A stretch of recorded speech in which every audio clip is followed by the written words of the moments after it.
A certain man, widely regarded as the useless eldest son of Count Perdium, bore a reputation that overshadowed him. He was uncontrollable, a reclusive sword master confined to his room, and often labeled as a madman. This man's name was Ghislain Perdium.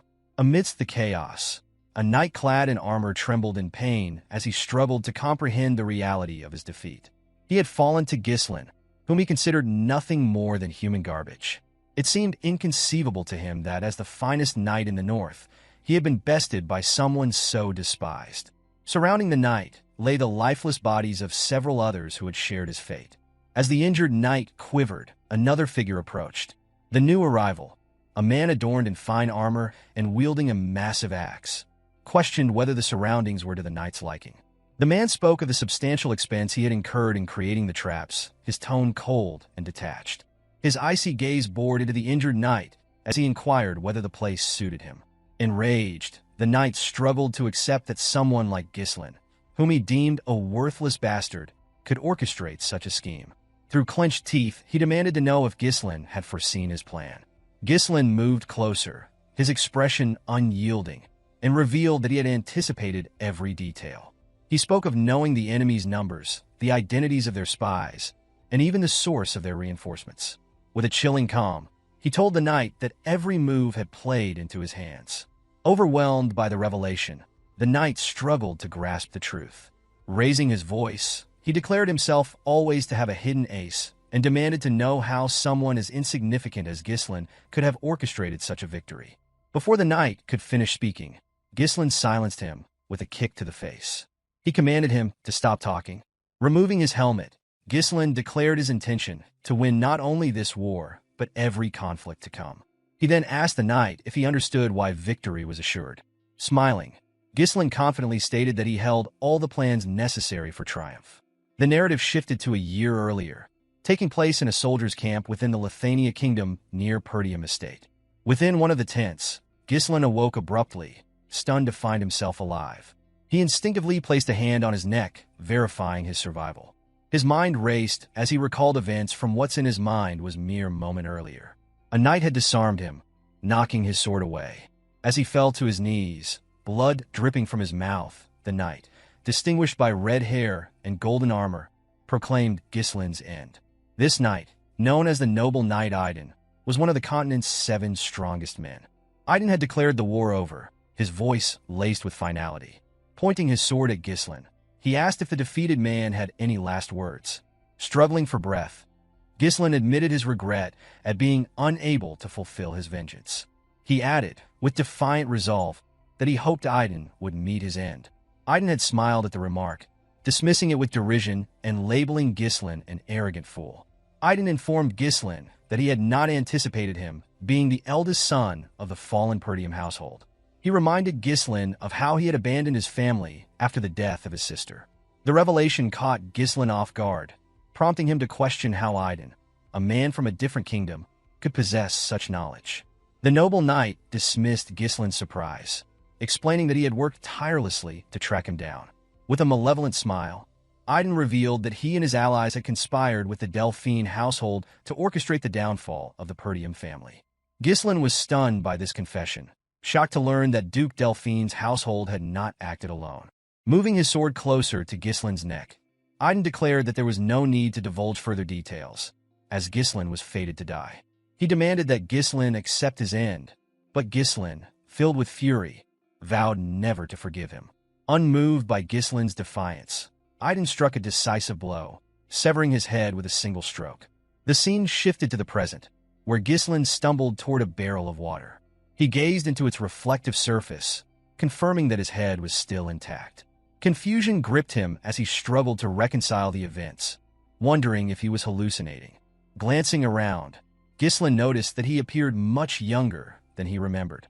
Suspicion gnawed at him as he speculated whether he had been captured and used as an experiment by mages. Resolving to exact revenge if that were the case, he scanned the area and noticed a sword lying beside the barrel. While deep in thought, he heard a voice call out to him, addressing him as young master. The figure entered the tent and urged him to come outside, stating that he knew Ghislain was awake. The man, a soldier named Ricardo who served the Perdium household, took another step closer. Before he could react, Ghislain moved behind him and pressed the sword to his neck. Startled, Ricardo froze as Ghislain, in a serious tone, warned him that his life would depend on how accurately he answered the questions. Ricardo, addressing Ghislain as young master, retorted that he was crossing a line. Ghislain, taken aback by Ricardo's casual demeanor despite the threat, demanded an explanation. With surprising nonchalance, Ricardo pushed Ghislain back and revealed that he had worn himself out earlier with a tantrum before falling asleep. Ricardo reminded him of his earlier tirade about wanting to command the army on a raid against the orcs. Ghislain, still unable to process the situation, accused Ricardo of spouting nonsense. Unfazed, Ricardo picked up a bag and instructed Ghislain to pack, explaining that others were waiting. With growing unease, Ghislain asked where they were headed. Ricardo, walking past him, informed him that their destination was the Perdium estate. Stunned by this revelation, Ghislain grabbed Ricardo and demanded clarification, asking if he truly meant the fallen Perdium estate. The scene shifted once more. Ghislain stood atop a cliff, gazing at the estate in the distance. The sight confirmed that it was indeed the Perdium estate. However, confusion clouded his thoughts as he tried to comprehend why it appeared untouched. He vividly remembered the estate being reduced to ashes the last time he saw it, yet now it stood in pristine condition. Ricardo stepped closer to Ghislain and questioned whether he had been having a nightmare. He expressed disbelief that Ghislain would refer to the Perdium household as a fallen one and warned that the Count would expel him for uttering such words. Despite Ricardo's statements, Ghislain remained unconvinced of the reality surrounding him. Believing he was trapped in a dream, he pinched his cheek to test the sensation. Feeling the sharp sting of pain, Ghislain came to the startling realization that everything was real. Observing his youthful face in the reflection and the unscathed state of his estate, Ghislain deduced that he had somehow returned to the past.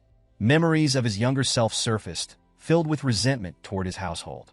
His immaturity, born of feelings of inferiority, had caused trouble, alienating him from the family. Over time, criticism became unbearable, and he ultimately fled from home. Years later, he survived countless battles as a mercenary, honing his skills and earning renowned title. With his reputation solidified, Ghislain returned to his county, intent on making amends for past mistakes. But by then, his household had been reduced to ashes.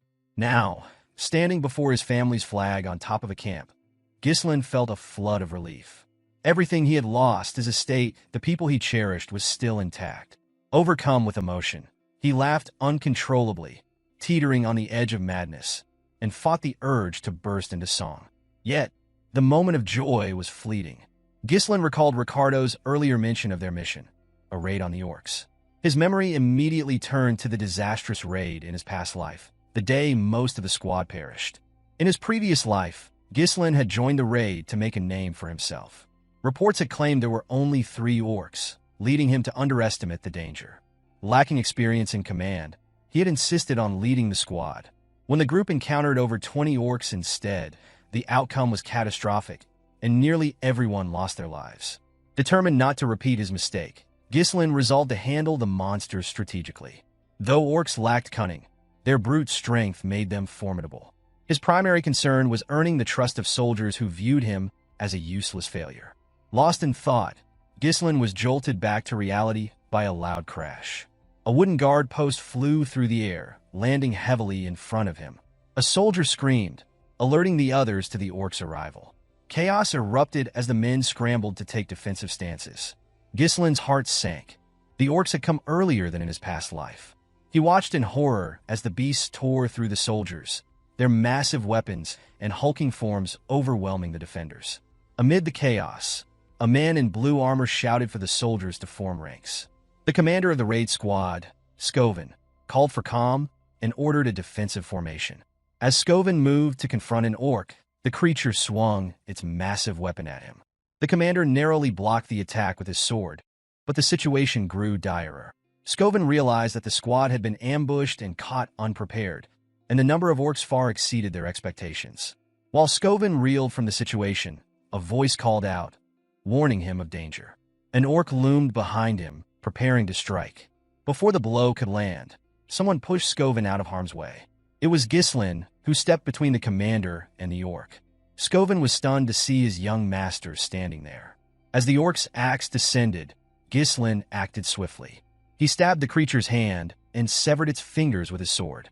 Without hesitation, he followed up with a precise slash to its thigh, wounding the beast and halting its advance. The soldiers, along with Scoven, stood frozen in disbelief as the orc screamed in agony and collapsed. Ghislain, however, was dissatisfied with the cut he had inflicted. He quickly realized his limitations. His inability to use mana yet was a glaring disadvantage. Frustration bubbled within him as he lamented not returning to the past sooner. Turning to Scoven, Ghislain demanded something unexpected. The commander, confused, asked for clarification. With unwavering confidence, Ghislain requested command of the squad. Scoven was stunned. He had always considered Ghislain reckless, but to demand command in the middle of a battlefield where soldiers' lives were at stake was beyond anything Scoven had anticipated. Standing tall, Scoven refused Ghislain's request. He explained firmly that the authority granted by the Lord was not something to be relinquished lightly. Annoyed but understanding, Ghislain reflected that he might have reacted the same way if an inexperienced fool had approached him with such a demand. As his thoughts wandered, an orc charged toward him. Scoven shouted for Ghislain to retreat, insisting he was too inexperienced to lead the squad. Faced with no alternative, Ghislain took his stance. What followed left everyone astonished. He hurled his sword. Scoven instinctively dodged the weapon and spun around, grabbing Ghislain to demand an explanation. Before the words could fully leave his mouth, a sound behind him drew his attention. He turned to find Ghislain's sword embedded in the orc's skull. The creature collapsed silently to the ground, its weak spot struck with precision. Scoven, astonished, questioned how Ghislain had managed such accuracy. Ghislain, unfazed, addressed the commander, stating that the key to victory on the battlefield was morale. He pointed out that soldiers paralyzed by fear could not hope to win. Scoven glanced at the trembling men, their resolve shaken by the orc's intimidating cries. With a confident smile, Ghislain declared that they needed to seize momentum. Without hesitation, he sprinted forward, retrieving his sword from the fallen orc's head before leaping into the midst of the enemy. Ghislain landed squarely on another orc, driving his blade deep into its skull. The soldiers gasped, watching as he stood atop the creature, shouting at the top of his lungs. He taunted the remaining orcs, daring them to face him and vowing to kill them all. The orcs turned their attention to Ghislain, their anger stirred. Undeterred, Ghislain cut into the stomachs of two approaching orcs and severed the arm of a third. Heads rolled and blood sprayed as Ghislain moved through the battlefield. From a distance, Scoven watched in disbelief. Despite being a skilled mana user, even he found it challenging to confront orcs with such efficiency. Yet, here was Ghislain, a seemingly frail young man, tearing through the monsters with unmatched precision. As the fight progressed, Scoven noted Ghislain's exhaustion. His movements grew smaller and more deliberate, conserving energy while evading attacks. Each strike targeted the orc's weak points with surgical accuracy. Scoven realized that Ghislain was fighting like a sword master who had mastered combat without the use of mana, relying solely on refined technique and instinct. Ghislain taunted the orcs as he darted away, mocking their reputation as a warrior species and claiming he wasn't even warmed up yet. Despite his confident words, the sight of all the orcs charging at him left Ricardo in shock. A soldier standing beside Ricardo pointed out that Ghislain was running away even as he continued his trash talk. Concerned, Ricardo called out to Scoven. Scoven struggled to understand what Ghislain was attempting. He acknowledged the strategic brilliance of drawing the orcs' attention, but the direction in which Ghislain ran perplexed him. The path led directly to the edge of a cliff. As the realization hit, Scoven suddenly understood Ghislain's plan. Wasting no time, he ordered his troops to form a shield wall and prepare to follow their young master. Reaching the cliff's edge, Ghislain braced himself against the orcs' relentless attacks, silently hoping that Scoven, as a skilled commander, would discern his intent. Though he would have preferred to eliminate the orcs himself, his limited stamina made it impossible. With a faint smile, Ghislain assured himself that he had done enough. As if on cue, the orcs turned at the sound of soldiers advancing behind them. The sight of Scoven and his men, spears at the ready and forming a solid shield wall, caused the orcs to hesitate. Ghislain, seeing this, grinned and declared the timing perfect. Without hesitation, he leapt off the cliff. The moment Ghislain disappeared from view, Scoven ordered the soldiers to push the orcs over the edge. The troops advanced, shouting as they drove their spears into the monsters.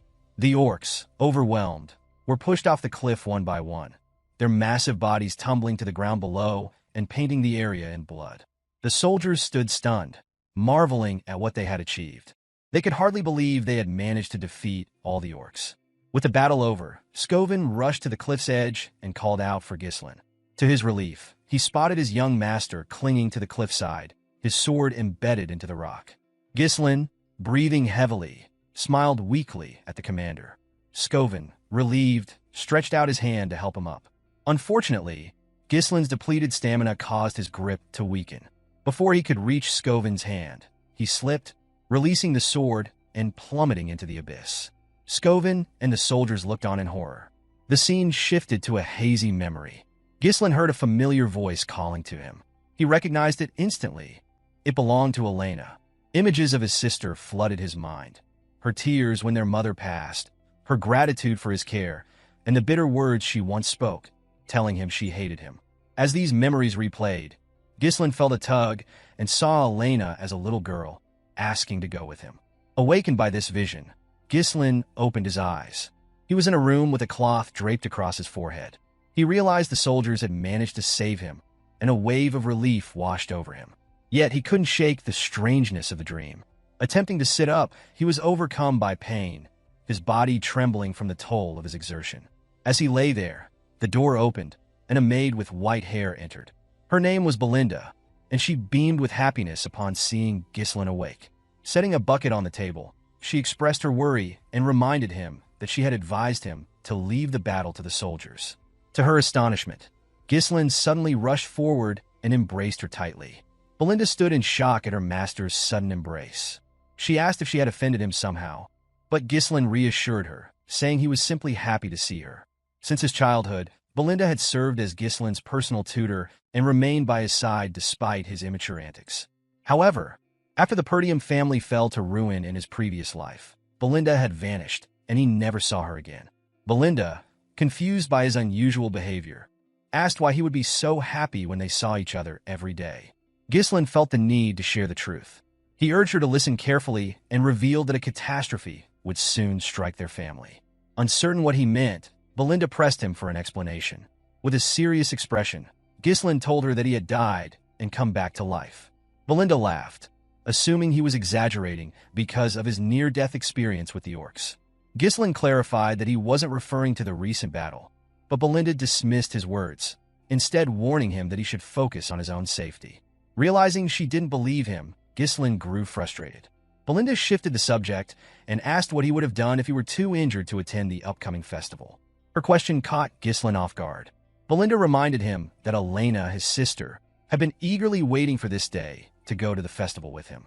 She emphasized that it was a perfect opportunity for the siblings to mend their strained relationship. Ghislain glanced at a picture of himself and his sister, recalling the annual festival held at this time. In his previous life, his trauma had kept him from enjoying it. He asked Belinda when the festival would begin. She replied that it was scheduled for next week, a date etched into Ghislain's memory. A week from now was the day that his life changed forever. While lost in thought, someone entered the room. Ghislain was shocked to see Elena, who had come to visit him. Without hesitation, Ghislain ran to embrace his little sister. Belinda and Elena both stared in surprise. Elena, startled by her brother's unusual display of affection, asked him what he was doing. Ghislain told her he had missed her, but Elena pushed him back, remarking that his behavior was creepy. Ghislain was further taken aback by her strength, having never realized how strong she was. Elena, dusting off her clothes, explained that she had come because Belinda had asked her to visit. She demanded to know what game he was playing and questioned whether he thought this would fix everything. Ghislain, confused, asked what she was talking about. Elena reminded him of his past behavior, recounting how he had once told her to leave him alone because she was annoying and that he felt disgusted by her very breath. Hearing this, Ghislain was horrified by the memory. In his previous life, he had not been close to Elena, and he admitted to himself that he had been a terrible brother. Overwhelmed with guilt, Ghislain apologized to his sister for his past actions. Belinda was stunned. She had never seen her master apologize first. Elena, skeptical, asked if he had hit his head. She mentioned hearing that an orc had struck him during the raid. Ghislain, irritated, wondered why both Belinda and Elena kept bringing this up. He corrected them, insisting he was the one who defeated the orcs. But as soon as he spoke, a sharp pain shot through his body, and he collapsed. With a smug smile, Elena teased him, remarking that he had returned unconscious after battling the orcs. Belinda and Elena laughed at the sight of him trembling, leaving Ghislain surprised by their laughter. Yet deep down, he was happy to see them acting just as he remembered. Reflecting on his past, Ghislain regretted how much time he had wasted on meaningless pursuits. He remembered the festival that would occur next week. In his previous life, he had rejected Elena's offer to go together, claiming the events of the raid had upset him. That decision marked the last time he ever saw his sister. Elena's shredded body had been discovered along with her bodyguards in Ghislain's previous life. He couldn't shake the regret of not accompanying her that day. As these thoughts consumed him, a knock on the door interrupted his brooding. Two armored men entered the room, Jamal and Philip, Elena's bodyguards. Jamal informed Elena that they were waiting for her. Elena, slightly annoyed, reminded the men that she had asked them to wait outside. Apologizing, Jamal explained that the servants had requested her assistance in overseeing their work on the festival supplies. This revelation surprised Ghislain, who questioned why the maids would assign such a task to Elena. Belinda, ever blunt, remarked that Ghislain was clueless because he spent his days lazing about. She explained that Perdium was suffering from a worker shortage, forcing even the young lady to contribute. The news shocked Ghislain. He couldn't believe such a shortage existed, though it made sense. His past self had never paid attention to the estate's affairs. Elena announced that she needed to leave, but as she turned to go, Ghislain unexpectedly volunteered to help. Both Elena and Belinda were taken aback. Elena, skeptical, wondered aloud if her brother had truly been hit on the head during the raid. Later, in the town, servants busily prepared for the festival. Elena could be heard scolding Ghislain, who had followed her despite her protests. She argued that his presence would frighten the workers. Ghislain countered, questioning whether this was how she treated someone offering assistance. With a sharp reply, Elena told him that the best way he could help was by staying out of their way. As his sister tried to push him away, Ghislain's mind wandered to the grim discovery of her body in his previous life. Her remains had been found near the slums, far from the festival grounds. He deduced that someone must have lured or forced her there. Determined to prevent this outcome, he resolved to familiarize himself with every corner of the castle to uncover potential threats. Amid the commotion, a soldier ran toward them, addressing Ghislain as his lord. The voice instantly triggered recognition, and Ghislain identified the man as old Fergus. Breathing heavily, Fergus wiped his sweat, relieved to see his master alive and well. Grabbing Ghislain, Fergus humbly referred to himself as a lowly servant and explained that he had come immediately upon hearing news of the orcs. Ghislain, irritated by the constant reminders of the raid, dismissed the topic brusquely. Elena approached Fergus, commending his timely arrival. With a sly smile, she explained that her brother had been acting strangely since waking up and begged Fergus to escort him back to his room. The old soldier readily agreed, much to Ghislain's annoyance. His infamous hooligan reputation was becoming an obstacle, even in situations like this. Resigned, Ghislain decided to delay his investigation of the castle until the following week. Turning to Fergus, he requested to be taken to an abandoned training field within the estate. Fergus was taken aback and asked why Ghislain wanted to go there.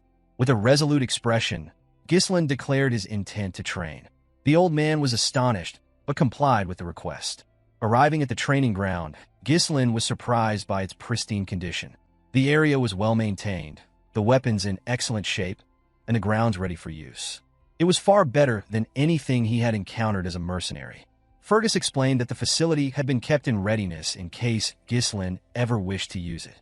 The old soldier admitted that he had always believed Ghislain's recklessness was a phase he would outgrow. Ghislain, moved by the man's faith in him, tapped Fergus's armor and declared that he intended to live a long life. With a somber expression, he added that dying was a terrible experience, one he never wished to repeat. The old man was startled by Ghislain's words and asked why his young master spoke as though he had already experienced life and death. Ghislain, wearing a confident smile, commended Fergus for his sharpness. He explained that he had indeed died and been resurrected. Fergus dismissed the comment, insisting he had no time for jokes. Ghislain then instructed Fergus to leave, stating his intent to begin training. Bowing his head, Fergus complied and left the room. Left alone, Ghislain reflected on how he had treated everyone around him in his previous life, often regarding them as enemies. He realized his short-sightedness had alienated those who could have stood by his side. Memories of the past returned to him. Elena's death had been orchestrated by a neighboring territory, which used her demise to provoke Perdium into a war. The conflict eventually led to the household's downfall. Elena's tragic death had been the catalyst for it all. Determined to rewrite his family's fate, Ghislain resolved to set things right in this life. To achieve his goals, he needed to strengthen his physique and refine his abilities. Although time was limited, Ghislain was confident in his capacity to master mana control. Sitting in a lotus position, he began to meditate. Mana, a supernatural force enabling humans to surpass their limits, was said to be challenging to detect and harness. For Ghislain, however, it was second nature. Even amidst the chaos of battle, he had easily connected with the mana particles floating in the air, bundling them together as if spinning thread on a spool. With his battle-hardened experience, creating a mana core was a straightforward task. But Ghislain knew that a single core wasn't sufficient. His success as one of the 7 strongest men had come from mastering an advanced technique. Using knowledge from a half-burned magic book he had found in his previous life, he developed a method to create additional cores. By forming a connected network of 2 or even 3 cores, he could generate explosive power. As he pushed mana through his body, Ghislain screamed in pain. Blood poured from his nose and mouth, and he was disheartened to realize he could only create 3 cores. In his past life, he had managed 5. The technique, while powerful, demanded an immense amount of mana, and Ghislain knew its limitations well. It was this very method that had left him vulnerable during his fight with Idun. The noble knight had brought an entire knight order to the battle, overwhelming Ghislain when he had run out of mana. He was convinced that he would have won if the fight had been fair.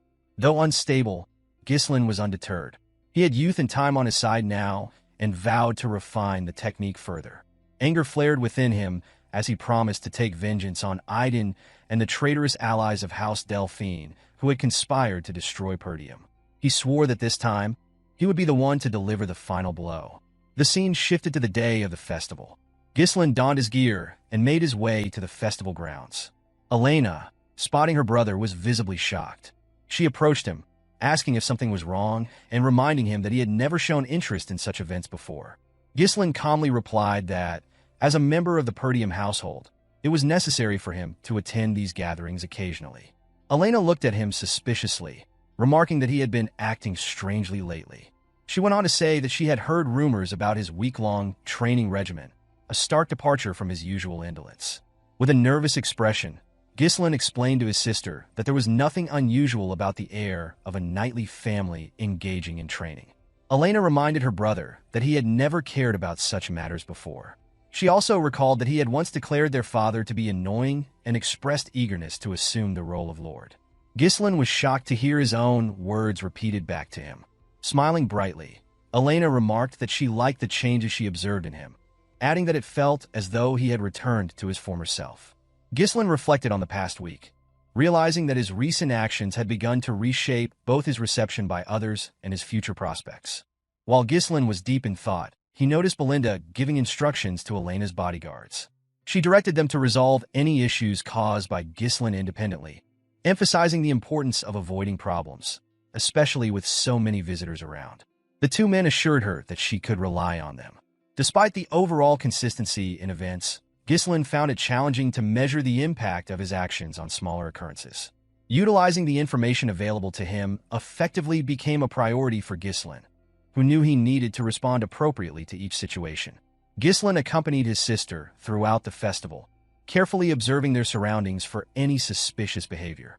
After some time, Elena sat down and commented that she had enjoyed the festival a little, though she found it repetitive and wondered if there was anything new this year. Ghislain found it peculiar that nothing untoward had occurred, speculating that his presence might have deterred any incidents. While pondering this, a soldier approached Elena and suggested visiting other areas where new events were reportedly taking place.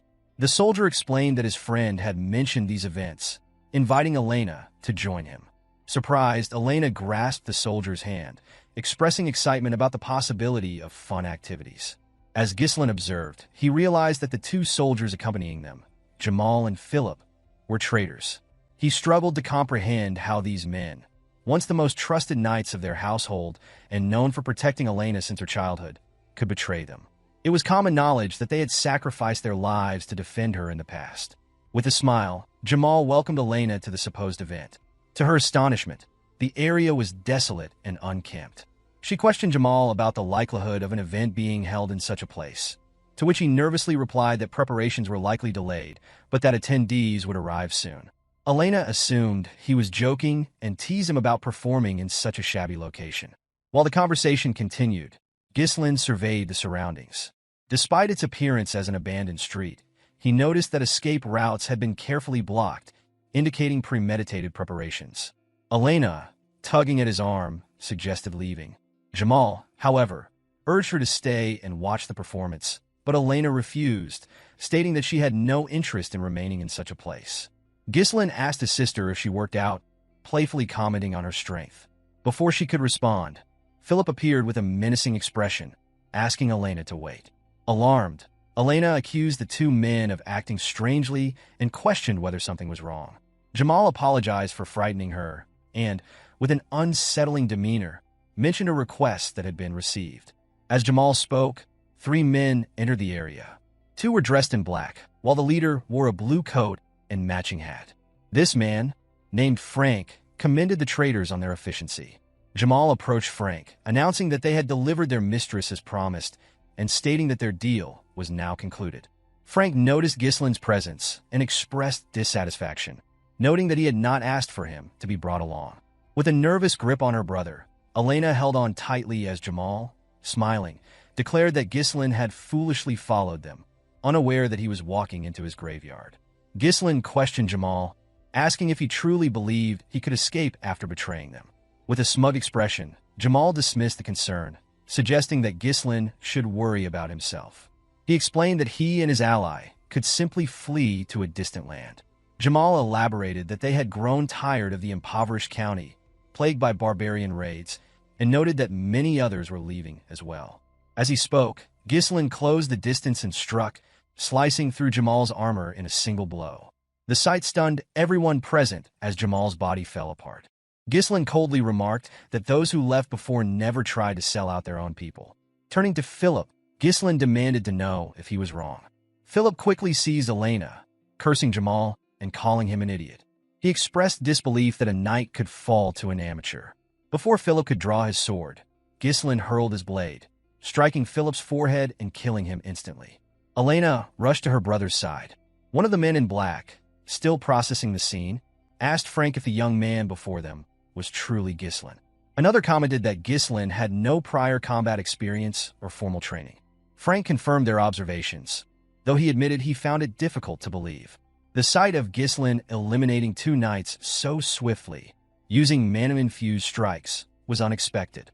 Trembling, Elena asked Ghislain to explain what was happening. Instead of responding, he struck her neck, rendering her unconscious. Gently placing her on the ground, he told her to rest for a while. Frank, watching this, thanked Ghislain for simplifying their task. He noted that Ghislain was far more formidable than expected and revealed that they had intended to deal with Jamal and Philip themselves. Lighting a pipe, Frank inquired whether Ghislain had been concealing his true abilities all along. Ghislain retrieved his sword from Philip's head and, with a measured tone, asked why Frank was so interested in his skills. As he examined the group, Ghislain dismissed the men in black as insignificant threats. Frank, however, was different. The sheer mana he exuded was on a completely different level. Recognizing the danger, Ghislain resolved to finish the battle quickly. Releasing his mana, he prepared a set of strings. Before engaging, he demanded to know who had issued the order. Frank mockingly replied that it was pointless for a dead man to know such details. Realizing they would not give up the information willingly, Ghislain readied himself, stating that the truth would soon come out regardless. One of Frank's subordinates asked if they should decapitate Ghislain. Frank ordered them instead to capture him alive and break all his bones, ensuring he would lose his sanity. With a sinister smile, Frank added that Ghislain's screams of agony would make for a perfect masterpiece. At Frank's command, the 2 men charged at Ghislain. Ghislain reached into his pocket and hurled a firecracker, at one of the attackers. The sudden distraction caused the man to falter, and in that moment, Ghislain closed in and delivered a fatal stab to his head. The remaining subordinate scoffed, calling it a cheap trick before launching his own attack. Ghislain swiftly maneuvered his sword behind him to block the strike. As the two locked weapons, Ghislain gripped his blade tightly, using it to strike the man's hand. Before the man could recover, Ghislain executed a swift strike, severing his head. As Frank launched a sudden attack, Ghislain deflected it with a second sword. Frank was stunned, unable to comprehend how Ghislain managed to block from such an awkward position. Believing his ambush to have been flawless, Frank was caught off guard. Ghislain quickly shoved Frank's sword downward and rose to his feet, delivering a clean slash across Frank's neck, causing his pipe to fall to the ground. To Ghislain's astonishment, Frank retaliated almost immediately, using mana to reinforce his neck. Frank admitted his surprise and stated that he would have lost his neck if not for his concentrated mana. Ghislain realized that the man had minimized the attack's damage by directing his mana to the critical area. Frank adopted a combat stance and questioned the origin of Ghislain's unusual swordsmanship. With a menacing smile, he promised that Ghislain would meet his end here. Shoving Ghislain backward, Frank mocked his meager mana, confidently assuring him of defeat. However, Ghislain's smile in response unsettled Frank. Puzzled, Frank hesitated, giving Ghislain the opportunity to parry his sword and disrupt his balance. Ghislain followed up with a swift kick to Frank's face, forcing him to retreat. Wiping the blood from his mouth, Frank smirked and reminded Ghislain that such attacks were futile against his reinforced mana. Yet moments later, Frank coughed violently and collapsed to his knees, bewildered by the unexpected potency of Ghislain's attack. Frank struggled to process how Ghislain's seemingly low mana could bypass his enhancements. Ghislain slowly approached, revealing that he had suspected someone of orchestrating his sister's demise, but never imagined the true culprit. With a piercing gaze, Ghislain unleashed his third core, dramatically amplifying his mana. Frank, visibly shaken, was unable to react before Ghislain appeared directly in front of him, moving at a speed his eyes could hardly track. Ghislain's attacks came fiercely and relentlessly, each strike heavier than the last. Despite his best efforts, Frank's arms grew numb under the barrage, and his sword was nearing its breaking point. Frank tried to regain his footing, reminding himself that excessive mana bursts typically had limited effects. However, Ghislain's surge defied his understanding. It was as if the young man had transformed entirely. Ghislain, noticing Frank's faltering defense, shattered the assassin's weapon with a decisive strike. Without hesitation, he followed through with a heavy blow to Frank's body, driving his sword deep into the assassin's torso. Frank cried out in agony, but Ghislain silenced him by gripping his throat and pinning him against the wall. Keeping his blade embedded, Ghislain demanded answers, insisting that Frank reveal who had ordered the assassination. Refusing to cooperate, Frank produced a hidden blade and vowed to take Elena with him, unwilling to go down without inflicting further harm. Before he could act, strings wrapped tightly around his wrist, halting his movement. Ghislain, controlling the strings, warned Frank against making any rash decisions. With a cold, unwavering stare, Ghislain proposed a deal, promising to sheath his sword if Frank complied and refrained from further resistance. Frank was stunned to realize that the threads binding him were made with mana. He could not fathom when Ghislain had managed to create such a tool. With calculated precision, Ghislain drove his sword deeper into Frank's body, remarking that someone of Frank's caliber should be able to patch up the injury. His voice carried a chilling tone as he warned that no amount of skill would matter once Frank's mana core was destroyed. Panic flickered in Frank's eyes as he glanced down to see Ghislain's sword glowing ominously. The assassin screamed as he felt his mana core cracking uncontrollably, shouting at Ghislain and accusing him of madness. He warned that the backflow could cause a catastrophic explosion, obliterating the entire area, and questioned whether Ghislain intended to self-destruct. With an unflinching gaze, Ghislain coldly replied that only the unskilled made such mistakes and assured Frank he had complete control. Frank was unnerved by Ghislain's expression and realized he wasn't bluffing. Accepting his impending death, Frank screamed and revealed that Count Desmond had orchestrated the assassination. The Count, he explained, sought a pretext to ignite a war against the Perdium and Degard families. Ghislain was taken aback by this revelation. In his previous life, Such schemes were typically carried out by families allied with Duke Delphine. It infuriated him to see the Duke pulling strings from behind the scenes while remaining uninvolved. Ghislain demanded to know if this was why Frank had targeted his sister. Frank confirmed it with a grim smile. Without hesitation, Ghislain drove his sword through the assassin's body. Coughing up blood, Frank reminded him of his earlier promise to put the sword away. Ghislain smirked and asked why Frank, who had taken so many lives, was now afraid of death. Frank began to laugh, catching Ghislain off guard. Moving closer, Frank declared that his death would change nothing. The Degard family's mission was already accomplished, and Perdium was destined to fall into ruin. He sneered, questioning whether anyone would listen to someone like Ghislain. As Frank taunted him, Ghislain grabbed the assassin's head and slammed it against the wall. With a sinister smile, Ghislain declared that his rebirth after death meant everything would be different this time. His sword began to glow brighter, and Frank's screams echoed through the air. A burst of energy erupted from Frank's mouth and exploded in the sky like fireworks. Moments later, the assassin's lifeless body crumpled to the ground. Ghislain, breathing heavily, surveyed the scene. The bodies scattered around, and his unconscious sister's sleep peacefully confirmed the carnage. Satisfied that no one else was nearby, he discarded his sword, took a deep breath, and collapsed to his knees, coughing up blood. Wiping his mouth, Ghislain muttered that detonating 3 mana cores had once been effortless for him as the Mercenary King.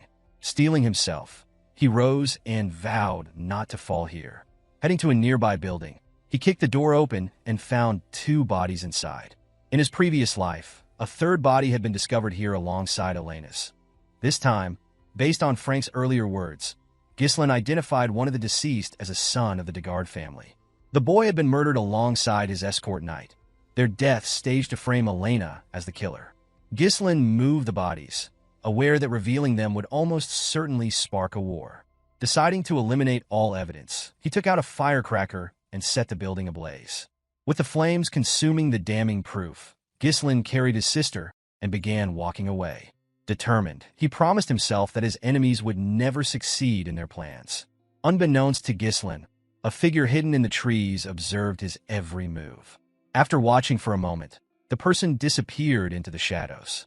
The scene shifted to a round table, where the observer reported the assassination's failure to a group of superiors. The members of the council were visibly shaken, unable to comprehend how Frank and the 2 knights had failed their mission. The council members questioned the spy, accusing him of underestimating the mission because he assumed it would be easy. Nervously, the spy admitted their failure was due to Ghislain. The revelation shocked the men at the table, as they found it hard to believe that the so-called useless bastard of the North could accomplish anything significant.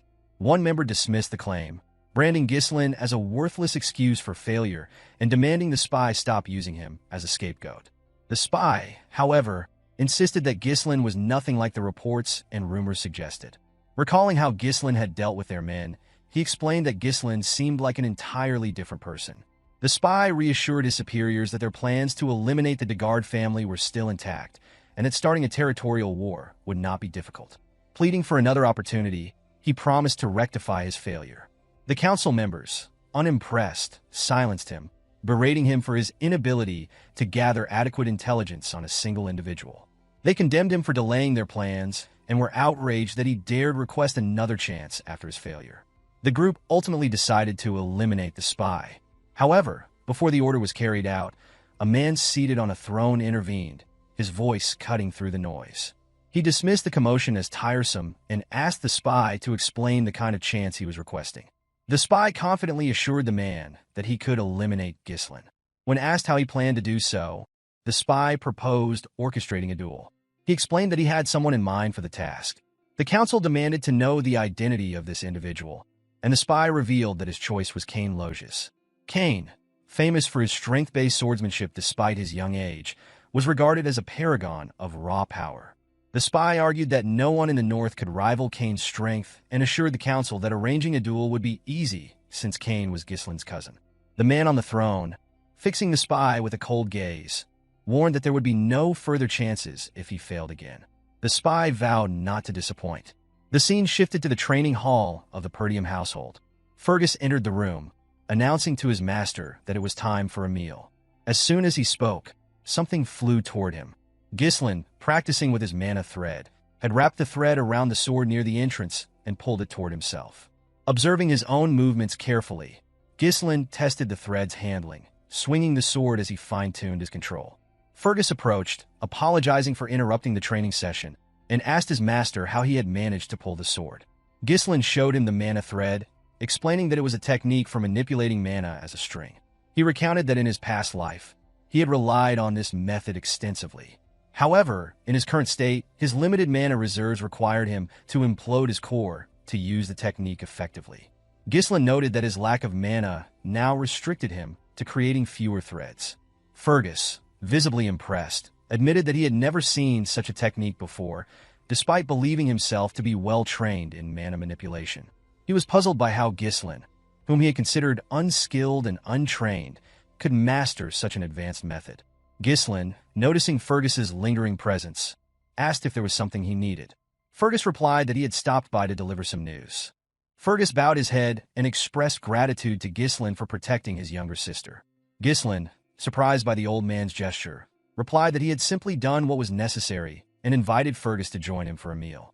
A day later, the festival was temporarily halted, as expected after the incident involving a knight's attempt to traffic the young lady. Inside the castle, Elena voiced her frustration to her brother, lamenting that no one believed her when she said he had saved her. She urged Ghislain to speak up and set the record straight. Ghislain assured her it wasn't necessary, adding that no one would believe him either. Belinda, overhearing the conversation, was visibly irritated. She expressed her disgust at Jamal and Philip, declaring that she always suspected the two knights were perverts and accusing them of trying to take Elena for their own gain. Ghislain, meanwhile, found relief in knowing that his sister had survived the ordeal. While he had managed to prevent a war from breaking out, he was acutely aware that their enemies would not give up so easily.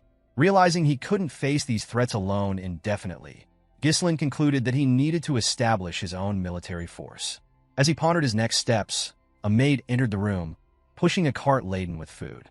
She set a plate in front of him, and when Ghislain uncovered it, he found only a single slice of bread. Startled, Ghislain turned to Belinda and asked when they would be having dessert. The maid, astonished by his question, asked if he was truly unaware of their dire circumstances. Before Ghislain could respond, shouting from outside the castle caught his attention. He froze momentarily, startled by the commotion. At the castle gates, a portly, bearded man was demanding compensation from the Perdium household for the losses incurred by the abrupt cancellation of the festival. He was not alone. Other men had joined him, brandishing pitchforks and voicing similar demands. They called for Ghislain and Elena to come out, accusing them of wasting the county's money. The guards pleaded with the crowd to remain calm. Ghislain peered out the window to assess the situation, but struggled to understand the root of the unrest. Belinda, standing nearby, explained the context. She informed him that the county's economy heavily depended on merchants who thrived on the profits generated by the annual festival. While last year's festival had been profitable, this year's premature cancellation left many merchants struggling, and their anger was understandable. Ghislain was taken aback by the revelation, having not realized the county's financial state was so precarious. Recognizing the potential danger if the merchants' frustrations escalated, he resolved to intervene. He turned to Fergus and inquired about the soldiers' current actions, instructing him to deploy them to calm the crowd. Fergus, however, revealed that there were no soldiers available. Ghislain was stunned by this news, prompting Fergus to explain that most of their forces had been dispatched to the Forest of Monsters for reconstruction efforts following an orc raid. Frustration etched on his face, Ghislain absorbed the reality of their situation. Perdium was caught in an unending struggle, sandwiched between barbarian incursions from the north and the looming threat of monsters from the forest on the county's other side.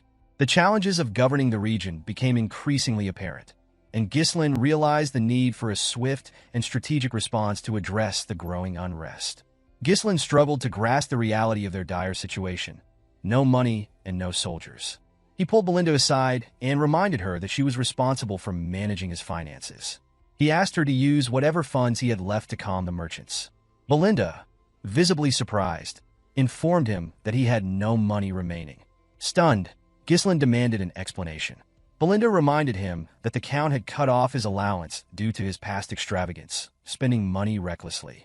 Realizing he was broke, Ghislain pleaded with Belinda to lend him some funds, but she admitted she had no cash either.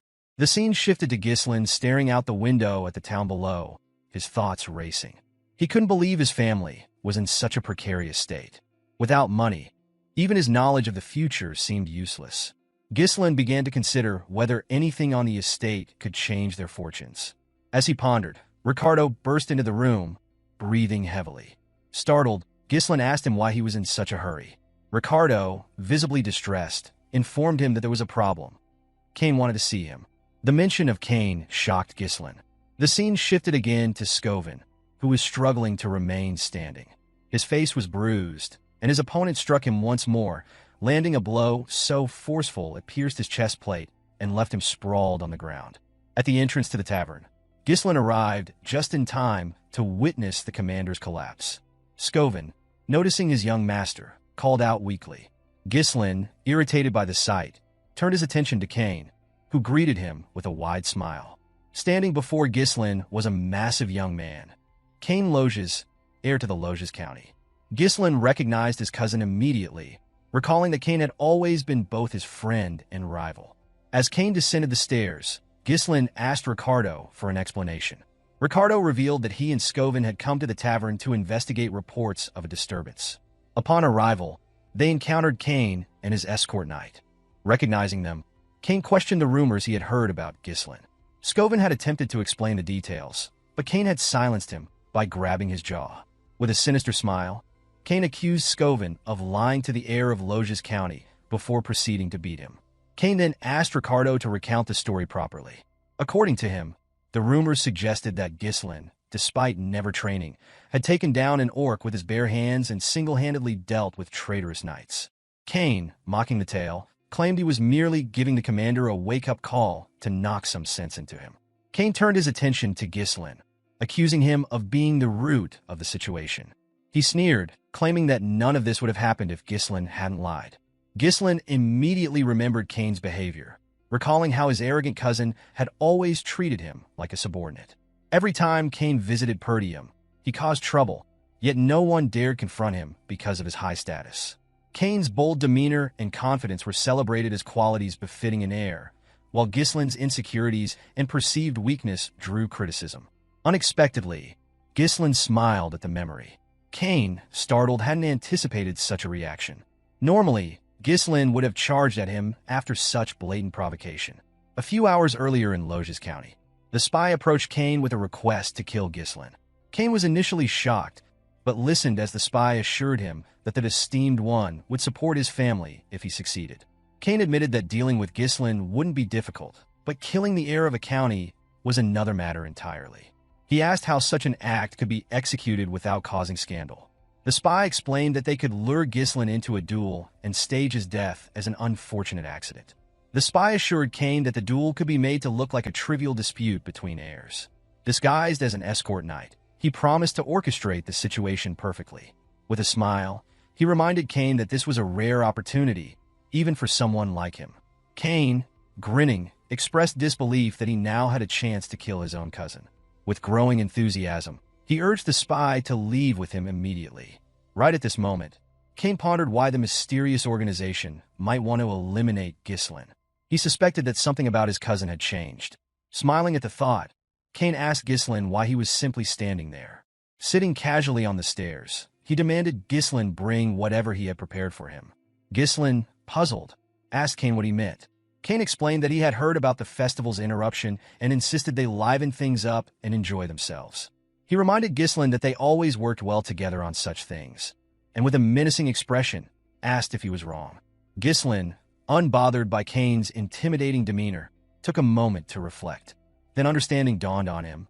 Cain was talking about alcohol and women, things Ghislain had been forced to arrange for him during his past visits. Back then, Ghislain had complied to avoid being beaten up by his larger, stronger cousin. Those demands had drained Ghislain's funds, and he now understood Belinda's reminder that his father had cut him off for spending recklessly. As these memories resurfaced, Ghislain smiled, realizing the solution to his current financial problem had been in front of him all along. Snapping back to reality as Cain called out again, Ghislain assured his cousin he would bring what was needed soon. However, with a sharp look in his eyes, he informed Cain that there was a debt to settle first. The spy, observing from the side, was startled by the shift in Ghislain's demeanor. Confused, Cain asked what Ghislain was talking about. Ghislain explained with a calm smile that all the extravagant arrangements Cain had enjoyed were paid for out of his own pocket. Now he demanded repayment, 1,000 gold to be precise. Cain, taken aback, protested that the expenses couldn't have exceeded 100 gold. He claimed that the money was merely a friendship fee, given out of appreciation for Cain's companionship. Ghislain scoffed and called Cain an idiot, stating that he had always been treated as a doormat. With a smirk, Ghislain warned Cain to repay him immediately or face a beating. The tavern fell silent as onlookers gawked at Ghislain's boldness. Cain sighed, stood, and accused Ghislain of acting out because he had been lenient with him. He dismissed the idea that Ghislain had grown stronger and accused him of spreading false rumors about defeating knights. Cain labeled Ghislain a parasite who leached off the land and claimed that everyone in the north regarded him as a worthless scoundrel.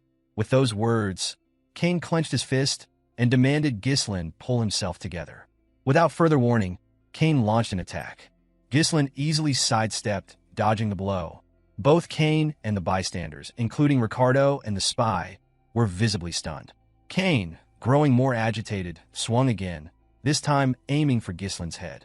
Ghislain ducked, moved low, and delivered a swift punch to Cain's ribs. Cain recoiled in pain, shocked to feel the force of the blow. Ghislain swung a punch toward Cain's head, but Cain managed to block it with his hand.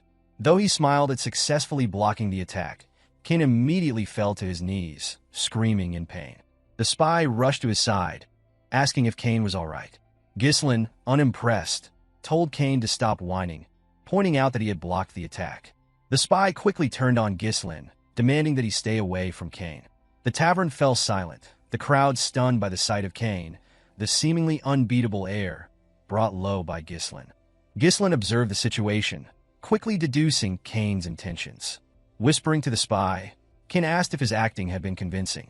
With a sly smile, the spy assured him it was perfect, explaining that the stage was now set to paint Ghislain as the aggressor. Cain, determined to leave a lasting impression, pulled a blue glove from his pocket. He raised it high and declared that Ghislain had disgraced the nobility with lies, accusing him of attacking without provocation. Before Cain could finish his speech, Ghislain hurled his glove at him, cutting off his words. Ghislain challenged his cousin to a duel, leaving Cain momentarily shocked. Ghislain pointed out that Cain had insulted him as an heir and assaulted his knight, accusing him of tarnishing the dignity of the nobility. With a calm smile, Ghislain asked if Cain intended to deny the allegations. Cain, regaining his composure, smirked. He had always believed Ghislain to be foolish, but he hadn't expected him to dig his own grave so thoroughly. Drawing his sword, Cain accepted the challenge, vowing that Ghislain would regret it, even if it cost him his life. Ghislain called out to Ricardo, who promptly responded. Ghislain instructed him to bring the merchants protesting outside the castle. Ricardo, taken aback, hesitated, but Ghislain, now smiling with a hint of madness, assured him it would help them make a great deal of money.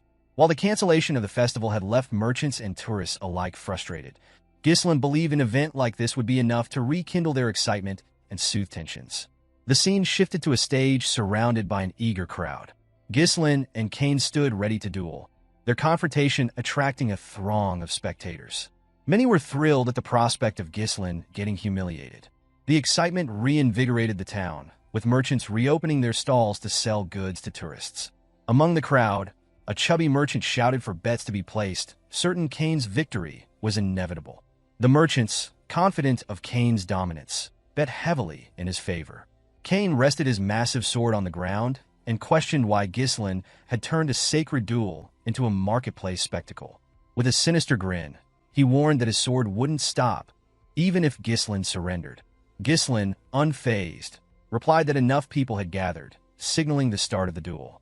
Just as the fight was about to commence, the spy interjected, claiming that a proper bet couldn't proceed. The chubby merchant revealed to the crowd that no one had bet on Ghislain, a fact that surprised no one. Many believed that betting on him would be foolish, given the apparent outcome. Cain mocked Ghislain, laughing that even his own people didn't trust him. The chubby merchant suggested altering the bet to predict how long Ghislain would last against Cain. At that moment, Scoven, supported by Ricardo, stepped forward and placed a bag of gold on the table. He declared his bet on Ghislain, shocking the crowd. Following him, Elena approached and dropped an even larger bag of gold. She announced her intention to bet on her brother, surprising even Ghislain. When asked if the amount was sufficient, the merchant confirmed it was. Belinda, standing nearby, reminded Elena that she had advised against such a move. Cain, irritated by the delay, demanded the duel begin. The referee signaled the start of the fight. Ghislain reminded Cain that, as his elder cousin, it would look strange for him to make the first move. This statement confused Cain, who responded that it was far too late for Ghislain to act like an older brother. As the referee gave the command, Cain leapt forward, using his momentum to swing his heavy sword at Ghislain. He managed to block the attack, but was surprised by the sheer weight of the blade. Cain, smiling arrogantly, taunted Ghislain, saying he had stooped too low to act like an elder sibling. Using the hilt of his sword, Cain shoved Ghislain back and immediately followed up by swinging the hilt toward Ghislain's head. Ghislain dodged Cain's attack by ducking low, but Cain immediately followed up with a powerful kick. Although Ghislain evaded the strike, the force of Cain's legs shattered the ground beneath them. The crowd gasped, awestruck by Cain's raw strength. It was clear that Cain wasn't giving Ghislain even a moment to counterattack. With a cocky grin, Cain reveled in his own power. Ghislain noted his cousin's pride, but the sight did not intimidate him. Belinda, however, began to panic after witnessing Cain's display. She clutched Elena's arm and urged her to stop the fight. Nearby, the spy smiled knowingly, confident that it was already too late. He understood Cain's strategy well. His overwhelming strength and relentless attacks would force any opponent to focus solely on evasion. Exhaustion would eventually leave them vulnerable, and Cain would seize that moment to end the fight. It was a strategy Cain had perfected, and he had always emerged victorious this way. As Cain's attacks became more aggressive, Ghislain continued to dodge, displaying surprising agility. Cain, noticing this, remarked that his cousin was as slippery as ever. He acknowledged that Ghislain's skills had improved since their last encounter. Switching tactics, Cain grabbed his sword by the blade and swung the hilt at Ghislain. He mocked his cousin, claiming that Ghislain had always been good at running away since they were children. Ghislain managed to block the attack with his sword, but Cain used the hilt to grab and toss him into the air. The crowd watched in stunned silence, assuming this was the end for Ghislain. The spy smirked, convinced of Cain's victory. As Ghislain descended, he calmly muttered that he had wanted to go easy on Cain. Unfortunately, Cain had crossed the line. Gathering mana into his legs, Ghislain controlled his landing and immediately charged at his cousin. Cain was caught off guard by Ghislain's sudden burst of speed and gasped in pain as Ghislain's blade struck his stomach. The spy, stunned, realized that Ghislain had condensed mana into his legs to regain stability and move swiftly. Ghislain chastised Cain, calling his swordsmanship ignorant. He accused Cain of believing he was invincible simply because his opponents cowered at his displays of strength. Taking a stance, Ghislain declared that he would open Cain's eyes. Enraged, Cain rushed forward with his sword. Ghislain countered by kicking the blade to push Cain back. Before Cain could recover, Ghislain leaped to the side, avoiding the weapon, and delivered a precise strike down Cain's shoulder to his hand. As Cain thrust his sword forward in retaliation, Ghislain sidestepped and pressed the blade down with his foot. Capitalizing on the moment, Ghislain landed a near-fatal cut close to Cain's neck. Blood trickled from the shallow wounds Ghislain had inflicted earlier, shocking the audience into silence before cheers erupted. No one had expected Ghislain to display such skill. Many in the crowd began regretting their bets on Cain, while Elena gleefully pointed out the turn of events to Belinda. Scovin smiled as he watched, while Cain, noticing his wounds, realized they were shallow. He deduced that Ghislain could have inflicted far greater harm, but had deliberately held back. Confusion clouded Cain's mind as he failed to comprehend how his cousin had attained such a level of swordsmanship. Ghislain glared at his cousin and tossed his sword aside. To the astonishment of everyone present, he declared that the gap in their skill was too great to entertain the crowd. Turning to Cain, Ghislain stated that he would fight him barehanded. Cain, now visibly irritated, demanded an explanation. With a calm demeanor, Ghislain explained that he intended to use this duel as an opportunity to educate his cousin. Rolling up his sleeves, he declared that the lesson would be delivered with his bare knuckles. Cain was taken aback when his cousin announced that he intended to educate him. Ghislain clarified to Cain that his skills in swordsmanship were superior and suggested providing a handicap. He proposed that they engage in a barehanded fight, an area where Cain excelled. With a serious expression, Ghislain declared his intention to double the original bet by adding 1,000 gold, asserting that he was confident in his victory. The crowd reacted with shock at the unexpected escalation, unable to fathom Ghislain's boldness in increasing the stakes. Among them, the spy was the most astonished. He struggled to believe that Ghislain had the audacity to challenge Cain to a barehanded fight. Nonetheless, the man felt elated, convinced that Ghislain's recklessness had handed him an advantage. As preparations for the fight commenced, the chubby merchant invited spectators to place their additional bets, announcing the switch to a barehanded contest between Ghislain and Cain. Opinions were divided. Some considered Ghislain foolish for challenging Cain to a test of sheer strength, while others believed he had a strategy and chose to bet on him. Cain was incredulous at his cousin's decision to face him barehanded. After a moment of hesitation, he instructed Ghislain to proceed as he wished, discarding his coat and readying his weapon. Lifting his sword, Cain proclaimed his intention to use it, charging at Ghislain immediately after. Belinda, observing this, expressed her frustration and urged her master to retrieve his weapon and defeat Cain. As these words left her lips, Cain swung his sword at Ghislain with lethal intent. However, Ghislain evaded the attack, smiling as he determined that his cousin required a lesson. Dodging Cain's strike, Ghislain dropped to the ground, avoiding the blade. Cain attempted to redirect his sword, but Ghislain maneuvered to his side and delivered a punch to Cain's thigh. Before Cain could react, a heavy blow landed on his jaw, causing him to lose his balance and collapse. Cain was left bewildered, unable to comprehend how Ghislain, whom he had always regarded as inferior, could execute such precise movements. The crowd erupted in astonishment as they began to perceive the possibility of Ghislain emerging victorious. With a calm but stern demeanor, Ghislain demanded that Cain rise, declaring that he had barely begun. Infuriated by his cousin's words, Cain lunged again, wielding his sword with ferocity. He swung the blade wildly as he closed the distance between them, but Ghislain skillfully evaded each strike. Seizing an opening, Ghislain grabbed Cain's arm, twisted it, and locked him down. Before Cain could retaliate, Ghislain delivered a knee strike to his rib, causing him to spit blood. Disoriented and unable to reconcile the situation, Cain struggled to process how someone he had always regarded as subservient could dominate him so thoroughly. Memories of Ghislain bowing in submission replayed in his mind, heightening his disbelief. Despite his injuries, Cain clung to the belief that defeating Ghislain should have been a simple matter, one that would secure his family's future. However, Ghislain offered no respite. He pressed his advantage relentlessly, raining blows on Cain without pause, leaving no room for recovery. By the time Ghislain ceased his relentless assault, Cain's face and entire body were swollen. The boy trembled before Ghislain, who grabbed him by the hair and expressed pity for his father. Ghislain explained that Count Lois had once supported Perdium tirelessly, even to the brink of ruin, simply out of loyalty and friendship with Ghislain's father. However, Cain, unlike his father, had chosen a different path. As these words sank in, Cain recalled a moment from a few years prior. In that memory, Cain had argued with his father, frustrated by the Count's decision to continue aiding Perdium. Cain could not comprehend why his father wanted to send more support when their own county was struggling. He had likened the effort to pouring water into a cracked bucket and reminded his father that it had been less than a week since he had returned, only to prepare to leave for Perdium once again. Pleading, Cain asked him to stay, pointing out that everyone needed him. Count Lois, however, turned and firmly explained that his actions were driven by his friendship with Count Perdium. As Cain recalled this conversation, his focus returned to the present just in time to see Ghislain's fist approaching his face. Cain closed his eyes, bracing for the blow. Instead, Ghislain stopped and told his cousin that enough had been done.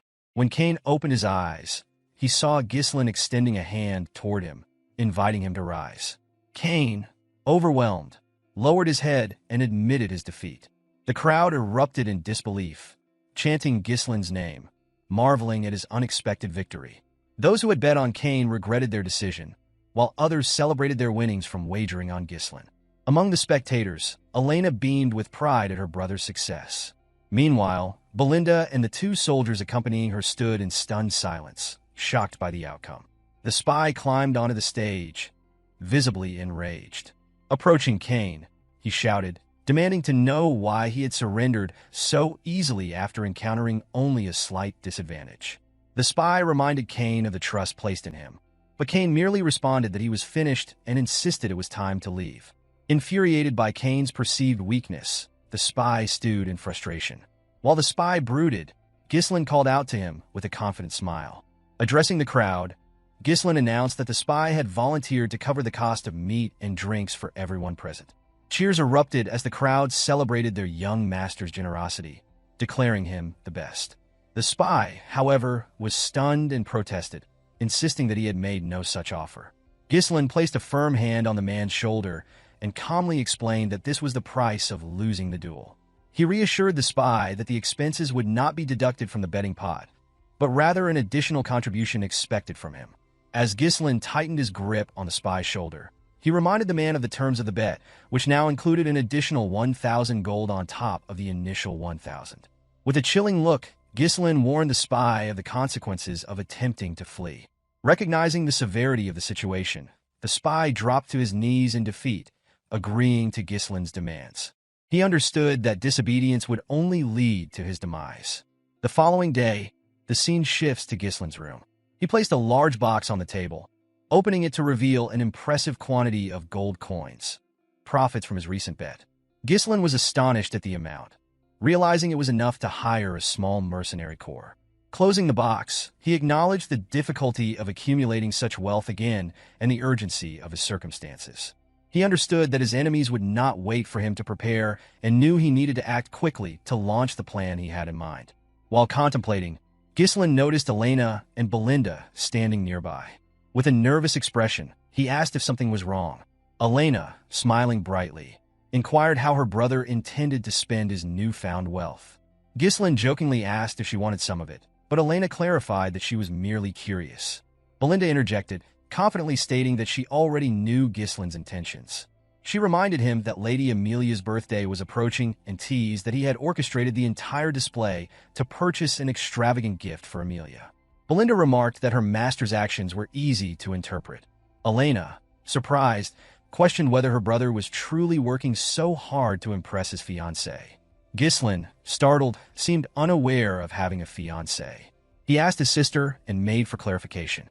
Belinda, amused, urged him to stop pretending and assured him there was no need to feign ignorance out of embarrassment. Elena then reminded Ghislain that they were referring to Amelia from the Rayfold County. Hearing the county's name, Ghislain's expression darkened. He recalled Amelia Rayfold vividly, likening her to a spider. Amelia Rayfold, a noble admired for her kindness and selfless actions, had won the unwavering support of her territory's people. However, in time, she would incite a rebellion and gain notoriety as the Witch of the North, aligning with the Delphine Duchy to deal a decisive blow to Perdium's downfall. Ghislain viewed her as a traitor. A faint smile crossed his face as he asked Belinda when their father was expected to return. Belinda informed him that the Lord would arrive in a week. Ghislain determined that this time frame was sufficient. Rising from his seat, he announced his intention to visit Rayfold County. Belinda, surprised, pointed out that it was not yet Amelia's birthday and asked about the reason for his visit. Ghislain revealed that he intended to secure funds from the county. The narrative transitions to a beautiful noblewoman placing her shoes on the ground. The woman, adorned with a spider near her mouth and striking red eyes, was revealed to be Amelia. She handed her shoes to a ragged girl nearby. The child, overwhelmed, struggled to believe that Amelia was gifting her the shoes. Amelia remarked that she alone deserved to walk barefoot on the land. Turning to her soldiers, she instructed them to provide food and shelter to the surrounding people. Her men immediately set about distributing provisions, leaving the crowd astonished. As Amelia departed, the people expressed their gratitude for her kindness. The scene shifts again, now to Amelia's garden at the Rayfold Manor. A man knelt, cleaning Amelia's feet. This man, Bernarf, served as Amelia's escort knight. While stroking a cat on the table, Amelia recounted her father's insistence on absolute obedience from the people of their territory. She observed that the common folk would follow anyone who kept them warm and fed. Bernarf complimented Amelia's strategy, assuring her that winning the hearts of the people would benefit her in the competition to determine her father's successor. In response, Amelia struck Bernarf's face lightly with her foot. She then demanded an update on the duel involving the finest swordsman of the North. Bernarf apologized and explained that he had avoided participating to prevent drawing undue attention, reasoning that such attention could disrupt their plans. Bernarf reminded Amelia that the time had not yet come for her to reveal her claws. He kissed her feet, pledging his blade to her service. Amelia, with a calm yet commanding demeanor, reminded her knight that he was naturally her blade, as she had invested a great deal into his development. Lifting his head, she leaned closer, her expression darkening. With an intimidating tone, she warned Bernarf that weakness was unacceptable.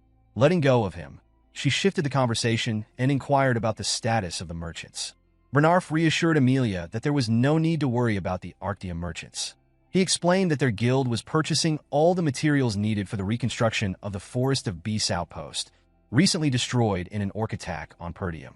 Furthermore, he detailed how they were recovering the annual support fund sent by Count Rayfold to Perdium. Bernarf also revealed their ongoing recruitment of soldiers and knights leaving Perdium. These men, well trained from battles against the barbarian tribes, were considered excellent additions to their forces. Amelia commended Bernarf's efforts, cautioning him to ensure that the guild maintained the appearance of an ordinary merchant operation. She emphasized the importance of keeping their true intentions concealed until their strength was fully amassed. While they spoke, a steward entered the garden, prompting Bernarf to rise and confront him. In a stern voice, he demanded to know who had allowed the interruption. The steward, unfazed, explained that news had arrived from the gate. Ghislain had come to visit. Amelia, surprised by this revelation, questioned the steward about the purpose of Ghislain's visit.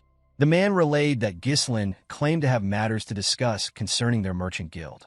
Both Amelia and Bernarf were startled by this unexpected development.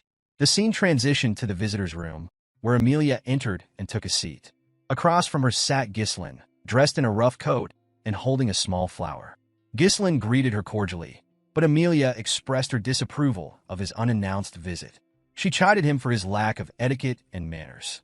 Smiling, Ghislain explained that he had come to present her with an early birthday gift.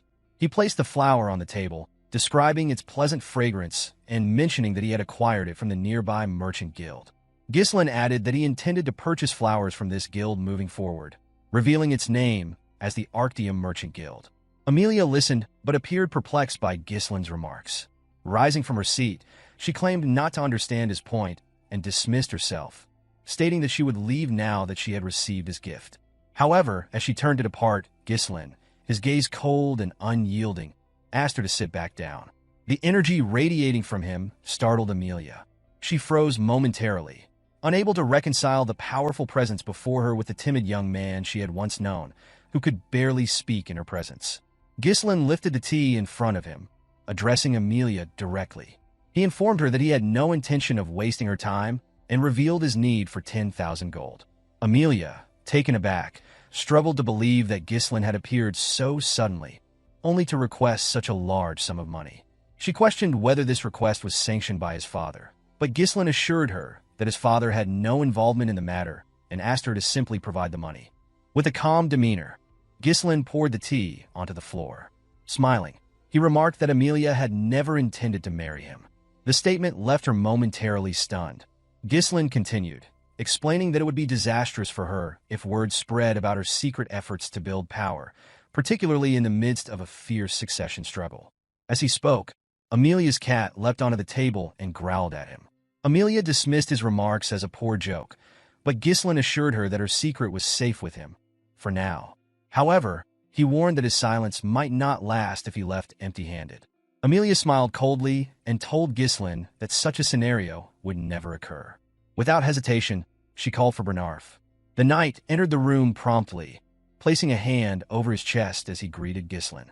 Recognizing Bernarf, Ghislain recalled him as a loyal companion to Amelia and a skilled swordsman, capable of rivaling the finest sword in the north. Ghislain addressed Amelia directly, warning her that his death would spark a war. He asked if she could truly handle the consequences.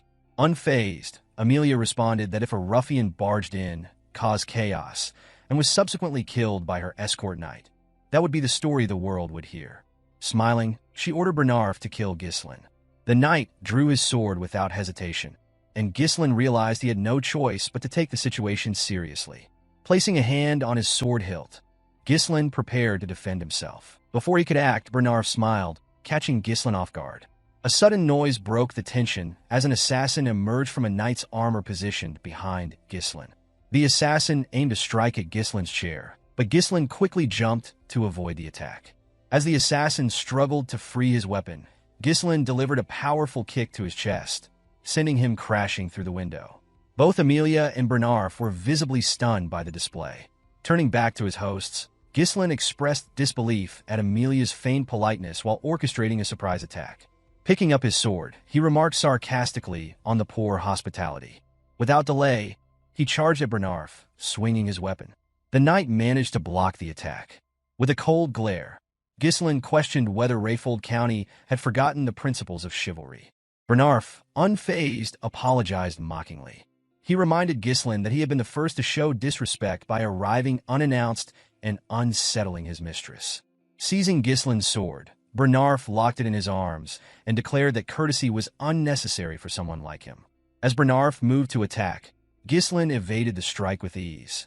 Jumping into the air, Ghislain delivered a strong kick that forced Bernarf to retreat, creating space between them. Bernarf had heard rumors that Ghislain was all talk and lacked skill, but the man before him did not resemble a novice. Observing the exchange, Amelia demanded to know why her knight was fighting so conservatively.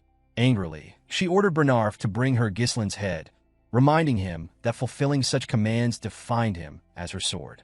Upon hearing the command, Bernarf assumed his stance and released his mana, daring Ghislain to step forward. Ghislain smirked, finding it absurd that a mere escort knight would presume to order him around. Bernarf, unfazed, remarked that he was doing Ghislain a favor. He advanced swiftly, appearing in front of Ghislain in an instant. Swinging his sword with incredible speed, he caught Ghislain off guard. Although Ghislain managed to dodge the strike, Bernarf's blade still grazed his face, leaving a shallow cut. Ghislain was stunned by the knight's speed and precision. Bernarf pressed his advantage, launching a series of fierce attacks. Ghislain struggled to parry each strike, the ferocity of the blows forcing him on the defensive. Observing the duel, Amelia was equally surprised and unsettled. She had not expected a so-called weakling like Ghislain to hold his own against Bernarf. Despite the display, Amelia remained confident in her knight's superior skill. Ghislain managed to block another strike, locking Bernarf's sword in place and moving his blade dangerously close to the knight's neck. Before he could land a decisive blow, Bernarf skillfully pulled his sword back and trapped Ghislain's weapon with his arm. Countering swiftly, Bernarf attacked with the same technique he had used earlier. Ghislain smirked, recognizing the maneuver and attempting to disarm Bernarf as he had before. However, this time, the outcome was different. Ghislain quickly realized that Bernarf's body had been reinforced with mana, allowing him to maintain his grip. Bernarf calmly informed Ghislain that his trick would not work twice. Seizing the opportunity, Bernarf slammed Ghislain to the ground and rushed forward to capitalize on the advantage. Ghislain, recovering quickly, deflected the oncoming strike and leaped backward, creating some distance between them. Assessing the situation, Ghislain deduced that Bernarf's use of mana had given him a significant physical edge. Bernarf took note of his opponent's resilience, remarking that Ghislain was far removed from the rumors. He acknowledged that one could truly understand an opponent's capabilities only by engaging in combat. Analyzing Ghislain's technique, Bernarf observed that his swordsmanship lacked the structure of formal training, appearing instead to have been honed through real combat experience. With a confident expression, Bernarf inquired if Ghislain had fought the barbarians so frequently that he had adopted their chaotic style. Tossing Ghislain's sword aside, Bernarf declared that such methods were only effective on the battlefield and that Ghislain's deviation would end now. Breathing heavily, Ghislain silently admitted the difficulty of the battle. Bernarf's precise thrusts, aimed narrowly at vital points, disrupted Ghislain's sense of timing and distance. At close range, Bernarf's larger frame and refined techniques created an overwhelming advantage. Ghislain realized that Bernarf was an opponent beyond his current level. Raising his hand, Ghislain revealed a mana thread attached to his wrist. He informed Bernarf that his own time was running out as well. Pulling the thread sharply, Ghislain caught the knight off guard. Bernarf, unfamiliar with the technique, hesitated for a fraction of a second. Using this opening, Ghislain struck Bernarf at the back of his head with the hilt of his sword. As Bernarf staggered, his stance faltered, and Ghislain advanced. Delivering a powerful knee strike to Bernarf's face, Ghislain left the knight disoriented. Bernarf, confused and unable to process what had just transpired, could not fathom how Ghislain had managed to position his weapon so effectively. Amelia called out to Bernarf, but Ghislain immediately raised his sword and launched an attack. To Ghislain's surprise, Bernarf managed to block the strike and countered by pushing him back with his own blade. Despite the force, Ghislain held his ground. Observing the intensity of the battle, Bernarf turned to Amelia and urged her to leave the room, stating that he could no longer guarantee her safety. With a determined expression, the knight declared that he would now give his best effort. Ghislain, unfazed, smirked coldly and remarked that this was precisely what he wanted, admitting that it had been a long time since he had faced such an entertaining opponent. The narrative shifts to Amelia, who was fleeing the room with her cat. Anger simmered within her as she reflected on the humiliation Ghislain had caused her. She questioned how he had learned about the merchant guild, suspecting someone had leaked the information. It seemed impossible for him to know such details without inside help. As she ran, Amelia begrudgingly acknowledged that the rumors of Ghislain slaying orcs and rescuing his younger sister from assassins were likely true. Despite this realization, she still believed that much of his reputation was due to luck or exaggeration. Turning a corner, Amelia expected to find the guards she had stationed there. Instead, she was met with a shocking sight. Her guards lay unconscious on the ground, and a hooded woman stood amidst them. The woman turned and greeted Amelia with a smile, remarking on how long it had been since their last meeting. Under the hood, the woman was revealed to be Belinda. Startled, Amelia demanded to know why the maid was there. Before she could react further, Belinda moved with incredible speed, appearing beside her with a blade pressed to her neck, ordering her to remain silent. Amelia froze in disbelief at the blade against her throat. Belinda's gaze settled on the spider, still clinging to Amelia's lip switch. With practiced ease, Belinda removed the spider. Smiling, she revealed that she had overheard Count Perdium and Count Rayfold during the engagement ceremony. She recounted how Amelia's siblings had mocked her for her fascination with spiders, and how Amelia had raised the creatures as a means of exacting revenge. Belinda then questioned why Amelia continued to wear a spider, suggesting it could either symbolize overcoming her trauma or a display of defiance. Without waiting for an answer, she tossed the spider to the ground and crushed it underfoot. With a satisfying crunch, she declared that it did not suit her. With an unsettling calm, Belinda urged Amelia to cooperate. The scene shifted back to the room where Ghislain and Bernarf continued their fight. Ghislain noticed a change in the air, sensing the overwhelming mana Bernarf was now releasing. Bernarf addressed Ghislain, recalling his earlier remark about being an entertaining opponent. With disdain, he declared that only a lowly mercenary would speak in such terms. He dismissed Ghislain as unworthy of calling himself a noble like his mistress. Ghislain, taken aback, countered with a sharp reminder that Bernarf was merely an escort knight. He firmly warned Bernarf not to question his nobility. Bernarf rushed forward, launching a series of rapid attacks against Ghislain. Despite the knight's incredible speed, Ghislain managed to block the strikes, though it became increasingly difficult. With a stern expression, Bernarf admonished Ghislain to uphold the dignity of nobility. As he spoke, his attacks intensified, reaching a level far beyond what Ghislain had encountered earlier. Each blow pushed Ghislain further back, testing the limits of his endurance.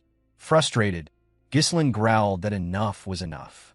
Using his sword, he deflected Bernarf's blade and attempted to pierce his opponent's head. However, Bernarf intercepted the attack skillfully, bending Ghislain's sword away and forcing him to retreat. With a swift counter, Bernarf thrust his blade forward, landing a strike on Ghislain's shoulder. To the knight's astonishment, Ghislain had intentionally taken the hit, using the impact to push the blade aside and create an opening. Capitalizing on the moment, Ghislain launched a counterattack, but Bernarf managed to block it in time.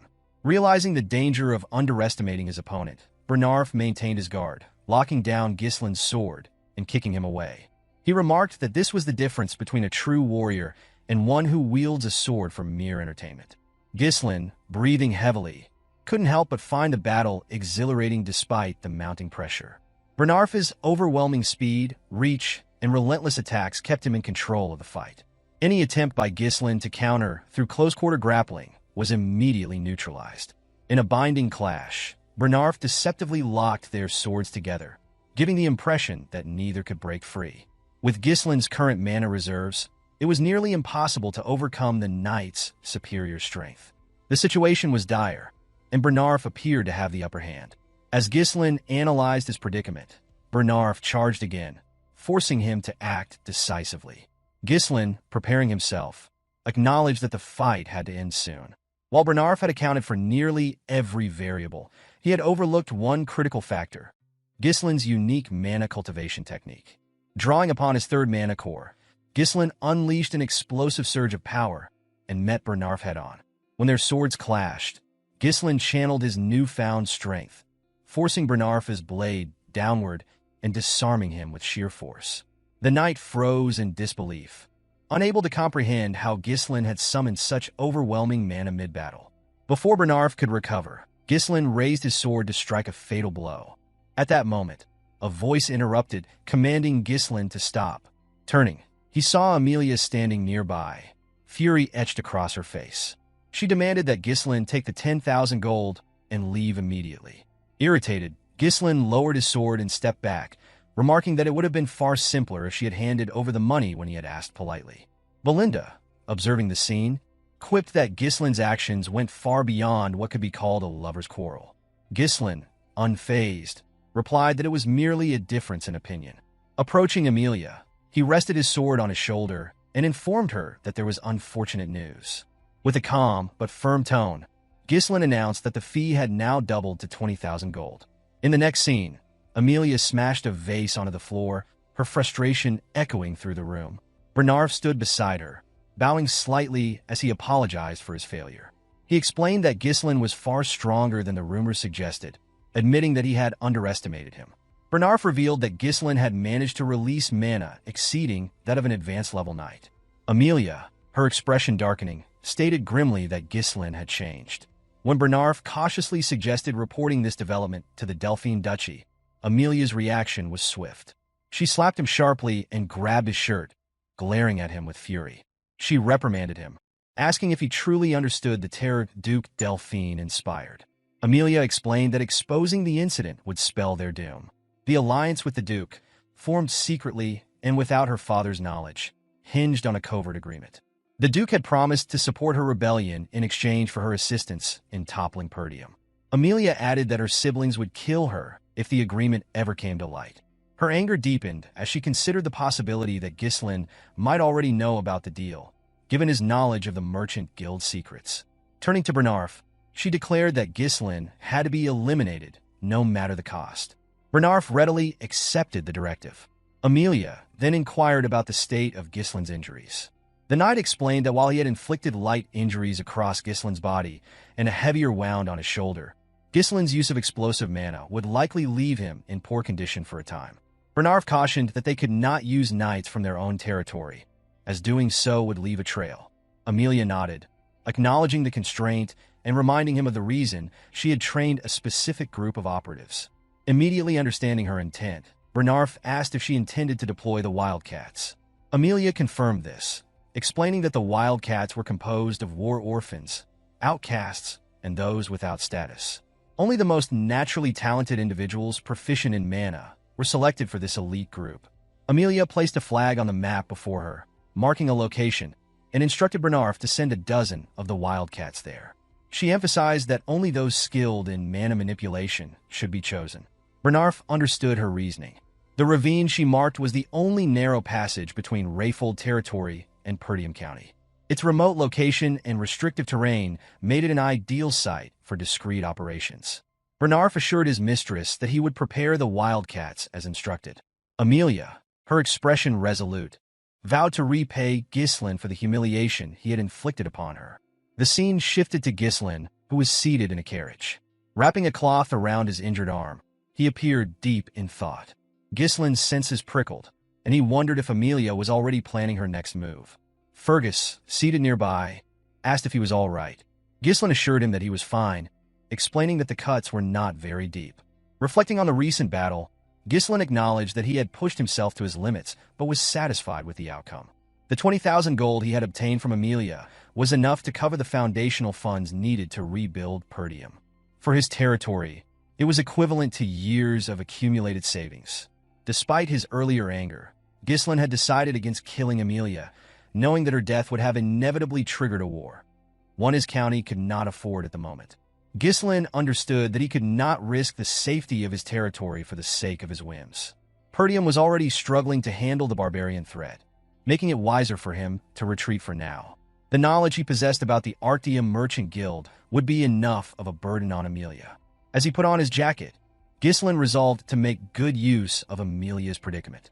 Belinda, observing her master's confident demeanor, asked if events were unfolding according to his plan. She reminded him of his earlier instructions to subdue the guards upon hearing fighting noises and to take Amelia hostage if she exited the room. Ghislain clarified that he had entrusted Fergus with those tasks. As he spoke, a wave of pain coursed through his body, causing him to spit blood. Alarmed, Belinda and Fergus quickly moved to his side. Ghislain realized that the pain was the recoil from using and opening his third mana core. Although the current discomfort was less severe than before, it remained a significant burden. He acknowledged that this would be troublesome to endure every time he accessed his power and concluded that he needed to find a way to increase his mana capacity. While he was lost in thought, Belinda grabbed his hand and took out a large needle coated with mana. She noted that the flow of his mana was chaotic and unbalanced. Without hesitation, she began applying the needle to various points on his hand. Ghislain was startled by the sensation, feeling something being released from his body. Exhaling sharply, he noticed that his tangled mana pathways had opened slightly. The technique, he realized, required an advanced understanding of mana manipulation. Ghislain reflected on Belinda's unusual skills. Though he knew she was not an ordinary maid, having been brought into the family by his mother, he remained uncertain of her true identity. He found it curious that someone so talented would choose to serve as a head maid in the countryside. However, Ghislain dismissed the mystery, reasoning that having skilled individuals in his territory was always beneficial, especially since the challenges he had faced were just the beginning. Belinda assured Ghislain of her unwavering loyalty, promising to help him with anything he required. She then asked why he had taken such a large sum of money from Amelia. Ghislain explained that he needed to spend money, and Amelia was the wealthiest person he knew. Both Fergus and Belinda were shocked by this revelation. Belinda expressed disbelief that he had ended his engagement for such a reason, warning that Count Rayfold would retaliate if he found out. Ghislain, unconcerned, assured her that Amelia would never report the incident to her father. Smiling, he reminded Belinda of her earlier declaration of trust. Annoyed, Belinda demanded to know his intentions for the money, asserting that she had taken risks alongside him. Ghislain revealed that he intended to use the funds to conquer the Forest of Beasts. Belinda was taken aback, while Fergus expressed skepticism, pointing out that efforts to conquer the forest had failed since the time of Ghislain's great-grandfather. Ghislain then reminded Fergus of a request he had made before entering the castle. Fergus hesitated before revealing that the individual Ghislain had asked him to find was at the designated location. Nervously, he cautioned that the man was unstable and not in his right mind. Ghislain dismissed these concerns, stating that as long as the man was alive, he was useful, and insisted they depart immediately. Belinda objected, urging her master to return home due to his physical condition. She reminded him that he could not afford to wander in his current state. Ghislain countered by pointing out that Amelia was unlikely to let them leave without attempting to silence them. Acknowledging this, Belinda tapped her muscle confidently, reminding him that she was skilled in combat. She also noted that Fergus, as a knight, would be an asset in dealing with any threats. Ghislain reassured Belinda of her reliability, but clarified that the role he required was beyond her expertise. Smiling, he revealed that they were on their way to meet the vanguard he had in mind. The scene shifted as the group arrived at a wooden house nestled deep within the forest. Belinda remarked that the house appeared abandoned, but Fergus confirmed that this was the correct address. When Ricardo knocked on the door, it was opened by a massive, disheveled man with long, unkempt hair. The man peered at them suspiciously and demanded to know who they were. Everyone, except Ghislain, was taken aback by the man's appearance. Belinda leaned toward her master, whispering her doubts about the individual's suitability, noting that he looked frail and unlikely to survive another day, let alone fight. Ghislain, unfazed, assured her that they were in the right place. The man, noticing Ghislain's noble bearing, dismissed him as a bored young aristocrat and turned to leave, telling them to go away. However, Ghislain called out to him, addressing him as the ex-captain of the Ratatosk mercenaries and referring to him by name, Gillion. The call stopped the man in his tracks. Gillion turned sharply, his expression a mix of surprise and caution. With a calm smile, Ghislain told him that he had long wanted to meet him. The rest of the group was stunned to learn that the seemingly destitute man before them had once led the legendary Ratatosk mercenaries, a group renowned for requiring mastery of nearly all weapons from its members. Though the group no longer existed, their valor and reputation remained so great that even knights in foreign lands knew their name. Without warning, Gillion hurled an axe at Ghislain, the blade narrowly missing and slicing through his jacket. Alarmed, the group drew their weapons and moved to protect their master. With a menacing look, Gillion demanded that Ghislain state his business. Belinda urged her master to step back, warning that Gillion was unstable. Ignoring her, Ghislain mentioned the eternal punishment, causing Gillion to freeze in shock. Ghislain revealed that he knew the cure for the incurable disease afflicting Gillion's daughter, describing the symptoms: high fever, bloody coughing, and red spots resembling flower petals on the skin. Ghislain explained that the disease's agonizing nature earned it the name eternal punishment. He then asked if this information had piqued Gillion's interest. Reluctantly, Gillion stepped aside and allowed the group to enter. Inside, the sound of a girl's screams filled the house. Gillion rushed to his daughter, Rachel, who writhed in pain on the bed.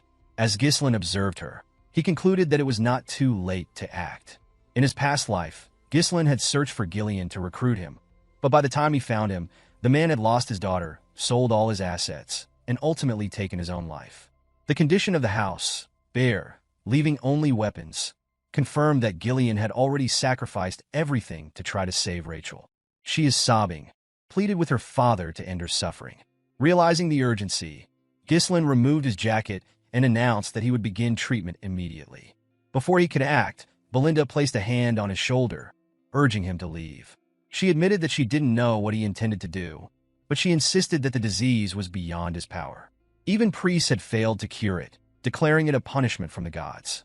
Belinda implored him to explain how he planned to deal with such a dire illness. Ghislain brushed her hand aside, asserting confidently that he could save Rachel. Belinda was unconvinced and called out to him again. Ghislain turned to remind her of her earlier promise to trust him, which left her momentarily silent. He handed her a list of medicinal herbs and instructed her to purchase them immediately.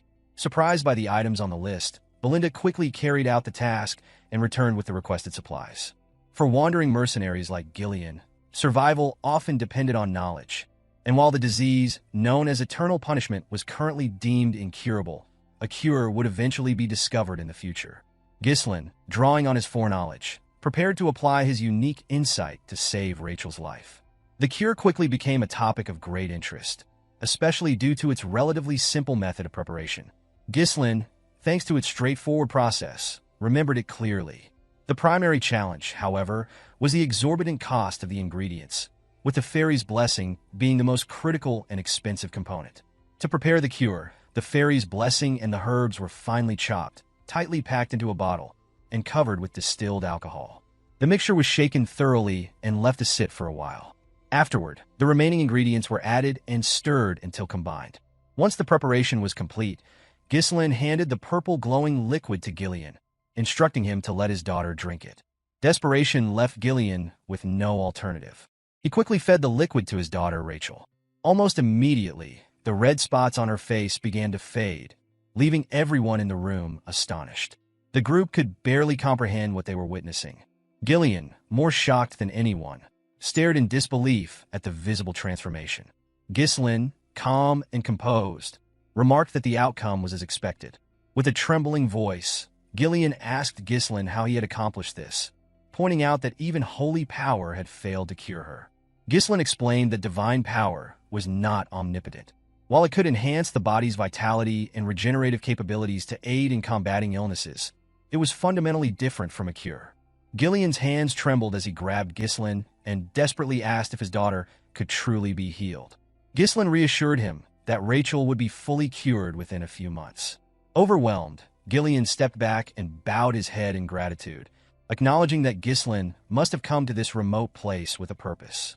He confessed that all he had left was his body and offered to become Ghislain's servant or even his dog if that was what he desired. Ghislain dismissed the man's offer, stating firmly that he wanted neither a slave nor a servant.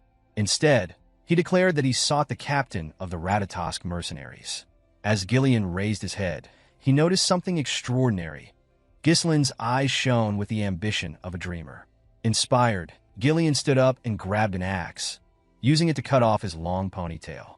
The group watched in awe and fear as the man's demeanor transformed. Without the ponytail, Gillion looked like an entirely different person, more alive, determined, and ready to act. Moving toward his weapons, Gillion asked if there were others accompanying Ghislain or if anyone might come looking for him. Ghislain confirmed that his group was the only one present. Gillion then inquired whether Ghislain had enemies, to which Ghislain admitted he did and added that he would likely gain more in the future. Gillion picked up a spear and wrapped a rope around it. With swift precision, he hurled the spear through the wooden wall of the house, sending it deep into the forest outside. The force destroyed part of the wall, and the group watched as the spear found its target. Gillion pulled the spear back toward him using the rope, demonstrating his formidable skill. The scene left everyone in the room silent, their awe at Gillion's transformation evident. As the spear re-entered the house, it became clear that Gillion had spear-fished an assassin. The weapon had struck the figure directly in the chest, leaving him struggling to free himself. Without hesitation, Gillion grabbed the assassin by the neck and demanded to know who had sent him. The assassin, revealed to be a member of the Wildcats, appeared stunned that Gillion had detected him. Gillion turned to Ghislain, asking what he wanted to do with the captive. Ghislain, already suspecting who had sent the assassin, placed his hand on his sword, but remarked that he had no desire to draw it again that day. Gillion intervened, placing a hand on Ghislain's hilt to stop him. Smiling faintly, he assured Ghislain that he would handle the matter. With a swift motion, Gillion snapped the assassin's neck, killing him instantly. Bowing respectfully, he turned back to Ghislain. Belinda, watching the scene unfold, was shaken by Gillion's lack of hesitation in killing. She struggled to understand why her master would want to recruit someone so dangerous. Kneeling before Ghislain, Gillion swore his loyalty, pledging to place his life in Ghislain's hands. Ghislain, recognizing the value of having such a powerful ally for his reconstruction plans, accepted the pledge with a smile, expressing his eagerness to work with Gillion. The narrative shifted to a cabin deep in the woods, where a group of wildcats was gathered. A trafficker reported to the group that one of their members had been killed. The news caused shock and unrest among the group, prompting their leader, Vigo, to demand silence. Apologizing for the commotion, the traffickers explained that Bernarf had assured them that Ghislain would neither locate their reconnaissance unit nor be capable of killing them. Vigo questioned whether the reconnaissance team had made mistakes or been given bad intelligence. One of his subordinates, trembling, revealed that Gillion had joined Ghislain's group. Startled, Vigo grabbed the subordinate by the neck and demanded confirmation. The man nervously insisted he was certain, recounting that he had seen it with his own eyes. Hearing this, Vigo smiled, expressing satisfaction that his former captain was finally taking action. The scene transitioned back to Gillion, who was traveling through the woods with Ghislain and the others in a carriage. Belinda, feeling cramped, complained about the sheer volume of weapons Gillion had brought along. She asked Ghislain whether it was truly necessary to transport so many, remarking that a sword or two should have sufficed. She expressed disbelief that they had been forced to purchase another carriage to accommodate Gillion's arsenal. Ghislain calmly reminded her that they already needed an extra carriage to ensure Rachel traveled comfortably. He assured her it was not a problem and asked her to endure it for now, emphasizing that their primary concern was escaping the ravine. Belinda then inquired whether the captured assassin had been sent by Amelia. Ghislain confirmed her suspicion. Hearing this, Belinda explained that the mask worn by the assassin was a symbol associated with the Wildcats traffickers, a powerful and notorious guild in Rayfold. Ghislain, surprised, asked her to elaborate. According to Belinda, the Wildcats traffickers specialized in smuggling, assassination, drugs, human trafficking, and other illicit activities. Comprised of skilled former mercenaries, the guild wielded significant combat power and was regarded as a shadowy and dangerous organization. Ghislain, curious, asked how Belinda had come to know this information despite spending most of her time in the castle. The maid revealed that she had learned about such matters before entering her role as head maid. She urged her master to exercise caution, emphasizing the Wildcats' persistence and ruthlessness. Ghislain, smiling confidently, assured her that he would be fine, reminding her that they had Gillion on their side. Immediately after the statement, something emerged from the ground after the carriage passed by. The figures began chasing the carriage, and Gillion sensed their presence. As the figures closed in, they leapt out of the ground, revealing themselves to be wildcats. The wildcats launched an attack on Gillion, catching him off guard with their ambush. He responded swiftly, drawing both an axe and a sword to block their assaults. With precise movements, he severed one's hand using the axe and then drove it into the chest of another. Before the injured wildcat could retaliate, Gillion ripped his head apart, and both bodies fell lifeless to the ground. As the men fell, their remaining allies released ropes that triggered massive trees to drop onto the carriage. Gillion, surprised by the trap, heard Belinda warn that the trees could crush them. Reacting quickly, he seized the ropes and slowed the horses, narrowly avoiding disaster. However, the path was now obstructed. Ghislain remarked that he had anticipated the ambush. Nearby, wildcat traffickers began to close in, and one of them, Vigo, addressed Gillion directly. He referred to Gillion as the former captain of the Returned Mercenaries, a title that visibly startled him. Vigo accused him of cowardice, claiming he had disbanded the entire group for the sake of his daughter. Stepping down from the carriage, Gillion denied any knowledge of the accusations. Vigo, visibly irritated, countered by blaming Gillion for the life he had been forced to endure. He questioned whether Gillion had grown so senile that he couldn't recall his past comrades.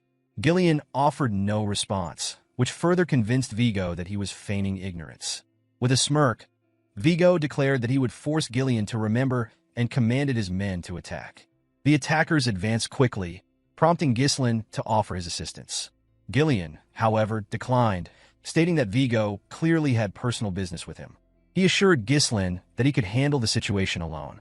Before the wildcats could strike, Gillion infused his axe with mana and dispatched 4 attackers in a single, devastating swing.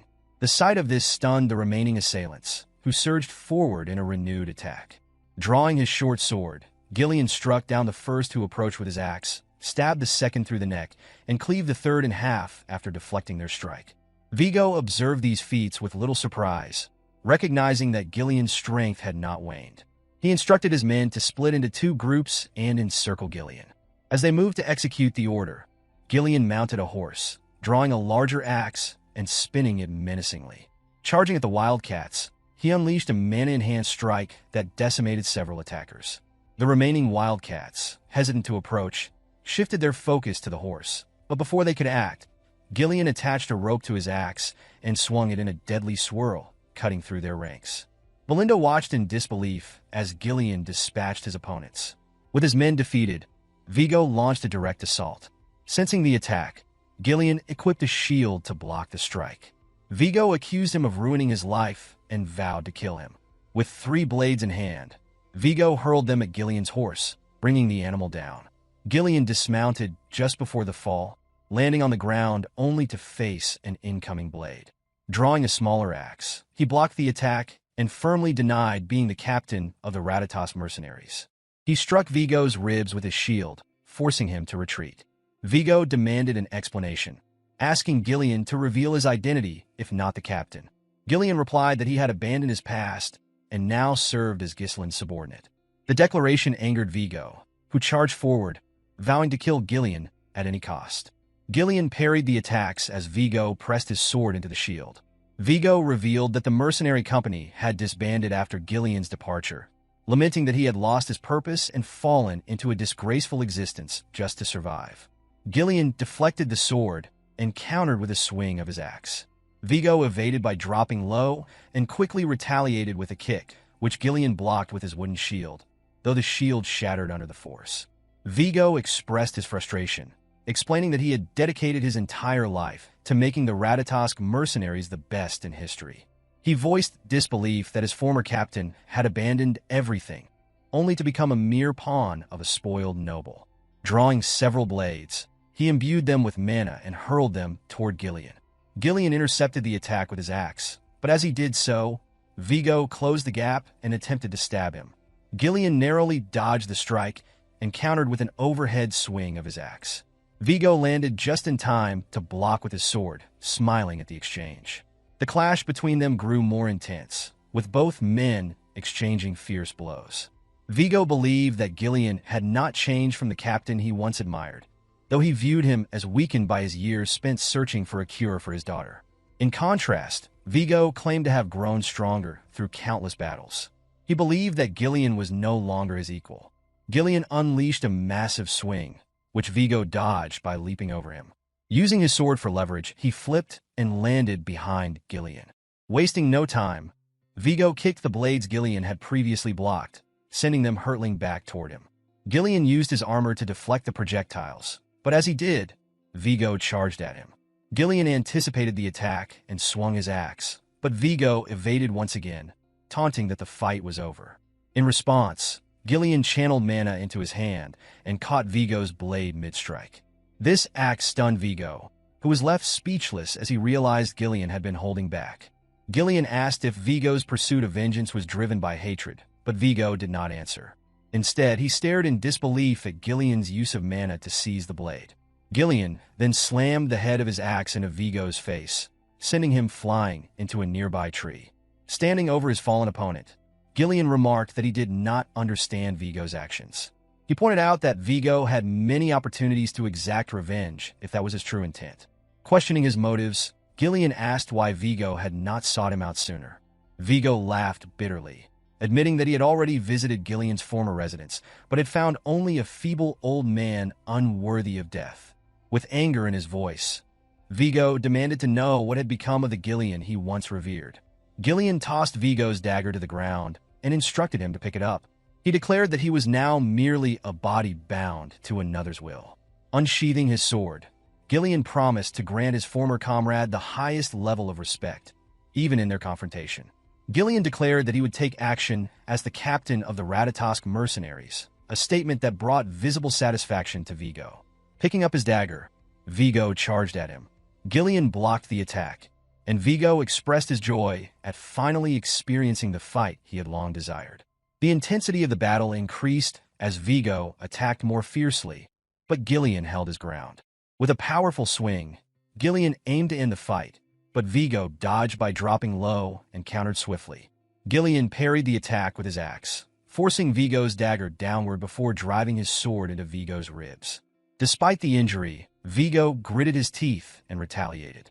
Gillion evaded and raised his axe high, pausing momentarily to acknowledge Vigo as the 5th unit commander of the Returned Mercenaries, referring to him by his full name, Vigo Villanos.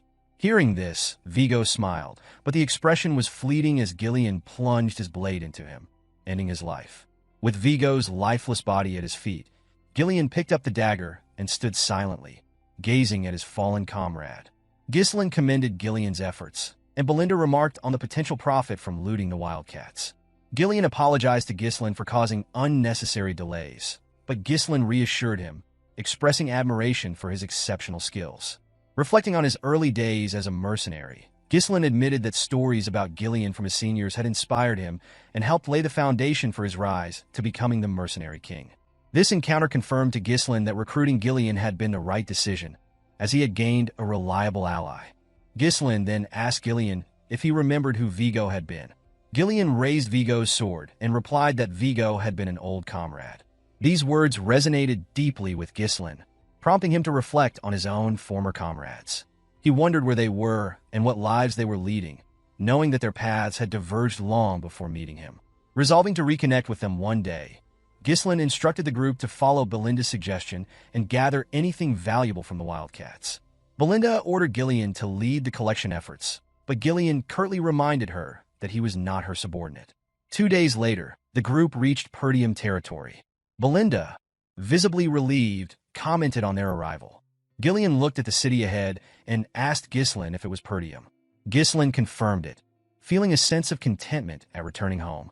He reflected on how, when he had first run away, he believed he could return any time.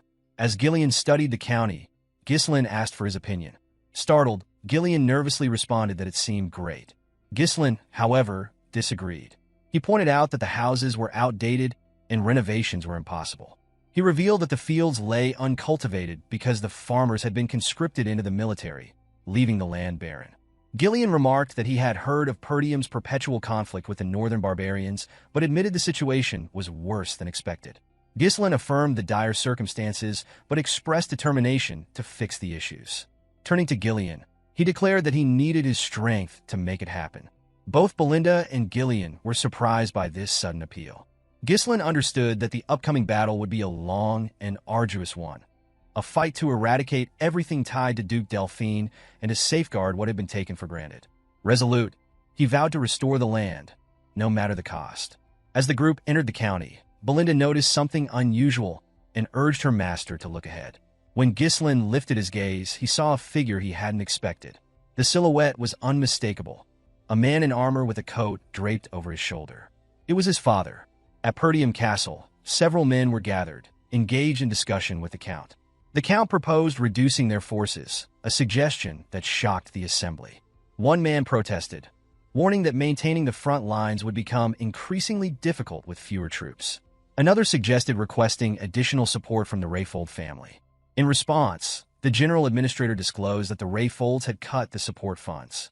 He added that they were amassing soldiers and stockpiling food instead, a revelation that left the knight in the room visibly surprised. One man pointed out the urgent need for funds to rebuild the Forest of Beast garrison, which had been partially destroyed in the recent battle against the orcs. He argued that reducing the Knight Order's forces would barely provide financial relief and carried significant risks. Ghislain observed the heated debate, finding the scene unsurprising. Among the men was Randolph, the knight captain, known for his commanding presence. Albert, the bearded treasurer, exuded a gruff seriousness, while the general administrator, Homern, maintained a more composed demeanor. Ghislain's thoughts drifted to his father. Though only a few months had passed since their last meeting as the young Lord of Perdium, for Ghislain, who had lived decades as the Mercenary King, the time felt far longer. Addressing his father directly, Ghislain welcomed him back home. Count Swalter Perdium, Ghislain's father, found his son's words unusual, given their typically formal interactions. As a child, Ghislain had disliked his father's stern and serious nature, but now he saw the weight of countless burdens etched into the Count's shoulder, the exhaustion and responsibility of governing the land.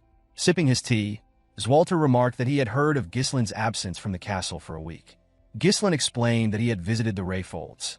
The Count inquired if he had caused any trouble during his visit, to which Ghislain reassured him that he had not. Albert, the treasurer, interjected, mentioning rumors of a duel Ghislain had won against Kane, along with a significant sum of money. Albert, skeptical, questioned if the young lord had gone to Rayfold to gamble. Ghislain, irritated by the suggestion, clarified that his trip had been an investment-related visit and that he had conducted business with Amelia. Homern, the general administrator, advised Ghislain to be mindful of his actions, reminding him of his future responsibilities as the next ruler of Perdium. Ghislain, maintaining a calm demeanor, acknowledged the reminder, but assured Homern that there was no need for concern. Homern grew increasingly frustrated as it became evident that Ghislain was disregarding his advice. His concern only deepened as a result. Swalter set his tea down and intervened, instructing his subordinates to stop. Turning to his son, he remarked that he had heard about some good trouble Ghislain had caused during his absence. Ghislain, puzzled, waited for clarification. Swalter then asked if it was true that Ghislain had executed Jamal and Philip for attempting to sell Elena. The mention of those disloyal knights surprised Ghislain. Randolph, the knight captain, interjected with skepticism, insisting that it was impossible for Ghislain to have defeated the two knights alone. He speculated that they must have turned on each other and that Ghislain merely delivered the final blow. Ghislain understood the captain's disapproval. Despite their treachery, the fact that knights had died at Ghislain's hand troubled Randolph. To avoid conflict, Ghislain chose to go along with Randolph's version of events. Randolph, with a smug expression, declared that his assumption had been correct. Swalter, however, praised his son for his actions, much to Ghislain's astonishment. The Count dismissed the details of how the knights had been dealt with, stating that the only thing that mattered was Elena's safety. For the first time, Ghislain received a genuine compliment from his father. Encouraged, he informed Swalter that he had a request. Swalter, surprised by the declaration, listened as Homern cut in, warning Ghislain to stop if he intended to ask for money. Randolph agreed, citing all the trouble Ghislain had caused in the past. With visible irritation, the captain listed incidents such as selling military provisions for gambling funds, setting the front gate on fire to grill an army horse, and melting down armor to forge a useless legendary sword. Ghislain couldn't refute the accusations. Though he didn't recall these events clearly, he knew he was likely responsible. Ghislain clarified that he wasn't asking for money, but simply needed his father's permission. Swalter asked what the request entailed, and Ghislain revealed that he wished to pioneer the Forest of Beasts. The announcement shocked everyone present. Ghislain, unfazed by their reactions, smiled confidently. Later, in his bedroom, Ghislain recounted the encounter with amusement, sharing that his father had denied his request.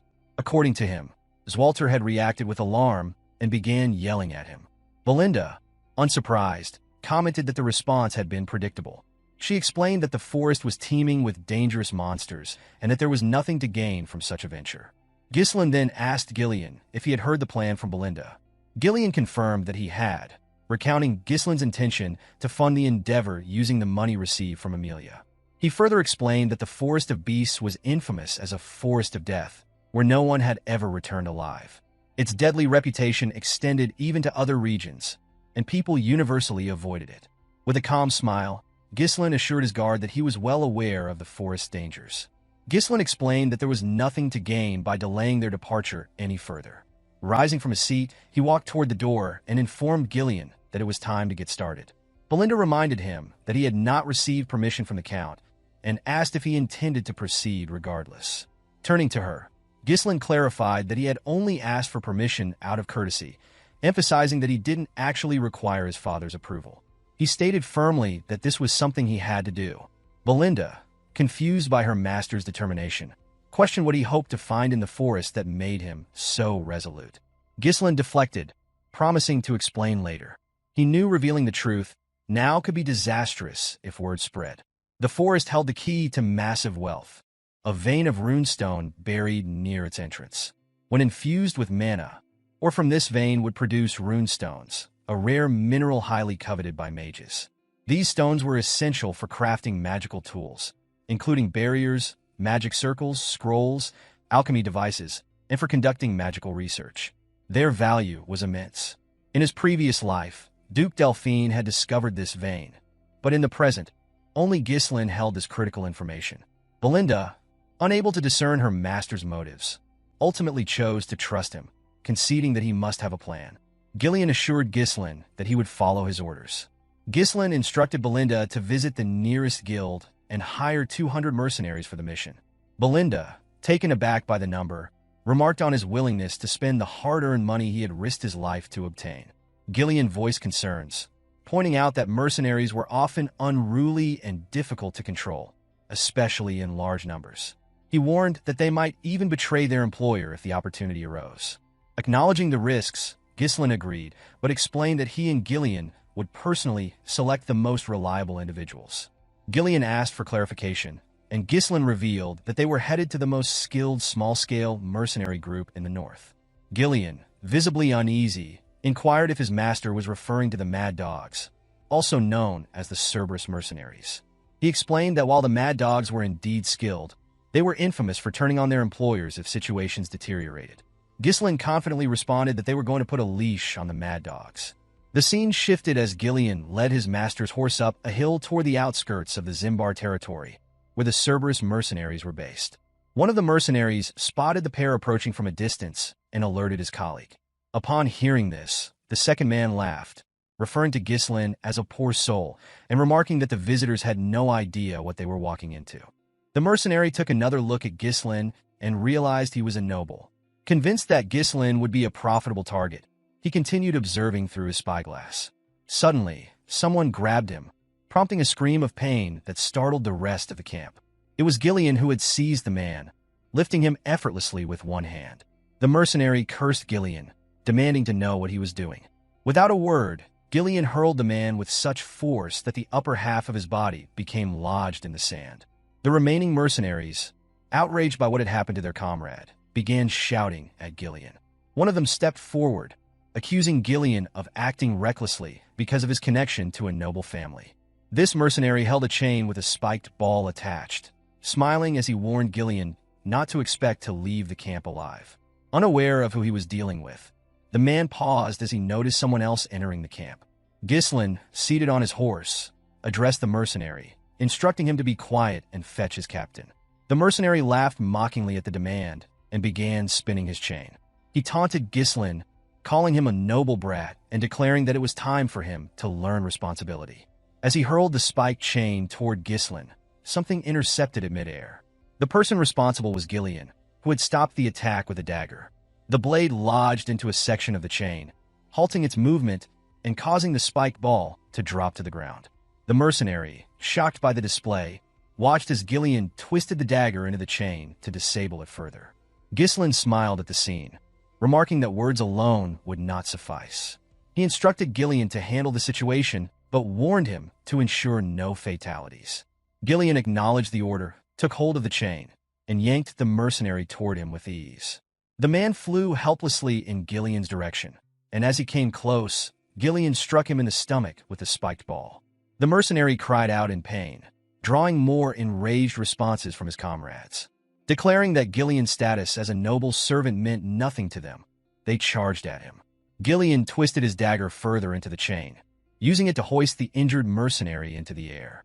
He then threw the man into the group of attackers, scattering them as they collided with their fallen comrade.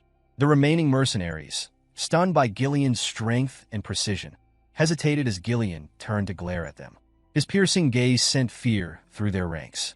Ghislain dismounted his horse and addressed the group, demanding to know how much longer they intended to keep him waiting.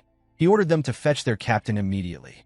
Before they could respond, a voice interrupted, asking about the cause of the commotion. The mercenaries quickly parted, clearing a path for the newcomer. The man with fiery red hair and an imposing presence introduced himself as Cain, the captain of the Cerberus mercenaries. Curious about their purpose, Cain asked Ghislain why they were seeking him. Ghislain found the question absurd, believing there was only one reason to approach a mercenary group. Without hesitation, he stated that he was there to entrust them with a request. Cain was taken aback by the situation and questioned Ghislain about why a client would harm one of his subordinates. He remarked that a noble should have better manners. Ghislain, smiling, responded that this was his unique way of greeting. He added that it was the most effective method to tame someone. Cain, amused by the remark, chuckled and wondered aloud what might have happened if Ghislain had greeted them twice. The scene shifted to Cain's tent, where he and several mercenaries sat with Ghislain and Gillion. Cain asked Ghislain to explain the nature of his request. Ghislain revealed his intent to hire the mercenary group to pioneer the Forest of Beasts. The announcement stunned Cain's men, who were incredulous at the idea of entering a forest notorious for being filled with dangerous creatures. Knowing the forest bordered Perdium territory, the mercenaries exchanged uneasy glances. Cain, maintaining his composure, asked Ghislain what kind of person he must be to consider disturbing such a perilous place. Ghislain introduced himself as the young lord of Perdium. Cain and his men, surprised by the revelation, erupted into laughter. They could hardly believe they were speaking to the infamous young lord described in local rumors. Their laughter grew louder as they became convinced that Ghislain had lost his mind. Cain, dismissive, told Ghislain that he likely had no idea what the Forest of Beasts was truly like, having grown up sheltered in a greenhouse. He asserted that the forest was no place for rookies like him. Declaring the discussion over, Cain signaled his men, who raised their weapons. Gillion, seeing this, lifted his axe in preparation for a fight. Ghislain, unfazed, asked Cain if he was afraid. The question startled Cain, who responded with a smile that he was disappointed. He remarked that he had heard of the Cerberus mercenaries' reputation for skill, but now he believed it to be a hoax. Placing his foot on the table, Cain warned Ghislain not to provoke him, reminding him that mercenaries do not take jobs that offer no worthwhile reward. Ghislain replied that weaklings often rely on excuses, a comment that visibly annoyed Cain. Cain declared that Ghislain was ruining the mood with his pathetic provocations, dismissing him as a clueless brat unworthy of his time. He assured Ghislain that he would allow him to leave unharmed, but demanded compensation for the trouble caused. Ghislain, his demeanor now serious, refused. He then made a bold request, a Moriana's recognition with Cain, the captain of the Cerberus mercenaries. Both Gillion and the other mercenaries were shocked by the challenge. Cain, narrowing his eyes, asked Ghislain if he even understood what he was asking for. Ghislain, wearing a confident smile, confirmed that he did. He explained that Moriana's recognition was a traditional mercenary duel, bound by specific rules. Each participant used only a single dagger, with one arm tied to their opponent's. The use of mana was strictly forbidden, and stepping outside the designated small circle counted as a loss. The match thrust both participants into a brutal, life-or-death struggle, confined within a small space that limited their movements. Often, the duel resulted not only in the death of the loser, but sometimes even the victor. Ghislain explained to Cain that the terms of the match required the loser to admit defeat without reservation and submit completely to the winner, effectively becoming the winner's subordinate or dog. He then asked Cain how he felt about the bet. Gillion, observing his master, was puzzled by how a noble could be so familiar with such a crude mercenary tradition. Among mercenaries, rejecting a Moriana's recognition was seen as an admission of weakness, making refusal virtually impossible. Cain began laughing maniacally, his expression turning unsettling. Addressing his subordinates, he mockingly announced that they had a bold young noble who wanted to prove himself by mercenary standards. Encouraged by their captain, the mercenaries laughed along, amused by the absurdity of the situation. The scene shifted outside, where Ghislain and Cain stood ready for the duel. Their arms were tied together, and each was handed a dagger. Cain removed his jacket, revealing his imposing physique. The mercenaries cheered for their captain, shouting for him to kill the insolent noble. Cain, believing Ghislain had learned about the tradition from somewhere and was attempting to bluff his way through, told him there was no turning back now. Pulling Ghislain closer with a binding, Cain confidently stated that he had participated in this type of duel 5 times before. Returning to his starting position, Ghislain pulled Cain toward him and, with a cold, condescending gaze, revealed that he had completed this type of duel over 100 times. The captain was visibly shocked by the claim. At the signal to begin, both men charged at each other with their daggers, narrowly dodging each other's initial strikes. They swung again, their movements precise, though neither landed a blow. Ghislain pressed forward with greater strength, forcing Cain to block his attacks. Seizing an opening, Cain yanked Ghislain toward him and attempted to stab him from behind. Ghislain, unable to see the blade clearly, blocked each strike with skill. As Cain missed an attack, Ghislain bent his head to avoid it and countered swiftly. Cain managed to evade and retaliated by pulling Ghislain close and delivering a heavy kick to his leg. The force of the blow was jarring, but Ghislain endured it. Cain, surprised by Ghislain's resilience, acknowledged that he was performing better than expected. He expressed disbelief at Ghislain's claim of having participated in over 100 Moriana's recognitions, remarking that most mercenaries never experience even one in their lifetime. Charging at Ghislain again, Cain mocked him, advising that he should at least make his bluffs more convincing. This time, he didn't give Ghislain any opportunity to counter. The Cerberus mercenaries, delighted by the display, encouraged their captain to finish Ghislain off. However, their cheers subsided under Gillion's intense glare, silencing them instantly. Gillion, observing the fight, recognized the severity of the situation. The circle was so small that it barely accommodated one person lying down. With no mana or external force allowed, the duel demanded complete reliance on physical skill and strength alone. Another significant challenge in the duel was the size difference and restricted movement due to the tied hands, which left Ghislain at a disadvantage. He could barely evade or block Cain's relentless attacks, while Cain had ample opportunity to dominate and control the fight. Gillion, observing closely, rested his hand on his axe, prepared to intervene if the situation turned dire. Cain seized Ghislain's arm and pinned him down before swinging his dagger toward him. Ghislain evaded the strike by jumping to the other side, landing unsteadily. Upon landing, he felt a sharp pain surge through his leg, the same leg that had absorbed Cain's earlier attack. Without the protection of mana, the accumulated damage was beginning to take its toll. Cain noticed Ghislain's pained expression and smirked. Mockingly, he remarked that Ghislain looked pale and asked if he had already reached his limit.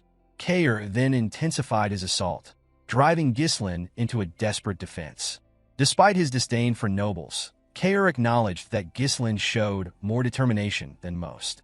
However, he remained convinced that Ghislain lacked skill and believed he had deciphered his strategy, deflecting dagger strikes while absorbing less harmful blows with his body. Yet Cain also understood the harsh reality of Moriana's recognition. Without mana, every attack inflicted accumulating damage.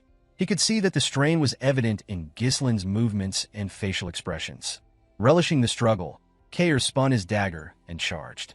Ghislain blocked the attack, but was immediately forced to dodge as Cain swung his dagger toward his head. Ghislain bent low to avoid the strike and attempted to counterattack from below, but Cain blocked it easily. Cain dragged Ghislain's arm to the side, pinning him again, and delivered a brutal kick to his already injured leg. Ghislain winced in pain, and Cain, noticing his reaction, assumed victory was at hand. Raising his dagger, Cain commanded Ghislain to prepare to die. His subordinates erupted in cheers at the apparent conclusion. From the sidelines, Gillion gripped his axe, ready to intervene and rescue his master. However, before Cain could deliver the finishing blow, Ghislain smiled. With a sudden burst of agility, he dodged the dagger by lowering himself even further, a move that stunned Cain. Taking advantage of the opening, Ghislain shifted to the side and delivered a precise cut near Cain's ribs. The strike left Cain momentarily stunned, and gasps erupted from the gathered mercenaries. Even Gillion was shocked by the turn of events. Enraged, Cain charged at Ghislain, but Ghislain moved low again, evading the attack with remarkable skill. This time, he countered with a slash to Cain's chest as he passed. The mercenaries stood in disbelief. Their captain, who had been dominating the fight and tossing Ghislain around earlier, was now wounded twice. They shouted for Cain to demonstrate the strength of a true mercenary. Meanwhile, Gillion watched with astonishment at his master's movements, realizing that Ghislain had far greater skill than he had anticipated. Cain swung his dagger at Ghislain's head, but Ghislain ducked low to avoid the strike. Rising quickly, he used his shoulder to slam into Cain's face. With the dagger tightly clenched in his fist, Ghislain delivered several blows to the captain's face in rapid succession. Before Cain could recover, Ghislain rotated his dagger and stabbed it into Cain's hand. Despite the injury, Cain did not cry out. Instead, he charged at Ghislain with renewed ferocity. Ghislain, however, easily dodged each attack. Cain began to falter, confused by the sudden change. Just moments earlier, Ghislain had seemed barely capable of withstanding his strength. Gillion, watching intently, finally understood. Cain's reliance on brute force was his downfall. His powerful swings had stiffened his muscles and restricted his movements, making his body rigid and slow. By contrast, Ghislain had avoided resisting directly. Instead, he relaxed his own body, using the captain's momentum to redirect the fight into his favor. Gillion, impressed by this unexpected display of strategy, quietly placed his axe back in its sheath. As Cain gasped for breath, his men taunted him, urging him to stop playing around and finish the fight. Ghislain commended Cain for his resolve, noting that many others in his position would have resorted to breaking the rules by using mana when cornered. Cain, smirking despite his exhaustion, replied that Ghislain spoke like someone who truly had fought in 100 Moriana's recognitions. He revealed that he had earned his position as captain through this very method, adding that mercenaries who broke the rules never survived long in their profession. Ghislain smiled at Cain's words, stating that he admired his spirit. Cain admitted that he was at a disadvantage in a direct confrontation, but pointed out that victory in Moriana's recognition was not limited to overpowering an opponent. He reminded Ghislain that stepping outside the circle was an automatic loss. With that, Cain grabbed Ghislain's arm, hoisted him into the air, and attempted to throw him out of the circle. Confident in his plan, Cain was certain that this would secure his victory. However, before Ghislain's foot could touch the ground, he tightened his grip on Cain's hand and pushed his legs upward, bracing against Cain's knees to stop his descent. Using Cain's body for support, Ghislain reversed the momentum, pulling Cain toward him. Taking advantage of the surprise, Ghislain climbed up Cain's leg, maneuvered behind him, and locked his arm around the captain's neck. In one fluid motion, he slammed Cain's head to the ground, pushing it outside the circle. The gathered mercenaries stared in stunned silence, unable to believe what had just happened. Cain, realizing his loss, glared at Ghislain in frustration. Ghislain smiled gently, declaring his victory. Still in disbelief, Cain turned to Ghislain and demanded to know his true identity, unable to reconcile the skill he had witnessed with the idea of Ghislain being a noble. Fixing Cain with a cold, piercing gaze, Ghislain stated that he disliked the captain's attitude and reminded him that he was now speaking to his new master. Pulling Cain to his feet, Ghislain asked what he planned to do next. Cain assumed the fight was over, but Ghislain calmly corrected him, pointing out that he himself had not yet stepped outside the circle. Cain, taken aback, watched as Ghislain clenched his fist. Ghislain announced that it was time to discipline his subordinate, signaling that the ordeal was far from over. Ghislain delivered a solid punch to Cain's face, knocking him to the ground. Cain quickly raised a hand, asking Ghislain to wait. He reminded him that the fight was over the moment a combatant stepped out of the circle. In response, Ghislain struck him again and questioned if Cain intended to abide by rules on the battlefield. Cain, furious, called him a bastard and reminded him that nobles weren't supposed to act this way. Ghislain, his expression serious, ordered him not to speak back to his master. When Cain insulted him again, calling him a lunatic, Ghislain hit him once more. The punches continued, one after another, until Ghislain's hand was smeared with Cain's blood. The mercenaries, watching from the sidelines, grew uneasy. They had expected Ghislain to let their captain go after winning the duel, but instead, the beating continued. Cain, his face swollen and bloodied, begged Ghislain to stop. Ghislain pulled him to his feet and, with a cold gaze, reminded him that he had not yet stepped out of the circle. Cain, horrified, turned to his men and shouted for them to intervene and kill Ghislain. The mercenaries grabbed their swords, but before they could approach, Gillion unsheathed his axe. His commanding tone froze them in place as he warned that anyone interfering with his master's discipline would be killed. The mercenaries, seeing the deadly intent in Gillion's eyes, dared not move. Cain, trembling like a beaten dog, turned back to the young noble. Ghislain asked if he was finished, and Cain's only reply was laughter born of fear. He knew he had miscalculated. Another punch landed, pushing Cain back. For the first time, Cain's overconfidence had failed him. He had always seen nobles as pompous losers, arrogant, selfish, and easily manipulated with the right scare tactics. It was this attitude that had earned him the nickname Mad Dog, a title he relished. Yet now, the so-called Mad Dog was being thoroughly beaten by a noble he had underestimated. The mercenaries, visibly worried by their captain's condition, glanced at one another, unsure of what to do. Cain's face was swollen, his body bruised, and his strength depleted. Ghislain paused to assess Cain's injuries and then turned to the mercenaries. Breaking the silence, he ordered them to fetch water, bandages, and a towel. The men were taken aback by the command, but Ghislain calmly warned that their captain would die if they didn't act quickly. Shocked into action, they complied with his orders. Gillion observed the scene closely. He noticed how the previously unruly mercenaries were now following Ghislain's commands without question. In a world where strength often carried more weight than laws, Ghislain had established his authority in the most direct and irrefutable way. He had demonstrated who was in charge. In the next scene, Cain sat slumped in a chair, his body wrapped in bandages. Ghislain placed a sheet of paper on the table in front of him and instructed him to sign it. Cain, staring at Ghislain with a mixture of defeat and resignation, realized that he had no choice but to comply. Cain hesitantly took out a pen and signed the document. As he handed it to Ghislain, he nervously asked him to take it. Ghislain, fixing him with a cold stare, demanded he repeat what he had just said. Cain, now visibly shaken, stammered that he looked forward to working with him. Ghislain grabbed Cain's hand, causing him to flinch. With a calm but firm tone, Ghislain told him they were now family and that he too looked forward to their collaboration. A few days later, at the outskirts of Perdium territory, a group of mercenaries had gathered in the early morning. One of them, yawning, asked if anyone knew why they had been summoned so early. A bald man carrying a shield chimed in, mentioning a rumor that their employer was the young lord of Perdium. The mercenaries were shocked to hear this. One of them scoffed, calling Ghislain just a brat and doubting his ability to manage mercenaries effectively. He speculated that the job would be easy. A shirtless, heavily built man clapped his hands to grab the attention of the group. Known as Gordon the Muscle, he smiled and addressed his fellow mercenaries, suggesting that they needed a representative to handle their brat employer.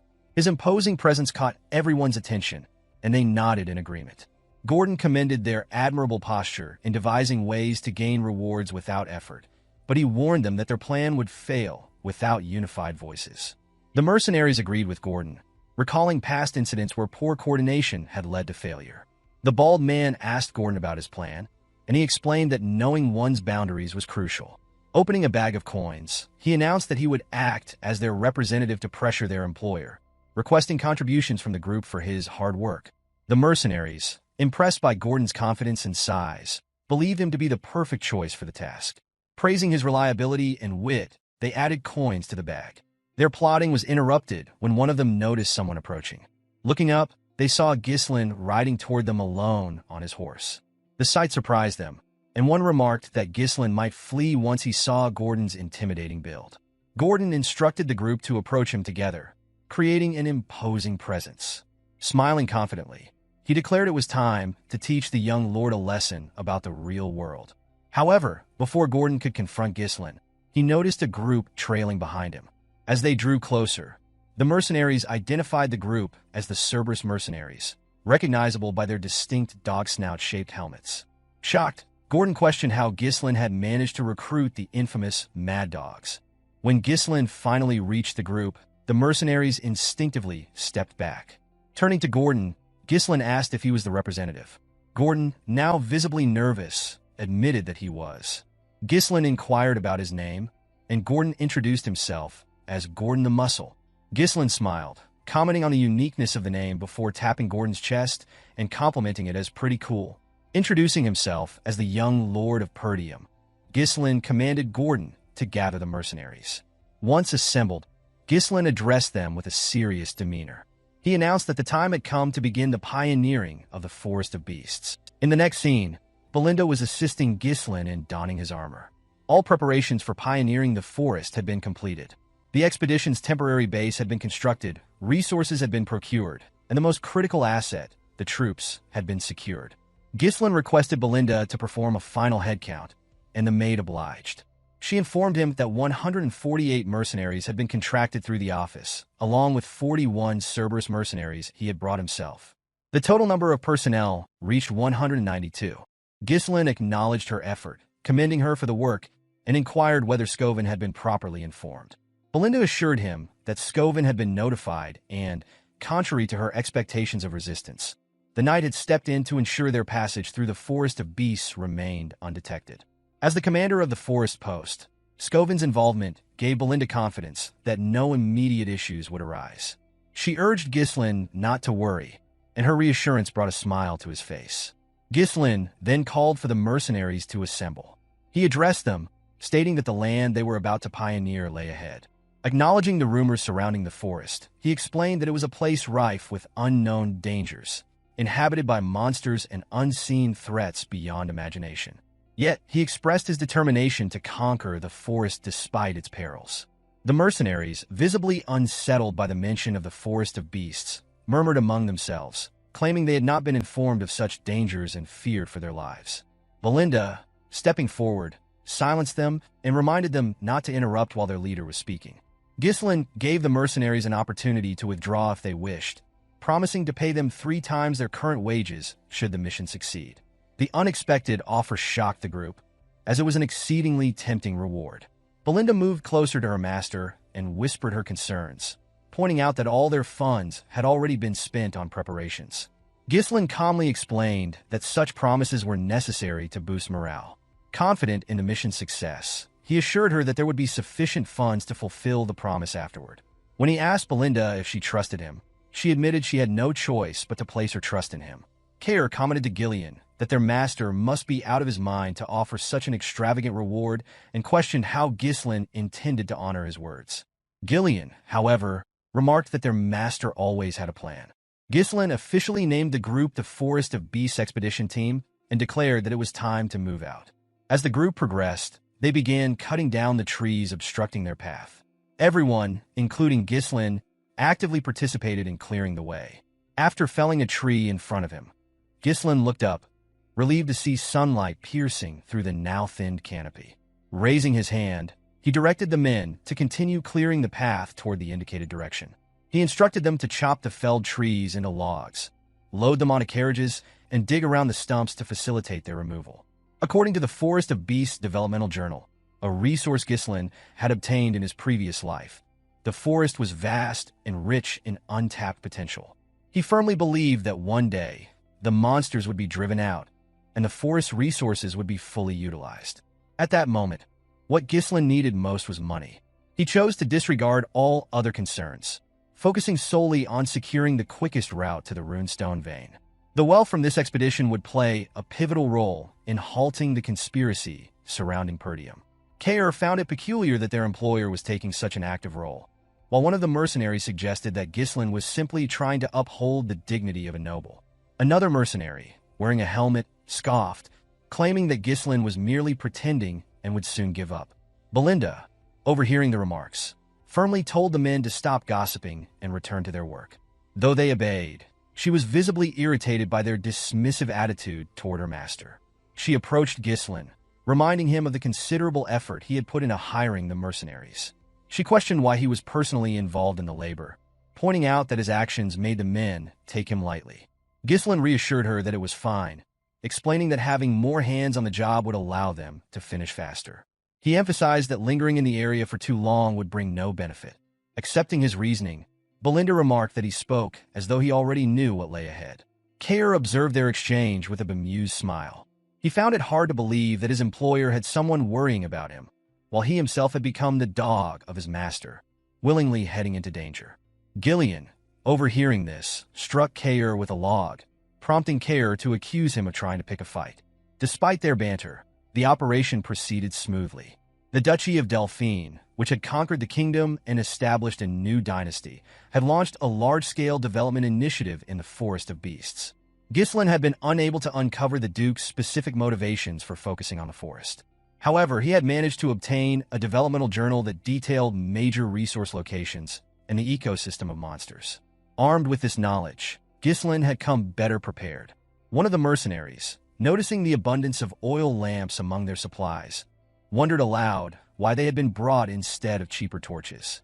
The lack of incidents along the way unsettled Ghislain. He had only read about the dangers of the forest and had no first-hand experience. Sensing the deepening of the forest, he cautioned the men to remain vigilant. While some mercenaries continued cutting trees, one remarked on the increasing darkness, asking if night had already fallen. Another mercenary, smiling, noted that no monsters had been encountered despite the forest's fearsome reputation. Agreeing, his companion speculated that the dangers had been exaggerated. He joked that even without any effort from their leader, Gordon, the job would have remained simple. They lamented that tripled pay seemed excessive for such an easy task. As they spoke, a bald mercenary struck Gordon on the back while he carried a log, jokingly demanding his money back. Gordon, however, noticed something strange. Turning to the others, he pointed out that they had cut countless trees along the way. When asked, the men confirmed that they had. Gordon's expression darkened as he directed their attention to the path behind. It was inexplicably blocked. The mercenaries froze in shock at the sight. Ghislain's voice rang out, commanding everyone's attention. Sensing the shift in the forest's atmosphere, the troops instinctively reached for their swords. The mercenaries who had earlier dismissed the rumors now began to panic, as an oppressive tension descended upon the group. Something was amiss. Ghislain called out to Gordon, warning him that staying there would result in his death. He instructed him to walk toward the group slowly. Gordon obeyed but stumbled into a tree and fell to the ground. The group immediately assumed defensive positions, calling Gordon an idiot. Turning back to face the others, Gordon was surprised that nothing happened. The mercenaries, equally perplexed, exchanged confused glances. A bald man among them chuckled, mocking their employer for being overly cautious. He claimed that the path only appeared blocked because the scenery was so similar, dismissing Gordon's concerns as a mistake. He further belittled the Forest of Beasts, calling it nothing more than a slightly dense forest with an exaggerated name. Ghislain, maintaining a serious demeanor, ordered the man to step closer if he wished to stay alive. Irritated, the mercenary accused him of trying to create unnecessary fear. As he finished speaking, vines suddenly wrapped around his waist. Before he could react, the vines lifted him into the air and toward the top of a tree, where a monstrous mouth filled with sharp teeth awaited.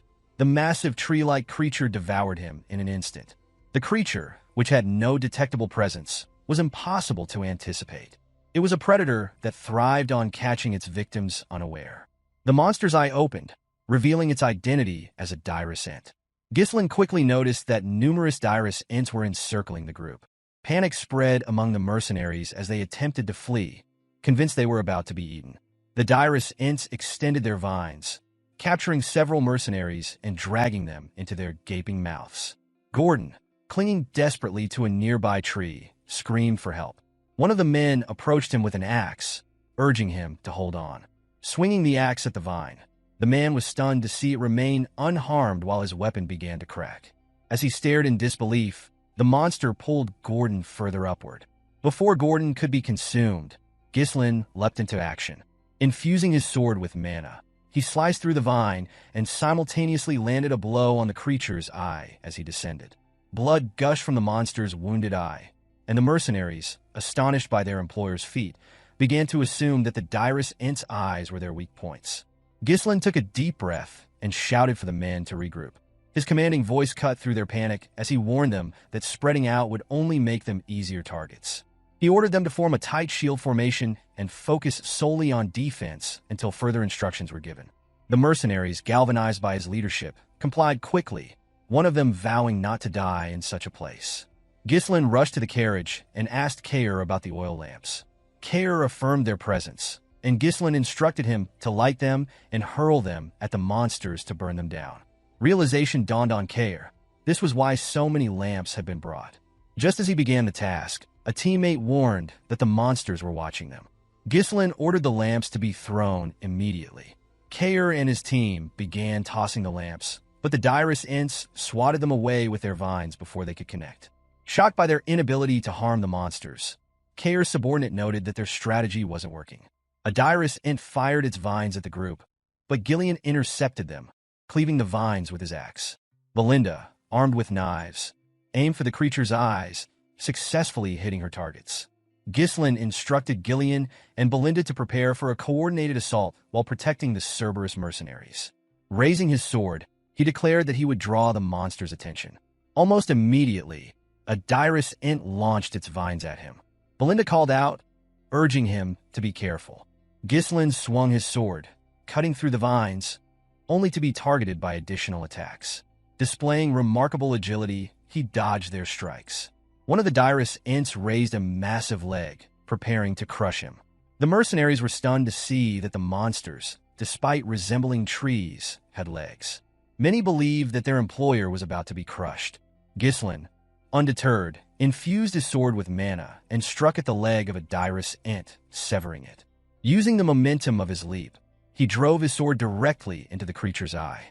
The remaining Dirus Ints immediately shifted their attention to him, their movements drawing gasps of shock from the onlookers.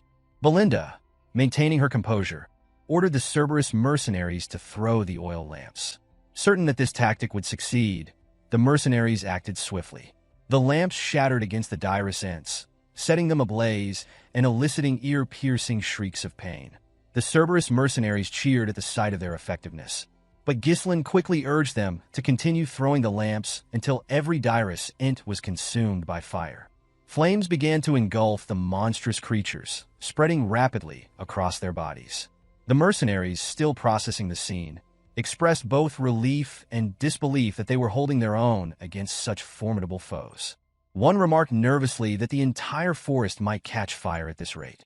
Gordon, trying to mask his unease, dismissed the Dirus Ints as being naturally weak to fire due to their tree-like nature.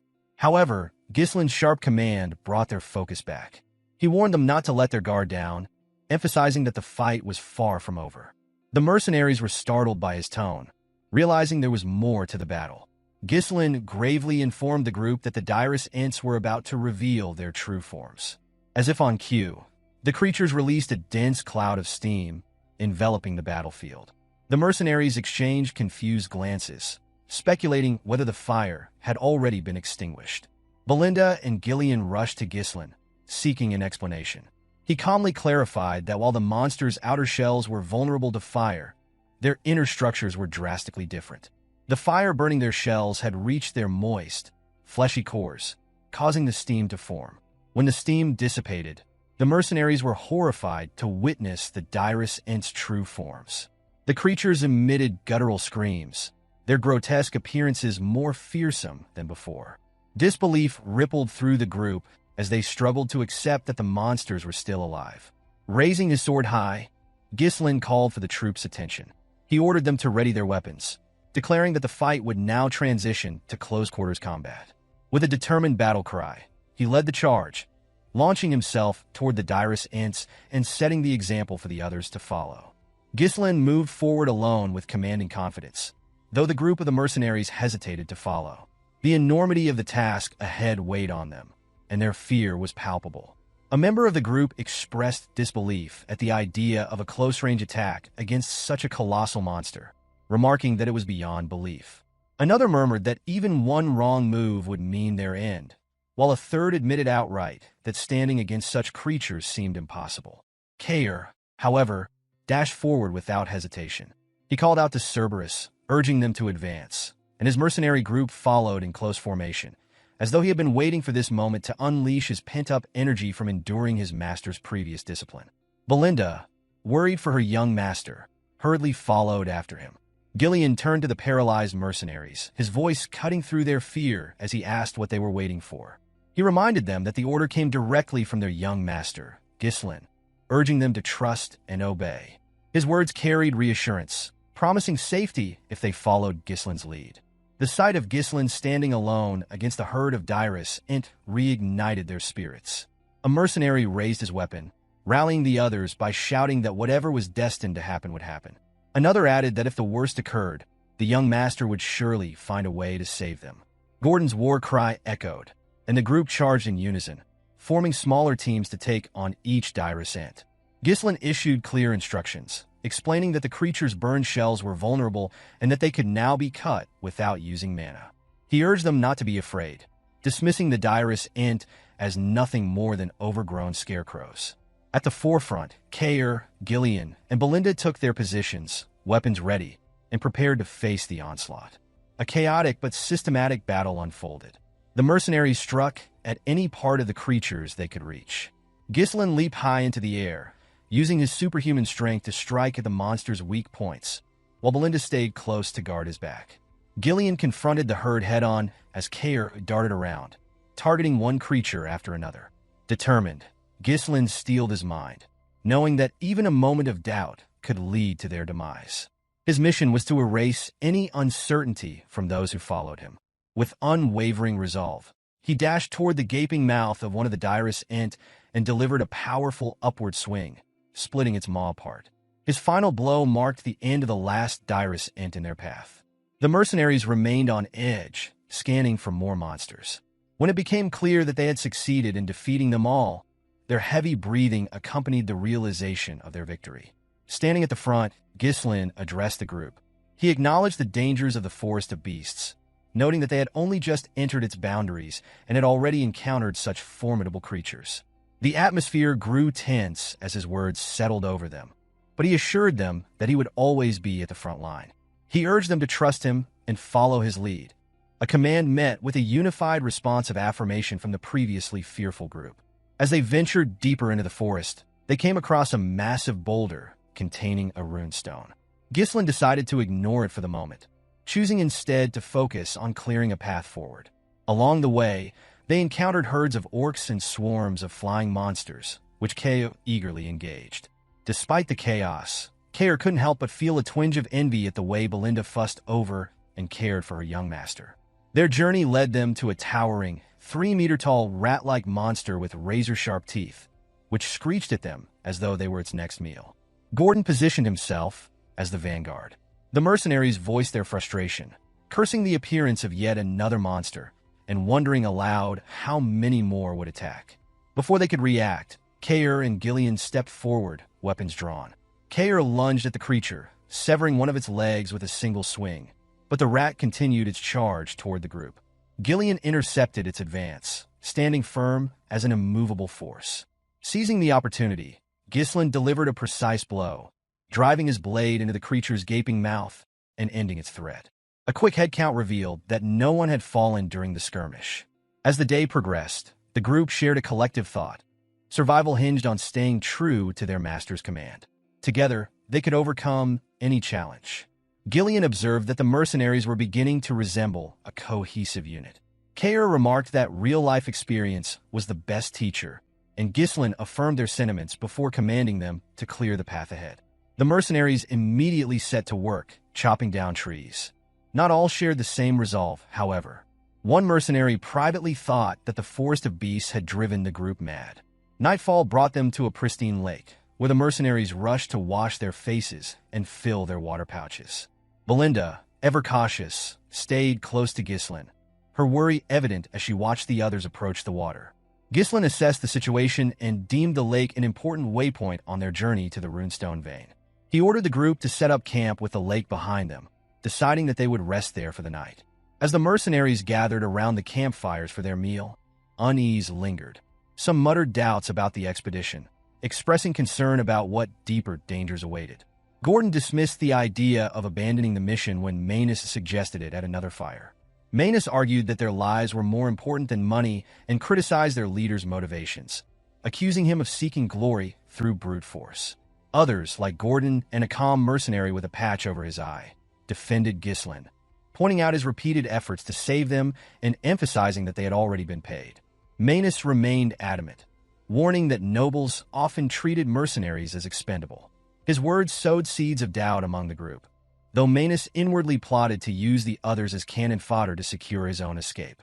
The man with the patch over his eye spoke, his calm voice breaking the tension.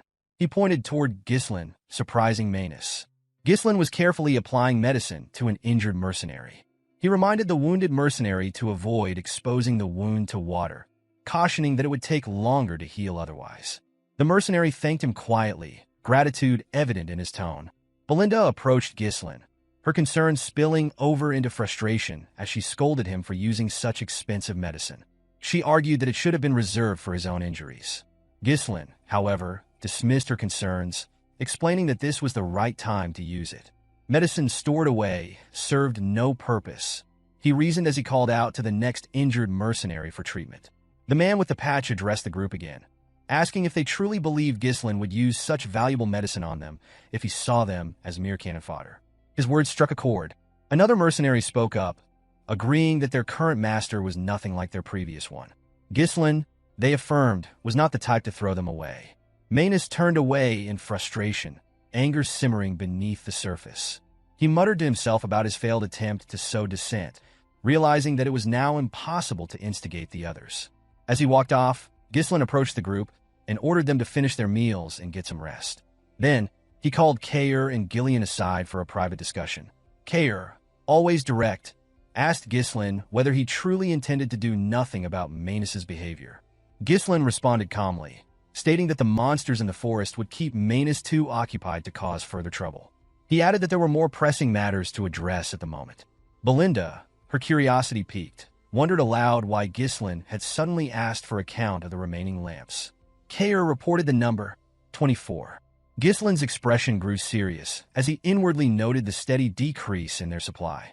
Since entering the forest of beasts, monsters had attacked relentlessly, both day and night. However, Ghislain explained, the attacks had mysteriously ceased over the past 2 nights. This observation seemed to signal a shift in their circumstances. Realization dawned on the group. Gillion voiced what they were all beginning to understand, suggesting that they had entered a nocturnal territory where the influence of the monsters might be keeping others at bay. Ghislain confirmed the theory, his tone steady but grim. He warned them that the path ahead would be more perilous than anything they had faced so far. Ghislain placed several lanterns around the camp as bait. The mercenaries, unaware of his plan, slept peacefully through the night. Even Gordon, bare-chested, leaned against a tree trunk and slumbered undisturbed until a sudden noise roused him. His eyes widened in shock when he noticed a lantern floating seemingly on its own, as though an unseen force had seized it. The object vanished into the darkness as soon as Gordon let out a startled cry. Moments later, Gordon caught sight of something monstrous. 4 pairs of glowing red eyes pierced through the shadows. His scream of alarm grew louder as he flailed his weapon wildly, attempting to strike the creatures he had glimpsed. He shouted, urging whatever was nearby to retreat, his voice filled with terror. The commotion woke the other mercenaries, who quickly gathered around him. One of them asked what was happening. Gordon, still shaken, declared that a monster had been right next to him. His words were met with confusion, as none of the others had seen anything. They exchanged puzzled glances, assuming that Gordon might have been dreaming. Realizing the monsters were no longer visible, Gordon's confusion deepened. He looked around, insisting he had not imagined the encounter. One mercenary cursed at the disruption, complaining about the noise, while another suggested cutting Gordon some slack, considering the numerous recent encounters with monsters.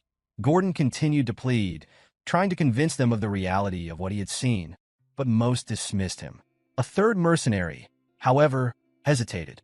This one admitted to feeling something strange and waking up to see a lantern disappear before their eyes. Others began to chime in, sharing similar experiences. One mentioned hearing an eerie laugh. The group's uncertainty grew, and tension rippled through the camp. One mercenary voiced confusion, wondering aloud if everyone was losing their minds.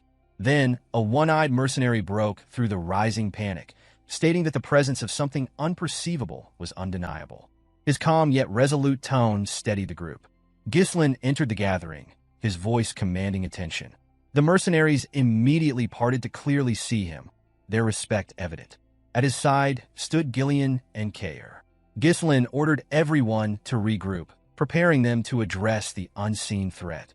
As the mercenaries formed a defensive circle, guarding one another's backs, the high-ranking members convened inside a tent to hear Ghislain's explanation. Gordon, still visibly shaken, questioned if monsters were truly surrounding them. The one-eyed mercenary voiced concern over their inability to see the creatures. Ghislain confirmed the suspicion, explaining that the creatures were likely drawn to the group near the lake. He identified them as shadow hunters, known as Pallors, beings capable of blending seamlessly into the darkness. He elaborated that physical attacks were futile against them, as they thrived by stealing surrounding light. The creatures used this ability to create an ideal hunting ground, where they could toy with their prey before striking. The mention of hundreds of such creatures left Gordon and the one-eyed mercenary shocked. Belinda voiced her realization, noting how the lantern's light had begun to dim. Cain's anger flared as he speculated that the creatures were toying with the group, his frustration driving him to suggest launching an immediate attack. Ghislain, however, dismissed the idea, insisting that waiting for the creatures to make their move would provide the best opportunity for a counterattack. Belinda questioned whether it was wise to wait, given the rapidly diminishing light. Ghislain explained that a reckless attack would only provoke the monsters further, forcing them to alter their tactics and escalate their harassment. Such a response, he warned, would leave the group unable to eliminate the creatures in one decisive action. Gillion, skeptical, questioned whether it was even possible to deal with hundreds of invisible and seemingly invulnerable monsters. Ghislain reassured him, referring to the magic scrolls he had previously instructed Belinda to prepare. These scrolls were handed out to each mercenary, accompanied by a detailed plan. As Ghislain knelt to sketch the plan in the dirt, and the gathered people paid close attention, he revealed that the Pallors were encircling the camp from 3 directions, using stolen light to tighten their hold. With their smaller numbers, the mercenaries could not hope to defend the entire area, particularly against such foes. A direct confrontation would leave them vulnerable to flanking attacks. Gillion noted that the lake at their backs prevented a complete encirclement, a fact Ghislain confirmed. Despite the unfavorable situation, Ghislain remained confident, declaring that the group held the initiative in the battle. His confident tone instilled a glimmer of hope among the gathered mercenaries. Belinda, however, voiced her confusion, uncertain what he meant by holding the initiative. Ghislain laid out the plan. The group would divide into 3 units: a shield unit to withstand attacks, a crossbow unit to hold off the enemy, and an elite assault unit, which he himself would lead. The shield and crossbow units would form a tight formation in the center, their primary role to block incoming attacks. Meanwhile, the assault unit would focus all their firepower to quickly break through the enemy's left flank. Once they regrouped with the central forces and encircled the Pallors, victory would be within reach. Gillion quietly acknowledged the plan, expressing his understanding. Gordon, however, questioned whether it would truly work, his uncertainty evident. Cain, ever confident, assured them that if the center held, the strategy was achievable. Belinda, raising her voice to interject, pointed out a critical concern. She reminded the group that the Pallors could not be attacked directly, as they merged seamlessly with the darkness. Her question, directed at Ghislain, left the others momentarily silent. All eyes turned toward their leader. Cain, the brawny yet occasionally insightful mercenary captain, suggested the use of mana. His suggestion, though rare, appeared reasonable for once. Ghislain, undeterred by the group's hesitation, reassured them, reminding Belinda of the magic scrolls that had been distributed. As night fell further, The mercenaries raised their voices in war cries, rallying their spirits for the impending battle. The formation was set, shields raised high, and the crossbowmen prepared to strike. One mercenary shouted instructions to maintain formation, emphasizing the importance of their cohesion. Another voice rang out, reporting the loss of the last lantern. The Pallors were closing in. Ghislain, speaking to himself, recalled an entry from the pioneering journal of the Delphini ducal house, which described the Pallors' extreme aversion to light. He moved with purpose, retrieving a magic scroll and preparing to use it. With a clear command, he tore the scroll, releasing the stored magic. Another note from the journal is that illuminating the area will reveal the true forms of the Pallors. The assault team followed Ghislain's lead, tearing their scrolls to unleash the magic stored within. Beams of light shot into the night sky. In an instant, the sky lit up as though it were day, banishing the oppressive darkness, exposing the Pallors' eel-like forms as they surrounded the camp. One mercenary, stunned by the transformation, murmured about the darkness lifting. Another, more alarmed, exclaimed at the revelation of the creature's forms.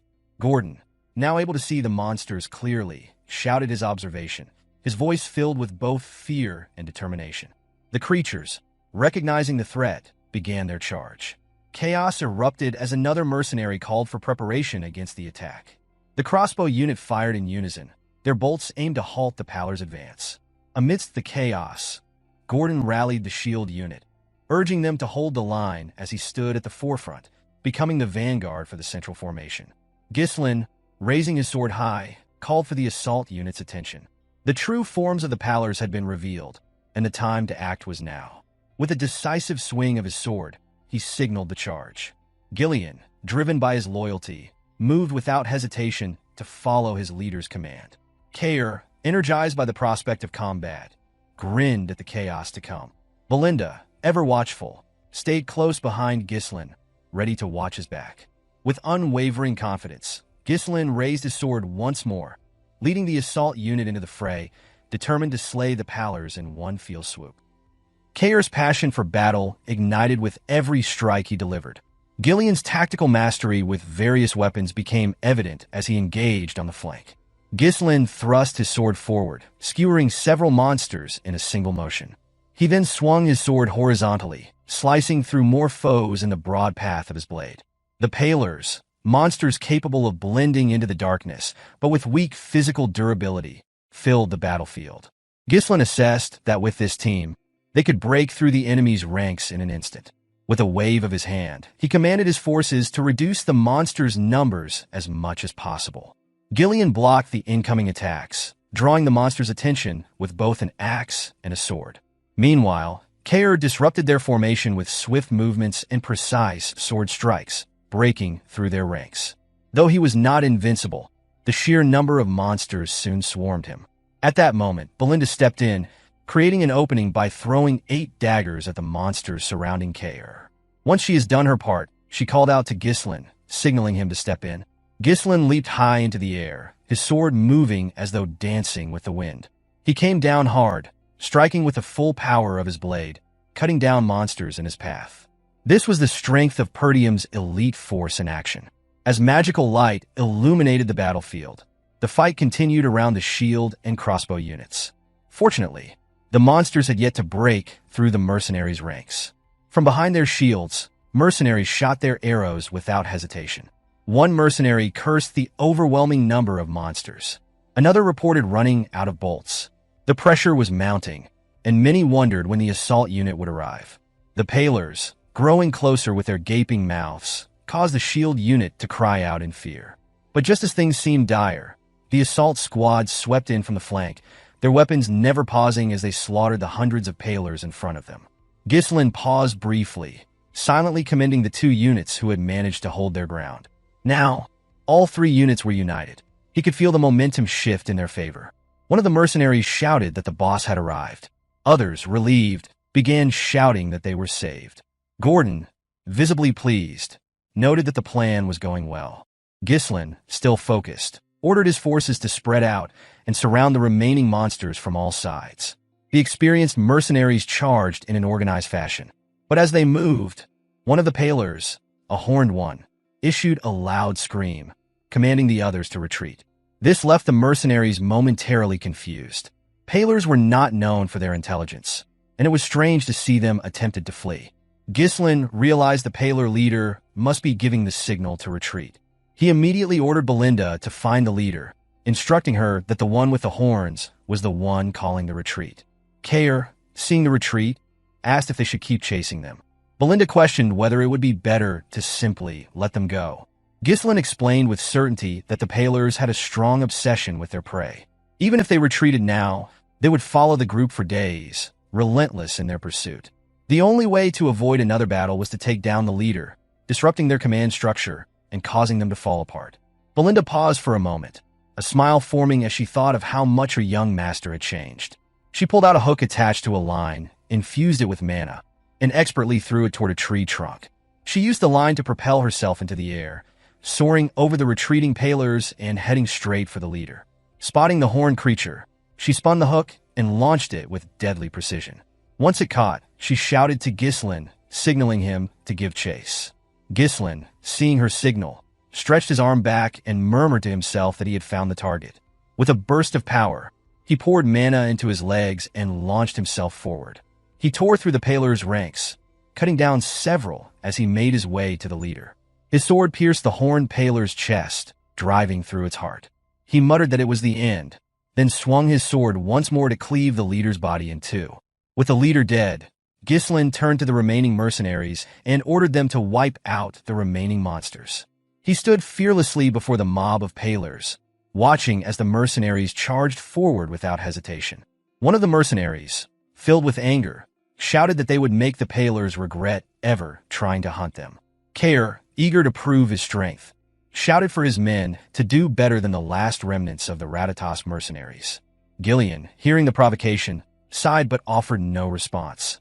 As the sun rose over the mountain range, casting its light over the battlefield, the mercenaries, aided by light scroll magic, fought through the night with relentless vigor. Ghislain stabbed the last of the Pallors, ending the battle at last. Ghislain praised his mercenaries for their commitment and their ability to follow his plan. Cheers erupted from the mercenaries, their voices filled with relief and triumph. The battle was over, and the big three stood together. Gillion commended Ghislain for his efforts, praising him for his hard work. Ghislain, acknowledging the compliment, responded that everyone had done well. Belinda, ever concerned, asked if Ghislain was hurt anywhere. Ghislain immediately turned his attention to the situation at hand, instructing Belinda to check the head count right away. He also directed Cain to bring the Cerberus mercenaries, without pausing for rest. He added that he and Gillion would scatter Pallors' corpses around the camp. Puzzled, Cain wondered aloud what effect scattering the corpses would have. Ghislain calmly explained that the smell of the corpses would drive other monsters away. Pallor, being one of the highest-ranking monsters at the entrance to the Forest of Beasts, would make for an effective deterrent. Gillion, chiming in with a touch of humor, added that this would ensure the camp area would be safe, teasing Cain by calling him Kid, as if to provoke him. Cain, not one to back down from a challenge, gestured in a way that seemed to indicate he was ready to settle things with Gillion. With a playful challenge, Cain asked if Gillion wanted to end things today, while Ghislain, relieved by the distraction, let out a sigh. Reflecting on the time spent in the Forest of Beasts, Ghislain realized it had been about 10 days since they entered. Now that the Pallor threat had been dealt with, he assessed that all the dangerous monsters along his planned route had been handled. The only remaining task was to mine the runestone veins. As the sun rose slightly above the horizon, Ghislain wondered if their struggles were finally over. Belinda approached and reported on her findings. She confirmed that the Cerberus mercenary corps consisted of 41 people, and the contracted mercenaries had decreased by 3, leaving a total of 126. Ghislain spoke softly, remarking that Cerberus had not suffered any casualties. Cain, proud of his leadership, smugly proclaimed that it was no surprise, considering who was leading them. He made a point of reminding Gillion that he had outdone the old man in leading his corps. Ghislain, focused on the situation, asked about the 3 contracted mercenaries who had died. Belinda explained that their identities could not be confirmed, as their bodies had not been found. Gordon added that Manus was missing, and the others speculated that he might have died in battle. However, this theory was quickly dismissed, as one mercenary pointed out that there were no bodies to support that claim. Another mercenary suggested that Manus had likely sneaked away. The others noted that it was not surprising, given Manus' track record. It was obvious that Manus had somehow convinced two other mercenaries to abandon the group and leave. As Ghislain processed this information, two mercenaries, who had followed Manus, began talking about the intense battle they had just survived. One remarked that they would have died if Manus hadn't run, as he had urged them to do. The other chimed in, suggesting that now that they had put some distance between themselves and the danger, they could afford to slow down a bit. But Manus, more practical than the others, snapped at them, urging them to keep running while the monsters were distracted. He emphasized that they needed to get out while they could if they wanted to survive. When he glanced back, however, he noticed the two mercenaries had stopped in their tracks. Manus, still oblivious to the danger, asked them why they stopped. Before the two could respond, they froze in fear. One of them pointed behind Manus, and he turned around to face the source of their terror. A pair of crimson-red eyes stared back at them. Looming over them was a gigantic snake, large enough to swallow a person whole. The three mercenaries stood frozen in fear, realizing too late that they had provoked a creature far beyond their ability to escape. Strangely enough, the blood python did not consume the three deserting mercenaries. Instead, it carried them to its nest, tossing them into a growing mountain of corpses, right in the runestone vein that Ghislain had been searching for. The journal Ghislain had retrieved from his memory was accurate, confirming that a runestone vein lay just a little deeper into the forest. The mercenaries, who had previously been grumbling incessantly, now displayed an unexpected discipline as they forged a path through the forest. They began by cutting down trees, trimming them further to make them manageable, and then moving them. Cain watched in amazement as they worked without needing instruction, noticing how efficiently they felled a tree nearby. It was the first time he had ever seen these lazy mercenaries so well-disciplined. Gillion muttered under his breath, sensing this moment had been inevitable. Cain responded, acknowledging the irony, and then turned his thoughts back to the mercenaries' newfound focus. He wondered aloud if they would all disband after this expedition, remarking that it would be a waste to use them only once. Ghislain, focused on his task of cutting through a tree, casually mentioned that he planned to hire them all as his personal soldiers. The mercenaries had surpassed the limits of their usual role through their experience here, and Ghislain believed they could form a solid foundation for expanding his forces. Gazelle approached with a report. He mentioned that the Pallor corpses had been scattered near the clearing, just as he had ordered. Cain acknowledged the report and expressed satisfaction with their progress, noting the impressive effect. He observed that no monsters had been spotted between the campsite and their current location, a sign that the tactics had been successful. His gaze briefly shifted to Ghislain, the disdain from their earlier encounters seemingly gone. However, something still felt off to Ghislain, an uneasy sensation he couldn't shake. He tried to dismiss it, but couldn't quite rid himself of the ominous feeling that lingered. Belinda suddenly appeared, swinging from a tree before landing and kneeling. Her excitement was palpable as she reported that she had returned and, with just one word, conveyed the thrilling news. There was something ahead. Ghislain immediately understood the significance. He commanded the mercenaries to clear the path at full speed, as their destination was now within reach.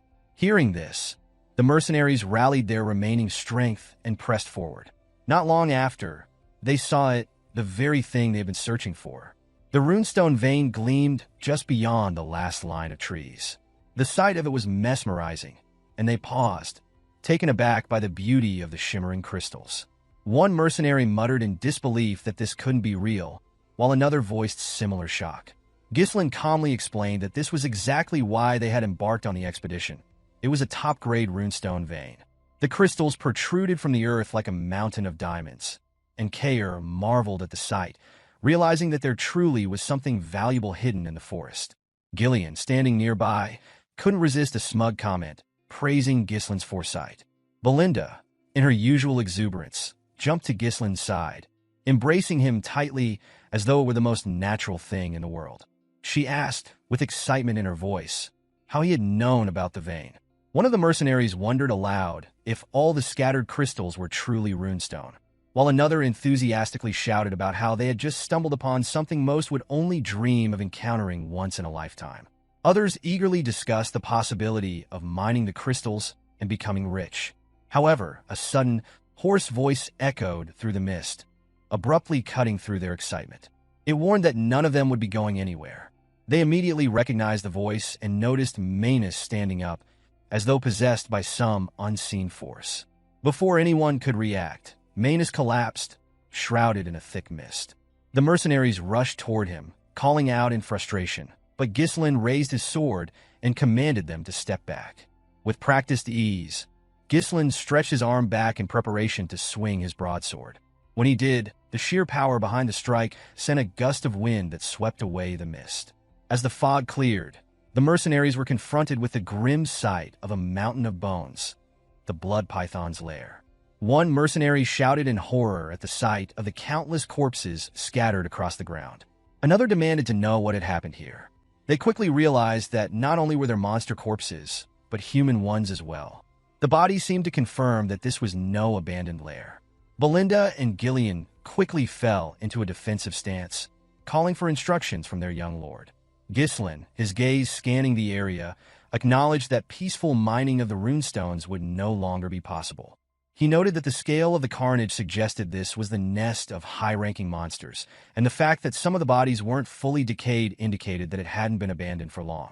The toxic gas from the corpses had mixed with the mist, which was why they hadn't noticed the danger right away.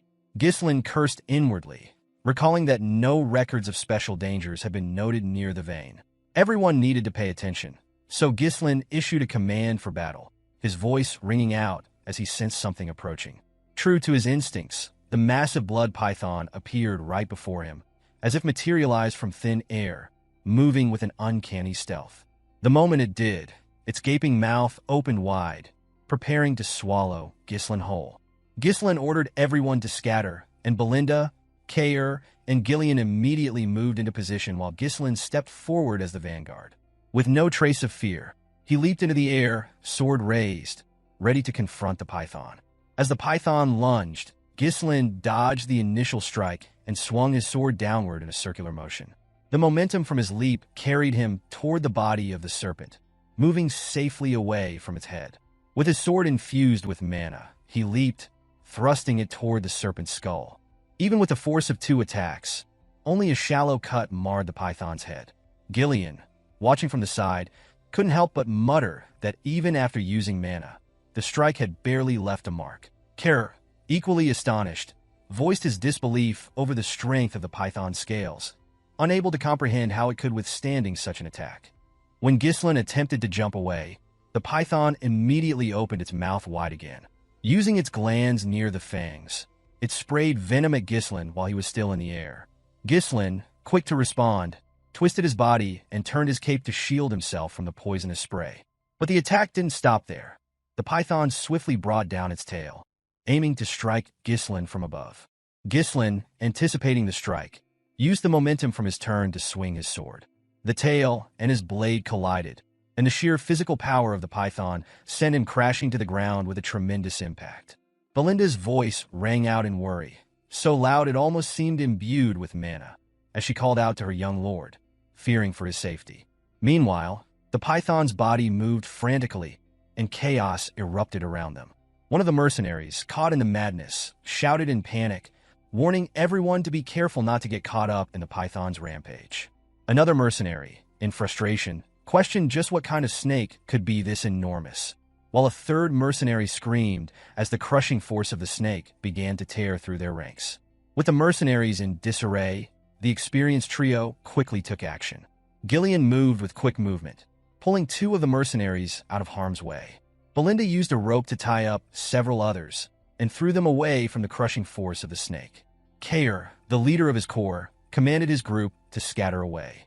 The rampaging snake was relentless and devastating, and the mercenaries were helpless in its wake, screaming in fear of being crushed under its monstrous strength. Ghislain, still kneeling on the ground, tried to circulate mana through his body, preparing for his next counterattack. As he watched the python's menacing gaze fixated on him, he knew this creature was the true master of the runestone vein. In his mind, Ghislain reflected on the situation.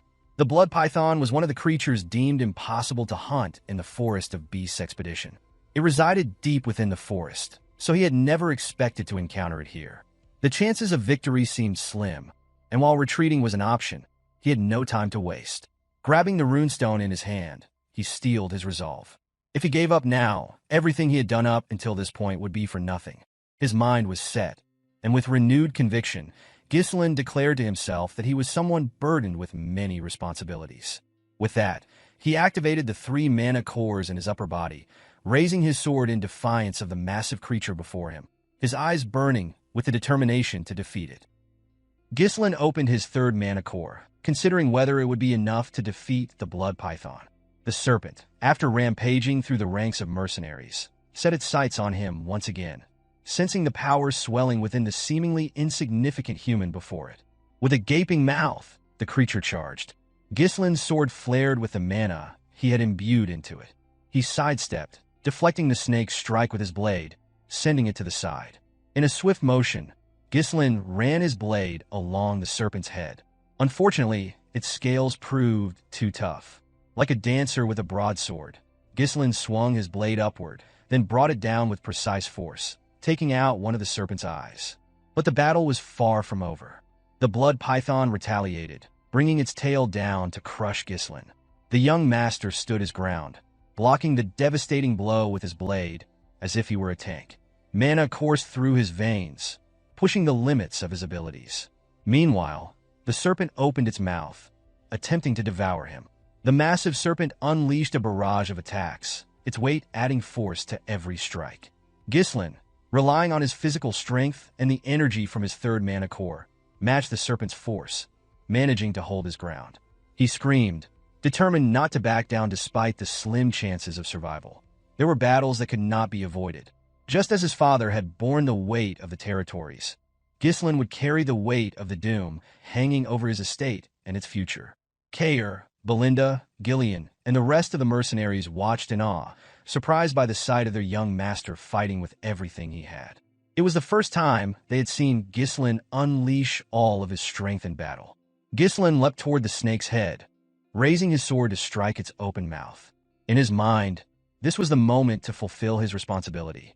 After putting some distance between them to regain control of his breathing, Ghislain observed the blood python. It showed no signs of faltering. The thought crossed his mind. Keeping the 3rd mana core open for too long was dangerous. His mana would run out before he could finish the creature off. Unexpectedly, the mercenaries he had brought along charged forward. Belinda called out to him, prompting Ghislain to turn toward her. Gillion stood in front, and to his surprise, Cain stepped up to face the enormous serpent as well. Belinda checked to make sure Ghislain was unharmed, urging him to move to safety. She pleaded with him, urging him to get to safety while they would hold the serpent off. Ghislain's response shocked everyone present. He commanded the mercenaries to heed his order and leave immediately. Cain and Gillion turned back, confused by the unexpected order. Belinda was baffled and wondered what he meant by that, her mind racing. Gordon questioned aloud whether the boss had really given that command. Gillion, too, spoke up, asking what Ghislain meant. Ghislain explained calmly, revealing that even he couldn't guarantee the safety of everyone against such a monstrous foe. He couldn't afford to lose anyone here, making it clear that he valued their lives far more than the battle ahead. Belinda was still stunned, asking what would happen to Ghislain now, to which he responded simply, his resolve unwavering that he had to finish the battle here. She watched him in astonishment, as she couldn't believe that he would push himself even further, especially when making it this far was already a miracle. She wondered, silently, why he would go to such lengths. Ghislain's aura flared once again as mana surged through his veins and into his sword. The blood python responded by unleashing a cloud of poison, attempting to drown the group with a deadly spray. Ghislain shouted for the mercenaries to flee immediately, but rather than retreating, they moved forward, raising their shields to protect him from the poisonous onslaught. Ghislain was taken aback by their unexpected response, unable to fathom that they had chosen to fight rather than run. One of the mercenaries shouted, expressing their willingness to fight alongside him. Another declared they had never met an employer like him before. Gordon chimed in, affirming their loyalty, saying they had survived many battles thanks to Ghislain and would do so again. Cain excitedly added that the treasure awaiting them was theirs for the taking if they could bring down the snake. Belinda, with conviction in her voice, vowed that she would not leave him behind. Gillion, the first to swear his loyalty, offered to create an opening by distracting the serpent. He told Ghislain that just as they believed in him, he should now believe in them. Ghislain steeled himself, understanding the risks involved. He knew he might lose one of his men, but turning back was not an option. He warned them that the blood python's size was beyond normal. Its poison was deadly, and its blood-red scales were tough enough to deflect even with mana-coated blades. If it landed a single blow, one of them would surely die. Belinda was still stunned, trying to grasp why Ghislain was so determined to take down the serpent. But then, his gaze shifted to the blood python's crushed right eye and the open wound. The opportunity was clear. He could strike there. Raising his blade so everyone could see, Ghislain called for action, commanding the mercenaries to heed his orders and return together. In unison, the mercenaries raised their voices in affirmation. They were undeterred by the blood python's enormous eyes who stood tall before them. The serpent's mouth opened wide, and the mercenaries raised their shields in preparation. Without hesitation, the big four sprang into action. Belinda, with her dagger in hand, positioned herself behind Cain, who wielded his strangely shaped blade, both preparing to strike at the serpent's right eye. Gillion, raising his axe, aimed for the wound in the creature's mouth, while Ghislain searched for an opening, moving carefully with his blade. The mercenaries did all they could to restrict the snake's movements, using every ounce of strength they had.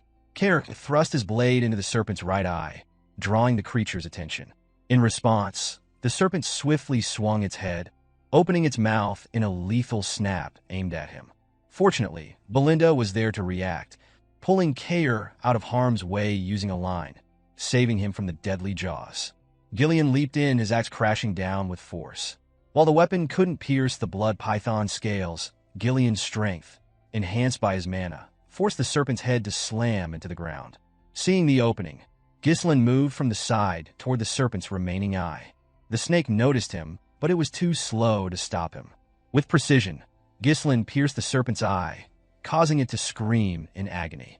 Ghislain's thoughts raced. Even though he knew what would happen in the future, he understood that not everything would go exactly as planned. But he could not afford to stand by and watch as others perished. He had to kill it. The mercenaries pounced on the snake, with Gillion still pinning it down. The creature, in its final moments of strength, suddenly jerked its head upward. It sensed the strongest mana above it and prepared to charge.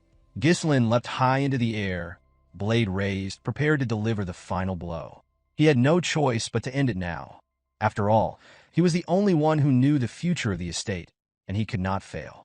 The serpent, with its mouth gaping wide, surged toward Ghislain. As if Ghislain failed to react, the serpent swallowed him whole. The others watched in shock, convinced that the young master had been swallowed whole. Belinda screamed for her young master, helpless.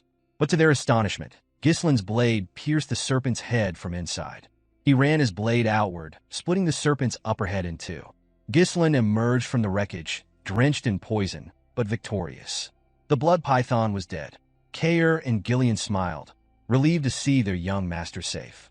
Belinda, overwhelmed with joy, was just as glad to see Ghislain alive and well. As the future of Perdium, Ghislain knew that he couldn't allow the expedition to fail. And as the Mercenary King, he couldn't let those who followed him die without purpose.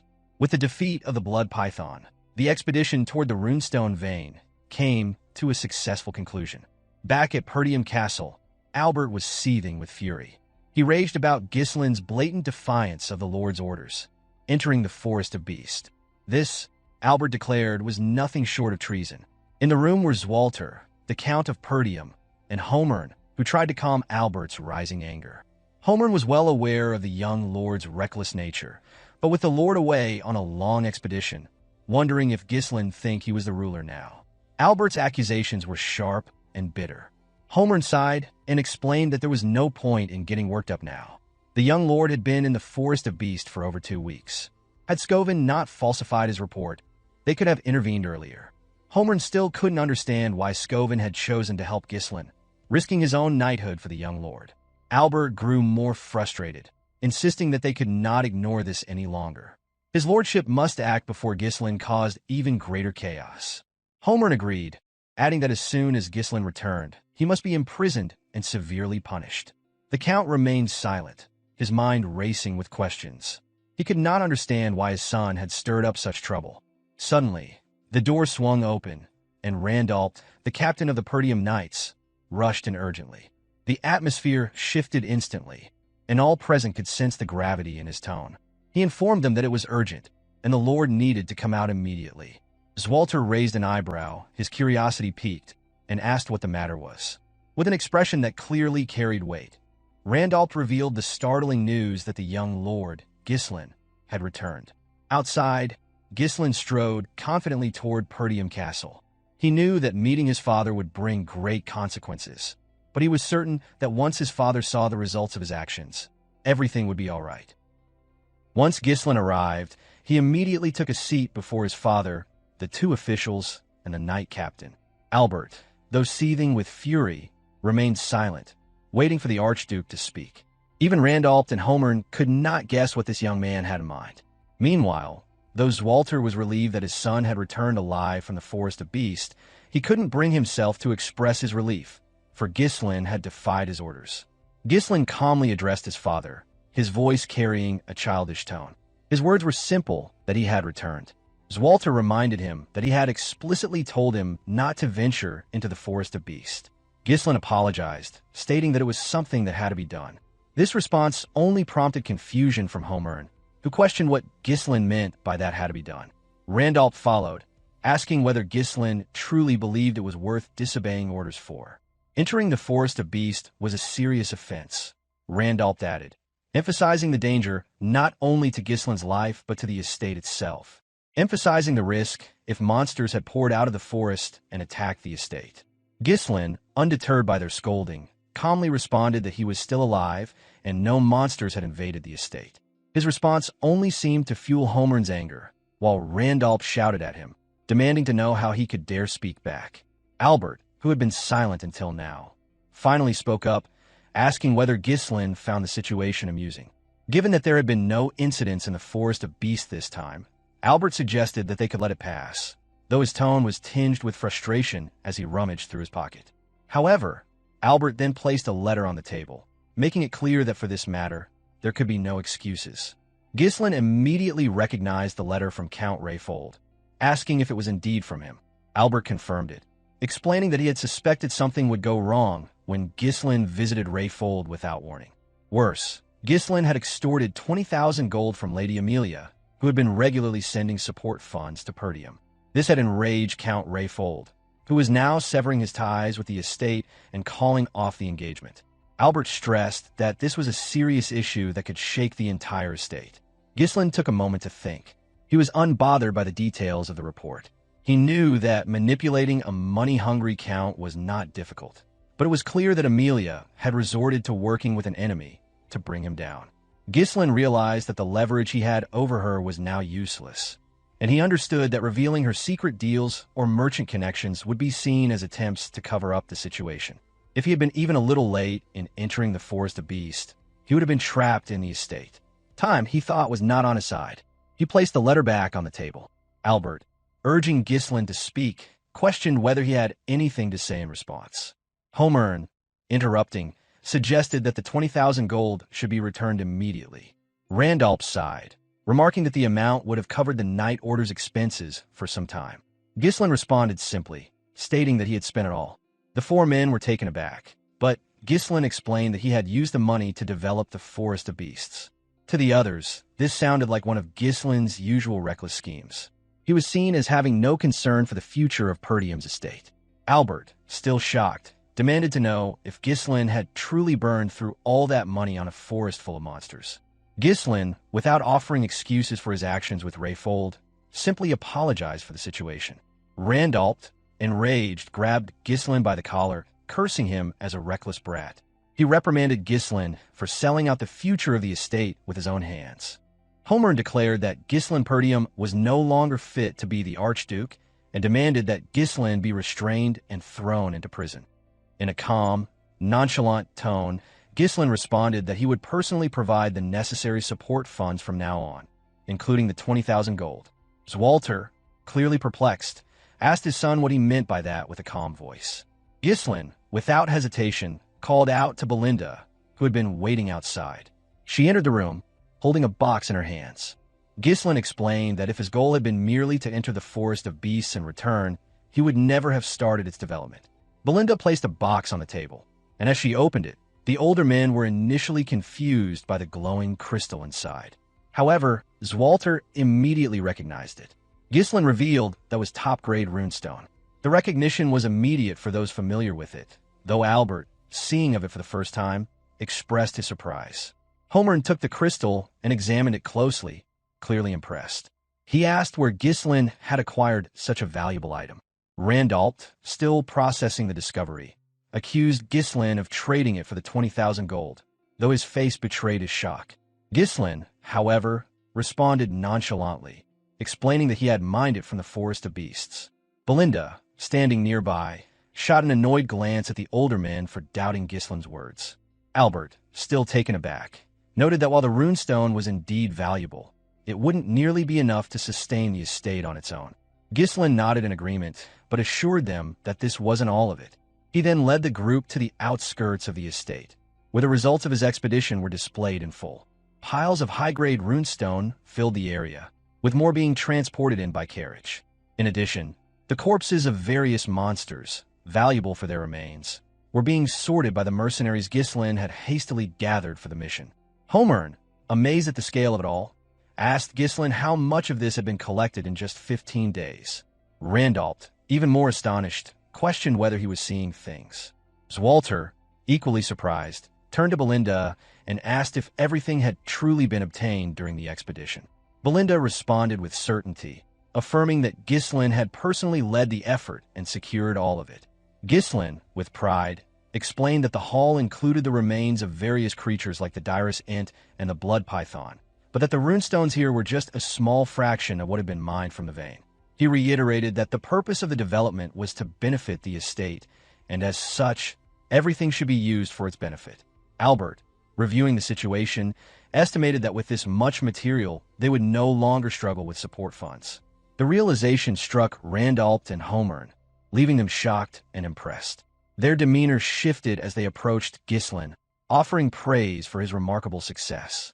Randalt, acknowledging Ghislain's exhaustion from the expedition, spoke first, expressing his admiration. Homer followed, offering his own compliments, and the two even massaging Ghislain's shoulders in gratitude. Ghislain, however, had a few conditions before he would offer his support. He listed them one by one. The first condition was the immediate release of Scovin and Ricardo, as they had only followed his orders. His second condition was that public access to the Forest of Beasts remain restricted, warning that unnecessary rumors could harm the estate. After considering these requests, Homer found them reasonable, but Ghislain's third condition was far more contentious. He insisted that he would personally recruit and manage the mercenaries and security forces, as interference with the movement of troops within the estate would only waste time. Homer, alarmed by this suggestion, voiced his strong objection, demanding to know if Ghislain was proposing to form a private army. Equally concerned, Randalt voiced his objection, questioning what Ghislain might do with such an army. Albert, maintaining a more composed tone, stepped in to clarify the situation. He told Ghislain that he was mistaken if he thought he could simply do as he pleased without interference. He reminded Ghislain that his current position was one where he should be seeking forgiveness, not making demands. Ghislain, however, calmly explained that he was only setting the necessary conditions to replace Rayfold's financial support. He added that delays in operations like these would have a negative impact on Perdium's finances. He then turned to Albert, challenging him to consider if he was truly fine with the consequences of such delays. Albert, momentarily speechless, had no immediate response. Seeing the tension escalate, Albert turned to Swalter, urging him to intervene. He pleaded with his brother, asking him to take control of the situation before Ghislain's demands jeopardized the future of the estate. However, Swalter remained silent, watching the events unfold. Suddenly, a voice from behind called out to Ghislain, drawing the attention of everyone gathered. It was Gillion, who greeted Ghislain warmly. Cain, standing nearby, also welcomed him with a smile, and Gillion praised Ghislain for his efforts. Ghislain responded affirmatively, acknowledging the praise, while the mercenaries who had joined them in the expedition stood in line behind Gillion, sharing in the sentiment of respect and admiration. Gillion reported the loading of the runestone was nearly complete and waiting for further instruction. With just a command, they would be ready to move at any time. Cain, now speaking with more respect and calm, reported that, as instructed, the Dirus int bark had been stored without preservatives. He then asked what should be done with the blood python. Ghislain gave the necessary instructions, telling them to dismantle the python's body, separating the venom, blood, flesh, and hide to prevent decay. The mercenaries responded affirmatively, ready to follow his orders. Swalter turned to Randalt, clearly impressed by the mercenaries' presence. However, he couldn't understand how Ghislain had managed to command such powerful individuals. Swalter agreed, remarking that the mercenaries seemed like an elite unit. This prompted Ghislain to turn around and respond. He acknowledged the comment, but also explained that without the mercenaries' help, the expedition would have been extremely difficult.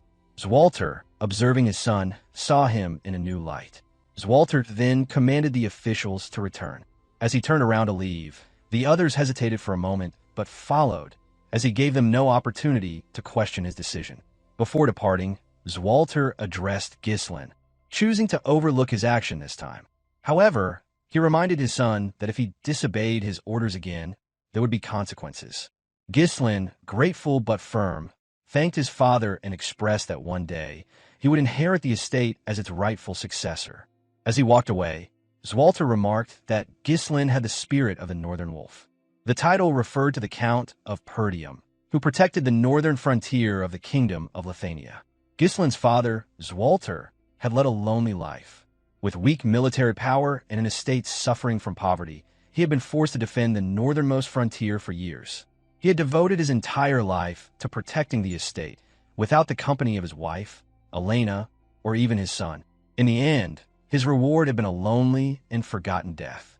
With the immediate tension subsiding, Cain expressed relief, remarking that they could finally relax a little. Belinda, still concerned for Ghislain, asked if he was heading straight back to the castle. Ghislain replied that he wouldn't rest just yet, instructing Belinda to prepare everything so they could depart at any moment. Surprised, she asked if he wasn't going to rest. Gillion, noticing Ghislain's weariness, also suggested that he take some time to recover, pointing out that it was already a miracle he had survived being inside the blood python. Belinda sternly reminded him of the effort it had taken to detoxify the poison from his body and pleaded with him to rest before moving forward. Ghislain, though fatigued, tapped Belinda's shoulder and assured her that he was counting on her. Despite his exhaustion, he knew he couldn't afford to delay the mining process. Word of Perdium securing the runestone vein would spread quickly, and it would soon reach the ears of those who sought to claim the estate for themselves. Deciding to leave the rest to the trio, Ghislain turned to head back, though with each step, his breathing grew heavier. He knew they had to strengthen their forces as quickly as possible to a level where no one would dare challenge them. But before he could take another step, his body gave out. He collapsed to the ground, unconscious. Belinda immediately shouted his name, but even without an immediate response, a pang of pain struck the hearts of all who had witnessed the fall of the Archduke. In the dimly lit, foreboding hall, a messenger pigeon arrived, a letter securely fastened around its neck, heading toward the mysterious figure who coveted the Perdium estate. The figure, Count Desmond, Harold Desmond, loomed in the shadows, a figure who commanded everything from behind the scenes. As if performing an action long ingrained, he accepted the pigeon, his grip unwavering. With measured motion, he opened the letter. Inside, a report confirmed the partial reclamation of the Forest of Beast, suggesting a territorial war with the Dygald family and the eventual destruction of Perdium. After that, the ducal house would intervene. With sharp eyes, Count Desmond read the report. The destruction of Perdium. His voice carried a weight that left no room for doubt. Before him, those gathered under his command sat around a circular table, representatives from across the kingdom awaiting his directive. One of them, pondering aloud, wondered if they should reduce Perdium to a lordless land. Another expressed that the time had come. A third suggested that the ducal house likely intended to appoint a new ruler for Perdium. Count Desmond then asked how many of his people were still in Perdium. One of his subordinates answered that 2 retainers and 1 knight remained. He immediately ordered the 2 retainers to be sent to Dygald's territory. The fact that the missing Dygald heir had been found dead in the Perdium estate would be enough justification for war. Furthermore, Count Desmond added that Victor would take full command of the operation. This command caught the attention of the gathering.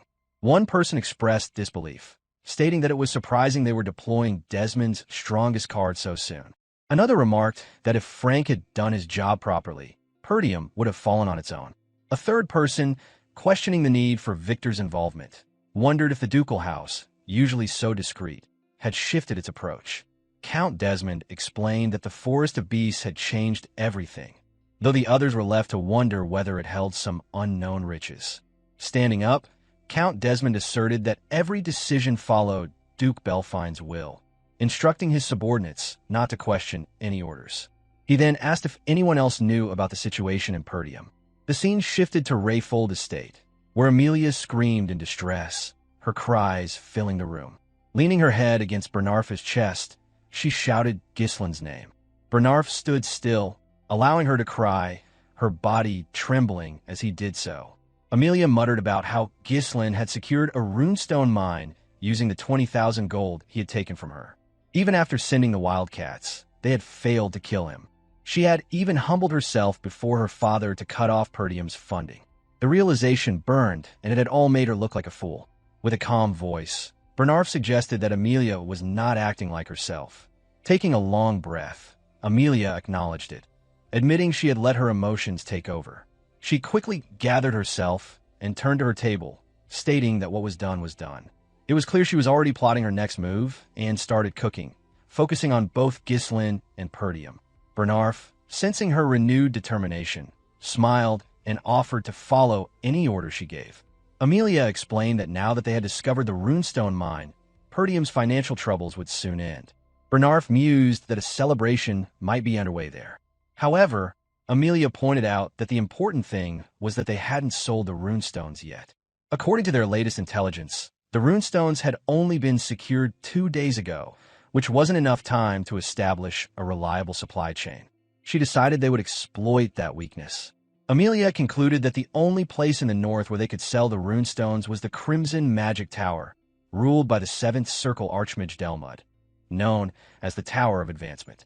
Runestones were essential for magical research, and magic towers always took securing such supplies seriously. She commanded Bernarf to set up an ambush with wildcats along the main route to the northern tower. Their target wouldn't be Ghislain, but the workers transporting the runestones. They would disrupt the transportation, causing chaos, and in the confusion, they would seize the runestones. Bernarf raised a suggestion about the Scarlet Flame Tower in the Brivant territory, but Amelia reassured him, explaining that the Crimson Tower had been in decline and that Ghislain would never seek the lower-paying tower when the Crimson Magic Tower would offer more. Amelia's voice was filled with determination as she proclaimed that this time, she would take everything from Ghislain Perdium. Meanwhile, at the Perdium estate, Ghislain rested, having been worn out from the battle with the beast. Though valiant in his fight, his body had finally given in, requiring time to recover fully. When Ghislain had been swallowed whole by the blood python, survival had seemed impossible. After all, he was only human. The blood python, a predator of its level, had its own process for digesting prey. Before passing food into its esophagus, the snake secreted venom to dissolve its prey for easier digestion. However, the mana released from Ghislain's third core burned the venom upon contact, preventing it from invading his body. The toxic fumes created in the process, though, filled the air, making it a deadly environment for anyone attempting to breathe.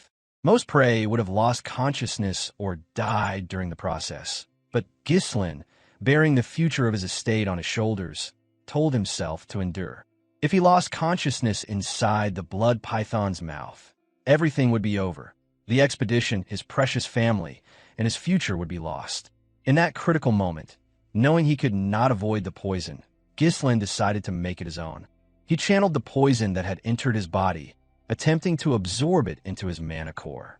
Using the fierce rotation of mana within his core, he worked to neutralize the poison. This technique, requiring delicate mana control, could only be achieved by those who had reached superhuman levels, and Ghislain attempted it. He could not be certain of his success, but he decided to try. He used it as an alternative fuel to withstand mana explosions, and this, he believed, was how he would break free from the blood python's grasp. After 2 days of sleep, Ghislain finally woke up. To his surprise, the usual aches in his body were gone. Instead, he felt refreshed. As his memories slowly returned, He sat up, feeling a haze in his mind. He wondered where he was. He remembered receiving forgiveness from his father, but everything after that was unclear. As he gathered his thoughts, he noticed Elena sitting by his bed, as though she had been tending to him the whole time he had been unconscious, waiting for her brother to wake up. Without warning, Elena rushed toward him and hugged him tightly, relieved to see him awake. She explained that he had woken up after 2 days, and after leaving without a word, he had suddenly collapsed upon his return. A flood of emotions overtook her, but once the initial worry faded, her voice softened, greeting him with a familiar warmth. Still trying to make sense of everything, Ghislain nervously muttered her name. But before he could process it further, Elena abruptly pushed him back onto the bed and ran out of the room, calling out to Belinda that her brother was awake. Ghislain's thoughts remained focused on the situation at hand. 2 days after emerging from the blood python's body, he had received only minimal first aid from Belinda before continuing to work. He had tried to endure until the runestones were sold, but his young body had not been able to handle it, causing him to collapse. His thoughts deepened as he reflected on his recklessness. Considering how reckless he had been, Ghislain realized his body was in surprisingly good condition. Sleeping for just 2 days shouldn't have been enough to recover from such damage. He assessed his body and noted something strange. His recovery rate had drastically improved, and his mana capacity had increased. When he tried to gather his mana, he noticed that its nature had changed. Ghislain wondered if his mana had fused with the blood python's energy during the process of neutralizing the poison in his core. He murmured to himself that he never knew in his past life that he could grow stronger in such a way. The risk he had taken had certainly paid off. He would need to run some tests after dealing with more pressing matters. One thing was certain, which if this method worked, he could become dozens of times stronger in no time. A content smile crossed his face, but his focus quickly shifted to the matter at hand. Selling the runestones was now the priority. 2 days had passed, and by now, everyone who needed to know about the runestone mine was already aware. Ghislain quickly got dressed, intending to gather the mercenaries immediately. Just then, someone knocked on his door. He assumed it was Belinda and called out to her, telling her there was no need to knock. However, to his surprise, his father entered the room, followed by Belinda, who wore a cheerful expression upon seeing him standing, and Elena, who had a sheepish grin on her face. Swalter, his father, exclaimed his relief that Ghislain was awake. Ghislain responded, startled by his father's words, and confirmed that he was fine. Visibly relieved, Swalter expressed his satisfaction that Ghislain was okay. Coming to his side abruptly, Belinda ran her hand along his face, nagging him like a child. She scolded him for suddenly collapsing and expressed how worried they had been. Ghislain reassured her nonchalantly that he was fine. Swalter stepped closer to Ghislain, asking if they could talk. Standing before his son, Swalter then said that he had a request. Ghislain, confused, listened intently, for his father had never spoken to him this way before, as he had always viewed him as the failure of the Perdium estate's heir. Later, the 2 men, father and son, made their way to the training ground. The eerie silence was only broken by the sound of their combined footsteps, each carrying their own sword in hand. Ghislain couldn't help but observe the Duke closely, realizing it was the first time they had been alone together. He thought about how, in his past life, he had always been too busy avoiding his father, fearful of the scolding he would receive. The tension of the present moment stirred memories of the past, though Ghislain remained focused on the now. Once they reached the center of the arena, Swalter spoke, apologizing for having called his son out so soon after his rest. Ghislain reassured him, mentioning how well he had slept for 2 days and feeling great as a result. However, Ghislain quickly shifted the conversation, bringing up the request his father had mentioned earlier. He is growing nervous, wondered whether he would be scolded. Swalter maintained his stern gaze on his son for a moment before shifting his eyes away, as if deliberately avoiding them.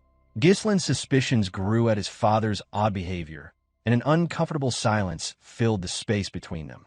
As the silence stretched on, Ghislain reflected on the words his mother had once shared with him as a child. He recalled a hazy evening when he, his mother, and Elena had been perched atop a hill, gazing out at the distant Perdium estate.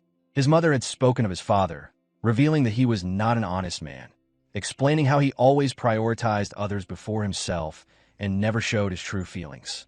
But She had added, he was different when it came to her, a small chuckle escaping her lips as she recalled his confession of love. His mother had told him then to try to understand his father, even if he seemed rough around the edges, as he was simply bad at expressing himself. Ghislain had not understood the depth of her words back then, but standing before his father now, the meaning seemed clearer. Swalter suddenly assumed a stance, holding his sword vertically and instructing Ghislain to raise his sword. Nervous, Ghislain followed the command, beads of sweat forming on his cheek. Despite the nerves, he steeled himself, locking eyes with his father. They prepared for the sparring session, each taking their own stance, swords ready. In the blink of an eye, Swalter lunged forward, thrusting his sword toward Ghislain. He responded quickly, deflecting the attack by turning his sword and positioning it in front of him. Swalter withdrew, spinning his blade upward before bringing it crashing down with all his weight. Ghislain planted his feet firmly and received the blow near the hilt of his sword. Determined, Ghislain swung his sword from behind, aiming for his father. Swalter brought his sword down to block, then quickly counterattacked with the precision of a striking snake. Ghislain barely managed to raise his sword in time to defend. The battle continued, each maneuver coming faster and sharper than the last. Swalter's movements were fluid, but Ghislain kept pace, thrusting his sword with deadly precision. Swalter dodged and retaliated, pushing his weight behind every strike. With each exchange, Ghislain began to understand what kind of sword his father wielded. The heavy blade that could easily overpower the northern barbarians was also capable of gentleness, capable of protecting those most precious. As the sparring continued, Ghislain felt the weight of the blade in a way he never had before. He now understood the balance his father struck between strength and tenderness. After several more exchanges, Swalter lunged again, bringing his sword down with great force. Ghislain blocked with the hilt of his sword, redirecting the strike before swiftly swinging from his side in an attempt to land a blow. Just as quick, Swalter raised his sword behind him to defend. In the next instant, both father and son recognized an opening in each other's defense. Then they struck. They locked swords, each pointing their blades to the other's neck. The match ended in a draw, both men eyeing each other intently. Ghislain, with his sharp gaze, studied his father, while Swalter, though proud of his son's skills, was left with a sense of nervousness over what he had just witnessed.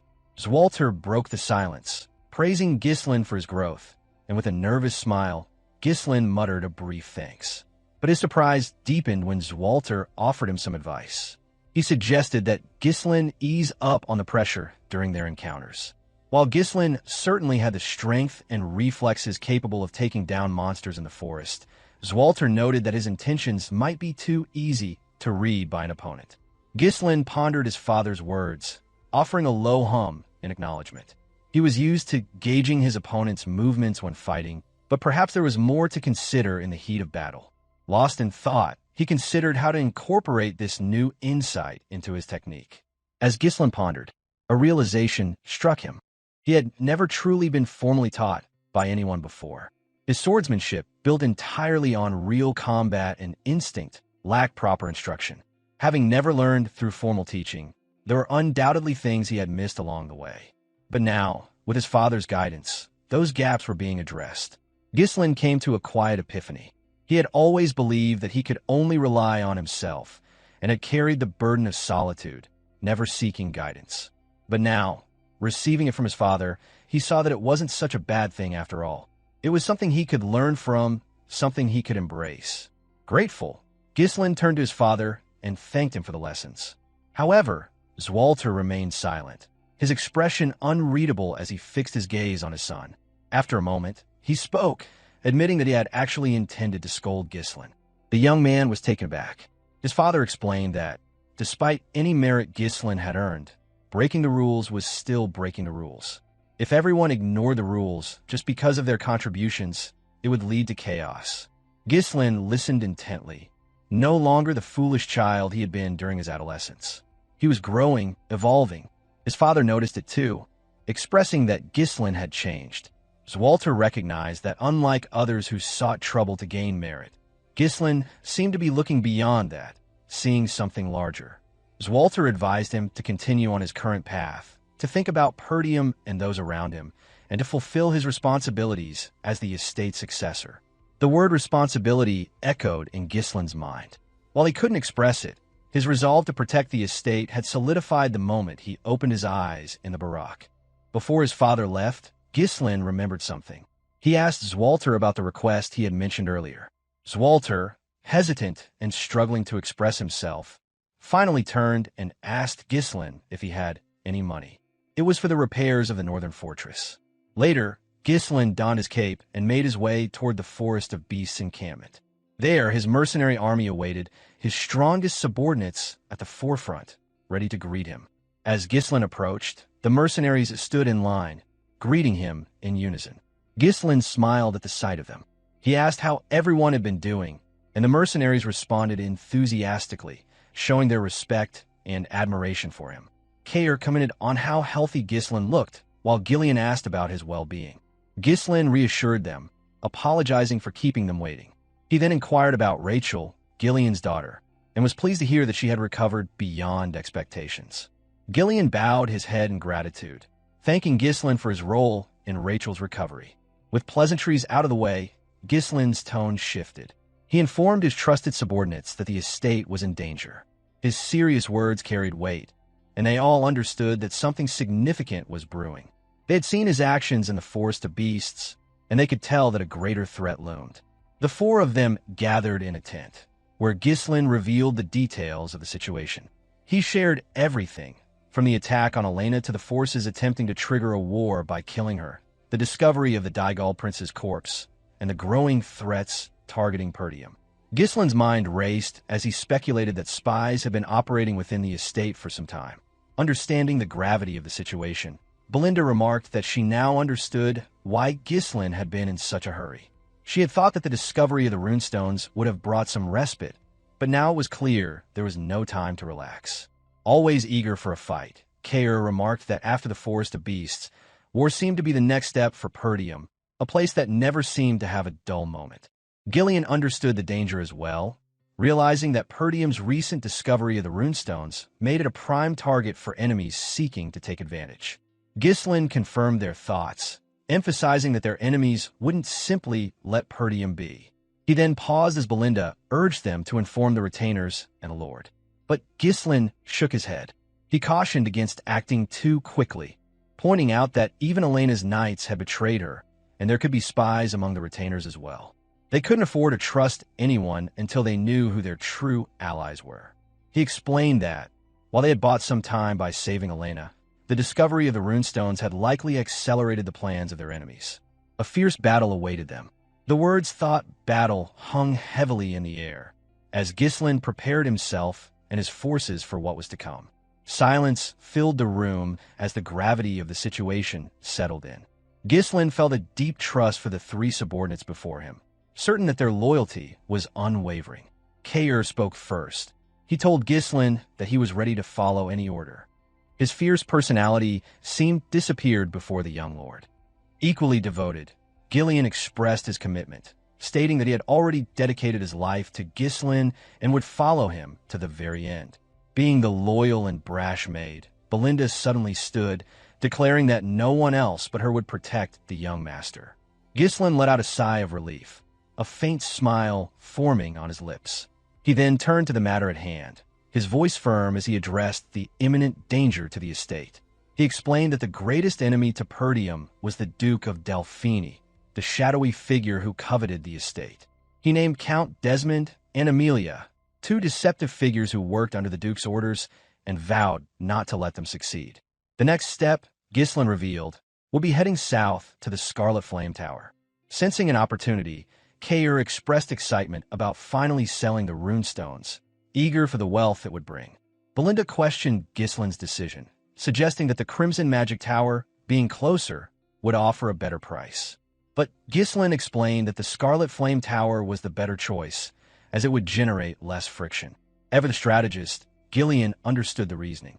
When dealing with high-value goods like runestones, it was only logical to prepare for any potential threats, anticipating the presence of uninvited guests. Belinda quickly acknowledged the possibility of an ambush, recalling how the previous dealings had almost turned into a trap. The Scarlet Flame Tower had once been the most prosperous in the south. However, when Delmut of the Crimson Magic Tower reached the level of a 7th Circle Mage, the balance of power shifted.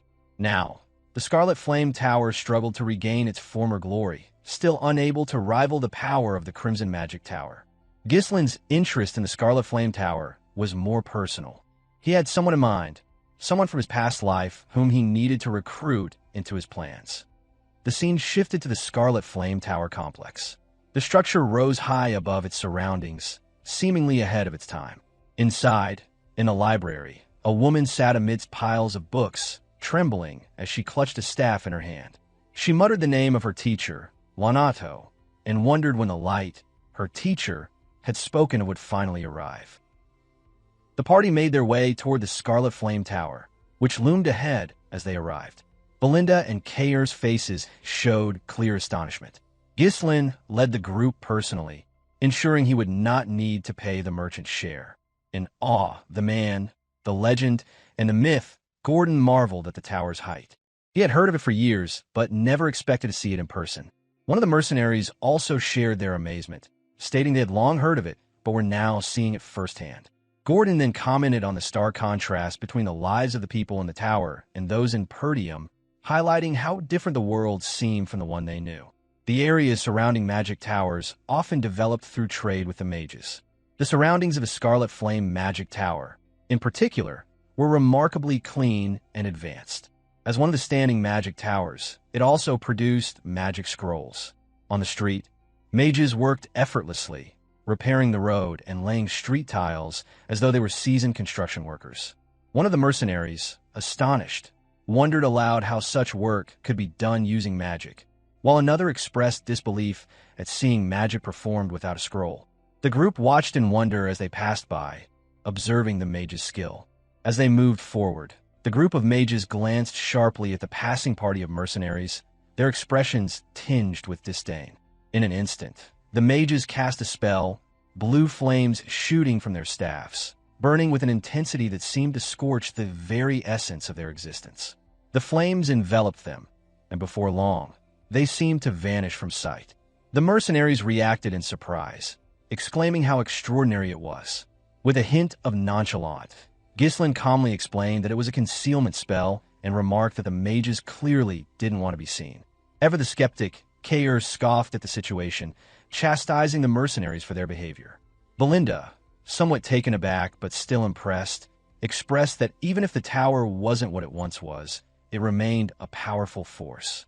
Ever the pragmatist, Gillion reminded them that Brivient was one of the wealthiest territories in the kingdom, and thus it made sense that such a tower would still hold importance. However, Ghislain pondered deeply on this. On the surface, the tower was still grand, but no one could have predicted its decline from its former glory. Soon, the party arrived at the imposing gates of the tower, where they stopped momentarily to gain entry. Ghislain remarked with some satisfaction that they had finally arrived. Straining his neck to get a better view, Kair commented that it was so tall it almost seemed as though it would snap his neck. Belinda chimed in, noting that even reaching the main gate felt like a journey in itself. As they approached, something struck them as odd. There were no gatekeepers to be found. Instead, 2 sets of armor, each holding massive axes, lay unattended. Suddenly, a mage called down from above the gate wall, ordering the party to step back. Right after, lines of mana formed in the air, reaching down toward the discarded equipment. The mages, standing on the gate wall, magically animated the armor to stand as guards. The towering figures of the armored guardians, now animated by magic, raised their axes in a defensive posture, blocking the entrance. One of the guards bellowed, demanding to know the party's identity and purpose. Tinged with incredulous in her voice, Belinda commented that the armor seemed almost like puppets, while Kair sneered, remarking that these were typical gatekeepers of a magic tower, unwilling to even come down to speak face-to-face. Stayed composed, Gillion announced Ghislain's identity as the Archduke of Perdium and asked to speak with the person in charge of transactions. However, the mages immediately rejected their request. One mage scoffed, dismissing anything from Perdium as low-quality materials or cheap potions, calling it a waste of time to deal with people from such a place. He ordered them to leave. Angered, Belinda screamed at the mages, demanding they come down and face them. The mage simply told them to get lost. As they moved the two puppets into an offensive stance. Still calm, Gillion turned to Ghislain and asked how they should proceed. Taking a moment to consider, Ghislain then spoke, asking if the mages were truly comfortable with their decision. The mages halted their taunting and looked at him curiously. Without hesitation, Ghislain pulled out a piece of runestone and held it up for the mages to see. Initially, the mages seemed puzzled, their gaze distant as they tried to understand. But soon, one mage's eyes widened as he realized what the group had brought, an entire carriage full of runestones. The mages began to register what was happening. Could it be that everything they brought was runestones? With a smug grin, Ghislain asked if they were truly going to pass up such an opportunity. At this, the gate was opened, and the party was granted entry. Ghislain and Belinda were escorted to meet the person in charge of transactions. Two men greeted them warmly, bowing in recognition of their esteemed guest. The man who introduced himself as Sylvain, the trading manager of the tower, promised to assist them with whatever they needed. Unfazed, Ghislain requested someone capable of handling such a large transaction, indicating his desire to meet directly with the tower master. Sylvain was taken aback by this request, but quickly assured them he would notify the tower master and have someone escort them to the reception room. Belinda, still seething from the earlier disrespect, muttered under her breath about how they should have been treated with more respect from the start, directing her words toward the mage guard earlier. Just then, an explosion rattled the tower, drawing Ghislain's attention. He wondered aloud if something was wrong, but the mage quickly dismissed his concern, explaining it was a common occurrence during magic research. Still, Ghislain's thoughts drifted elsewhere, and a certain figure lingered in his mind. At the research lab, the door opened, and three seemingly high-ranking disciples stepped into the room. One was already lying on the floor, the air thick with dissipating mana. A blonde-haired mage spoke sternly, telling the girl that she had been warned about entering the research lab. Alfoy, blonde-haired man who sneered at the black-haired girl, his tone dripping with mockery as he spoke. He couldn't believe that someone without the ability to use magic would dare occupy a spot in the research lab. He taunted the girl, asking if she was ignoring the words of Alfoy, the heir to the magic tower and a third circle master. Another mage, a black-haired man, joined in, also mocking the girl and her teacher for accepting such a disciple. A third mage, a blonde-haired man, chimed in, arrogantly stating that the black-haired girl should be grateful for even being allowed a spot in the prestigious Scarlet Flame Magic Tower. The black-haired girl, lying weak and disheveled on the floor, gasped for air but still found the strength to respond. She weakly asserted that as a mage, she had the right to use the research lab just as much as anyone else. With a cruel smirk, Alfoy responded dismissively, calling her a mage before casting a spell. With a swift motion, Alfoy summoned crimson flames to his staff, preparing to challenge the girl with a fiery attack. Alfoy's tone was smug as he told the girl to try blocking the fire with her own magic. He hurled a fireball toward the seemingly helpless girl, casting the first circle spell Fire Sling. The black-haired girl, barely able to steady herself, raised her hand, struggling to cast a defensive spell. As the fireball approached, she faltered, her hand trembling as she prepared to take the hit with her bare body. Just before the fireball reached its target, a caped figure appeared between them. Ghislain, wielding his sword, moved swiftly, deflecting the fireball with ease. His actions freed the girl from the torment she had been enduring at the hands of her fellow mages. Ghislain turned to face the three mages with a nonchalant expression, commenting on the research taking place at the Scarlet Flame Tower. He called out the bullying that had been allowed to occur, the apparent disregard for the dignity of fellow mages. Meanwhile, in the Tower Master's conference room, the argument had escalated. Hubert, the master of the Scarlet Flame Magic Tower, was seething with frustration as he learned that their supply of runestones was nearly exhausted. He shook his head in disbelief, feeling the weight of the situation as his head throbbed from the looming shortage. The situation was dire, and Hubert could see that if things continued this way, the gap between their tower and the Crimson Magic Tower would only grow wider. With growing frustration, Hubert demanded answers. He had ordered the elders to stock up on runestones in advance, but now it seemed they had failed to act. His voice rose as he accused them of wasting time and resources his patience slipping further. One elder, wearing a yellow hat, internally scoffed at Hubert's outburst, reflecting on how the Tower Master had spent more time socializing with nobles and indulging in luxuries instead of focusing on the tower's needs. Another elder, wearing a red hat, shared similar thoughts, growing increasingly frustrated with Hubert's lack of foresight. A third elder, with a green hat, brought up another pressing concern. While the shortage of runestones was one issue, the real problem was that their master was only a 6th circle mage, while the master of the Crimson Magic Tower was a 7th circle mage.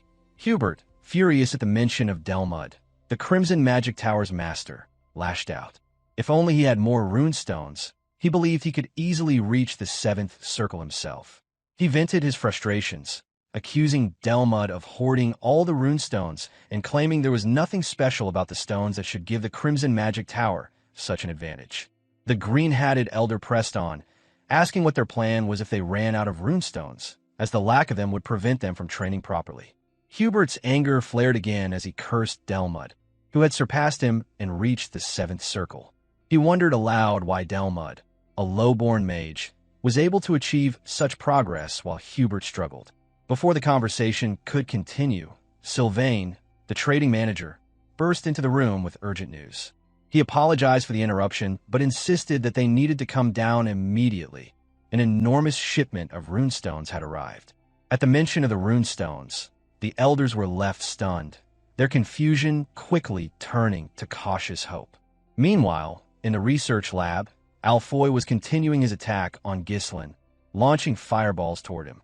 However, Ghislain stood unwavering, his sword in hand, effortlessly deflecting each attack as if they were little more than annoyances.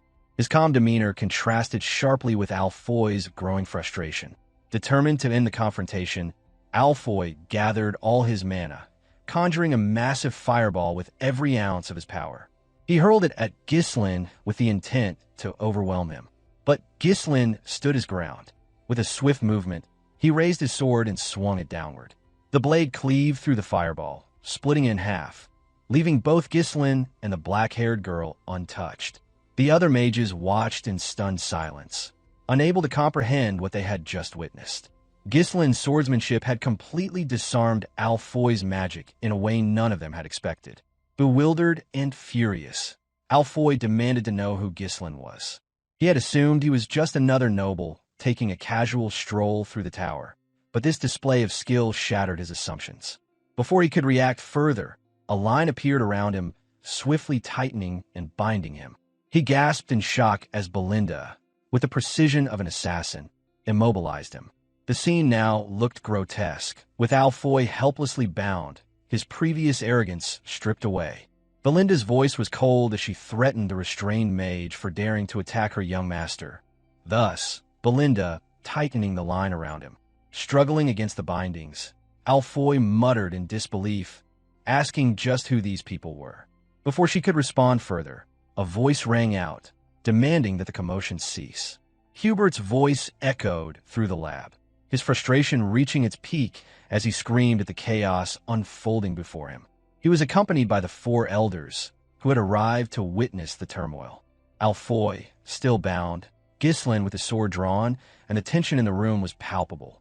The Tower Master had arrived, and Vanessa gasped in surprise as she tried to gather her thoughts. Standing beside her, Ghislain remained unfazed, showing no reaction to the appearance of the highest-ranking mage in the tower. At his command, Belinda untied the rope she had used to bind Alfoy, causing him to fall to the floor in distress. Alfoy quickly scrambled to his feet, calling for his master in panic. Watching the scene unfold, Hubert couldn't hide his shock, wondering what had happened. Alfoy rushed to his master, clinging to him while explaining that intruders had appeared. He claimed that he had been trying to stop Vanessa from entering the lab when a young man suddenly attacked him. His voice trembled as he insisted that he had only been trying to prevent the helpless Vanessa from getting hurt. Belinda sneered at the scene, mocking Alfoy for acting like a little girl, which caused him to quickly turn around and protest, asserting that he was a man, not a girl. Still seated on the floor, Vanessa weakly explained that she had only wanted to use the lab, but her words seemed to trigger a memory in Ghislain's mind. He recalled a figure from his past life, someone he had heard about during a turbulent period through one of his subordinates who loved to spread rumors and news. The Red Nightmare, a seventh circle mage, known for her unpredictability and madness. Ghislain thought to himself that even someone like her, the embodiment of nightmare itself, could have moments like this. Hubert's anger flared. He shouted that not only had the young man broken into the tower, but he had also tried to harm his disciple. He conjured a fire-based spell with his wand, preparing to burn him to ashes without a trace.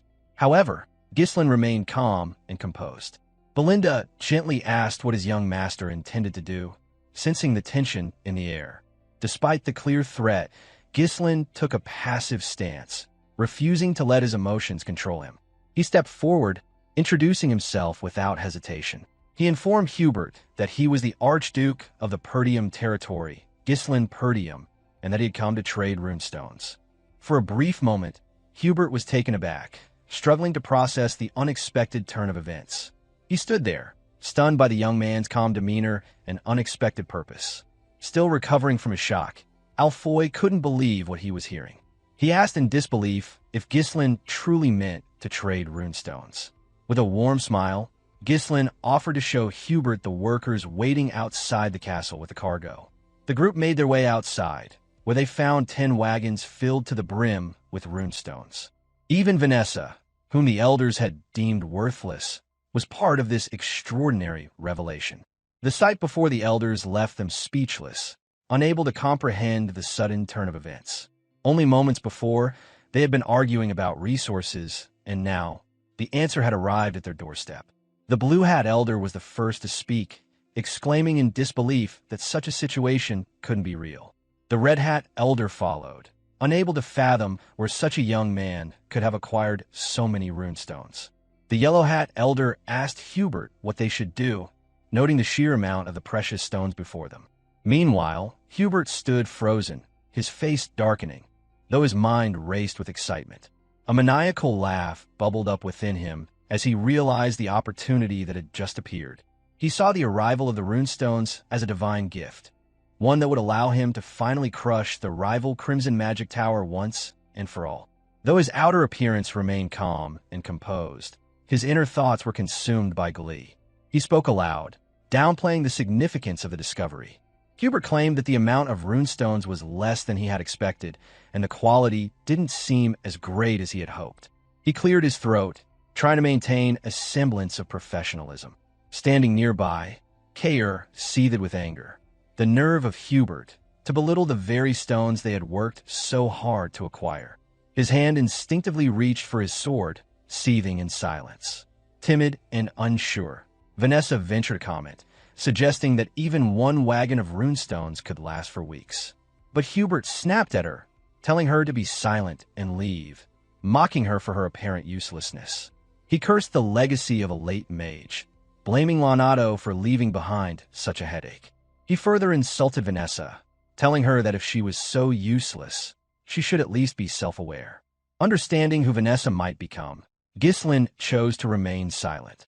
He kept his thoughts to himself, merely contemplating the situation in his mind. Hubert turned his gaze to the elders, asking if they shared his opinion. Observing the situation with sharp eyes, the elders quickly came to an understanding of what Hubert's was scheming. The Blue Hat Elder picked up a piece from the wagons and inspected it closely, agreeing that it didn't seem as impressive as it should have been. The Yellow Hat Elder added that considering the source of these stones, there was a chance they could be counterfeit. Belinda's voice was laced with anger as she retorted, demanding an explanation. The idea that their young lord had worked so hard to acquire the runestones only to have them called fake seemed incomprehensible to her. Standing by her side, Ghislain remained completely unfazed by their schemes, his demeanor unshaken. The Yellow Hat Elder, attempting to downplay the situation, remarked that no matter how difficult it was to obtain the runestones, it was not their concern. He pointed out the prevalence of scams these days, a sentiment shared by the Green Hat Elder, who added that it didn't make sense to trust the seller's word alone. After listening to their responses, Ghislain finally spoke, his words calm but pointed. He asked if they were saying they wouldn't buy the runestones, which took the elders by surprise. Ghislain then gave an order, telling his group to leave. He commanded that they should move on, making it clear that the Scarlet Magic Tower was not interested in the trade. Belinda, sneering at the elders, followed his lead, her expression mocking them. However, Hubert, sensing the panic rising within him, quickly instructed them to hold on. He whispered to one of them to play along, and shortly after, the blue-hat elder, eager to smooth things over, suggested that they might buy the runestones after all, out of respect for the effort Ghislain had put into bringing them. The elder claimed that returning empty-handed would reflect poorly on the Tower Master's reputation, and that they should help save face. Adopting a smug tone, Hubert agreed, expressing that it sounded like a better course of action. He declared that, out of his great generosity, they would purchase all of the runestones Ghislain had brought, though, he added, the price would be slightly below market value. However, Ghislain remained unbothered by their sudden change in tone and responded calmly, pointing out that there had been a misunderstanding. He instructed Cain to leave just one wagon of the runestones and to take the rest back, a request that caused Cain to momentarily hesitate. With a satisfied smirk, Ghislain added that they had agreed to sell only one wagon's worth of the precious stones. This caused Hubert and the elders to panic, knowing that the resources they desperately needed could slip through their fingers. Seizing the opportunity, Cain quickly turned and confirmed that Ghislain was right. He had indeed forgotten about the terms of the agreement. He then issued a command to the mercenaries to move the wagons, and they immediately obeyed, swiftly following through with the instructions. Now flustered and struggling to comprehend what was happening, Hubert demanded an explanation. Ghislain apologized, explaining that it had been a misunderstanding regarding the quality of the runestones, which had been caused by his subordinate's error. He further explained that their destination was the Crimson Magic Tower, and that they simply needed cash to cover their travel expenses. This statement made Hubert's heart sink. The prospect of those runestones going to the Crimson Magic Tower instead of his own was a crushing blow, one that could potentially ruin his chances of regaining the top position. Attempting to salvage the situation, Hubert feigned lightheartedness and suggested that he had been joking earlier to break the ice. He invited Ghislain to come up and talk for a bit, his tone suddenly shifting to one of friendliness. Ghislain smiled, content with how things were progressing. He knew that the minds of these old mages were well within his grasp, and with that, he accepted Hubert's offer. The group moved to the master's office where Hubert, the four elders, and Ghislain sat down. The big three remained nearby, standing watch over their young leader. Eager to assert his authority, Hubert introduced the elders of the Scarlet Magic Tower. He explained that these mages had all reached the fifth circle, making them the most powerful figures in the tower aside from the master. Brimming with confidence, Ghislain responded that such a level of power was impressive. He remarked that the Scarlet Magic Tower was indeed powerful, calling it the second strongest magic tower in the north, though the mention of the Crimson Magic Tower as the second strongest carried a mocking tone. Clearly nervous, Hubert attempted to defend his tower by insisting that the rumors about the Crimson Magic Tower were false. He maintained that the Scarlet Magic Tower still held the top position in the north. With a casual shrug, Ghislain agreed, but added that it didn't really matter. Whispering to Gillion, Belinda expressed her concern about Ghislain's provocation, but Gillion remained calm, confident that Ghislain knew exactly what he was doing. On the other hand, Cain was practically brimming with excitement. He watched the elders, sensing how they were being played by Ghislain. Eager to move things along, Hubert waved his hand dismissively, asking how much Ghislain intended to sell the runestones for. He assured him that if they took the goods elsewhere, they wouldn't even get their money's worth. Ghislain raised his hand, silencing the conversation, and announced that the price would be double the market value. This statement left Hubert stunned, momentarily speechless. Double? Hubert exclaimed in disbelief, his face contorting with frustration. He couldn't comprehend how anyone could conduct business in such a manner. He rebuked Ghislain, claiming that he had no understanding of how the world worked, and that this was not how negotiations were done. Hubert accused him of being taught all wrong, and of making up terms without any regard for the process of negotiation. Ghislain spoke plainly, expressing his belief that the Scarlet Magic Tower deserved to pay double for the runestones. This remark immediately caused the Blue Hat Elder to exclaim in disbelief, while another elder shouted, questioning whether Ghislain thought the Scarlet Magic Tower was some kind of joke. Visibly annoyed, Hubert called out to Ghislain, his tone shifting dramatically. He expressed how much it irked him to see someone so young speak so boldly without understanding the consequences of his actions. Hubert locked eyes with Ghislain, his gaze filled with rage.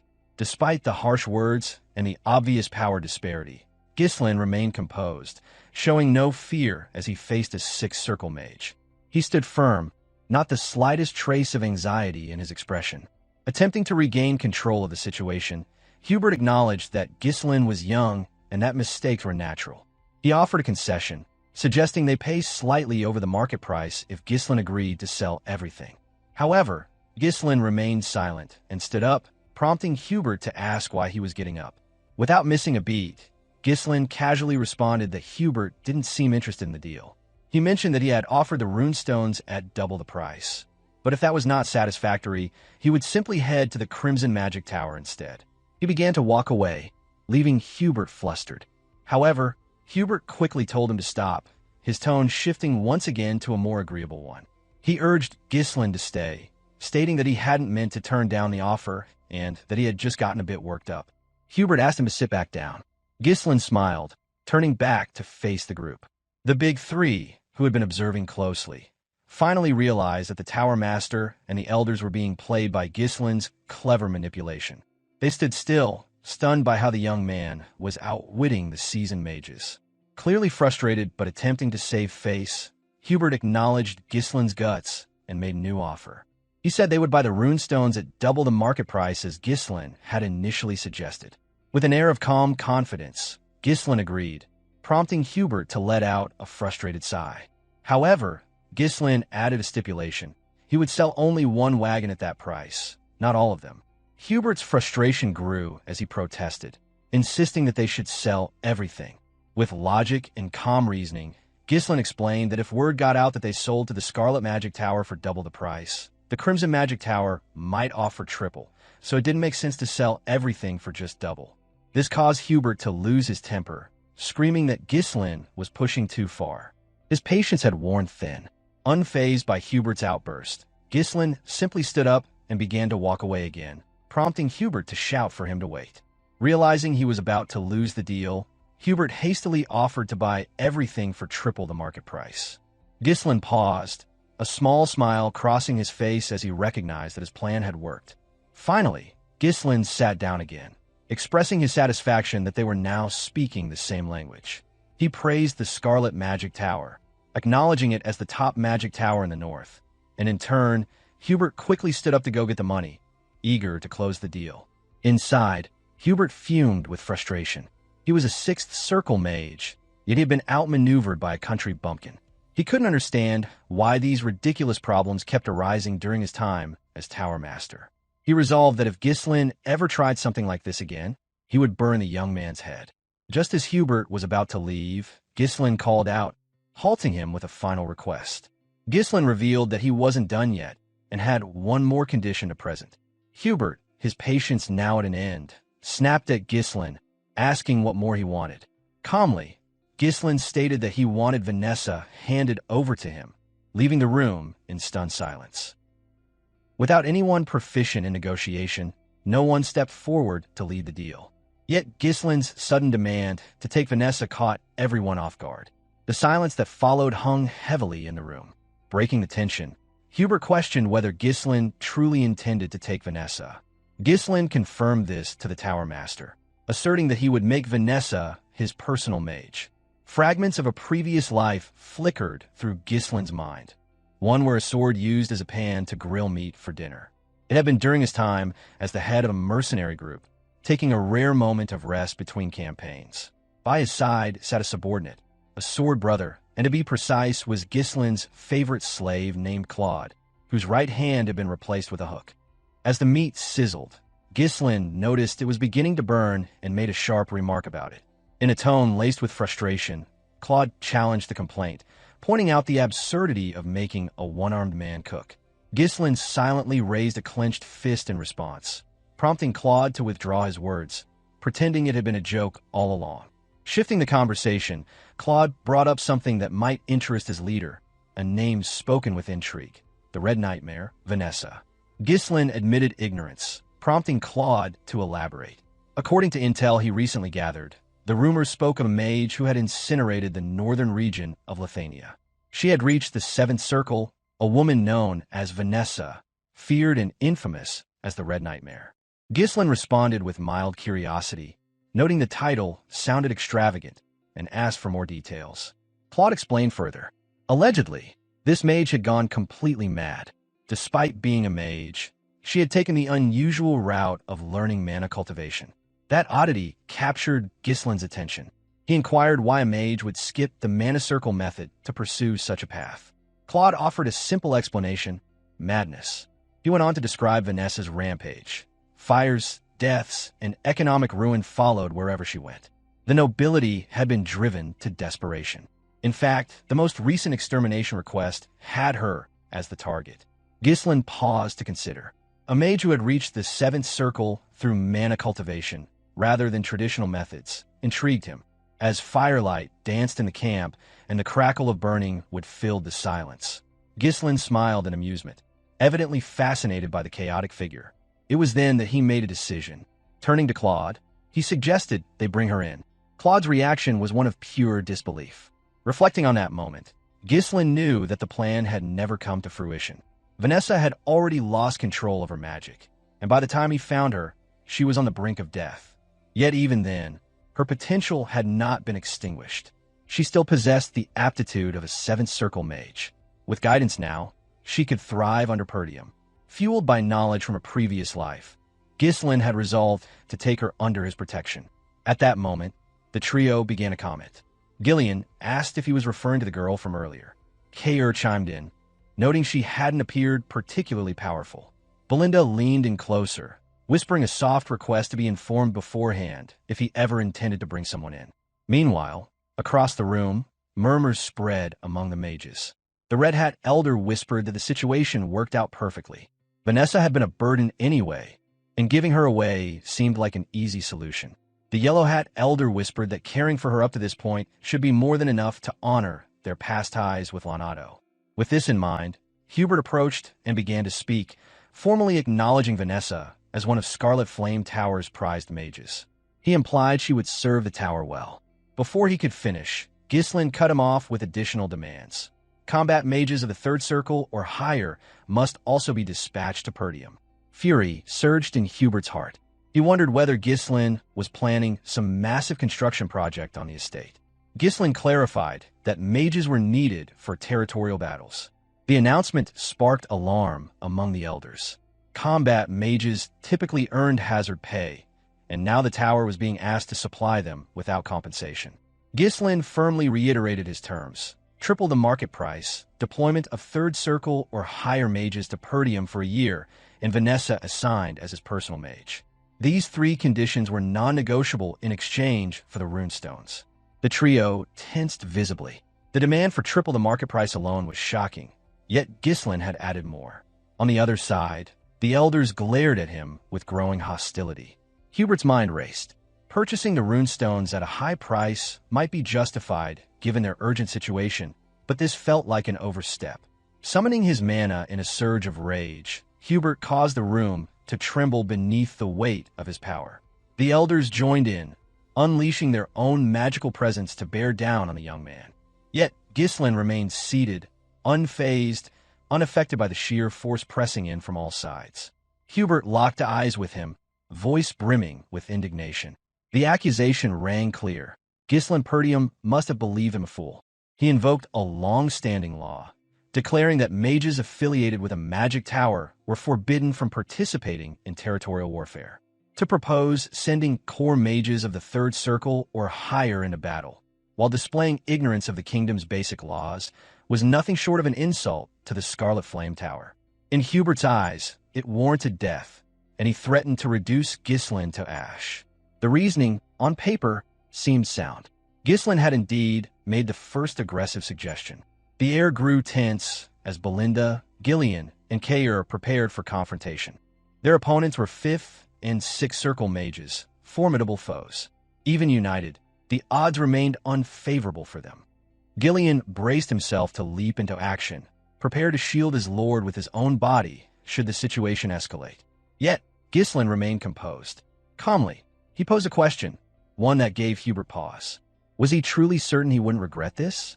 Hubert hesitated, compelled to hear more. Ghislain then revealed a critical piece of information. A massive vein of runestones had been discovered within Perdium's territory, far exceeding the modest supply brought that day. In fact, by several dozen times. The revelation stunned Hubert and the elders. Their mana ebbed away as they listened. Ghislain continued, stating that news of the discovery was already spreading throughout the northern region. He posed a rhetorical question. What might that imply? Hubert understood instantly.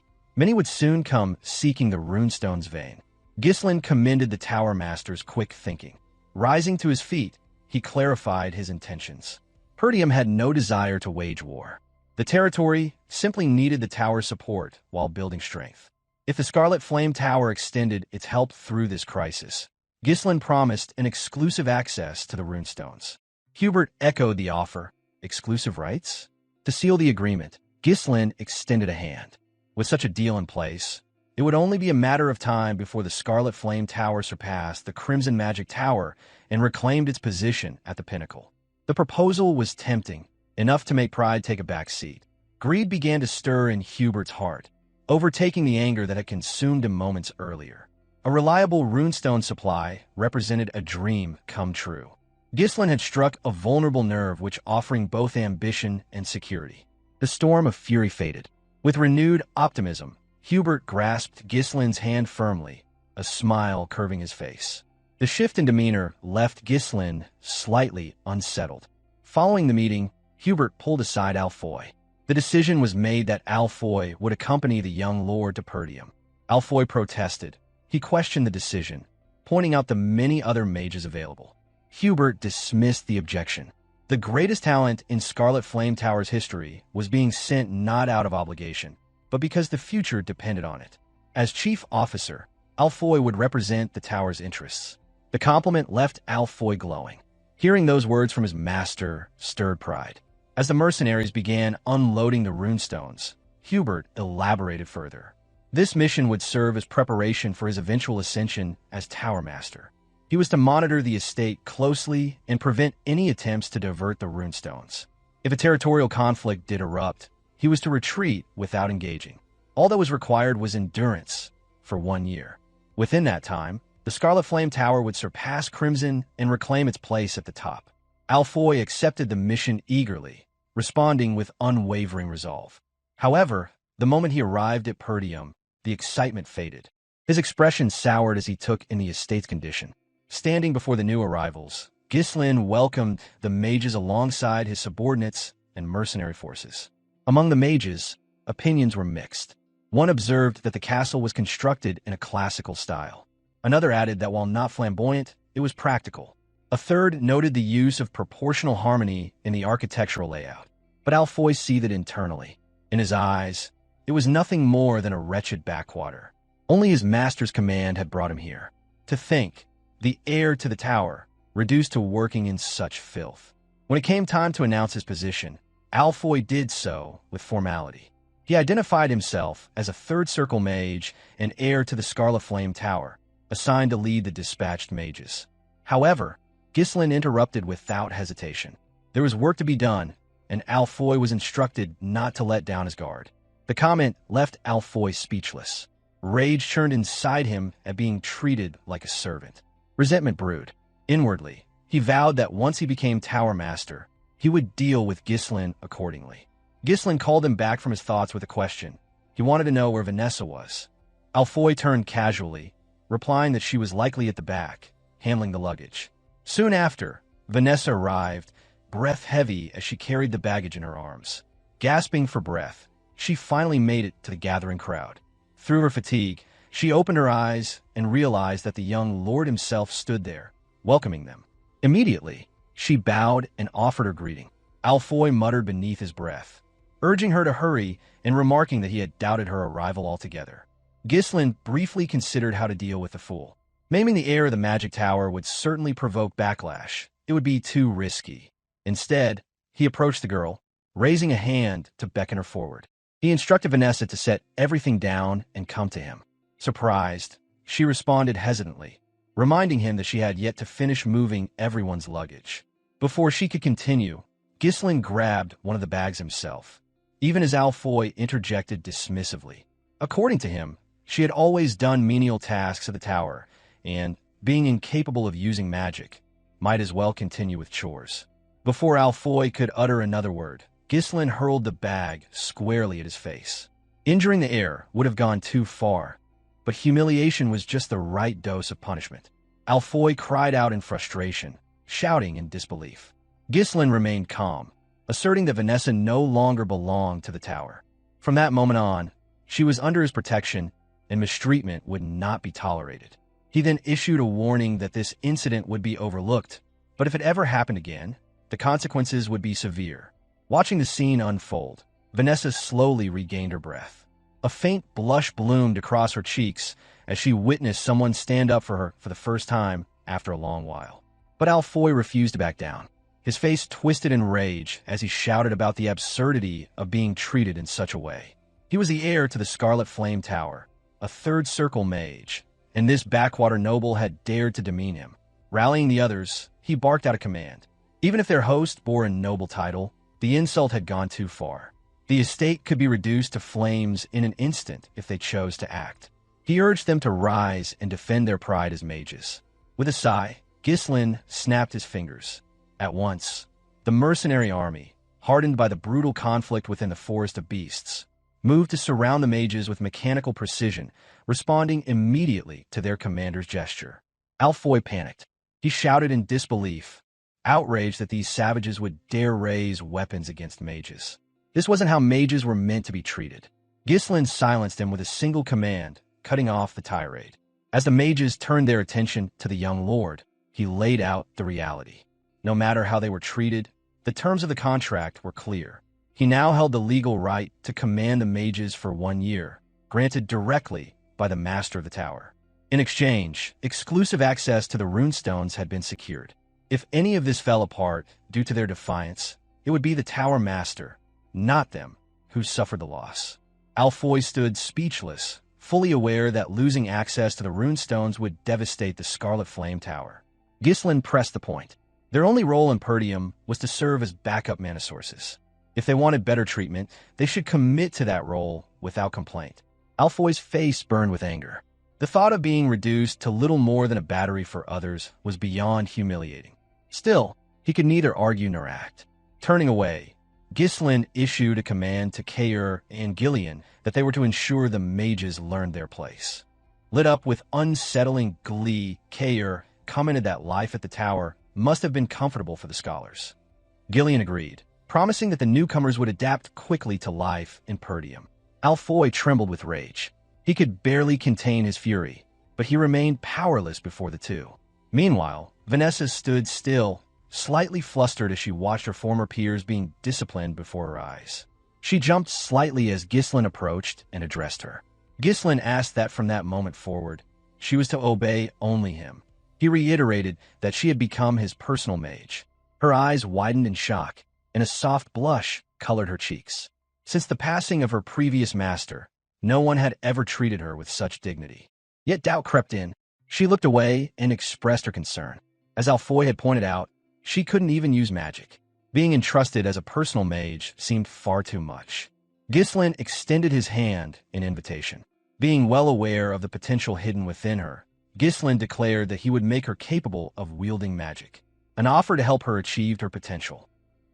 Vanessa had originally resisted the idea of leaving the tower, remaining within its walls, even if it meant enduring the degrading treatment of a servant, would have allowed her to continue her magical studies. Following Perdium's young lord meant severing that connection. Yet, circumstances had left her no choice.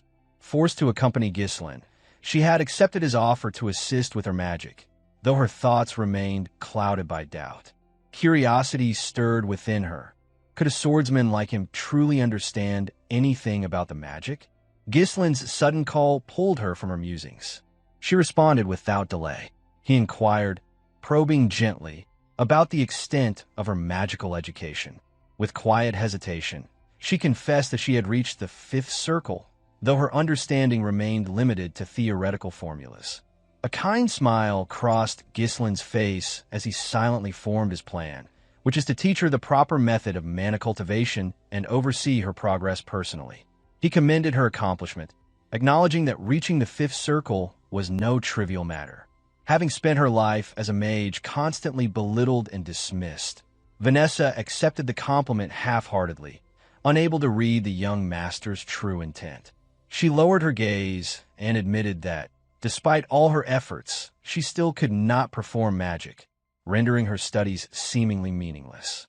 Although Ghislain already understood the cause of her inability, he asked anyway if there was a reason she couldn't use magic. Vanessa's reply came softly, her voice fraught with uncertainty. She revealed that she had never once sensed mana since childhood. Despite this, she had clung to hope, working relentlessly in pursuit of magic. But with each step forward in knowledge, her faith in her potential diminished. Her teacher, Leonardo, who had once guided her, had since passed on. She wondered aloud if that was the reason she had ultimately been cast aside.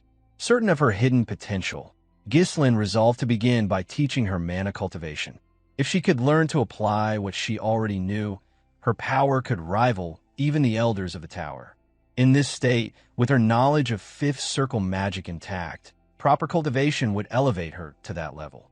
She was exactly as he remembered from his past life, a brilliant mage, just as he had anticipated. In this era, memorization alone could not lead to mastery. The art of magic required comprehension of activation principles and a deep enough insight to shape spells through will and personal interpretation. Vanessa possessed the intellectual foundation, but her physical aptitude had yet to align. True control demanded enduring hardship, trial, and persistent experimentation. Ghislain believed her efforts had not been in vain. She had simply traveled a different, longer road. The voice of Claude echoed in memory, referencing a powerful mage from his former life, the woman who had raised northern Lithuania. She had reached the seventh circle, but her instability stemmed from blending magic and cultivation without proper technique. Despite her brilliance, her recklessness had made her infamous. That mistake, Ghislain intended to avoid. With full conviction, Ghislain announced that he would now teach Vanessa mana cultivation. Tension immediately overtook her. The idea of a mage learning such a technique made her uneasy. Her former master had introduced her to it once, but the attempt had failed. Her doubts surfaced immediately as she questioned why a mage should pursue such a path. Ghislain clarified that both magic circles and cultivation were grounded in the same force, which is mana. He then asked if she had ever practiced it properly. Her expression shifted to one of disbelief. Though she had studied the technique before, it had been under rigid instruction. The thought of being taught by a nobleman with no formal magical title seemed ludicrous. She shook her head firmly, rejecting the notion outright. To her, it was madness. Using mana cultivation to access magic seemed far too risky. The consequences of failure, internal damage, or permanent disability were too severe to ignore. In that moment, Ghislain offered a reassuring smile. Extending his hand to her, he called her name and invited her to begin. Ghislain understood that the madness in Vanessa's past life had likely been the result of flawed technique colliding with long-standing resentment. He had seen similar signs before. Even knights occasionally succumbed to inner demons during intense training. But in this life, he believed things would unfold differently. Vanessa observed the sincerity in Ghislain's expression, silently beckoning her toward a path where she might finally become a true mage. She could not fully comprehend what he was offering. In a magic tower, she had been dismissed as a failure and a burden. Her gaze fell to the ground, attempting to mask the tremble in her eyes. She weighed the decision. Refusal might not even be an option. Ghislain could easily compel her, for what lay ahead otherwise was a descent into madness and eventual death. In the end, she gathered her courage and resolved to accept, if only for a chance to wield magic like a real mage. Anxious and uncertain, she positioned herself in front of Ghislain, seated with her back to him. With no hesitation, she loosened her collar and revealed her back, allowing him to begin the mana transfer. In his previous life, Ghislain had seen that same expression in her eyes, an endless hunger for magic mixed with regret, rage, and despair. She had sought power in desperation, turned to an unknown mana cultivation technique, and ultimately became a creature of destruction, ruled by instinct and pain. But now he stood before her in a different lifetime, meeting her before that spiral could begin. He made a silent vow to reach out before she fell into the abyss again. With that, he summoned his mana and placed a steady hand against her back. The process would be agonizing for her. If miscalculated, it could result in death. Nonetheless, he proceeded without hesitation. Mana surged from his hand and into her body, accompanied by a low hum. As the energy coursed through her, pain ripped through her nerves. A moan escaped her lips as the searing heat traveled through her mana pathways, eventually gathering just below her navel where Ghislain was guiding it. He sharply instructed her to remain silent, warning that the pathways were becoming tangled. He explained that the mana within her now belonged to him. She was told to focus on that foreign presence and not to lose track of it. She needed to feel it and follow its flow as best she could. Understanding the gravity of this moment, Vanessa closed her eyes and gave herself over to concentration. Every ounce of her attention was funneled into aligning herself with the mana inside her. Traditionally, she would be guided through the sensation first and only later create a mana core of her own. But that route carried no guarantee of success. Ghislain chose instead to prioritize sensation, helping her feel the full extent of mana flowing through her being. Her task now was to circulate the mana through her body's internal channels and condense it into a mana core. As Ghislain initiated the formation of a small, temporary core within her, Vanessa's eyes brightened. For the first time in her life, she truly felt mana, an experience she had once thought forever beyond her reach. Now, whether she could continue cultivation would depend entirely on her. The core, formed from Ghislain's mana, would eventually dissolve unless she built her own. Enraptured by the sensation, her mind drifted into the past. She remembered her origins as an orphan. Lonato, drawn by her intellect, had taken her in and lobbied for her future. Lonato had appealed to Hubert, claiming Vanessa's understanding of theory could uncover the fundamental regularity of mana particles and convert that knowledge into true spellcraft. Unconvinced, Hubert responded with a scoff. In his eyes, no amount of intelligence mattered if she could not cast even the simplest spell. He posed the question coldly. If a child could not use magic, could she be called a mage? From behind a cracked door, the young Vanessa had listened in silence as her teacher pleaded on her behalf. Hubert had delivered his verdict with finality. No matter how many resources were poured into her, he declared, nothing worthwhile would ever come out. Vanessa saw her younger self, struggling beneath a kind teacher's care, still unable to feel mana or form even a single magic circle. There had been a time when Vanessa wept openly, offering apologies to her master. Tears streamed down her face as she blamed herself, believing that if only she had possessed more talent, her master would never have been forced to leave the magic tower. Yet Lonato had left, driven by a single purpose, to search for a method that would allow Vanessa to wield magic. Before the departure, Lonato left her with parting words, urging her to lift her head and look toward the sky. Lonato spoke of a world where darkness did not last forever and promised that one day, even she would witness the arrival of light. And now, that light had come in the form of Ghislain, who extended his hand to her so she could finally glimpse the mana and magic she had long yearned for since first setting foot in a magic tower. Within her inner world, Vanessa realized that her master's words had been true. Even someone like her was not beyond the reach of light. Elsewhere, a warrior clashed with a group of soldiers. Chaos erupted as one of the soldiers cried out in alarm, exclaiming that the man had already taken down 4 of them and questioning what kind of monster he could possibly be. With taunting bravado, the wild warrior challenged them, daring the rest to come forward. He scoffed at their swords, mocking them as mere metal toys. Provoked, one of the soldiers lunged, blade poised for a precise thrust. The warrior dodged easily with a sidestep and seized the attacker in a firm grip. Using his full strength and the momentum of his body, he slammed the soldier hard onto the floor. Another assailant rushed in from behind, attempting to attack while the warrior was preoccupied.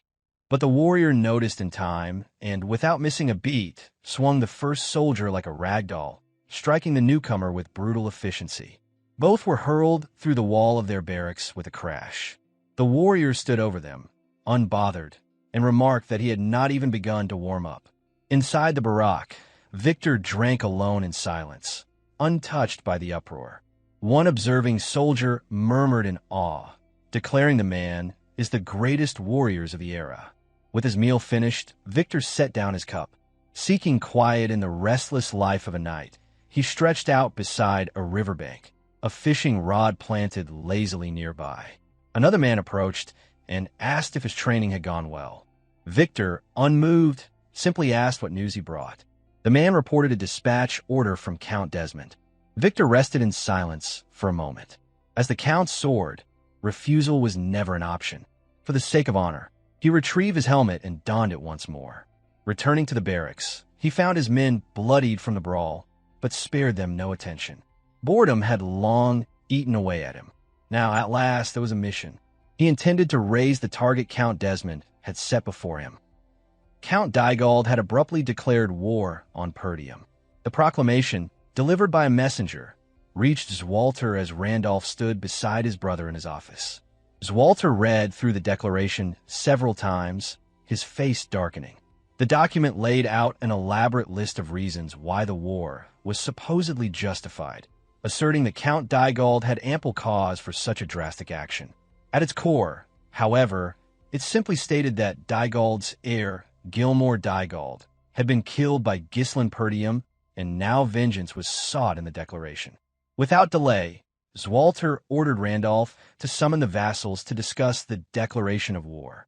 As the vassals gathered, Randolph expressed his disbelief at the absurd justification, remarking that the Dygalds must have lost their minds. There was no way the young lord had killed Gilmore. The vassals quickly voiced their own outrage.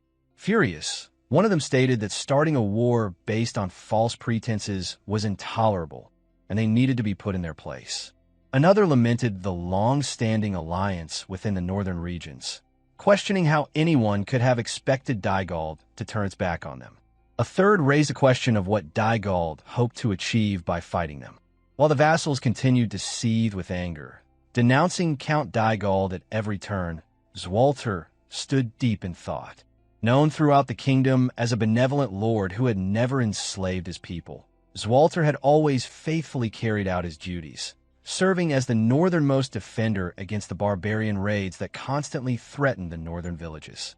Suddenly, Swalter's attention snapped back to the room when Ghislain spoke to his father, mentioning the runestones. Ghislain reminded them that 2 of their retainers had been sent to Dygald as envoys while Ghislain had been at the magic tower. He suspected that these envoys might have leaked critical information about their territory.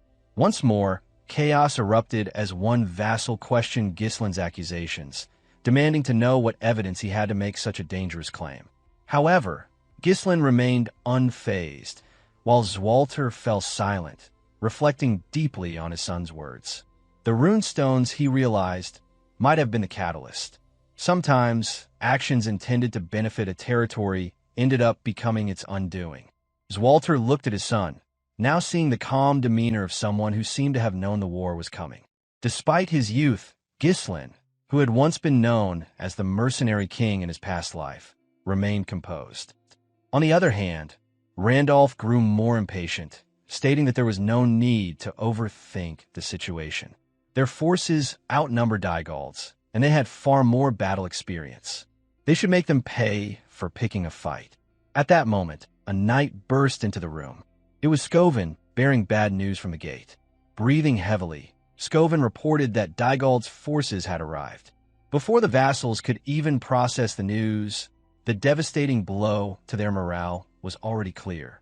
A high-level knight, on the cusp of becoming a superhuman-level master, was leading the charge. Dressed in shining silver armor, Victor, the Count Desmond's sword, had been trained from a young age and now carried the flag of Dygald to raise Perdium to the ground.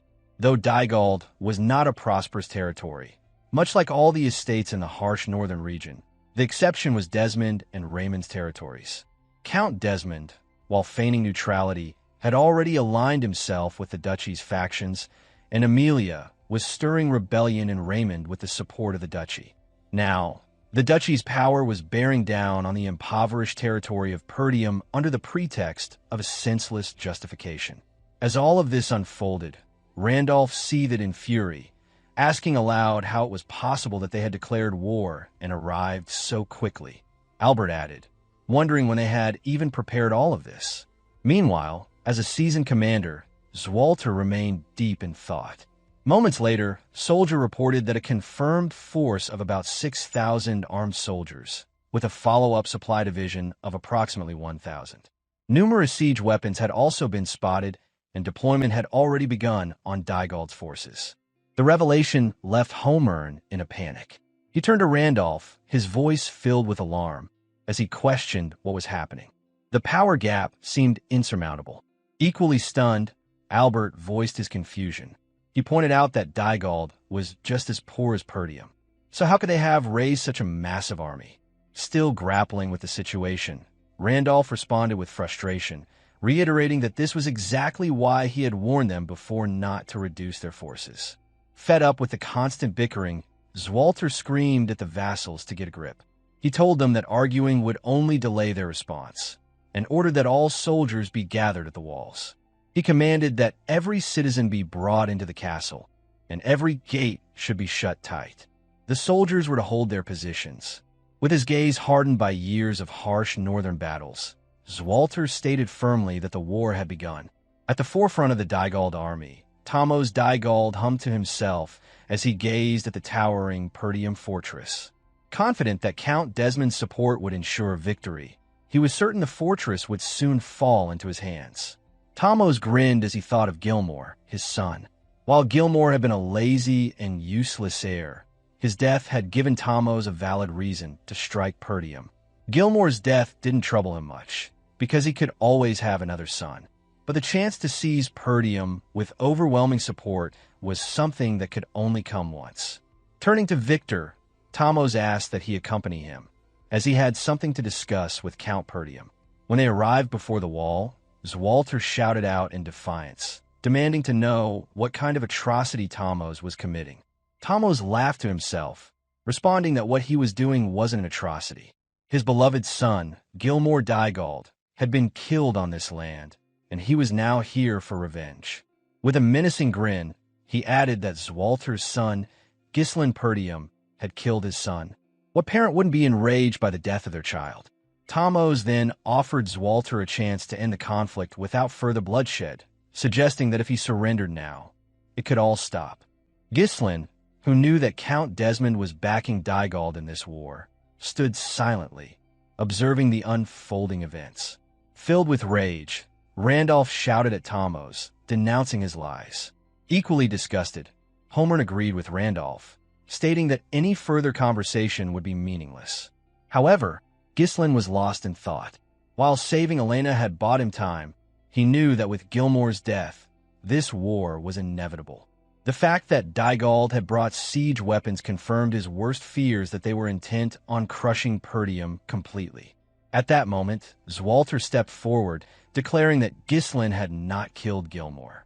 With a gaze hardened by years of defending the northern fortress against barbarian raids, Swalter stated firmly that this was his only answer. He warned Thamos that if he valued his life, he should leave now. Thamos was visibly startled by the intensity of Swalter's gaze, but Victor remained silent, standing unwaveringly by his side. Victor observed Swalter, thinking to himself that the Northern Wolf had truly earned his reputation. Swalter Perdium embodied the spirit of a great general who had defended the North for so long.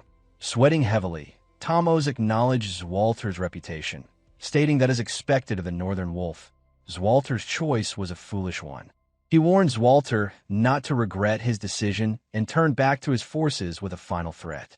Meanwhile, Swalter knew that this would be a difficult battle. Perdium was a poor territory with barren land and few provisions, ill-prepared to withstand a prolonged siege. Feeling the weight of the situation, Randolph pleaded with Swalter, asking him to entrust all the troops to him. He was confident that, as a high-level knight, he could easily defeat the poorly trained rabble Dygald had assembled. Albert interjected, warning Randolph that no matter how strong he was, the sheer gap in numbers was simply too great to overcome. Homer shared the same sentiment, stating that with only one loss, Perdium would be finished. However, Randolph could not remain silent and retorted that they couldn't just stand there and do nothing. Swalter stood silently, his mind racing. The vassals began suggesting that they request aid from other territories and hold out until reinforcement arrived. As a last resort, they could abandon the castle and retreat to the northern fortress. Amidst the chaotic arguments between the vassals, Swalter struggled to think clearly. A sudden declaration of war, with the enemy already fully prepared, was overwhelming. The sheer number of Dygald's forces was unimaginable. There was no way they should have been able to muster such a large army.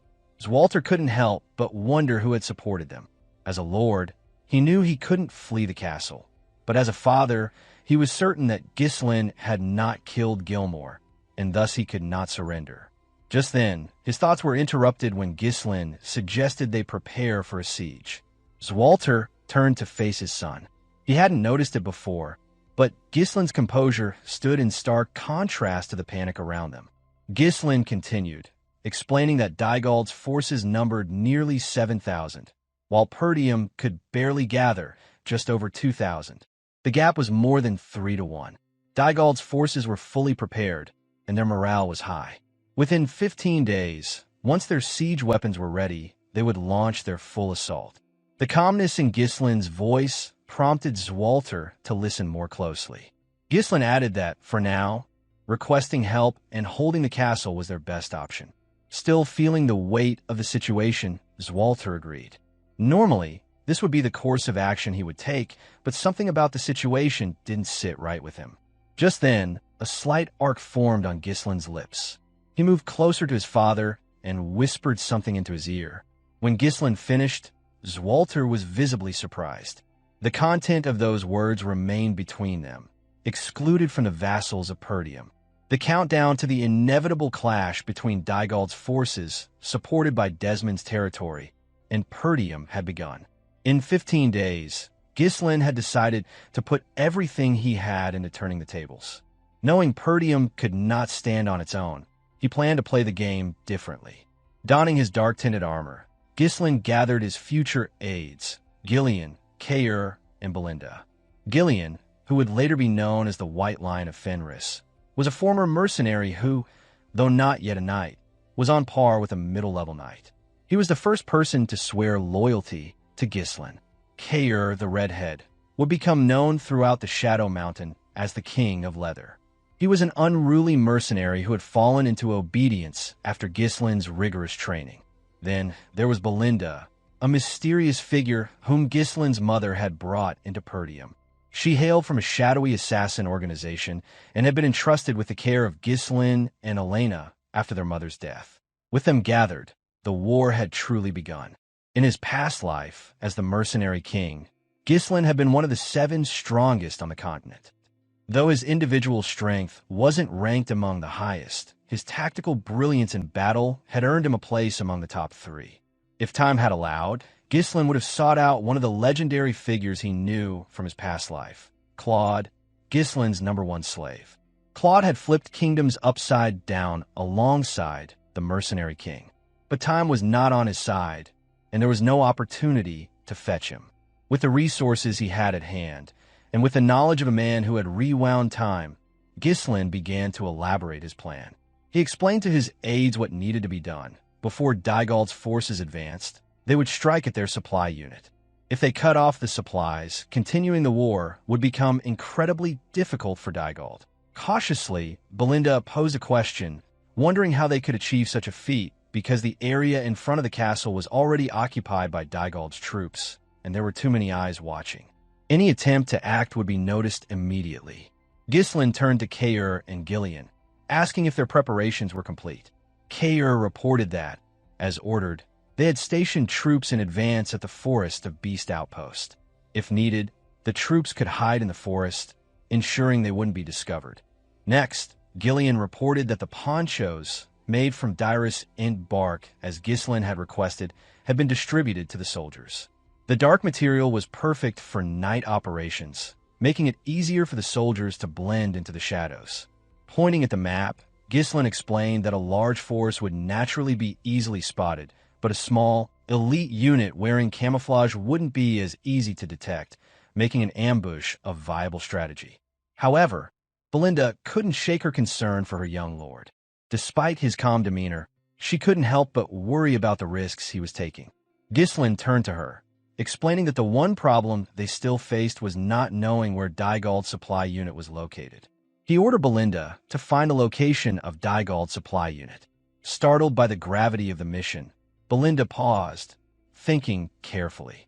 She knew she had to protect the young lord, but she also wondered how Ghislain could be so daring in devising such a risky plan. After a moment of hesitation, Belinda replied with a firm understanding that she would carry out the task. On the other hand, Ghislain thought to himself that this was a dangerous mission, sneaking in enemy lines, risking death, but he trusted Belinda. He knew she would handle it with ease. Now, there was only one thing left for him to do: play his ultimate trump card to end the war. In his past life, Ghislain had known Vanessa as the Red Nightmare, a figure who had gained legendary status after raising the Lithania kingdom following her breakthrough to 7th Circle Mage status. Her talent and unconventional mana cultivation technique had turned her into a force to be reckoned with. In this war, Vanessa had become an indispensable force for Perdium. A few days later, at Dygald's supply unit camp, the darkness shrouded the area, with the moon hidden behind thick clouds. Unaware of the impending devastation, Baron Fabreau, a vassal of Dygald and the commander of the supply unit, cheerfully proclaimed that the war had finally begun. He eagerly anticipated the day he would be granted his own land. Perdium's former retainers, who had joined his camp, agreed, with one stating that joining Desmond's side had been the right decision. The support from their troops had earned him a cushy rear position. Another retainer raised his glass, praising the other's excellent decision-making. Drinking heartily, Fabreau continued to revel in the moment. He waved his glass, shouting that Perdium would soon be nothing but a distant memory, and part of the land would soon be his. In the darkness surrounding the camp, Ghislain's force lay in wait. Leading the charge, Ghislain had gathered his entire mercenary army. His plan was simple: wipe out the Dygald supply unit and cut off their resources, crippling the Dygald main force stationed in front of Perdium Castle. Despite the gravity of the war to come, Ghislain's future aides jested among themselves. Belinda sighed, commenting that the weather was particularly gloomy. Noticing the same, Cain remarked that it was hard to see anything in the pitch-black darkness. Reaching for his helmet visor, Ghislain smirked, noting that it was perfect weather for a surprise attack. Everything was ready, so Ghislain pulled his visor down and reached for his sword. With determination in his eyes, he commanded his forces to take no prisoners and to kill them all. Leading the charge with unrestrained fury, Ghislain's eyes showed no mercy. The hatred he carried for Desmond County and the duchy drove him to bulldoze anything and anyone who dared to threaten what was his. Disguised as Dygald recruits and mercenaries, the sheer size of the force made it unmistakable that it was Outside Lord, helping in the war dispute between Perdium and Dygald. Shrouded in the darkness of the night sky, no one in the camp realized an ambush was closing in until the opposing force was at their doorstep and Ghislain's force emerged from the shadows. With a savage grin, Cain tore through the battlefield. With each swing of his sword, he struck down a soldier stationed at the supply unit of Dygald's force. To the left, Gillion wielded a long-handled battle axe. Every swing felled a few soldiers in his path, cleaving through their ranks without hesitation. His axe, cutting through the chaos of battle, sent soldiers flying in all directions. Mana surged through Ghislain's body, propelling him to sever the necks of every soldier in his path. His blade, empowered by the mana, cut through the soldiers effortlessly. He pushed through the fear, the uncertainty, and charged forward with all his might. Nearby, Belinda charged ready to cover his back. Though worried about her young lord's first battle against human opponents, she did not voice her concerns, staying vigilant as she prepared to protect him from any potential threats. The Dygald soldiers were in disarray. Unprepared for an ambush, they had underestimated the tactical capabilities of Perdium's forces. They thought that dividing their troops would be impossible, never considering such a well-coordinated attack. However, Ghislain and Gillion made quick work of them. They were no ordinary warriors. Ghislain, drawing from the experience of his past life, led his mercenaries with the precision of a high-level knight, and Gillion's battle-hardened skills only added to the might of the force. The soldiers on the outskirts were wiped out in an instant. Ghislain quickly reached the opposite end of the camp, spun his horse around, and issued orders to move according to plan. He instructed that not a single soldier of Dygald's would survive the night. Torches, struck by flying bodies, were scattered about, igniting nearby tents. Soon, flames began to spread across the camp. Chaos erupted as soldiers ran about in confusion. One of the high-ranking officials in Dygald's unit rushed toward his superior. The soldier breathlessly informed Baron Fabreau that they had been ambushed, urging him to take immediate action. Fabreau swiftly exited his tent, frustration boiling over as he took in the sight of his camp in chaos. He bellowed at the soldiers nearby, demanding to know where the guards had been. Panic surged in his mind, and Fabreau shouted orders for his forces to regroup. He insisted that they still outnumbered the enemy, urging them to form ranks and stop the attack. Despite his efforts to calm himself, the reality of the situation was beginning to set in. The soldier returned with grim news that over 70% of their forces had already been wiped out. The man, the myth, the legend, Gordon the Muscle followed closely behind Ghislain. Hardened from battles in the Forest of Beasts, the mercenary's charge was unstoppable. His immense strength and brutal efficiency tore through the enemy soldiers with terrifying speed. Gillion, noticing the need to conserve stamina, switched to a smaller weapon, sacrificing some of his destructive power but enabling him to move faster and continue his assault. Meanwhile, Cain remained fierce, striking soldiers with precision, cutting through their ranks with reckless abandon. Ghislain stayed resolute, his eyes gleaming with killing intent. His blade, sharpened with mana, sliced through the soldiers with practiced ease, each strike landing with deadly accuracy. Though his strength was a fraction of what he had in his previous life, Ghislain was, in this skirmish, the harbinger of death. His mercenaries followed his every move. Noticing Ghislain charging at the front lines, Fabreau recognized him as an entirely different presence. His face drenched in sweat, Fabreau finally realized that his 1,000 soldiers had no chance against such a force. In a panic, Fabreau turned abruptly, ordering a retreat. His aide looked confused, but Fabreau was certain that if the battle continued, he would lose his head, not just his land. In that instant, his aide was struck in the neck with uncanny precision. Shock flashed across Fabreau's face as he watched in silent attack. The speed and accuracy of the attack left him paralyzed with fear. Though Fabreau himself was unharmed, he collapsed to the ground, following the sound of his aide's lifeless body hitting the earth. It was Belinda who had reached them. Sitting atop her horse, she coldly addressed him, her voice carrying a chilling calmness. She remarked on the unlikely meeting, calling him the vassal of Perdium. Fear surged through Fabreau's mind. His 1,000 soldiers had been obliterated, and he had relied too heavily on their sheer numbers, missing his opportunity to escape. His camp was burning, and the corpses of soldiers and knights lay scattered across the battlefield. In an effort to wage war against Perdium, Dygald's entire supply unit had been wiped out, leaving only Fabreau alive. Now, with his hands bound behind his back, Fabreau knelt in front of Ghislain and his mercenary army. Though he bore a noble title, Fabreau had no choice but to surrender. It was common in wartime for nobles to be taken as prisoners rather than executed. Just then, Belinda stepped on him, her boot pressing Fabreau's head into the dirt.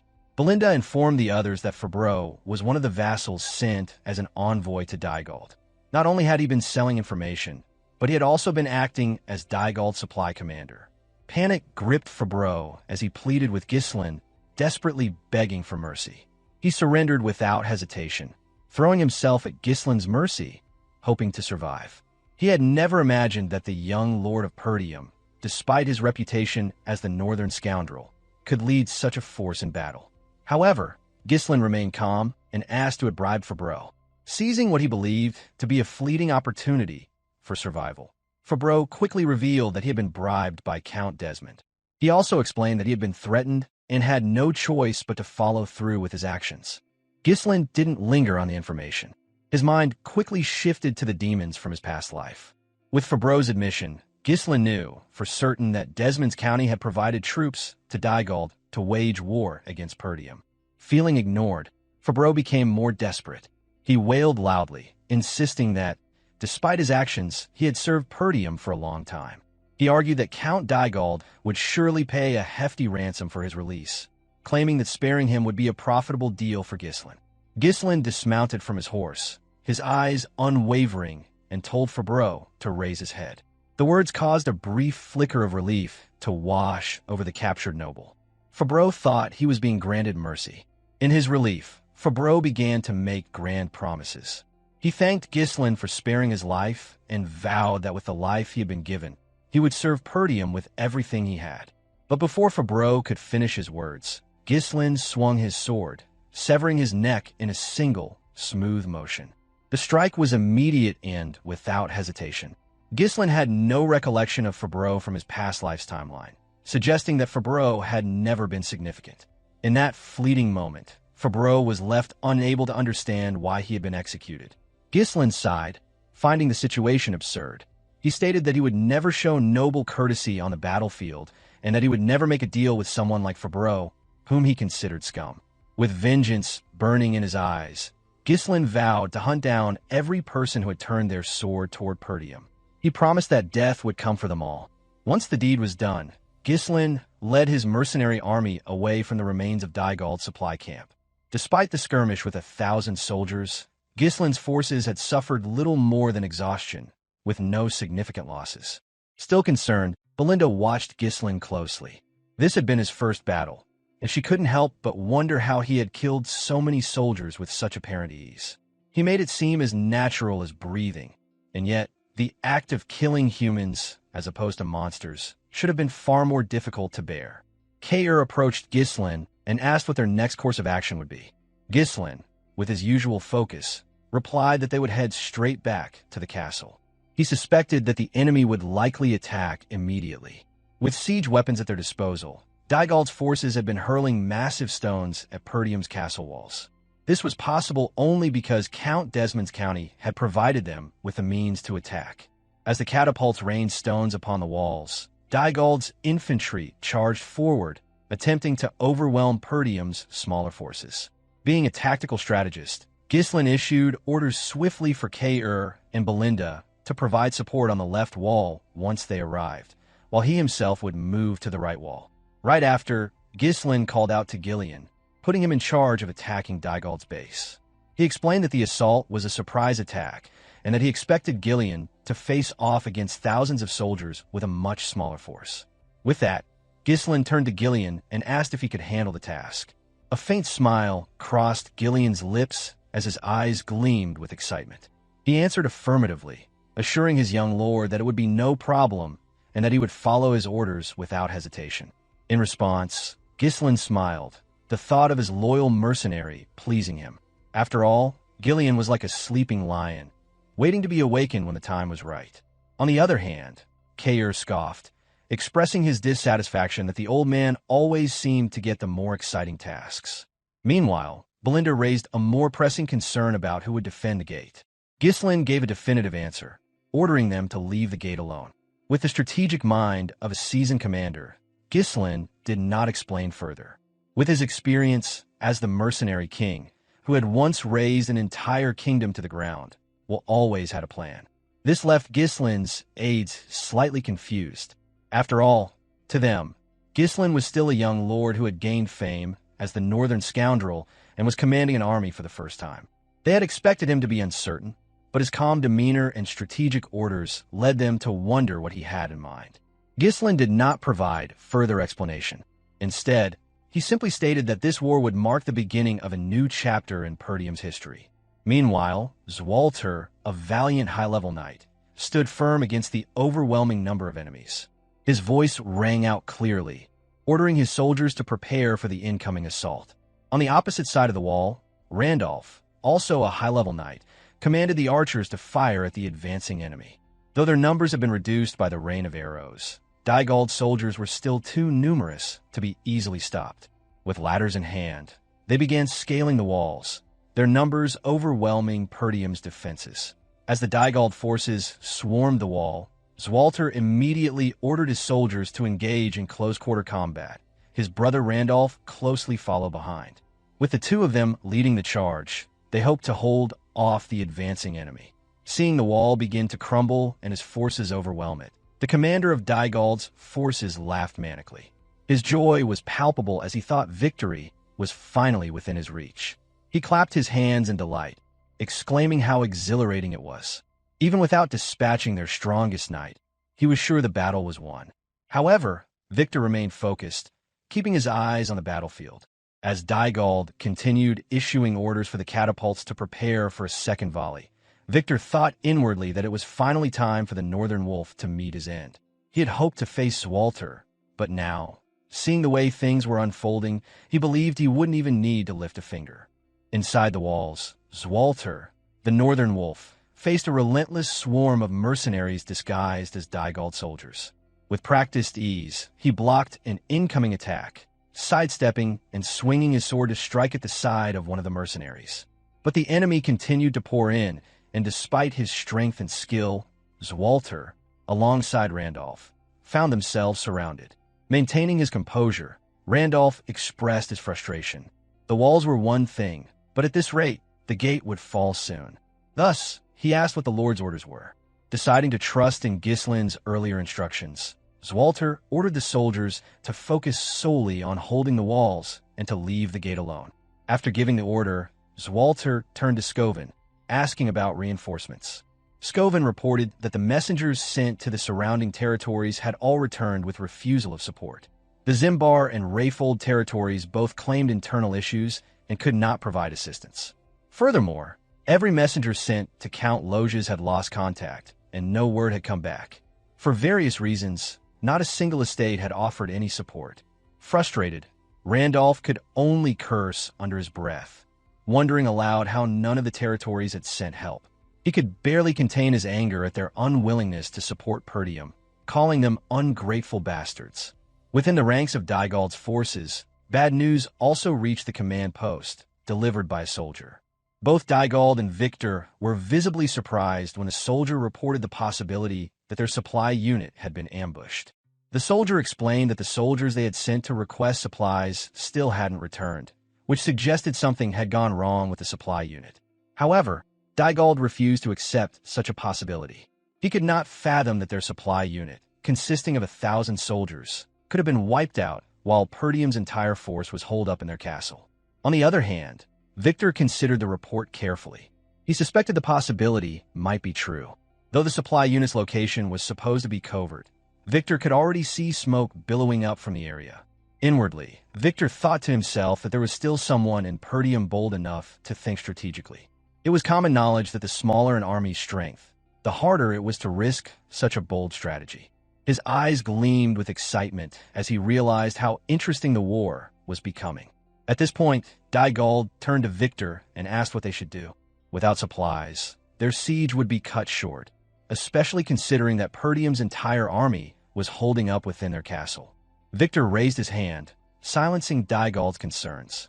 If they couldn't thin out Perdium's supplies, they would simply break through Perdium's walls with their sheer numbers. He was confident they did not need supplies, stating with certainty that they would take Perdium's castle by the end of the day. Dygald stammered in disbelief. If they charged relentlessly, they would undoubtedly overwhelm Perdium's forces, but the losses they would suffer would be catastrophic. At that moment, Victor considered killing Dygald right there and then. After all, Dygald was merely Desmond's pawn, while Victor, the real commander, striving to be known as the Northern finest sword. But for now, Victor chose to spare him, deciding to deal with him later when Perdium had fallen. Victor continued his assessment of the battle. The assault on the left and right walls had begun long ago, yet they hadn't broken through. He thought of how Perdium's elite forces, including the Northern Wolf, were likely holding the line. But as he surveyed the situation, he noticed that the front gate was left undefended. It seemed clear to him that the gate lacked any defenders. With that realization, he raised his sword and ordered the rest of his army to charge forward. His voice was filled with conviction as he proclaimed that, by the end of the day, they would smash through the gate. Behind him, Desmond's forces, disguised as Dygald soldiers, advanced with their siege towers. Their sheer number dwarfed anything that Perdium could muster. Victor observed the ranks of his forces charging toward Perdium's castle, the overwhelming numbers striking with brutal force. Though striving as the finest sword of the northern region, Victor still longed to achieve greater things as a commander of an army. He hoped that through these accomplishments, he could elevate his status and perhaps even earn a noble title, something to solidify his place among the greats. With this ambition in mind, he called upon one of his subordinates, Idun, before riding into battle himself. A loud thud resounded as Idun, riding his horse, drew nearer. Idun was the kind of man who took pleasure in fighting for sport, beating people for amusement to stave off boredom. But when it came to war, he was completely obedient and followed orders without hesitation. He wielded a massive, long-handled sword, a weapon so heavy that it was a clear indication of his immense physical strength.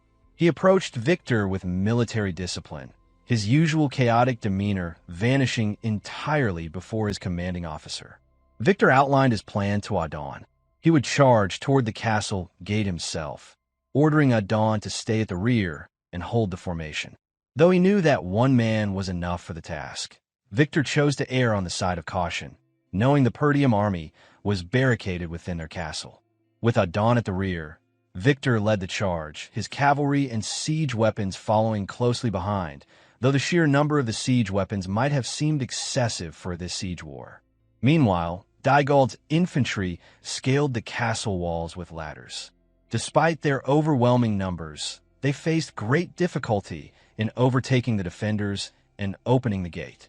Yet their morale remained unshaken, and they pressed on, climbing despite the certain death that awaited them at the top. Swalter and Randolph held the line at the wall, standing firm against the onslaught. As knights nearing the upper levels of their order, they were a force to be reckoned with. With each swing of their swords, an enemy soldier fell. Though they could hold the line against the swarm of enemies with their strength, it was evident that Dygald's forces would eventually overwhelm the castle. In a moment of rising tension, Scoven, an experienced knight of Perdium, suddenly called out to his lord, panic evident in his voice. Swalter quickly turned his head to see what had unsettled the knight. The sight that greeted him nearly made his blood run cold. The enemy had brought forward siege towers, enough to completely take over the walls. The towering structures, coupled with ladders, suggested that they had been carefully prepared long before Count Dygald's son had met his death. Swalter cursed under his breath, his thoughts racing. He wondered aloud how the enemy had managed to calculate the height of the walls with such precision. Struggling to maintain control, Randolph pointed out that they were already overwhelmed by the sheer number of infantry climbing the walls.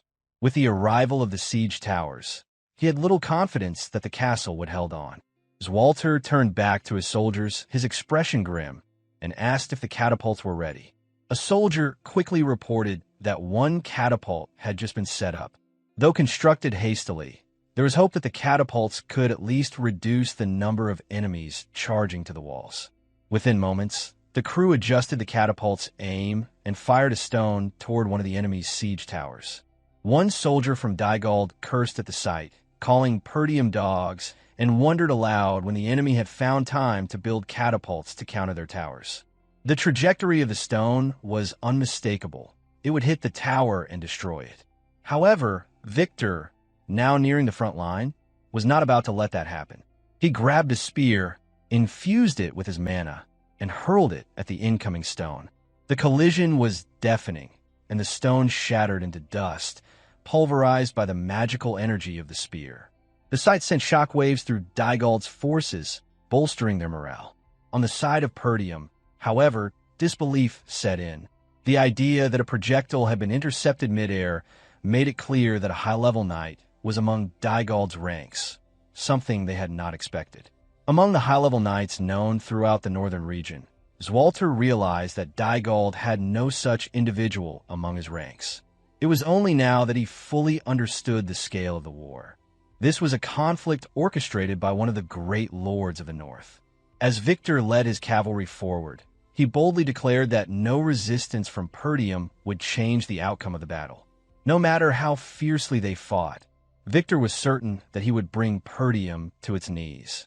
Without hesitation, he commanded the battle ram to charge toward the castle gate. The battle ram surged forward, unstoppable in its momentum. Dygald's forces were overwhelmingly superior, their siege weapons carefully crafted for this very assault. The presence of a high-level knight within their ranks only further amplified the disparity in strength between the two sides. As the siege tower docked against the castle walls, heavy infantry emerged and swarmed over the defenders. The hope that Perdium might still hold out was rapidly fading. It seemed as though their downfall was now inevitable. The battle ram continued to pound against the gate, with no forces from Perdium positioned to intercept it.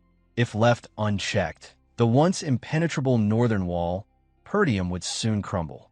Lost in thought, Swalter wondered about his son, questioning whether his plan had succeeded. Given the current state of the war, he feared that Perdium would fall. He also doubted that the mercenary forces led by Ghislain could make a significant difference at this point. Outside the gate, only a few soldiers remained stationed, while the rest of Perdium's remaining forces were spread thin, holding the castle walls in a desperate defense. Meanwhile, deep within the castle grounds, the mages dispatched from the Scarlet Flame Magic Tower were bound and encircling a magic circle drawn on the floor. Alfoy was furious, seething with rage as he demanded to be released, directing curses toward the knights guarding the mages. Alfoy's anger boiled over, and he shouted insults with each breath, declaring that they were mages, not soldiers, and they should never have been caught up in such a trivial estate war. Ferguson stood firm, attempting to calm him, urging him to stay composed since it was the young lord's order that they remain in their current position. Alfoy snapped back, incredulous that Ferguson could not see his frustration. He continued to rant, refusing to stay calm under the dire circumstances. Though visibly nervous, Vanessa stood her ground, faithfully following Ghislain's orders. The battle ram continued its relentless assault on the castle gate. In a voice full of despair, Alfoy pointed out that allowing the ram to reach this close to the gate meant Perdium's defeat was inevitable. He was convinced that the castle's fall was imminent. Despite her belief in Ghislain's plan, Vanessa struggled to calm Alfoy's spiraling anger. The reason they had been tied up was precisely because they would have bolted out of the castle the moment they got the chance. Irritated beyond measure, Alfoy glared at Vanessa, still seething. But as he observed her, he couldn't ignore the fact that she, once merely a maid at the tower, had now grown into a fifth circle mage. Though her face was pale with nervous sweat, her voice held an unwavering optimism, as she assured Alfoy that the young lord's plan would succeed and everything would be set right. Alfoy scoffed, brushing off her words. He told her not to make him laugh, his voice thick with scorn. He cursed Ghislain, screaming for Vanessa not to mention his name again. It was because of Ghislain that Alfoy had been dragged through hell and now found himself on the brink of death in the midst of a war. However, Vanessa was steadfast in her belief. She tried to plead with him, insisting that her trust in the young lord was unshakable. Furious, Alfoy commanded her to be silent. He questioned if she was truly willing to follow the orders of a man he considered a lunatic. Vanessa's face hardened with resolve. In the most serious tone, she retorted that Ghislain, the young lord of Perdium, was no lunatic. To her, Ghislain was brilliant in mana control. He had been the one to help her achieve her dream of becoming a mage. A few days earlier, after a harrowing experience where her mana path had been unlocked with Ghislain's help, Vanessa had been on the brink of death. She had pushed through the excruciating pain, overcoming the obstacle, and had finally succeeded in becoming a full-fledged mage. Despite being a fifth circle mage, Vanessa's attempt at conjuring magic, using the mana cultivation methods Ghislain had taught her, produced only a flicker of mana. It was hardly the display of power she had hoped for, and she felt a deep sense of embarrassment before Ghislain. Although she had finally learned how to use magic, she apologized, explaining that this was all she could manage. However, Ghislain was unfazed. He understood that mastery over magic would not come instantly and reassured her that it was fine. He emphasized that simply being able to use magic was enough for now, and that her mana would grow over time. For the upcoming war, Ghislain had buried a massive amount of runestones outside the castle. In a move that seemed unthinkable to many, he had made the prideful mages dig the earth and bury these precious runestones, objects of immense value to them, in the dirt. They had been reduced to laborers, something they could hardly accept. As the two approached the site, they found the mages panting heavily from their work. These mages, once held in high regard for their power and status, now found themselves toiling as mere laborers in Perdium. Though aware of the practical necessity of the action, Vanessa could not help but feel a pang of sadness as she witnessed the mages in such a state. But it was the sight of the runestones being buried that truly tore at her heart. Suddenly, Alfoy's voice cut through the moment, filled with disdain and contempt as he called out to Ghislain. Vanessa was startled by his sudden outburst, realizing with a jolt that the man who had tormented her was now in such a disheveled state. Alfoy's face was flushed with anger as he demanded to know why Ghislain had ordered the mages to dig. Why not use soldiers for such a task, he asked. If the runestones needed to be hidden, why not move them outside the territory entirely? Before Ghislain could respond, the man, the myth, the legend, Gordon approached and reprimanded Alfoy for speaking out of turn, prompting him to spit curses in frustration. Vanessa found the situation both absurd and unsettling. Turning to Ghislain, Vanessa nervously asked about the purpose of it all. Unfazed by the question, Ghislain explained that it was all preparation for war. He had foreseen the war, which was why he had not sold the runestones to the Scarlet Flame Magic Tower entirely, but instead had stored them for this very purpose. He went on to explain that in warfare, the simplest and most effective tactic was to overwhelm the enemy with sheer numbers. He knew that no matter how hard the defenders of Perdium fought, the enemy would eventually break through the gates. However, that did not mean they were without hope. Turning to Vanessa, Ghislain told her that her role as a Fifth Circle mage would be crucial in their defense. With the runestones as a catalyst, and the mana of the other mages, she could unleash a devastating force that would wipe out large portions of the enemy's ranks. Vanessa understood what Ghislain was implying. She realized that this would mean taking many lives. She had always been grateful for Ghislain's help in realizing her dream of becoming a mage, but she had not yet developed the resolve to kill for the sake of the people of Perdium, people she barely knew. The weight of the realization hit her hard. She knew that if she refused to go through with it, there was a strong possibility that Ghislain would die in the war. The burden of his plan now rested on her shoulders, and she began to doubt whether she could really do it. When the time came, Vanessa activated the magic circle drawn on the ground, her resolve firming as she steeled herself for what was to come. With the estate on the brink of destruction, Vanessa, who had once unable to cast even a basic spell, was now performing the delicate and dangerous process of mana precision to absorb the mage's mana.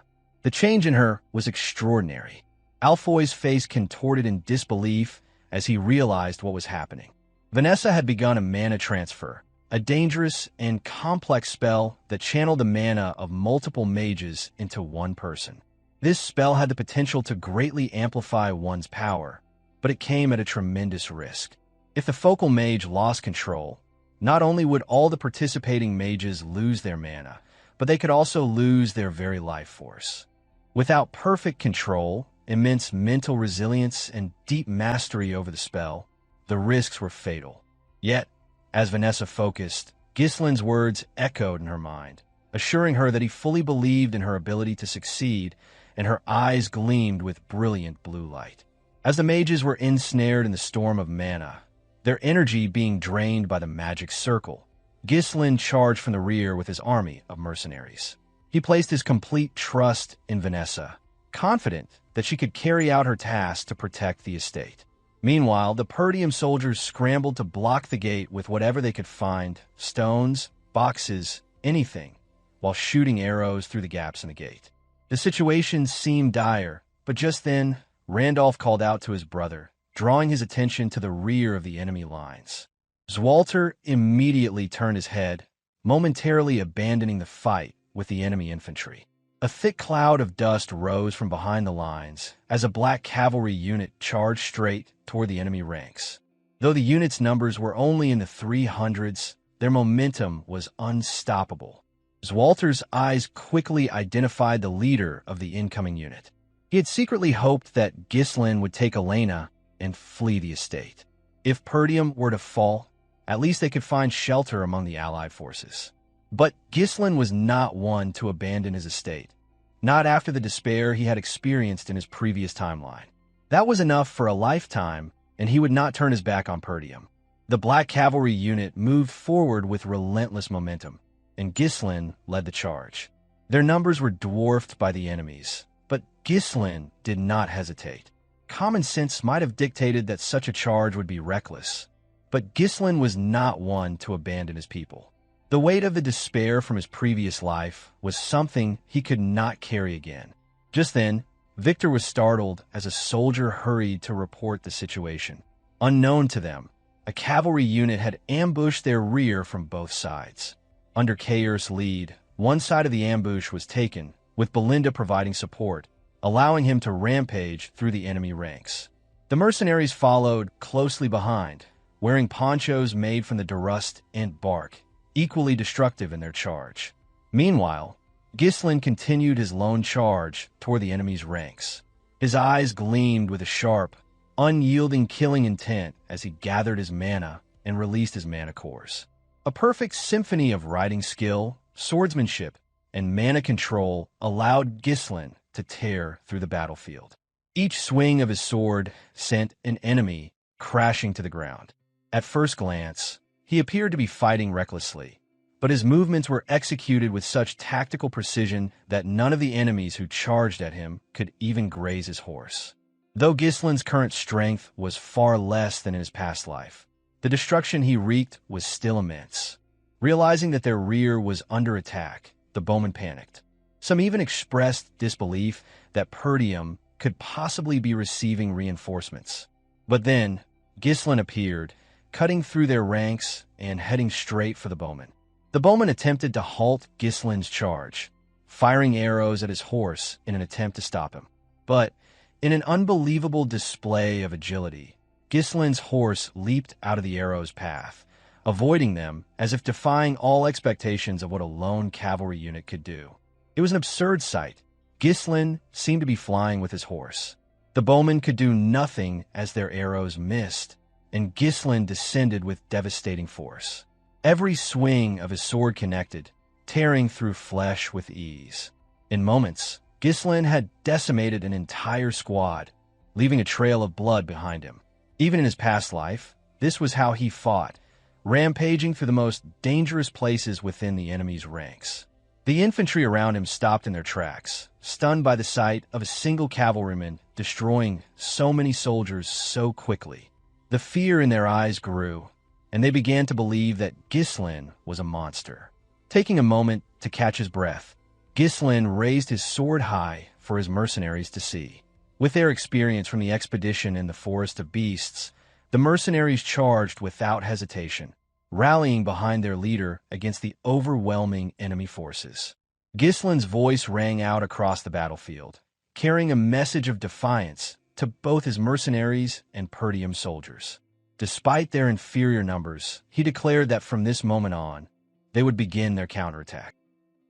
Even though their numbers were greatly inferior, the Black Cavalry under Ghislain's leadership showed neither fear nor hesitation as they thundered toward one flank of the enemy's formation.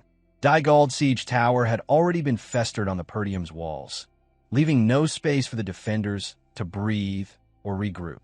Yet, despite the unrelenting advance of the invading infantry, not a single soul on the walls wavered. While Victor focused his efforts on seizing control of the main gate, Ghislain led a third of the mercenary forces in a flanking maneuver against the right side of the enemy formation. Simultaneously, Cain directed another detachment from a different direction, with Belinda providing key support. Meanwhile, Gillion led the final group of mercenaries on a daring ambush mission, targeting the heart of Dygald's rear encampment. Gillion's massive axe tore through enemy ranks with savage force. Each swing cleaved through multiple soldiers, leaving a trail of devastation. A handful of elite mercenaries followed close behind him, their movements sharp and disciplined, reinforcing his every step with lethal precision. As he pushed deeper into enemy lines, Gillion barked orders to Gordon and Torrent. He intended to be the decoy, pulling the enemy's gaze and fury upon himself. He told the others to disperse widely and disable vital facilities to sow chaos. Without hesitation, the two acknowledged the command and moved to execute it. Even in the thick of combat, the mercenaries exchanged breathless words. Torrent noted how unnerved the enemy appeared, shocked by how few stood against them. Gordon echoed the sentiment, jesting that by the time they returned to the castle, all that would remain of the enemy camp would be scorched rubble. The situation rapidly unraveled for Thamos, the incompetent commander of Dygald's forces. Stunned by the surprise assault, he struggled to comprehend how such a counteroffensive had emerged from a cornered opponent. His mind blank, he failed to rally his soldiers, even as his aides urged him to abandon the camp and escape. That window of opportunity never arrived. Gillion surged forward, cutting down soldiers in his path without mercy, his axe stained with the blood of those foolish enough to resist. He charged directly at the command center, declaring loudly his intent to capture Count Dygald alive as a prisoner of war. His axe pulsed with mana, glinting menacingly beneath the sunlight. Thamos knew in his gut that Gillion could not be stopped. The man charging toward him was an unstoppable force, driven by pure will and fury. Yet at the last possible moment, a glimmer of salvation flashed before him.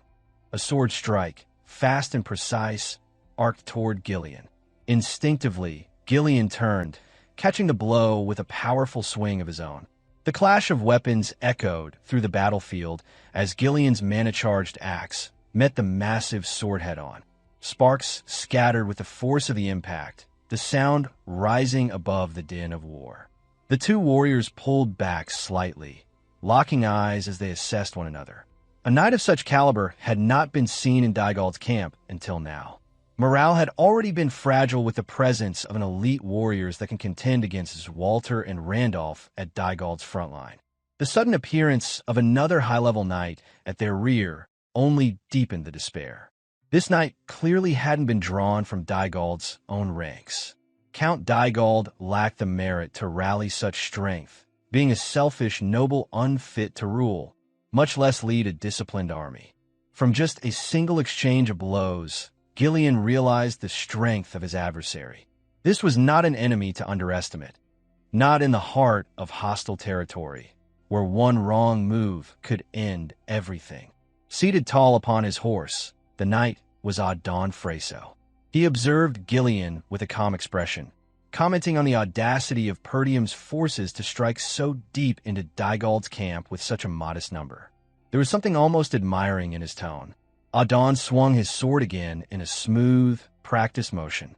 With a knight's honor, he asked his opponent to give his name in recognition of strength shared in combat. Gillion remained silent. His gaze never wavered. His eyes, burning with an eerie and focused killing intent, studied Idun from head to toe as he readied himself for the next clash. Gillion lifted his axe high, his entire frame pulsing with unrestrained mana. With a voice heavy with conviction, he declared himself nothing more than a nameless weapon in service to the young Lord of Perdium. His unwavering loyalty stemmed from a single, life-altering event that Ghislain had saved his daughter from the eternal punishment. From that day forward, Gillion's devotion had been absolute. Meanwhile, chaos engulfed the left side of Perdium's castle wall.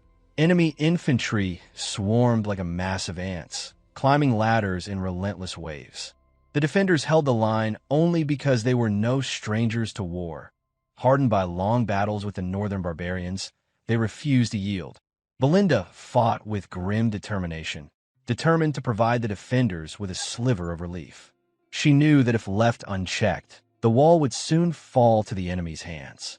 Spotting two enemy soldiers closing in, she lashed them together and hurled the bound pair toward Cain, who rode nearby and was carving through the flank. Cain accepted her help eagerly, his eyes flashing with excitement. As the bound enemies tumbled through the air, he stepped forward and brought his sword down in a single, fluid motion, slicing through both with brutal precision. Blood sprayed across the battlefield, a crimson arc against the sky. Caught in the exhilaration of battle, the insecurities that once haunted him faded, replaced by the unshakable spirit of a warrior. He surged forward, cutting through enemies with tireless energy. Despite the overwhelming numbers, some lightness remained among the chaos. Belinda called out to Cain, scolding him for splashing blood in her direction again. Cain laughed it off, referring to her dismissively as a mere lady and advising her to dodge if she had time to complain. Belinda flushed red with anger at the remark, clearly offended by the condescension. On the right wall, Ghislain led a third of the black cavalry unit from the front, rending through Dygald's flank with merciless efficiency. Each swing of his sword shattered the enemy's formation. Not even the heavy infantry could withstand a single blow. In the heart of battle, he revealed the essence of a warlord. The Mercenary King fought in the most perilous position, mastering the release of his second mana core with each breath to conserve stamina. The sight of Ghislain charging alone with monstrous force shattered the enemy's morale. Even with superior numbers, no one dared to meet him head-on. Once the mercenary army closed the gap and the opposition faltered in confusion, Ghislain issued a rallying cry. It was time to press forward and annihilate them.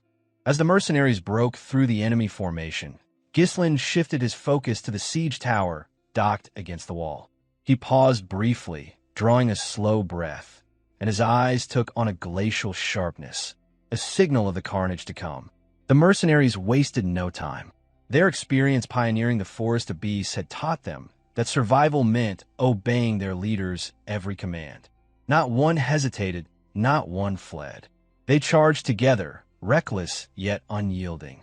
A captain from Dygald's army could do nothing but curse beneath his breath. Watching his men abandon formation in fear, he saw discipline dissolve in the face of Perdium's terrifying black cavalry unit. Ghislain galloped toward the wall once more, a line of the spearmen held up.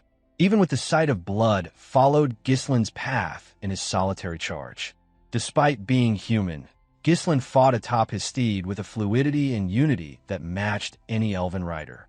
As the enemy blockade came into view, he gave his horse a simple order, to dodge the blockade alone, and the beast obeyed with a sharp exhale. The spearmen launched their attack, spears thrusting in perfect unison. For the first time in the battle, they managed to reach Ghislain, only because he had chosen to barrel through them, unwavering in his charge toward the siege tower. Then, without warning, Ghislain vanished from the saddle. He had leapt. The horse slipped through the formation with comical ease, untouched by the flurry of spear tips. While the spearmen were still turning their heads in confusion, trying to make sense of the vanished rider, Ghislain had already taken to the air. His sword was drawn high, poised to strike while the enemy below remained frozen in disarray. He came crashing down atop one of the spearmen, locking the man between his legs as he descended with punishing force. Using the spearmen as leverage, Ghislain twisted his body and swung his sword in a wide arc, cleaving through the ranks of those who dared to bar his path. His movements were fluid and unhesitating. There was no room for doubt, for he understood with ruthless clarity, and hesitation would bring swift encirclement from all sides. Once the opposing spearmen had been dispatched, Ghislain released the body he had used as a pivot, allowing the inertia of his spin to carry him into one final motion. With decisive precision, he brought his blade across the man's neck. Blood sprayed forth, sealing the act with finality. His sword now dripped with the blood of countless foes. None had been spared in his wake. The ground behind him lay desecrated, littered with limbs, broken bodies, and the carnage wrought by unrelenting force. No formation or resistance had managed to endure the overwhelming might unleashed by his fully activated second mana core. His eyes locked ahead. The siege tower loomed, tall and ominous, a grotesque structure feeding Dygald's heavy infantry onto the crumbling battlements. Below, a dense cluster of enemy soldiers formed a blockade between him and the towering structure. Yet, not a shred of hesitation clouded Ghislain's mind. A glint of sheer, razor-edged intent reflected in his eyes. No one standing there deserved mercy. Not a single soul among the enemy ranks would be spared. His verdict had already been rendered. Annihilation alone was acceptable. In one glance, he took in the situation. The wall's defense was in worse condition than he had anticipated. The collapse was imminent, likely to fail even before the gate could be breached. His black cavalry had pushed valiantly, breaking through where they could, but the disparity in numbers was severe. If they faltered even slightly, they would be enveloped. But surrendering momentum was not an option. Ghislain inhaled deeply, resolving himself once more. His eyes gleamed with renewed determination. He would keep pressing forward, no matter the cost. A corps captain from Dygald's forces issued an urgent command, rallying his soldiers to strike. The siege tower had reached its target. With the wall would soon fall, all that remained was to stop the black armored knight who stood in their way. The soldiers surged toward him. Ghislain raised his sword over his shoulder, steadying his breathing. For a brief instant, he tapped into the volatile energy of his third mana core, enhanced by the strange power obtained after absorbing the venom of the blood python. Though not yet equal to the legendary state of transcendence, the refinement of his mana gave his blade the sharpness needed to cut through iron as if it were cloth. His sword flashed. The first soldier to challenge him stood no chance. The weapon passed through his iron helmet with no resistance, the man collapsing without a sound, a mere offering to Ghislain's relentless advance. Another stepped forward to take his place. Armed with a crude sword and a wooden shield, the man roared a curse and lunged. But before his attack could even form, his neck had already been severed by a clean, efficient stroke. Still, more poured in. A heavily armored soldier jabbed forward with precision. Ghislain tilted his body and dodged with finesse, then countered with a savage slice into the man's side. Another enemy appeared immediately, blade raised and aimed for his head. Ghislain parried the strike, halting its momentum. Without slowing, he pushed forward. The explosive nature of his mana surged through his limbs, powering the motion as he spun and drove his blade across the attacker's back. Drawing closer to the siege tower, he came under a new threat. Arrows began raining down. The archers had taken position.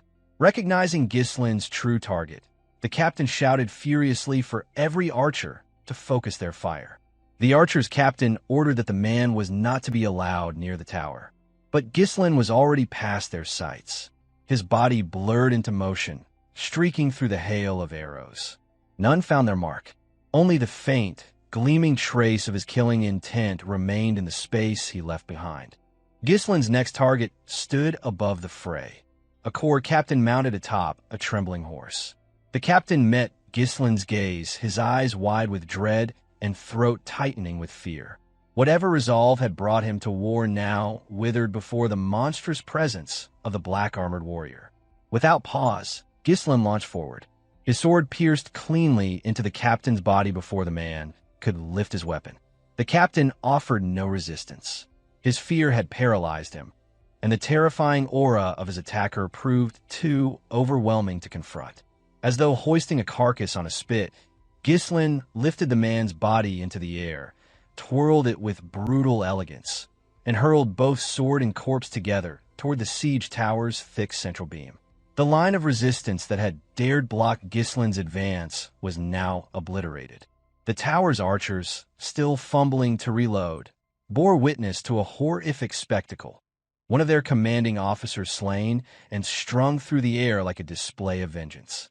The sword embedded itself deep in the siege tower's wood. Blood spattered across the surrounding platform, painting the battlefield in fresh crimson. A stunned silence followed. Without delay, Ghislain tugged on a thread of mana, an ethereal link he had tied to the hilt of his sword. In one seamless motion, he leapt, drawn upward through the air by the arcane tether. The motion defied logic. None among the enemy could comprehend what was unfolding.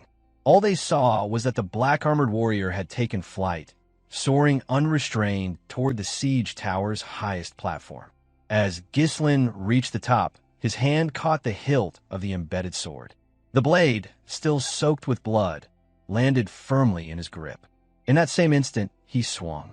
Terror surged through the defenders above, their minds filled with unspeakable dread, paralyzed as they recalled the massacres he had already wrought.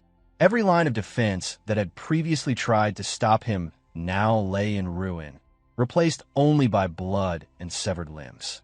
Activating his third mana core once more, Ghislain allowed raw fury to flood his senses. His eyes flashed with cold judgment as he brought the sword down in an explosive arc. The entire top section of the tower split under the weight of the blow. No one could challenge him. Not here, not now. This siege tower, a key element of Victor's siege strategy and aligned perfectly with textbook military doctrine, was left almost undefended. The defenders had been stretched too thin along the walls, unable to secure every breach. Ghislain's timely assault now offered a vital reprieve to those still fighting on the ramparts. The shock spread rapidly through Dygald's ranks. The destruction of a siege tower by a lone knight in black armor had shaken even the most hardened soldiers. Yet some believed this act of defiance to be a foolish gamble. They reasoned that once the tower collapsed, its would-be invaders would swarm the lone attacker. Observing the collapse from afar, Victor remained outwardly calm. He pondered whether the warrior who destroyed the tower was the same black cavalry commander responsible for the devastating flank assault.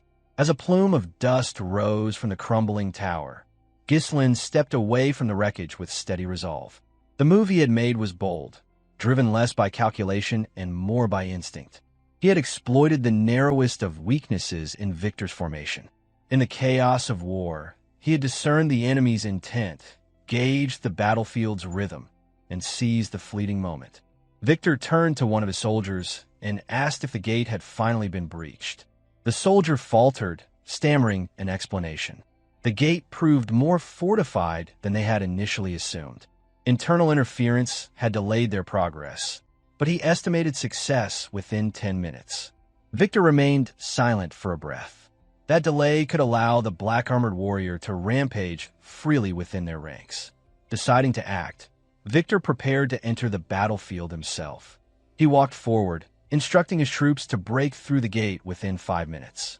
In the meantime, he would deal with the enemy commander personally. Before turning away, Victor shot a glare back at the soldier, his cold gaze heavy with killing intent. The message was unmistakable. Failure would be met with death at his own hand.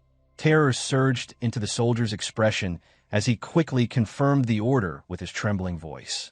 At that very moment, a mounted mercenary emerged from the cloud of dust, hurling taunts at Victor and referring to him mockingly as a winged tin can. Cloaked in grit and ash, the rider announced that he would be going nowhere. Victor's gaze shifted slightly as he asked the newcomer's identity. The rider revealed himself as Cain, the commander of the Cerberus mercenary, his sword pointed directly at Victor in a bold challenge. A wide grin spread across his face, fueled by the thrill of confrontation. Having broken through the enemy's flank, Cain had reached the heart of Dygald's assault. Upon spotting the strongest opponent in their ranks, he could not resist the urge to call him. With ferocious vigor, Cain charged forward on his horse. Despite knowing that Victor was stronger than him, there was no fear on Cain's face, only reckless excitement. His opponent remained calm and collected, observing the redhead charging at him with his sword poised for attack, seemingly unfazed by the mercenary's intense approach. Victor shifted his horse slightly, scoffing at Cain, who charged at him at full speed. As a high-level knight, Victor had mastered the art of fighting atop a horse. His movements were fluid, calculated, and precise. His horse responded to each of his commands with a seamless rhythm, making him appear untouchable. As Cain drew near, Victor's horse kicked Cain's. A mercenary driven by sheer instinct, Cain had missed his first attempt to land a blow as Victor rotated his horse after delivering the swift kick. Despite Cain's years of combat experience, the simple maneuver had thrown him off balance, but his instincts were sharp, and he quickly regained his footing. Victor immediately followed up with a sword strike aimed at Cain's neck. Cain noticed the sword coming. The speed of Victor's attack left no room for Cain to defend, and the mercenary realized just how outmatched he was in this duel. With no way to defend, Cain leapt from his horse, letting the sword strike sever the horse's neck. The steed collapsed, but Cain's focus remained entirely on his opponent. Though he had been outplayed fighting atop a horse, his resolve remained strong, and he refused to retreat. As he descended, Cain pulled his sword back and prepared to strike down with all his might. Meanwhile, Victor stood his ground, still atop his steed, ready to face whatever attack the redhead might throw his way with his unnerving focus. In quick succession, Cain delivered 2 sword strikes imbued with his mana, each more powerful than the last, toward his opponent. Victor easily parried both with practiced ease, his sword moving with minimal effort, as if the redhead's attacks were no more than a nuisance. But Cain wasn't finished.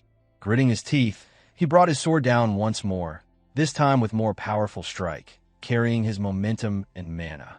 The attack was swift and filled with raw strength, but Victor raised his sword, prepared to block it casually.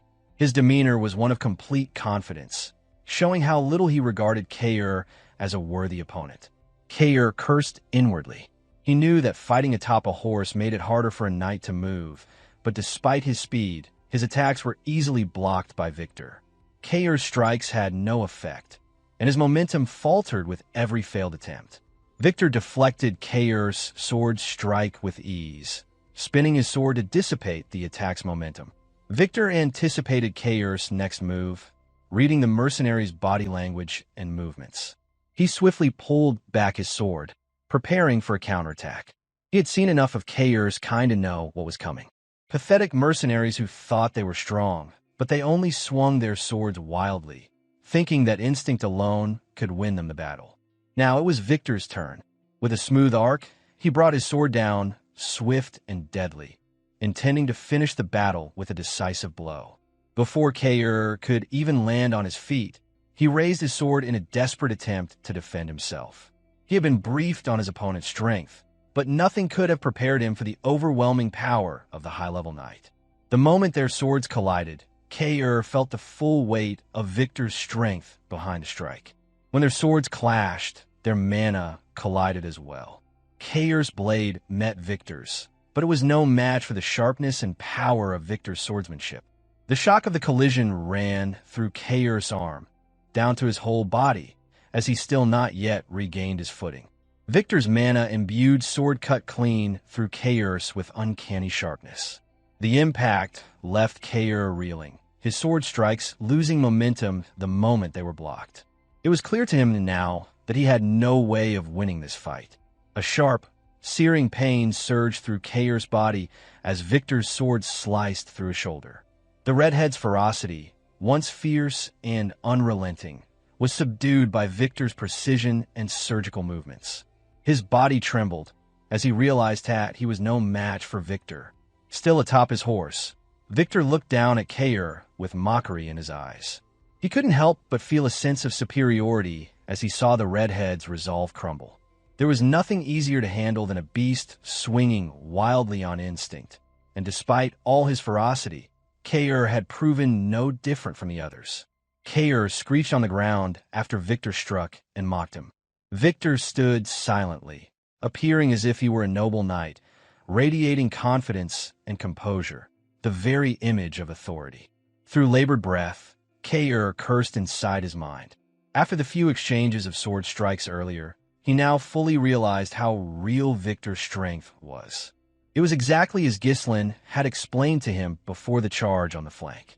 Ghislain had revealed that there was a high-level knight among Dygald's ranks, a knight named Victor, who was Desmond's hidden trump card. One among many, Desmond County stayed behind the shadows, targeting Perdium, had sent Victor to ensure their defeat. Cain had asked if Victor was stronger than the Perdium young lord. Ghislain had responded curtly, stating that Victor would be the strongest opponent Cain had ever faced, aside from Ghislain himself, who had once beaten him senseless in the Moriana recognition. Ghislain had elaborated that Victor was using Dygald's sheer numbers to force Perdium's focus onto defending the walls. Once their attention was diverted, Victor would break through the gates and launch a full assault. Ghislain had read the situation perfectly, preparing thoroughly by placing Vanessa at the castle to initiate their plan.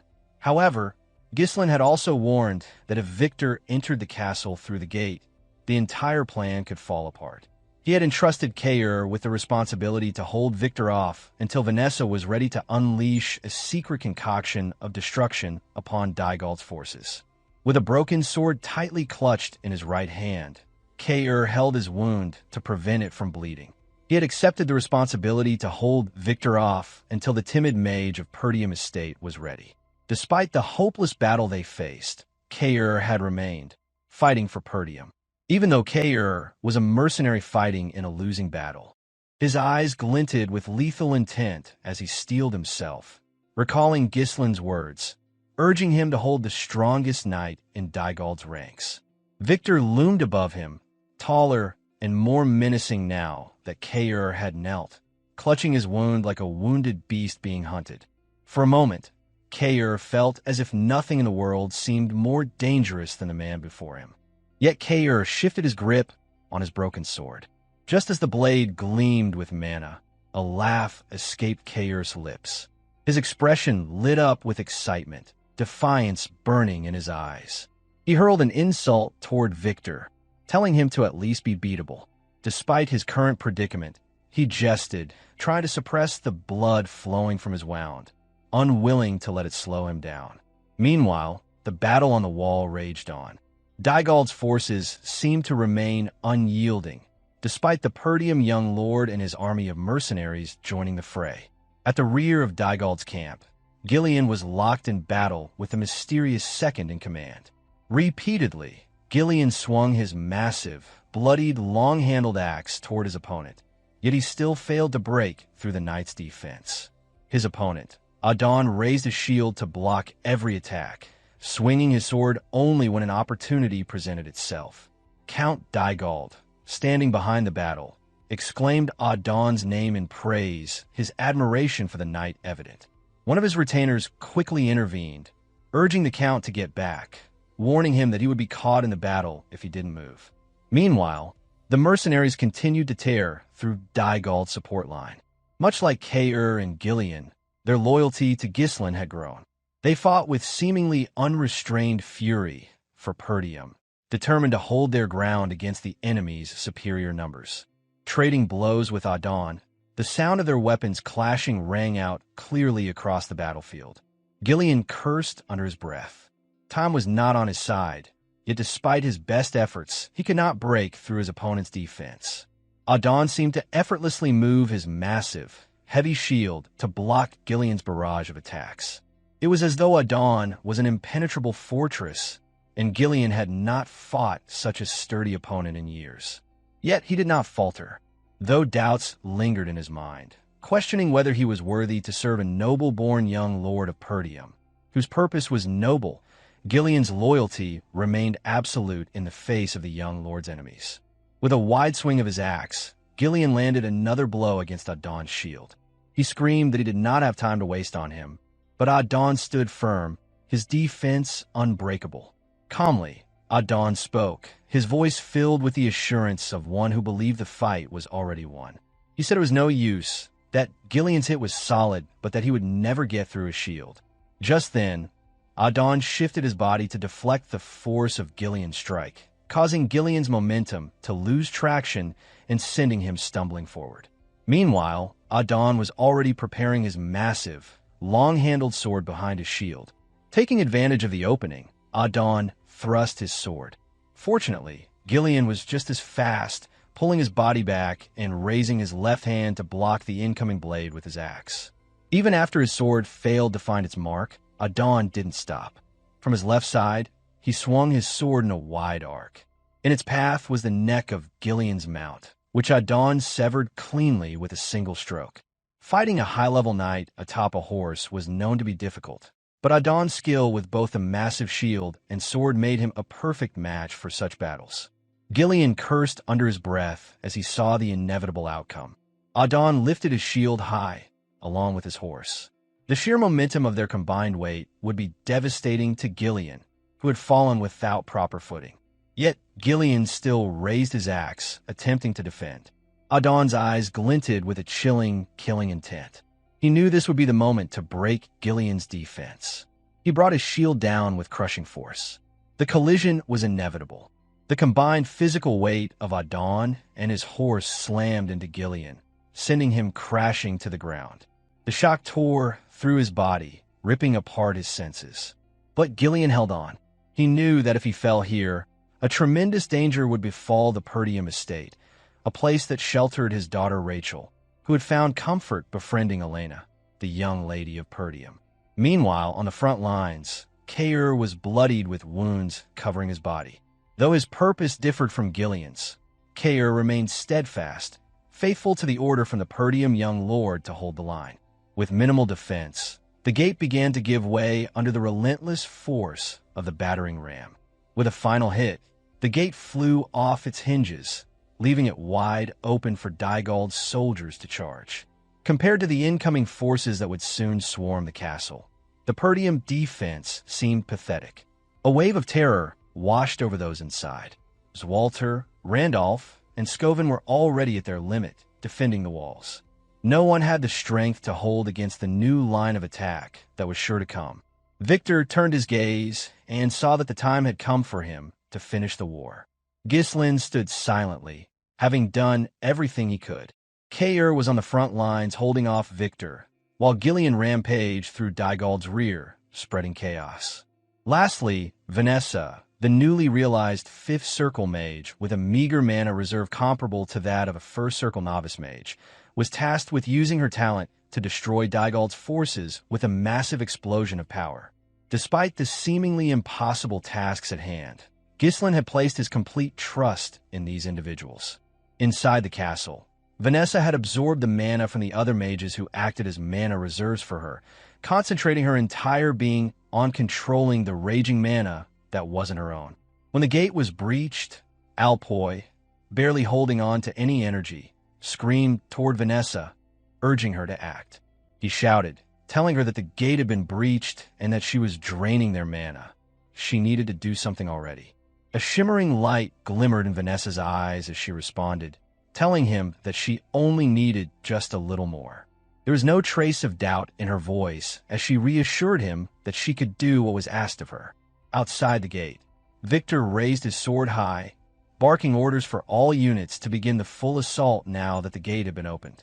With a new breach in Perdium's defense, Dygald's heavy infantry were the first to surge forward, rushing toward the gate like a swarm of ants. Before departing, Victor called to one of his aides, instructing him to bring Count Dygald to the front line. He explained that he would deal with Perdium's commander.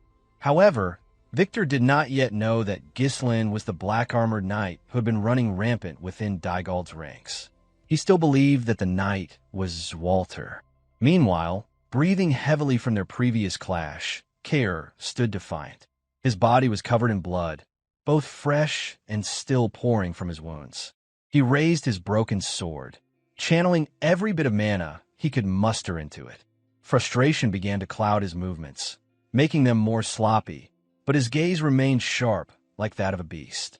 Victor asked if he was Cain, confirming his identity. He then continued, saying that at Cain's level, he should know where it was worth dying and where it wasn't. He questioned why Cain kept charging toward an opponent he couldn't defeat. Meanwhile, Idun, who was dealing with Gillion in the rear, shared the same sentiment. He remarked that Perdium's gate had already been breached and that the side Gillion had chosen had already lost. Victor spoke to Cain about the bold surprise attack Cain had launched. He acknowledged that while it had been unexpected, the outcome would remain the same because of the sheer difference in numbers. Speaking to Gillion, Idun expressed that filling his elite strike team with worthless mercenaries was the mistake that doomed Perdium estate.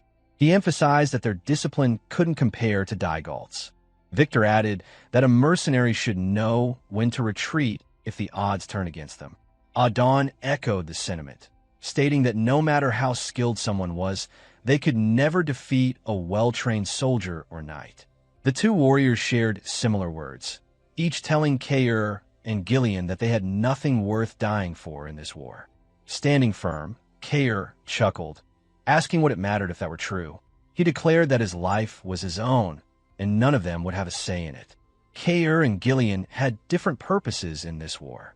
Cain hated losing more than anyone else, while Gillion was determined to lay down his life for his young lord. Their eyes gleamed with the lethal ferocity of beasts, both knowing that on the battlefield, there was only victory or defeat. Mercenary or knight, it didn't matter. Despite the great distance between them, Cain and Gillion charged toward their respective opponents. Each of their steps felt heavy, yet neither yielded to the pain that tore at their minds. Victor and Idun steadied themselves atop their horses, ready for anything that might come their way. Idun pulled back his sword, preparing to swing it wide. He spoke, his voice cold and unwavering, stating that a loser's excuses were not worth hearing. Idun's sword and Gillion's massive long-handled axe collided once more. This time, however, Gillion adjusted his angle ever so slightly so that only their handles would meet, ducking low to avoid the sword's blade. With the remaining momentum from his axe's rotation, Gillion used the force to pull Idun's sword toward the ground, making Idun lose his balance. Idun realized too late that Gillion had used the inside of his axe to deflect the sword's momentum toward the ground. In that brief lapse, Gillion quickly brought his axe upward, the sound of their weapons' handles screeching in the air. The massive axe swung in a wide arc, unrelenting in its force. Unfortunately, Idun had already abandoned his sword and raised a shield to defend himself. Still, Gillion's strike severed the neck of Idun's horse. With a loud thud, Idun fell from his horse, his towering figure crashing to the ground. He cursed loudly, calling Gillion a lowly mercenary, his voice filled with fury and disbelief. Idun had always been the one delivering violence, but never had he found himself on the receiving end. Now, Gillion's figure loomed before him, the axe poised for a vertical swing. Gillion's eyes gleamed with unrelenting fury. He was ready to break anything that dared to harm his young lord. Gillion's axe collided with Idun's shield. Despite Idun's embarrassing state, his defense remained as solid as ever, testament to his status as a high-level knight. But Gillion knew better. He spoke calmly, asserting that no matter how solid the defense was, there was always a gap. He pulled a sword from the sheath at his back and proclaimed that he had given his life as a weapon for Perdium's young lord. His sole existence was to bring him victory. Gillion raised his sword high, pulling it back before thrusting it toward Idun, who had been unable to move after falling from his horse. Through the slit in Idun's helmet, Idun could see the unrelenting force that had driven Gillion to attempt such a daring ambush in the midst of Dygald's camp, refusing to back down even in the face of a high-level knight. And through the same slit in Idun's helmet, Gillion's sword found its mark. Blood sprayed as if Idun's head were a ripe tomato being burst with a sharp bite. Meanwhile, in front of the gate, Cain charged toward Victor. Despite his battered state, he showed no hesitation in his movements. Inwardly, Cain knew that Victor was far stronger than him, and he knew well that even attempting to stand against such an opponent might cost him his life. But Ghislain's order echoed clearly in his mind, for him to tie down Victor until Vanessa was ready. Even in the face of such a formidable opponent, the gleam in Cain's eyes never faded. The reckless abandon in his bearing seemed never to cease. His mind focused on only one thing, to land a single strike on Victor. A sudden flash of memory resurfaced in Cain's mind, recalling the time he had asked Ghislain to demonstrate particular moves. Despite Cain's usual antics, Ghislain had listened intently to the question. Although awkward and embarrassed about asking for instructions, Cain had inquired about how Ghislain managed to dodge a strike during their fight at Moriana's recognition. He was especially curious about one slick move where Ghislain had dodged and then quickly cut through the distance between them. Embarrassment showed clearly on Cain's face, but he still managed to express his points and ask Ghislain to teach him. Glancing back slightly, Ghislain smiled at Cain's growth in character. Before, Cain would have defiantly spoken toward Ghislain rather than humbly asking. Turning back away, Ghislain explained that the specific movements themselves were not what mattered. He said that the first time someone fights him, they'll probably think he is just a beast who charges straight in. Because of this, they tend to underestimate him. Now on the battlefield, Cain charged at Victor with Ghislain's word in mind. His body was bloodied, and his sword was broken, yet his spirit to land a hit never wavered. That determination drove him, an ambition to land a single strike against an opponent he could not defeat. Of course, Victor behaved exactly as Ghislain had explained. He swung his sword toward the incoming enemy, while muttering about how simple the redhead was, a beast who only knew how to charge straight in. Within moments, Cain reached Victor and launched a flurry of consecutive sword strikes. Unfortunately, Victor had seen every single one of Cain's sword swings, deflecting, blocking, and launching his own counterattack. Right after, as if pulling every bit of strength he could muster, Cain stepped back and spun. Using his hand like a bowstring, Cain hurled his sword. With mana lingering on the throne blade, it tore through the air, aiming for his opponent's neck. Victor simply scoffed, thinking it was only the last desperate attempt of what a wounded beast could muster.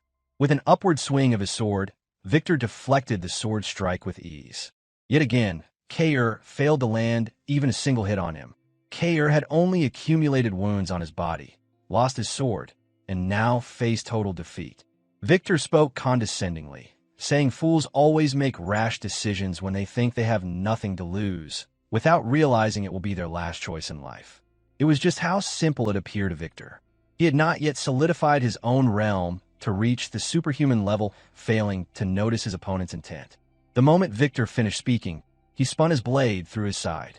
In a single motion, he swiftly thrust it forward, intending to deliver his final blow to end the fight with the redhead. Ghislain's voice rang out in Cain's mind, reminding him that if he could hide his true intent within his ferocity, and with it he could open a path for opportunity. The blade came straight for his head, but Cain showed not a shred of fear on his face. His eyes remained focused, facing what his opponent thought was the last blow. At the last possible moment, Cain shifted his head just enough, causing the sword strike to completely miss its mark by mere inches. Within that split second, Cain grabbed hold of Victor's hand to control his own movements. Only after the sword had passed did blood spray from Cain's temple, grazed lightly by the blade. Using Victor's own sword stance against him, Cain moved unnaturally fast to seize his broken sword still flying through the air. Being held off by Cain's sudden grip, Victor lost all momentum to pull back his sword, leaving no obstacle to Cain's swift, precise movements. At that instant, Cain brought his broken sword crashing down toward Victor. There was no time for Victor to maneuver his horse to dodge, and he knew it. That was the moment Victor realized Cain could definitely land at least one solid hit. The broken blade tore down toward Victor's chest. Without a chance to imbue mana into it, Cain's broken sword only grazed Victor's silver, pristine armor. Though Cain seemed to have no intention to strike Victor directly, he was aiming for something else, which was Victor's steed. The broken sword landed perfectly on the horse's spine, blood spraying vividly from strike. Victor had no chance to block the attack, since he trusted his sword completely. He could only watch in disbelief as the erratic movements of the redhead had claimed his horse. Quite literally, Cain had knocked Victor off his high horse as it fell lifelessly to the ground, leaving Victor no choice but to leap off. Meanwhile, Cain tumbled face first onto the earth in a comical, almost pitiful way. His breathing became labored and heavy. His body refused to move any further. After that brief but explosive strike he had launched, Cain's strength had finally given out. Victor thought briefly about that irregular move to catch a sword midair after he had deflected it. Even in a losing battle, Cain had laid the groundwork to turn the tide, a state only those prepared to die could reach. Victor did not immediately finish Cain off. Instead, he praised the redhead, admitting that he wasn't just a brainless beast after all. Cain's body still refused to stand. If Victor had wished, he could have ended Cain's life then and there. Somehow, Victor chose to entertain the wounded beast, Cain the redhead. Victor strode closer, raising his sword as he spoke calmly about how people sometimes surpass their limits on the edge of life and death. Unfortunately, Cain's strike had missed its mark. Throughout the fight, Cain's sword had broken but remained clean of Victor's blood until he stabbed the horse. Meanwhile, Victor's sword was stained crimson with Cain's own blood. Pointing his sword, Victor asked the redhead, slumped on the ground and unable to move if he had any last words. Cain muttered something under his breath, barely audible to his opponent. A flicker of surprise dawned on Victor's face, even beneath his iron helmet, as Cain clearly noticed that he had just flinched. The defiant smile on Cain's face never faded. He felt exhilarated as he loudly declared that he had finally landed a solid hit. It was true. If only Victor had not been wearing his heavy armor, the broken sword Cain had brought down could have embedded itself deeply into his chest. Just then, a series of throwing knives tore swiftly through the air, aimed straight toward Victor, who stood ready. Fortunately, Victor noticed them immediately as he lifted his head. It wasn't particularly threatening to him. Victor took a quick step back, skillfully dodging all the throwing knives. They landed right in front of Cain. Had they missed, they might have struck Cain's head instead. It was Belinda who appeared, swinging a hooked line as she maneuvered expertly above the two men on the ground. It was a rare sight, a woman clad in a maid uniform in the middle of a brutal war between two estates. Despite her fluttering clothes, her movements displayed the precision and discipline of a trained assassin. With uncanny accuracy, Belinda threw the hook, which landed squarely on Cain's clothes. She scoffed at Victor as she moved gracefully through the air. Given the chance, she would have faced the hidden blade of Desmond County without hesitation, but saving Cain was her immediate priority. Belinda landed firmly on her horse, darting swiftly away from the battle as she pulled Cain toward her. Trained in deadly assassin techniques and possessing mana cultivation skills that Ghislain deemed perfect, Cain's weight posed no challenge for her, leaving Victor alone on the field. All Victor could think about were Cain's last words. He pondered deeply how significant it was for the redhead to land a hit on him. Cain's last blow had stunned him, and if not for the woman's timely intervention, he might deliver the final blow. Cain was being carried away by Belinda atop the horse. He muttered that his enemy had almost died. Despite his inability to move, Cain still dared to utter such bold words, which prompted Belinda to threaten to put him down again if he didn't behave. On the other hand, realization dawned on Victor's mind. He knew that the single hit the redhead had landed on him wasn't worth trading his life for. On the surface, it wasn't. This was Victor's understanding, but he knew that for the redhead, it was something worth risking his life for. Victor turned his gaze around, trying to understand the overall state of the war beyond the immediate situation. Around him, the castle walls burned fiercely. Perdium's forces were swarmed by the sheer numbers that Dygald possessed. As things stood, nothing seemed certain to Victor. The fall of Perdium appeared inevitable. Turning his gaze toward the gate, he finally saw it. The redhead's valiant effort to land a single hit on him had been merely to buy time. Now, Dygald's forces were packed tightly in front of the gate. Only a squadron of heavy infantry could pass through at a time. Far beyond the line, centered perfectly from Victor's vantage point, a mana concentration gathered in the middle of the opening. He focused intently to discern what it was. A few tied up, passed-out mages circled a woman wearing an unassuming white robe. An old staff was held firmly in both of her hands. It was Vanessa. Her timid demeanor had vanished, replaced by a fierce and determined expression. She had yet to develop any longing for Perdium. The idea of killing thousands was far from her life's purpose. This was her own inner fight, one she was resolved to see through for the sake of her young lord. Victor's spine shuddered as the realization struck him like a crashing wave. A wild redhead had appeared solely to hold him off, buying precious time for whoever was inside the broken gate to prepare a devastating spell. Everything leading up to this moment had been a carefully laid trap for Dygald's forces. A gleam of brilliant light flickered in Vanessa's eyes as the voice of her young lord, Ghislain, echoed in her mind. He had told her that when the gate was breached and the enemy stood at the doorstep, she could turn the tide in an instant with her magic. She recalled the time when they had both overseen the burial of a massive number of runestones in front of the gate. She had asked Ghislain if she could truly bear such responsibility. Ghislain had turned toward her with unwavering confidence and assured her she could definitely accomplish it with her abilities. His trust in her was absolute, a pivotal wedge in the plan that, if it failed, would spell ruin for the entire estate. The same crushing weight of responsibility that Cain bore to hold Victor off. Vanessa's lips moved softly, as if whispering a delicate incantation. With it came a tremendous explosion of mana, precise and exquisitely controlled by a single, once timid mage. She summoned a power far beyond human limits, defying the boundaries of the mage's circle. The immense mana swirled into glowing symbols orbiting Vanessa. In that suspended moment, every person present, ally and enemy alike, froze in place. In their eyes, the same vision unfolded. It began right at Vanessa's feet, the very place where the runestones had been buried. Between the lone mage and the advancing swarm of Dygald's forces, a crimson barrier rose, rippling like water reflecting the dying sun. Then, an overwhelming explosion of flame strike erupted. The unassuming, timid mage had unleashed the devastating spell Ghislain had concocted that only her talent could trigger. The sheer intensity of the flames engulfed every Dygald soldier daring to step within the gate's bounds.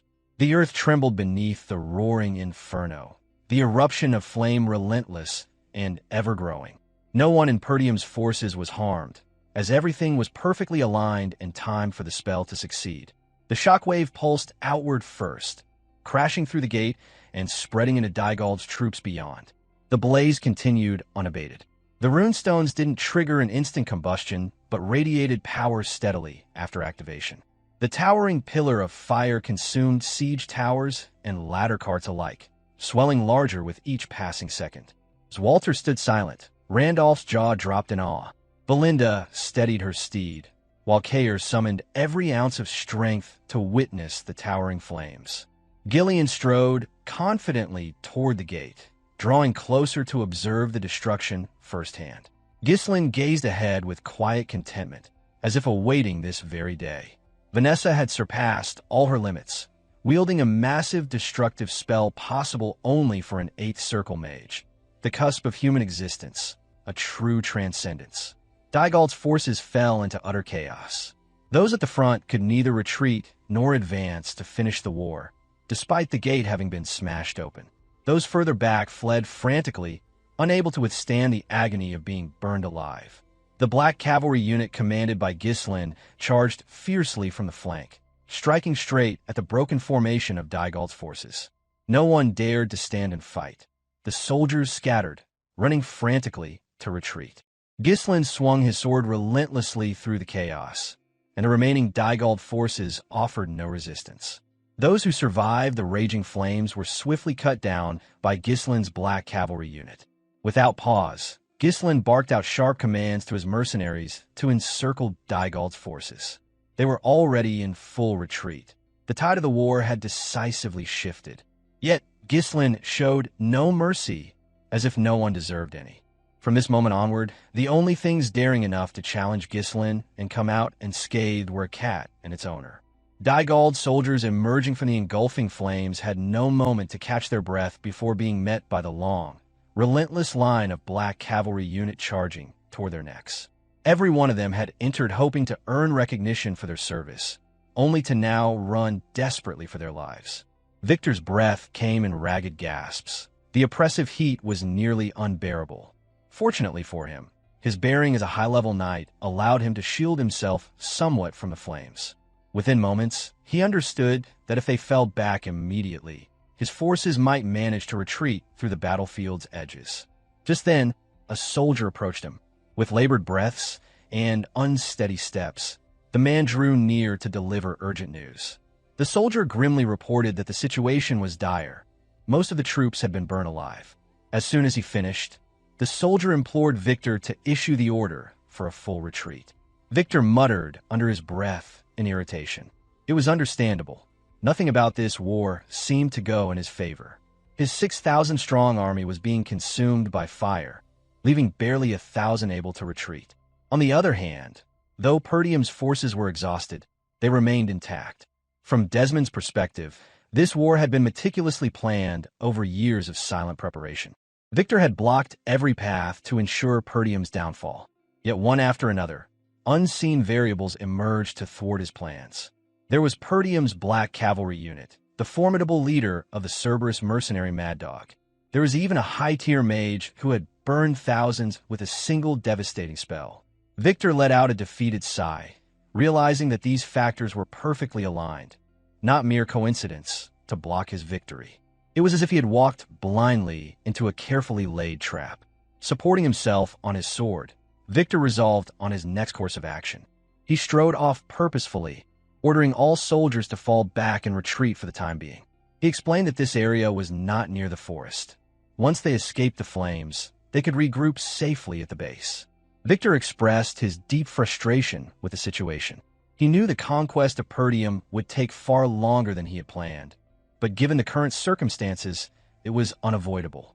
With that, he ordered his soldiers to contact Idun immediately. Then he finally noticed someone approaching. Turning to see who it was, his eyes widened in disbelief, visible through the narrow slit of his helmet. Someone had come from Dygald's camp at the very rear of the formation, carrying Idun's severed head in hand. The gruesome sight of Idun's helmet, drenched in blood, added a further layer of devastation to Dygald's forces. It was Gillion. He strode steadily toward Victor, his long-handled massive axe slumped over his shoulder, just as bloodied as the helmet that bore the fallen valiant knight's severed head. With steady resolve, Gillion stood firmly before the high-level knight and calmly asked whether he was the commander of Dygald's army. Victor's breath caught in his throat, his gaze fixed unblinkingly on Idun's severed head. The fact that someone capable of slaying a knight as strong and loyal as Idun had appeared weighed heavily on him. Perdium's hidden forces, previously unreported and unknown, were deeply bewildering. Without hesitation, Gillion released Idun's head, letting it drop to the ground with a final thud. Then he raised his massive axe and pointed it directly at Victor, issuing a cold challenge. His army and main camp were utterly destroyed, and he should surrender immediately. Whether this was another trap was unclear to Victor. The undeniable truth was that his forces continued to dwindle by the second. It was equally baffling how a mage could sustain such a massive, raging fire for so long, yet the barrier of flame still burned fiercely without faltering. For Victor, the war was over, at least in his role as commander. He let out a bitter, maniacal laugh, the sound echoing across the battlefield. In the next moment, he unleashed his mana outward, fully shielding himself from the scorching heat of the flames as he prepared to stand his ground on the battlefield as a true warrior. Gillion remained unfazed, standing fearless and unyielding. The presence of a high-level knight before him held no tangible meaning for the old man who was prepared to die. Victor steadied his breathing and took his stance, proclaiming loudly that Gillion should not make him laugh. Through his defiant words, Victor conveyed that the war might not end as expected. He declared with fierce conviction that he would slit the throats of all in Perdium himself and be done with it. With his breathing now steady and controlled, Victor proclaimed that his war was only just beginning. As a commander, it was his sacred duty to lead and command his forces. This was what was demanded of him to gain the experience required of a commanding officer. Now that his army was gone, only one choice remained: to stand alone as a lone knight in this brutal war. He was prepared to give everything he had, either to die at Perdium's hands or to push beyond his limits, manifesting his realm and transcending the boundaries of humanity to become a true transcendence. With Dygald's forces consumed in a wall of flames, Swalter capitalized on the surge in Perdium's momentum. Amid the chaos, his voice cut through the air, commanding all units to fire their bolts at the fleeing enemy with no mercy. Protected beneath the reinforced inner hides of the Dirus, the black cavalry units surged forward. They rampaged with brutal precision, cutting down any soldier who dared to raise a blade against Perdium. Their advance was unstoppable, fueled by righteous fury and armored resilience. From deep within the battlefield, Ghislain issued the same ruthless command. His voice echoed across the war-torn ground as he declared that not a single Dygald soldier was to be left breathing. His words carried the same lethal resolve that defined his charge. An awe-inspiring phenomenon unfolded as the battlefield was completely engulfed by flames. No one had ever seen such a spectacle. The inferno blocked any attempt at retreat or regrouping. Within its fiery boundaries, Dygald's forces were helpless. They crumbled before the unrelenting assault of the Black Cavalry, who moved with disciplined ferocity and full protection from the intense heat. As the battle raged, Belinda emerged from the haze of war, bringing Cain. His body barely held together. Cain laid as if lifelessly. She called out to her young lord as she approached. Ghislain halted his charge, both to steady his breath and to hear what Belinda had to report. To his surprise, there was no tactical update or urgent warning. Belinda was simply checking on him. Her concern centered entirely on whether Ghislain had been injured. He assured her with calm composure that not even a scratch had touched him. In turn, he inquired about their well-being. Being irreverent even in the thick of battle, Belinda found humor in the carnage. She directed a sarcastic glance at Cain, nudging him with her eyes to respond. Cain, drenched in blood and barely able to sit upright, he raised a trembling thumbs up. It was a modest gesture, signaling that he was still alive, though only just barely. Ghislain looked at him briefly and chuckled.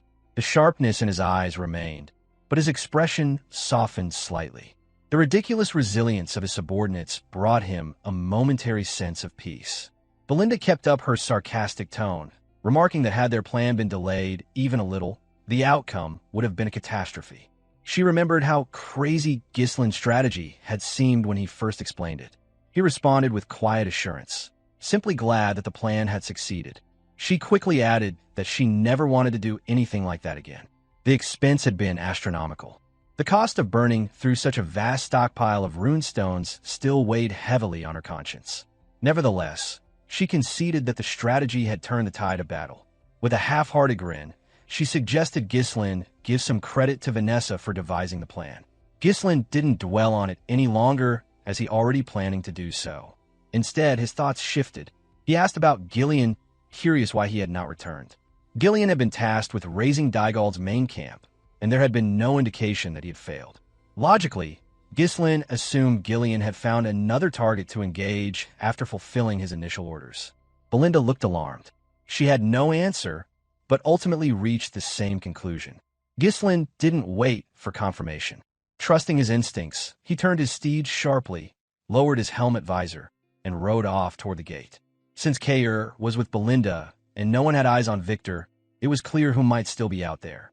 He left Cain in her care without hesitation. Meanwhile, at the gate, Victor charged like a man possessed. His eyes gleamed with lethal intent, unshakable in his resolve. He had vowed to cut down every last foe himself, and in Gillion, he had found a worthy adversary. As he closed in, Victor spun his sword in a broad arc. Still standing tall despite having slain Idun in the rear lines, Gillion braced himself. He raised his axe's long handle just in time to intercept the powerful swing. But Victor was not finished. His footwork turned into a graceful but deadly rotation. He spun again, momentum surging through his entire frame, and brought the sword crashing down once more. The follow-up was flawless, each movement flowing with practice speed. Gillion had no time to retaliate. He could only raise his axe again, absorbing the devastating force that rattled through his limbs. Shock registered in Gillion's eyes. Victor's strength was far greater than he initially expected. Every blow carried the weight of accumulated force, each one striking with increasing pressure. It wasn't merely strength, it was a lethal rhythm. Victor didn't pause.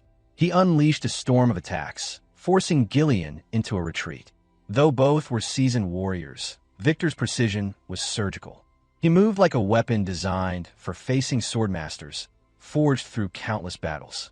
By contrast, Gillion stood his ground like a weathered lion. His strength came from years of surviving the harsh life of a mercenary. While his steps were slower, each stance radiated determination. His body endured, bruised and beaten, but his spirit remained unbroken, for now. Despite Victor's tactical prowess, the old lion refused to fall easily. In the midst of the clash, Gillion managed a brief moment to rally. With renewed resolve, he unleashed a powerful counterattack, swinging his massive axe from behind as Victor charged into its range. The strike was aimed directly at the neck of the oncoming enemy. However, Victor reacted with inhuman reflexes. Launching himself into the air, he evaded the deadly swing completely. As he soared, his body spun in tandem with his sword, building momentum in perfect harmony between man and blade. Even before touching the ground, Victor had already positioned his blade for a decisive upward slash. His eyes burned with lethal intent, betraying no hesitation or fear. Upon landing, the swing came with deadly force. Battered but vigilant, Gillion managed to twist his body just enough. The blade grazed his shoulder, sending blood splattering and knocking off the iron guard strapped to his arm. A pained hum escaped Gillion's throat, a guttural sound of both agony and grit.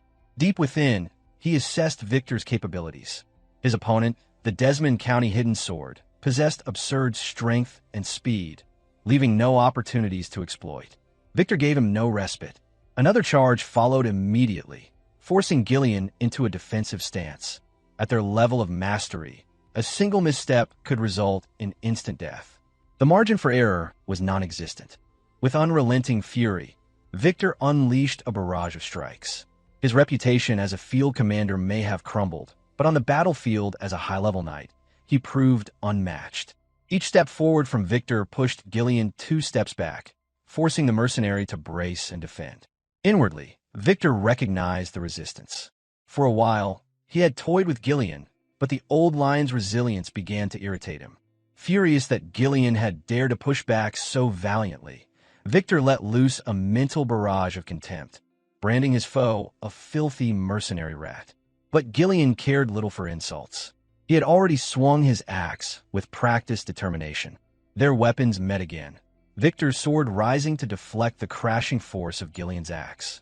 He utilized the notch in the weapon to channel the energy and twist its path. With skilled precision, Victor hooked the axe with his blade, manipulating the leverage to his advantage. Gillion instantly knew something was wrong. His grip weakened. The axe spun in the air, torn from his hands with stunning mastery. A loud crash echoed as the weapon landed far from reach. Behind them, the wall of fire still raged, casting violent shadows over their duel. Victor saw an opening and seized it. Now that Gillion stood disarmed, he raised his blade once more for the final strike. Derision filled his thoughts as he prepared to kill a man he viewed as lowly and unworthy of facing him. Yet Gillion's eyes remained sharp. He scanned every movement, calculating Victor's intent, searching for a thread of survival. Then came the thrust. Victor drove his sword straight into Gillion's abdomen. Blood sprayed as the blade exited through his back. But Gillion had not frozen. His vast combat experience had warned him just in time. Though unable to dodge completely, he twisted slightly, guiding the sword away from vital organs. The pain was intense, and a mouthful of blood erupted from his lips, but he lived. Victor noticed it as well. Gillion's movement had blunted what should have been a fatal strike. Now, the mercenary clung to the embedded blade, gripping it with everything he had. For the first time, Victor reevaluated. He understood then that Gillion's defeat of Idun had not been mere luck. Idun had been formidable, yet this man endured both that battle and the current one. It was reckless, perhaps even foolish, but it earned Victor's respect. In his final assessment, Victor acknowledged that Idun, of all people, would not have regretted falling to someone like Gillion. With the decision made, Victor chose not to retract the blade, but to drive it deeper. He poured mana into the sword, intending to end the fight definitively. The command in his mind was absolute. He would make the old lion die here and now. But before the act could be completed, his instincts screamed in warning. Something was hurtling toward him with overwhelming force. A sword, imbued with a dense concentration of mana, tore through the air. Its trajectory was precise. It was aimed straight at Victor's head. Victor immediately abandoned his intention to finish off Gillion. Instead, he gathered every ounce of physical strength, kicked Gillion away from him, and propelled himself backward, tearing his sword free from Gillion's desperate grip in the same motion. As his feet touched solid ground, Victor's head jerked toward the direction the sudden attack had come from. His thoughts raced. The very notion that someone within Perdium's ranks possessed the power of a high-level knight felt utterly impossible, completely outside any intelligence he had received.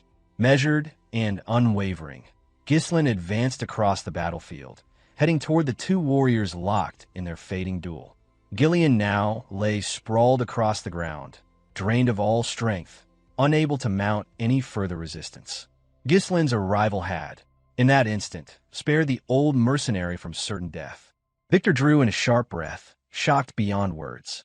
He could not, for the life of him, identify the man who approached.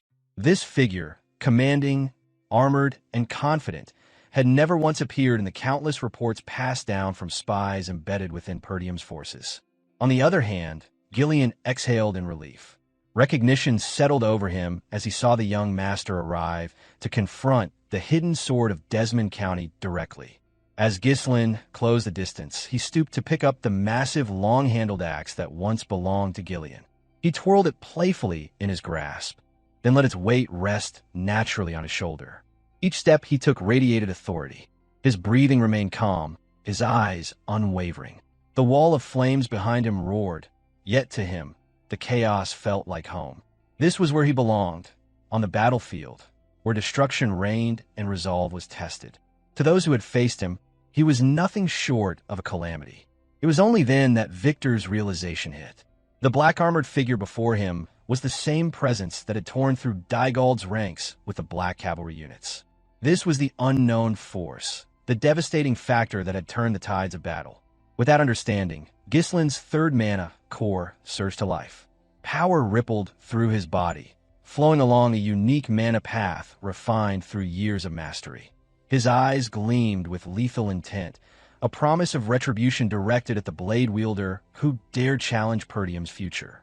Ghislain moved. In the blink of an eye, or at least a blink to ordinary men, he covered the 30 paces that separated him from Victor. For martial masters like these two, time stretched, and every fraction of a moment held entire movements. The axe radiated a fierce, chilling edge as Ghislain charged, adding to its crimson hue, still stained with the blood of the foes Gillion had slain.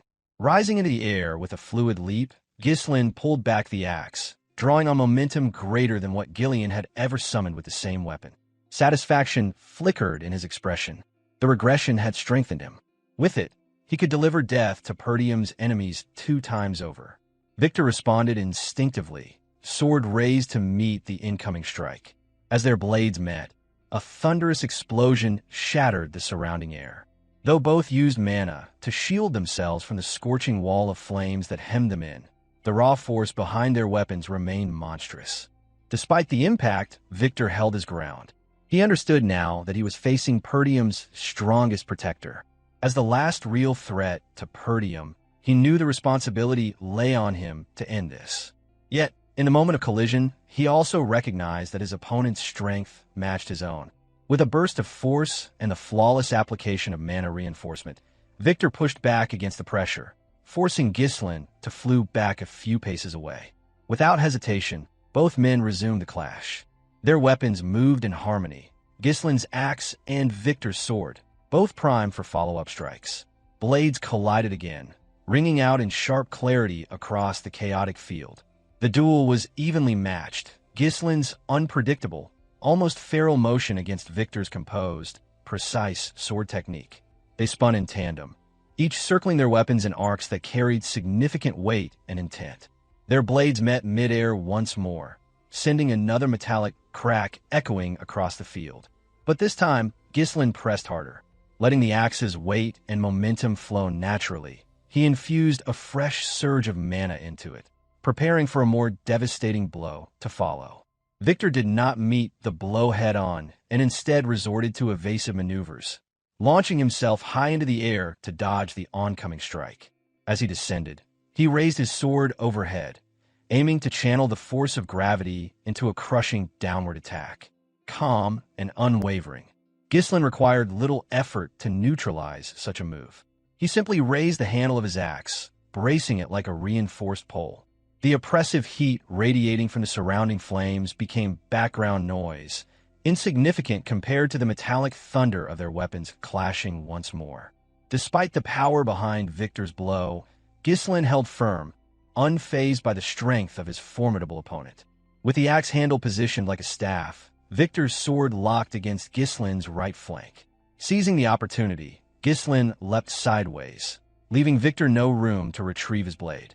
Then, using precise timing and athletic finesse, Ghislain drove his knee upward to hook around Victor's neck. The maneuver caught Victor off guard. As Ghislain rotated his body midair, Victor's head trapped between his legs. The momentum carried them into a spiraling descent. This unorthodox move left Victor helpless, unable to counter the unfamiliar technique. With a resounding crash, Ghislain slammed his opponent into the ground. Victor cried out in pain as the impact reverberated through his body. There was no escaping the blow. He had been forced to absorb it entirely. Gritting his teeth, he staggered upright, landing several paces from the black-armored knight, now gripping a blood-streaked axe. His mind raced with a question. Since when had someone of such power been hidden within Perdium's forces? He tried to analyze Ghislain's unpredictable movements, realizing any lapse in concentration could mean his death. Staying composed, Ghislain finally addressed him. He asserted that he knew exactly who Victor was. He spoke of the Dygald forces and their strategies, indicating a deeper awareness that extended even to Desmond County's secret hand in the military buildup. Having already made the decision to kill Victor, Ghislain saw no reason to hold back and elaborated further. He knew that Victor was Desmond County's hidden sword, and he also acknowledging the duchy's manipulation from the shadows. Now fully aware of the trap closing in around him, Victor's mind reeled. Could Perdium have uncovered such a classified operation? The possibility left him unsettled. Nevertheless, he tightened his grip on his sword and prepared to stand once more. Without hesitation, he charged Ghislain again, shouting out a defiant rejection of what he deemed nonsense. He believed there was no possible way Perdium had unearthed details of this top-secret mission. Their blades clashed again. As the skirmish resumed, Victor's thoughts swirled with disbelief. He was supposed to be a shadow, a covert weapon known to only a select few within Desmond County. His anonymity had been his greatest asset. Ghislain remained collected. He pulled his axe back behind him, rotated his stance, and delivered a crushing downward blow. Victor reacted swiftly, raising his sword and bracing himself for the attack. Their weapons met with another explosive burst of energy. Victor dismissed the idea that Ghislain truly knew his identity. He chalked the claim up to battlefield provocation, a psychological ploy meant to shake his focus. Refusing to waver, Victor renewed his concentration. The two continued their duel in close quarters, exchanging blows as equals. The blistering flames surrounding them became a forgotten backdrop. With sudden intensity, Victor unleashed a wide sword arc and roared that he would not be fooled by cheap tricks. At nearly the same instant, Ghislain launched himself into the air, bracing his axe like a pole to block the diagonal strike. Victor anticipated another unconventional assault. As Ghislain spun midair, he brought his axe down in a punishing arc fueled by momentum. Victor narrowly escaped the blow, stepping aside and pulling his sword back in one motion. Capitalizing on the opening, Victor brought his weapon down in a decisive swing. Yet Ghislain was resourceful as he pivoted around the axe's embedded handle, now lodged in the earth. Like a gymnast using a horizontal bar, he rotated his body and slipped just out of range. Using that rotational energy and putting mana into his leg, Ghislain unleashed a crushing kick aimed at Victor's head. The force of it sent Victor flying backward, another devastating exchange in a duel that refused to relent. The force of the kick left Victor's head ringing, the impact denting his helmet with a painful crunch. Ghislain, however, showed no signs of letting up. Using the remaining momentum, he swept the axe into position for another devastating strike. It was a direct embodiment of his brutal technique, a manifestation of controlled rage forged to bury his enemies beneath unrelenting power. Victor raised his sword just in time.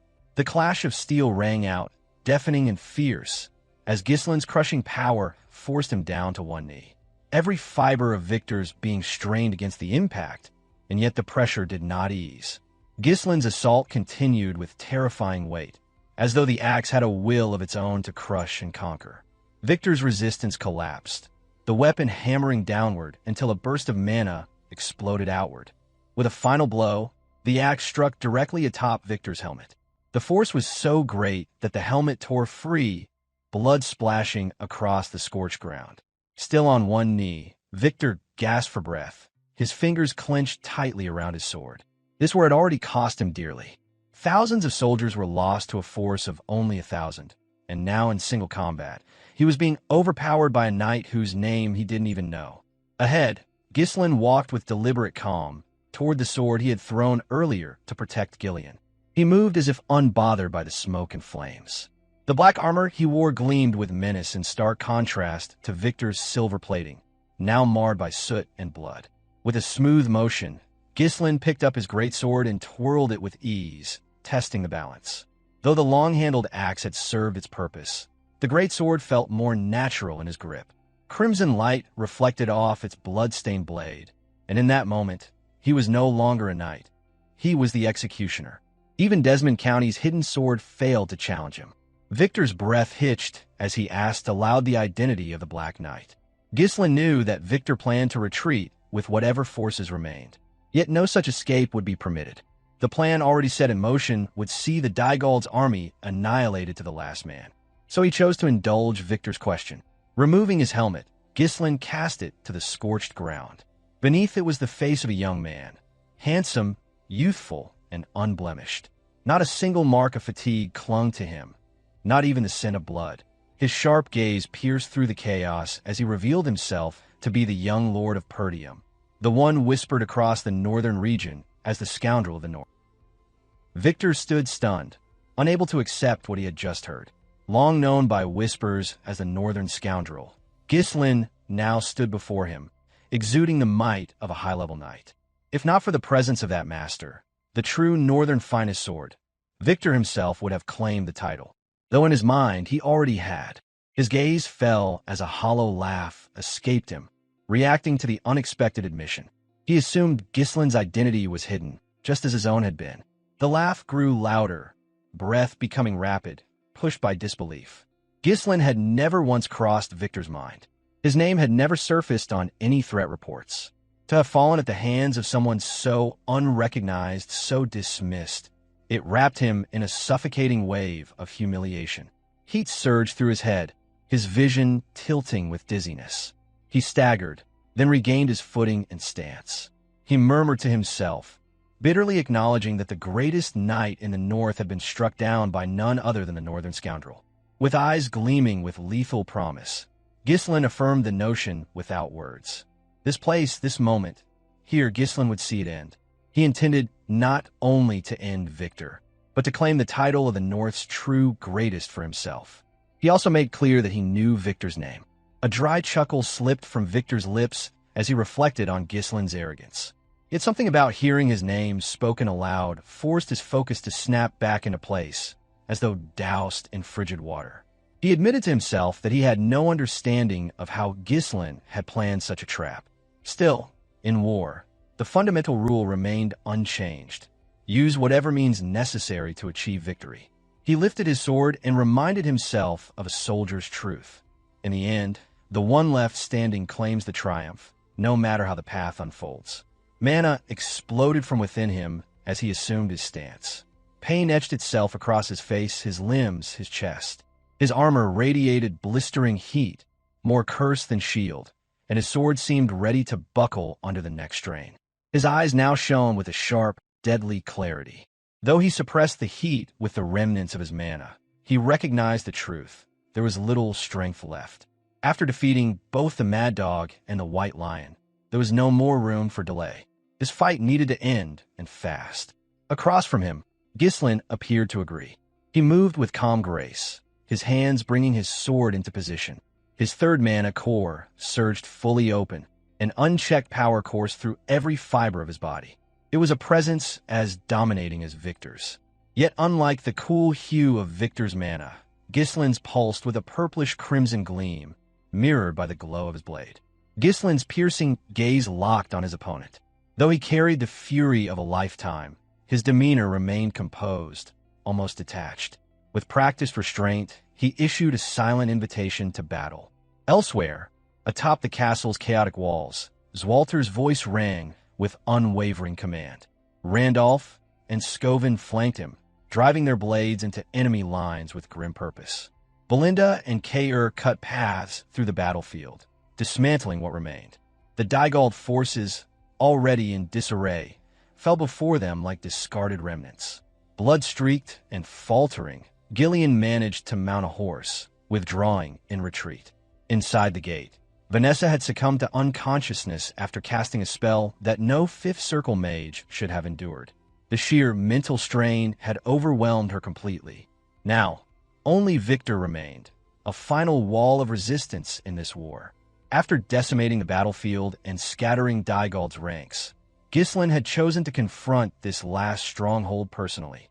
Without warning, both figures blurred into motion, the distance between them vanishing in an instant as the final clash began. Their swords met with a force that sent waves of distortion rippling through the surrounding flames. Against all odds, Victor withstood the torrent of Ghislain's mana, unleashed in full through all three cores. Though scorched and battered by the inferno, his mana reserves remained deep and formidable. Following the initial clash, both warriors moved in seamless arcs, blades sweeping through the air before meeting again in a balanced collision. Ghislain suffered from a disadvantage. His mana reserve was inferior. However, clothed in linen crafted from the Dirus, he had no need to defend against the surrounding fire. Their exchange showed no signs of stopping. Ghislain began to consider that Victor might indeed deserve his title as the North's greatest knight. While Ghislain acknowledged the man's strength, Victor remained perplexed. The emergence of such a powerful figure from a secluded land like Perdium defied all expectations. It seemed an impossibility to cultivate such a warrior in secrecy. Another clash sent Ghislain off the ground, the force sliding him backward. A sharp tingle coursed through his arm, the recoil rattling his hand from the impact. Victor's attacks then grew faster, sharper. His sword moved with precise grace, each cut a testament to noble training. Yet despite the gulf in mana, Ghislain's raw power continued to withstand the onslaught. With poise regained, Ghislain brought his sword behind him and subtly shifted his stance. The slight turn deflected Victor's advancing blade. Redirecting his strength, Ghislain twisted and brought his sword down in a sweeping arc aimed at Victor's head. Victor met the strike with defiant resistance, showcasing that his defense was no less powerful than his offense. This time, the lower block was his to make. In a counter, Victor funneled more mana into his blade, pressing back against Ghislain's weapon. Though the strength behind the blows was overwhelming, Victor was Harold's trusted protege. His foundation remained unshaken. Spotting a chance, Victor stepped forward into Ghislain's zone, angling for a horizontal slash. With Ghislain's blade momentarily raised, an opening revealed itself. Yet, Ghislain reacted with calculated efficiency. He lifted a leg and halted Victor's hands. Years of combat experience had sculpted him into a fighter of exceptional pedigree, one who operated at the peak of human potential. Using Victor's hands as leverage, Ghislain stepped upward. The tide shifted. Victor now stood exposed, his blade suspended and vulnerable. With a fluid motion, Ghislain spun, his other leg sweeping wide. The momentum carried into Victor's face, and blood sprayed from his nose upon contact. Even so, Victor endured. Though unable to land a decisive strike, he pressed his senses to their limits, tracking every nuance of Ghislain's movement. Seizing momentum, Ghislain spun back and drove his sword upward with powerful grace. Victor barely had time to react, raising his sword in desperation to intercept. This time, it was Ghislain who pressed forward, unleashing a merciless flurry. Each collision threw them apart. The force behind each blow defied containment. Between exchanges, Victor growled out curses at his foe, his voice sharpened by frustration and fatigue. Then, as if in a final bid, Victor summoned the last of his strength. He channeled every remaining drop of mana into his sword, abandoning any thought of conservation. A feral scream accompanied his next surge. Power burst from him as he deflected Ghislain's sword, the force sending the other warrior flying. Ghislain landed several paces away, boots screeching against the ground as he steadied his stance. The wound on his arm pulsed with pain, a reminder that the duel was far from over. He understood the urgency. This had to end soon, but clarity and calm would remain his weapon. Though the injury was no more than a superficial cut, Victor felt a rush of exhilaration from having landed a blow. The reality of how Ghislain fought at such a formidable level still eluded him, but there was no denying the man's worth as a formidable rival. For a brief moment, both combatants paused, drawing breath while their eyes locked amidst the oppressive heat and towering flames. In silence, they acknowledged the unspoken truth. This battle demanded their all. Despite their urgency, it was Victor who moved first. In a blink, he closed the distance, form blurring as his sword lifted in preparation for a decisive strike. His mana flared, deepening in hue to a saturated blue. He brought his sword in an upward spin from behind, meeting the incoming force head-on. Ghislain matched his ferocity, bringing his own weapon down in tandem. Yet Ghislain's motion did not cease. He rotated his sword once more and brought it down again, compelling Victor to lift his blade to defend the second blow. In the narrow window that followed, Victor spun outward, drawing his cape across to obscure the motion of his sword, forcing Ghislain's focus entirely upon him. The deception might have worked had Ghislain not responded in time. Launching himself upward, he narrowly evaded Victor's sweeping horizontal strike, the blade slicing through empty space. From above, Ghislain channeled mana into his weapon, tinting it with a deeper, bloodier glow. He spun midair and delivered a forceful strike downward. Using the rising momentum from his previous motion, Victor brought his sword up in response. Their blades collided once again with equal intensity. Ghislain landed several paces away, but paused only to raise his sword once more and launch another heavy downward slash. Victor lifted his weapon to intercept it, their energies clashing again in a chorus of force. They both knew this could not continue for long. Each strike no longer echoed with the sound of metal, but with the raw pulse of mana colliding. Victor's refined knightly technique stood against Ghislain's erratic, brutal style forged in unrelenting survival. Victor then aimed a thrust at Ghislain's head, but the move was intercepted by a counterswing that diverted its path. For a heartbeat, their swords locked. Each man strained to overpower the other with pure strength, unmoved by pain or fear. Their focus had narrowed to the kill alone. Ghislain's eyes glinted with the purplish hue of his mana. Victor's eyes shone blue in stark contrast. With a surge, Victor gained leverage and forced Ghislain's blade downward, locking it under pressure. Using the narrow opportunity, Victor slid his sword up the trapped weapon, angling it toward Ghislain's neck. But Ghislain made no effort to resist the locking pressure. Instead, he bent his body beneath the sword's path, letting the blade pass harmlessly above him. That evasion left Victor exposed in return. Ghislain acted instantly. He grabbed Victor's collar and used the momentum of a leg sweep to throw him to the ground. Without pause, Ghislain leapt high into the air, sword held overhead, ready to strike. Victor's speed and strength may have been superior, but Ghislain's mastery of technique, honed through countless mortal duels, gave him an edge in execution. Victor rolled to the side, just in time, narrowly escaping the descending blade. Any thought of uncovering Ghislain's origins had long vanished from his mind. Now, there was only the will to kill. Landing solidly on one foot, Victor dragged his blade across the earth in an upward arc. The motion kicked a wave of dirt toward Ghislain's face, a desperate bid to disrupt his vision. Though the maneuver was unorthodox, it was not enough to deceive someone like Ghislain. In that instant, Victor's mana surged violently into his blade as he drove it forward in a straight, unrelenting thrust aimed at Ghislain's head, but the attack, though powerful, was far too direct. Seasoned by battles without number, Ghislain saw through it with ease. A move like that would not be enough. In that fleeting instant, Ghislain conceded that Victor possessed extraordinary strength. There is little distinction between them now, a parity magnified by the full release of Ghislain's third mana core. An old memory surged forward, back to the beginning of the war, when Ghislain had launched an assault on Desmond's County. Even then, Victor had stood in opposition, barring the path. The contrast was stark. Victor had already been celebrated across the region as the Northern Finest Sword, a title acknowledged by noble and soldier alike. In contrast, Ghislain had been stripped of nobility, forced to earn renown by uniting mercenaries under a single cause. Despite the length and ferocity of that battle, Ghislain had eventually prevailed. He had slain the Northern Finest Sword. But that victory came only after wrestling with the weight of his personal vendetta to the bitter end. Yet that fight had proven to be only a small chapter. The forces of Desmond's County had seemed inexhaustible, just one fraction of the overwhelming foes threatening the North. By the time he had lost everything, his father, his sister, and the ruins of his estate, Ghislain had made a vow. From a moment he had knelt before the remnants of what Perdium had become, he had resolved to destroy anyone who threatened it. Men like Victor, Even the mysterious regression, a fate bestowed by powers beyond comprehension, had not dulled the flame of rage.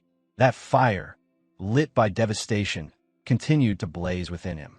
Though the strength he wielded now was only a portion of what he once possessed, his resolve had not diminished. Ghislain had sworn that those who aimed to crush Perdium would receive only death in return. Victor drew on his final reserves of power. With a roar that echoed like thunder, he drove his sword forward with unrelenting force. The toll of maintaining all 3 mana cores began to manifest, but Ghislain made no effort to evade. He steadied himself, preparing to strike. They advanced toward one another in an arc of mutual destruction, their blades slicing the air with singular intent, each aimed at the other's heart. A burst of mana ruptured the space between them. When they collided, only one crimson spray marked the result. Blood burst from Victor's back as Ghislain's sword pierced through his abdomen with ruthless precision. Though Ghislain's muscles tore and his bones groaned beneath the pressure of swirling mana, he twisted just enough to avoid the path of Victor's blade. Victor's eyes widened in disbelief. This was not a misstep. Desmond County's forces, herald strategies, even their spies, none had accounted for this unforeseen variable. A force equal to the North's most legendary knight, Ghislain Perdium. With a faltering breath, Victor whispered the name of his master, Count Desmond. The reason was unclear, but it mattered little.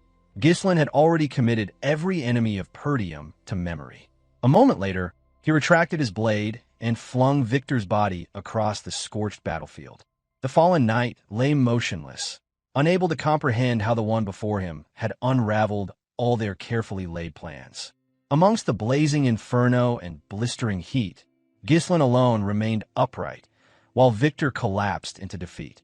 A quiet chuckle slipped from his lips as the finality of it settled in. The ambition that once fueled Victor now seemed laughable. He would perish, not as a legendary noble knight, but as a nameless commander among Dygald's ranks. Though his body howled in torment, the ecstasy of triumph overshadowed every wound. This was the threat posed by one granted the curse and gift of regression, the power to kill his enemies not once, but twice. But there was no satisfaction in dwelling on one death. Ghislain's purpose remained. More adversaries awaited. With nothing more to say, he turned and walked away. At that moment, Victor's voice broke the stillness, calling out and prompting Ghislain to turn his head slightly. The small gesture granted the fallen knight one final chance to speak. With breath slipping from his lungs, Victor asked who his opponent truly was. Even now, he could not reconcile the fact that he had been slain by Ghislain. He mumbled faintly, recalling what he once believed, that Ghislain was merely Perdium's disgrace, the northern scoundrel, the reclusive young master thought to have vanished into obscurity. Ghislain offered nothing in return. No words, no affirmation. It was as if he silently allowed his defeated adversary to draw his own conclusions. A faint smile emerged on Victor's lips. With his final breath, he muttered that it no longer mattered. He admitted, almost whimsically, that the fight had been enjoyable. At last, he recognized the man who stood above him, Ghislain Perdium. Beyond the battlefield, the sun rose slowly above the jagged mountain range, signaling the end of Desmond County's failed campaign to conquer Perdium. The flames that had once roared now faded, and on the scorched earth lay the lifeless body of Victor. Ghislain turned, slipping his sword back into the sling across his back. There would be no rest for him.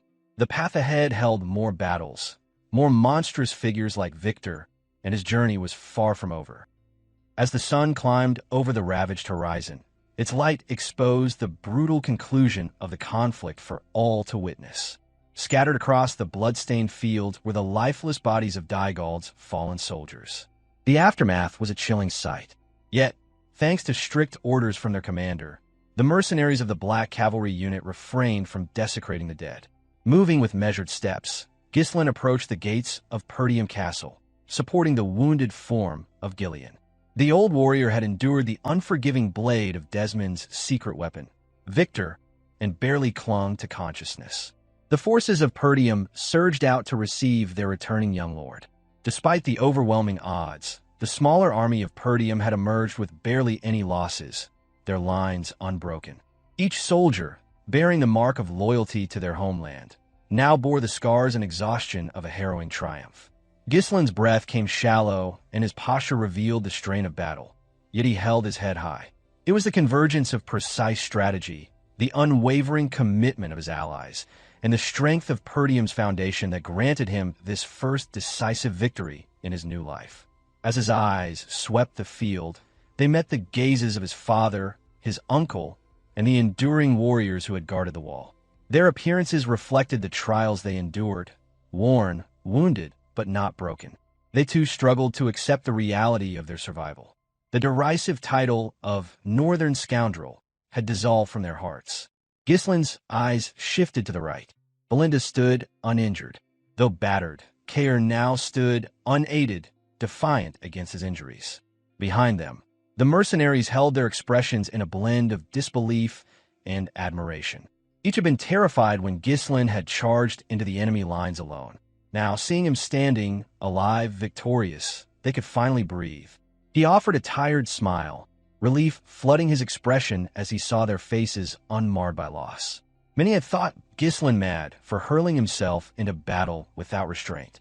Yet here he was, grinning as though the chaos had been nothing more than an exhilarating pastime. A whisper left his lips, a quiet question to no one in particular, wondering if everyone had truly made it out alive. At once, his silent reverie shattered. Belinda, Cain, and the rest of the mercenary company rushed toward him, cheering in euphoric unison. Their shouts echoed with praise for the young Lord of Perdium. Each had watched him unleash devastation upon Dygald's forces and now swarmed him with victorious energy, and their spirits were uncontainable. Their voices interwove with disbelief and awe. One among them remarked that never before had he seen such a battle in all his years as a hired blade. Another gasped in amazement, recalling the towering inferno that consumed thousands of Dygald's troops in mere moments, an act that had seared itself into their memories. Seeing the blazing morale of his comrades, Ghislain understood the magnitude of what they had achieved. In response, he offered them heartfelt thanks for standing by his side during a conflict of such magnitude. Their loyalty and valor had played no small part in securing the victory, and he acknowledged their efforts without reservation. Never missing a moment for jest, Cain teased the grizzled Gillion for letting himself get wounded by Victor. The old man waved off the concern with a smirk, claiming it was nothing worth worrying about. Belinda was flustered, chastised him for brushing off injuries that had bled so profusely. She urged him to stop pretending he was invincible and allow her to tend to his wounds properly. Refocusing, Ghislain inquired about Vanessa and the other mages, especially given the immense toll such magic must have taken. Belinda informed him that Vanessa had collapsed from exhaustion shortly after the spellcasting ended. Fortunately, old Fergus had ensured she and the other mages were taken into the safety of the castle. Though drained, they were all safe and being cared for. A new voice broke through the atmosphere, loud and emotional. It was Randolph, Ghislain's uncle. Overwhelmed with pride and relief, he called out to his nephew, unable to contain his emotions. Without a second thought, he embraced Ghislain tightly, praising his actions in the war with elation. He proclaimed that Ghislain had fulfilled every expectation of an heir to Perdium. Though taken aback by the sudden gesture, Ghislain let out an awkward laugh. He returned the compliment, acknowledging the dedication and efforts of the captain of knights who had fought with equal valor in holding the line. Ghislain extended his gaze and gesture toward another approaching figure. For a moment, Swalter remained still, his eyes fixed on the figure of his son. In that stillness, thoughts of the past swept through him, and within his heart, a quiet longing echoed, how he wished his late wife could have seen their son at this very moment. Taking one resolute step forward, Swalter approached his son.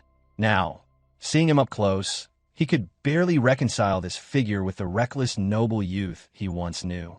This was a man who had outwitted the enemy by severing their supplies, torn through siege towers with his own hands, and ultimately turned the tide of war with an ingenious and ruthless trap.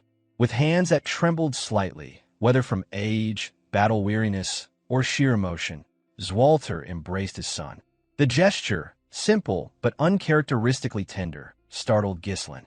His eyes widened, a glimmer of vulnerability surfacing at his father's rare display of affection. Swalter's voice, hoarse but resolute, acknowledged the truth of the moment. He offered praise without restraint, admitting that what Ghislain had accomplished was extraordinary. He recalled the moment when Ghislain first presented his battle plan. At the time, it had seemed beyond reason, reckless even. But now, in the aftermath of victory, Swalter found himself marveling that his son had not only believed in such a gambit, but had executed it with precision. With a chuckle full of disbelief and admiration, he voiced his awe aloud. In return, Ghislain expressed that none of it would have been possible without his father's trust and his unwavering defense of the wall. He recognized that his own success had relied on the steadfast courage of those who held the line behind him. Yet, Swalter waved off the credit with a firm smile, placing the glory squarely where he believed it belonged, on Ghislain's shoulders. Overcome with emotion, Swalter grabbed Ghislain's hand and raised it high. His voice broke across the battlefield in a triumphant shout, a declaration of their victory and his son's central role in achieving it. With that act, he made it known to all that the greatest merit in this battle belonged to Perdium's young lord. The cheer rippled outward. Against an army 7 times their size, the defenders of Perdium had prevailed. From 1,000 against 7,000, they had emerged not merely intact, but victorious, crushing nearly every invader who had dared to set foot upon their soil. At the center of that whirlwind, Ghislain stood, no longer mocked or doubted. Now, he was their champion. The roar of celebration grew louder. Laughter, disbelief, and relief washed over the gathered troops. Swalter's booming laughter echoed across the field, followed by joyous shouts from every corner of the army. Cain, Belinda, and Gillion joined the chant, their faces lit up full of life. The mercenaries of the Black Cavalry unit, once strangers, now bonded by blood and victory, lifted their weapons skyward in honor of the one who had led them. Even the man, the myth, and the legend, Gordon, could not hold back. He let loose a cheer of his own, swept up in the collective euphoria. Ghislain took it all in, the faces around him, radiant with triumph and relief. For so long, he had trained in solitude, driven by the need to change the course of fate. The path he had walked had been steeped in sacrifice. But now, watching those he cared for laugh and celebrate, he knew that the struggle had meaning. In his previous life, vengeance had fueled his rise, dragging him through a brutal ascent among the strongest warriors on the continent. But this time, something had changed. Though the reasons behind his return to this point in time remained a mystery, his vow had been clear, to safeguard Perdium at all costs. And for now, Perdium still stood. A flicker of emotion surged through him as his hand tightened into a trembling fist. This was only the beginning, just the first of many battles that would shape the fate of the northern lands. The looming threat of Count Desmond had not vanished. That cunning strategist would undoubtedly prepare further schemes in his bid to conquer the region. Behind him, the ambition of Duke Delphine lurked like a shadow, hungry for the forest of demonic beasts and the lands that stood between. And with the king stricken by illness, the throne had become but a hollow seat of power, leaving the realm ripe for the taking. As the triumphant chants and cheers gradually faded, Randolph remarked that it was time to pull the soldiers back and begin attending to the injured. At his side, Swalter nodded in agreement and turned his attention to his son. He instructed Ghislain to call back the mercenaries and rest while he had the chance. However, Ghislain did not yield. His reply came swiftly and without a hint of compromise, causing Swalter to snap back abruptly before falling silent to listen. Ghislain firmly asserted there was no time, emphasizing the urgent need to formally secure Count Dygald's surrender immediately. Swalter dismissed the urgency, reassuring Ghislain that the matter could be addressed the following day. However, Ghislain countered sharply, insisting that waiting until tomorrow would be too late. He proposed setting off immediately for Dygald's territory with the mercenaries, requesting Swalter grant him the authority of the Lord's proxy. Randolph recognized the gravity of invoking the Lord's proxy, but chose to remain silent. Swalter, perplexed by Ghislain's insistence on haste, reminded Ghislain that the war had just concluded. He recommended Ghislain and his unit rest, acknowledging their evident fatigue. Typically, during territorial conflicts, each faction would carefully prepare to negotiate advantageous terms. However, only Ghislain fully understood the critical necessity for immediate action. So he firmly asserted that the war would not truly conclude until Count Dygald formally surrendered. Recognizing the gravity in Ghislain's tone, Swalter ceased arguing and began carefully attending to his son's explanation. Ghislain added that Count Dygald had initiated hostilities explicitly to shatter their alliance and seize their territory. He emphasized that providing Dygald any respite or opportunity for reflection could prove perilous, as it might encourage a sudden renewal of aggression at any moment. This urgency compelled Ghislain to request the authority of the Lord's proxy, enabling an immediate strike and placing Perdium in a position to demand stringent compensatory conditions. Ghislain intended these terms to be severe enough that Count Dygald would never again risk aggression against Perdium. Meanwhile, Swalter studied his son with quiet astonishment. This wasn't the brash noble he once doubted. Ghislain was thinking several moves ahead, far beyond celebration or sentiment. He was ensuring a victory that would last. At last, Swalter gave his approval. He handed over the authority of the Lord's proxy, entrusting Ghislain to act in his stead and complete the campaign on Perdium's behalf. Ghislain responded with a subtle bow. Swalter added one final instruction: treat Count Dygald with the courtesy due a nobleman who once stood as an ally. Whatever had transpired, Dygald was still a peer of the realm, and appearances mattered in the eyes of the kingdom. Ghislain had no intention of inciting his father's ire and told him not to worry. Just like when he ventured into the forest of demonic beasts, Ghislain would only do something questionable and ask for forgiveness afterward. Turning then to his comrades, Ghislain asked whether they were still able to move. Cain clapped a hand to his side and confirmed with a grin that his injuries were nothing but shallow scratches. Belinda also nodded, ready to march again. Gillion tried to join the vanguard, but Ghislain cut him off firmly, instructing him to rest and recover instead. With their orders in hand, Ghislain and his mercenaries mounted their steeds. The clatter of hooves on stone and earth rang out as the black cavalry unit formed up behind him. Ghislain gave a single command, and they moved out at full speed toward Dygald's territory. This was not just the end of skirmish. It was the sealing of a victory, and Ghislain intended to conclude this war properly, leaving no thread unraveled and no enemy doubt left to fester. At Dygald Castle, the atmosphere inside the Lord's chambers was suffocating. Count Thamos had already ordered the raising of the white flag, a visible sign of surrender fluttering over the walls. Yet his fury showed no signs of calming. Rage boiled just beneath the surface of his skin. He had poured the entire financial lifeblood of his estate into this war, convinced that it would be a swift and glorious victory. Now, all of it had gone up in smoke, and the shame that clung to him was unbearable. His chest tightened, his vision blurred, as though the entire world had been swallowed by a thick, choking fog. He had once scoffed at Perdium, deriding it as little more than a rustic borderland ruled by a relic of honor and outdated tradition. He could scarcely believe it. How in all the realms could Count Desmond, the one known as the Northern Beast, the strongest in the region, fail to face those Perdium bastards? One of his most loyal officials, Lowell pleaded with his lord to compose himself, to see reason and preserve what dignity and structure remained. But Thamos, lost to his anger, barked back that nothing about the current situation warranted calm. What good was composure when everything around him was collapsing? His voice boomed again through the chamber as he barked an order for Lowell to stop wasting time and begin preparations for the surrender negotiations. When the confused official hesitated, asking what he meant, Thamos snapped. They would offer reparations. Surely Count Perdium, with his obsession for honor and formalities, would accept terms and retreat. After all, Perdium was not flush with wealth.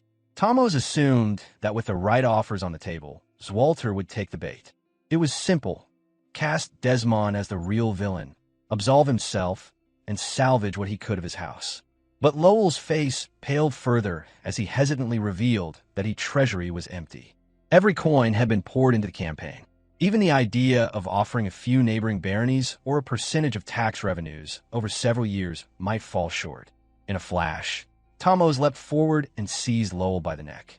The official, never trained for violence, gasped and choked under the weight of his lord's fury.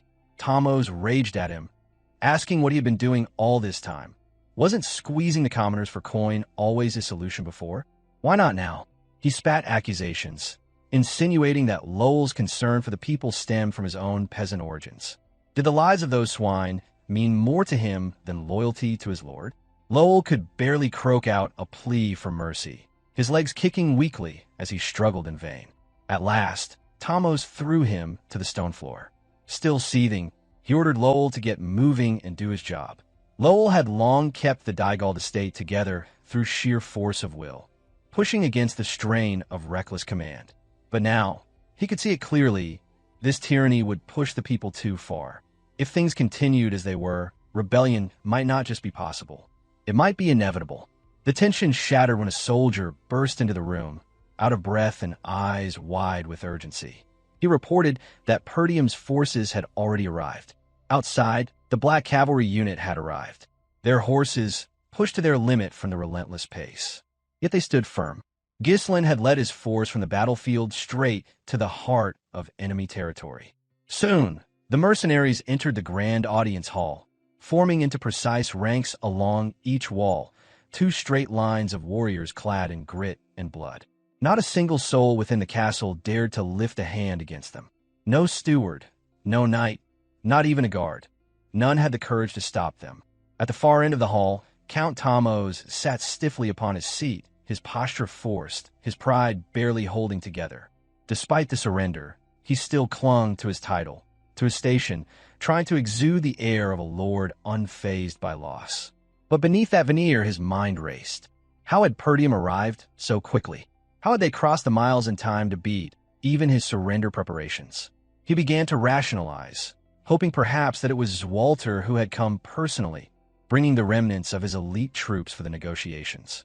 That would explain the presence of the Black Cavalry. That would at least restore a sense of predictability. But those thoughts shattered the moment he saw who entered the hall. It was not the seasoned count. It was Ghislain, clad entirely in pitch-black armor, and only his helmet was absent, revealing a blood-streaked face that bore no signs of fatigue, only grim determination. Flanked closely by two figures, Cain on his left, Belinda on his right. The young man moved with confident, unflinching strides. He called out to Count Thamos Dygald, formally asking whether he was prepared to begin surrender negotiations. Though his tone remained within the bounds of diplomatic courtesy, his eyes told another story entirely. Ice-cold disdain radiated from his gaze. He asked why Swalter himself had not come to conduct the negotiations, and why, instead, he had sent his son in his place. Ghislain explained that his father was presently occupied with restoring order and tending to the wounded within Perdium's borders. Therefore, as the appointed proxy of the Lord of Perdium, Ghislain had come to finalize the negotiations in his stead. Ghislain had long been known throughout the north as a troublemaker, enough to rival the late Gilmore, Count Dygald's own son. Now, the very same scoundrel had appeared as Perdium's official envoy, leading the feared Black Cavalry unit. Thamos' disbelief had barely settled when Ghislain ordered his mercenaries to drag Dygald down. Several hours earlier, Ghislain and his mercenaries rode hard toward the Dygald estate, the journey proving uneventful and dull. Not a single obstacle stood in their way, and the lack of resistance quickly sapped the excitement from their advance. Feeling bored, Cain voiced his disdain over Count Dygald's hasty retreat. He found it disgraceful that a noble would flee so quickly, abandoning his men without resistance. His voice carried contempt as he questioned how someone so cowardly could hold a lord's title at all. Gordon offered an apology for failing to intercept the Count during the pursuit. However, Cain waved off the blame with a grin, redirecting it toward Gillion. According to Cain, the rest of the mercenaries had done their part, and Gillion's failure served to stroke his ego. In that moment of banter, even the aches in his body seemed to fade. Watching Cain revel in Gillion's slip, Ghislain considered silently whether it might be time to include Gillion in the next bet. Cain soon turned his attention to Ghislain, raising a point of concern. If their approach to the Dygald estate was truly for negotiating surrender terms, that meant Count Dygald would be spared.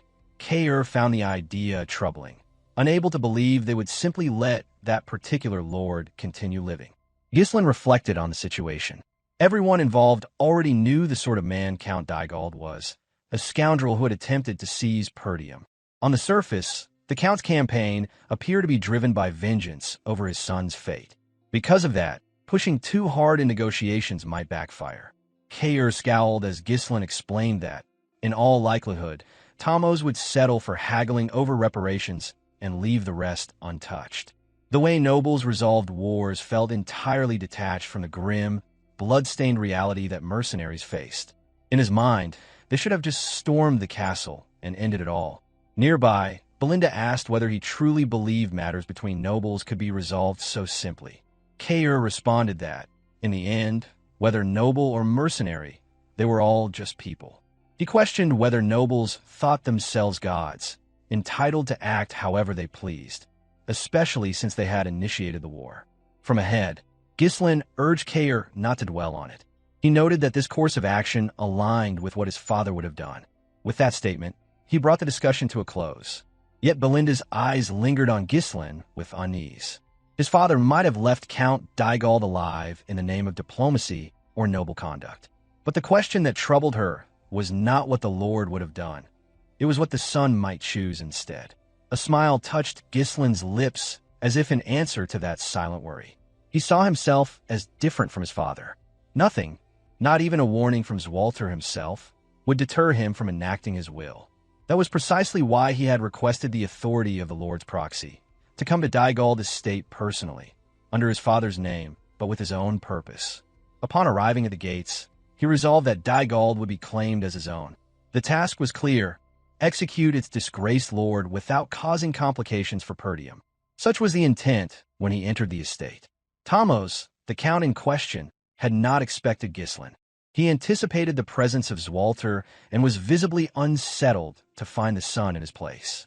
Ghislain did not arrive with the pomp of a victorious noble.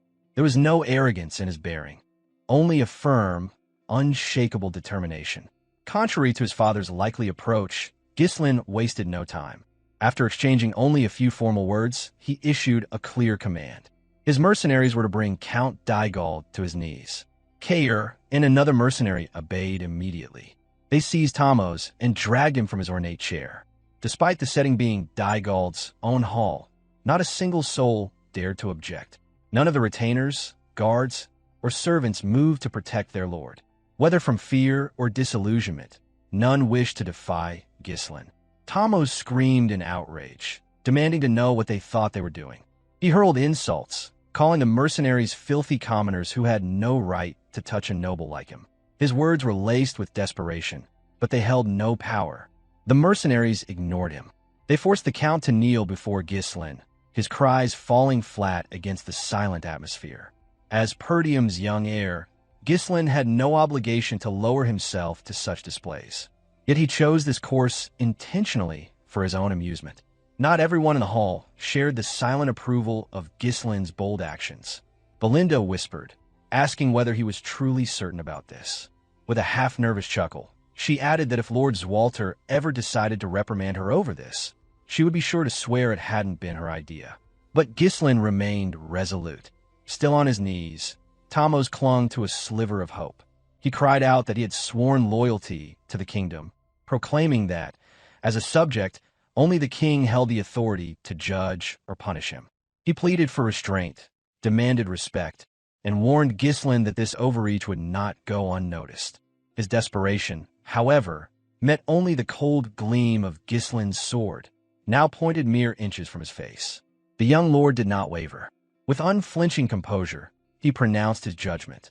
Thamos Dygald was a traitor, he declared, a man who had broken the alliance and sought to seize Perdium, seduced by the promises whispered by the enemies.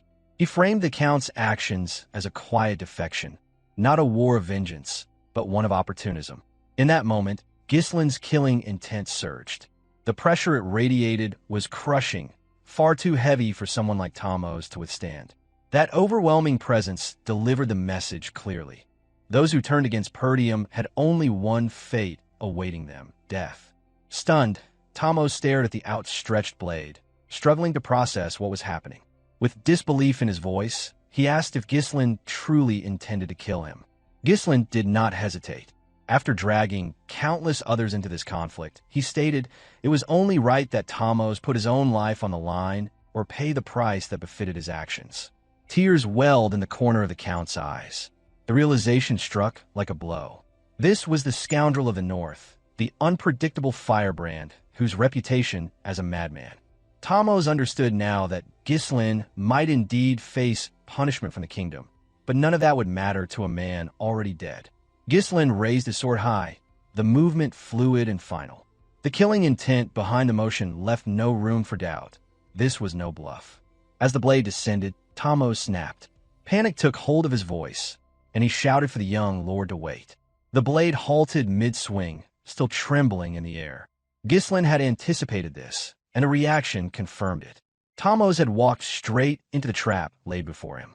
Breathing hard, face drenched with fear, Thamos asked whether compensation would be enough. This was no formal negotiation, but it was an agreement all the same, made under the shadow of a drawn blade. And so, Thamos offered what he still held, his land, a few baronies of Dygald, as reparations to Perdium. Belinda flinched at the declaration. Even Lowell, who had remained still and alert behind them, stiffened. The offer was unprecedented. A noble without land was no noble at all. Ghislain's expression shifted, though only slightly. A faint smile threatened to surface, but he suppressed it. Internally, he had known the Count would make such an offer, but he also understood the importance of closing the deal properly. Until the terms were sealed, there could be no celebration. He pointed out the issue without missing a beat. Inheritance laws forbade the casual transfer of territory. Only family or rightful heirs could inherit a domain. Accounts such as Thamos should understand that better than anyone. It cannot simply be traded like market goods. Thamos' voice now laced with urgency. He insisted he would handle the technicalities. In his desperation, he proposed recognizing Ghislain as a distant blood relative. His vassals, he claimed, could fabricate the necessary documents.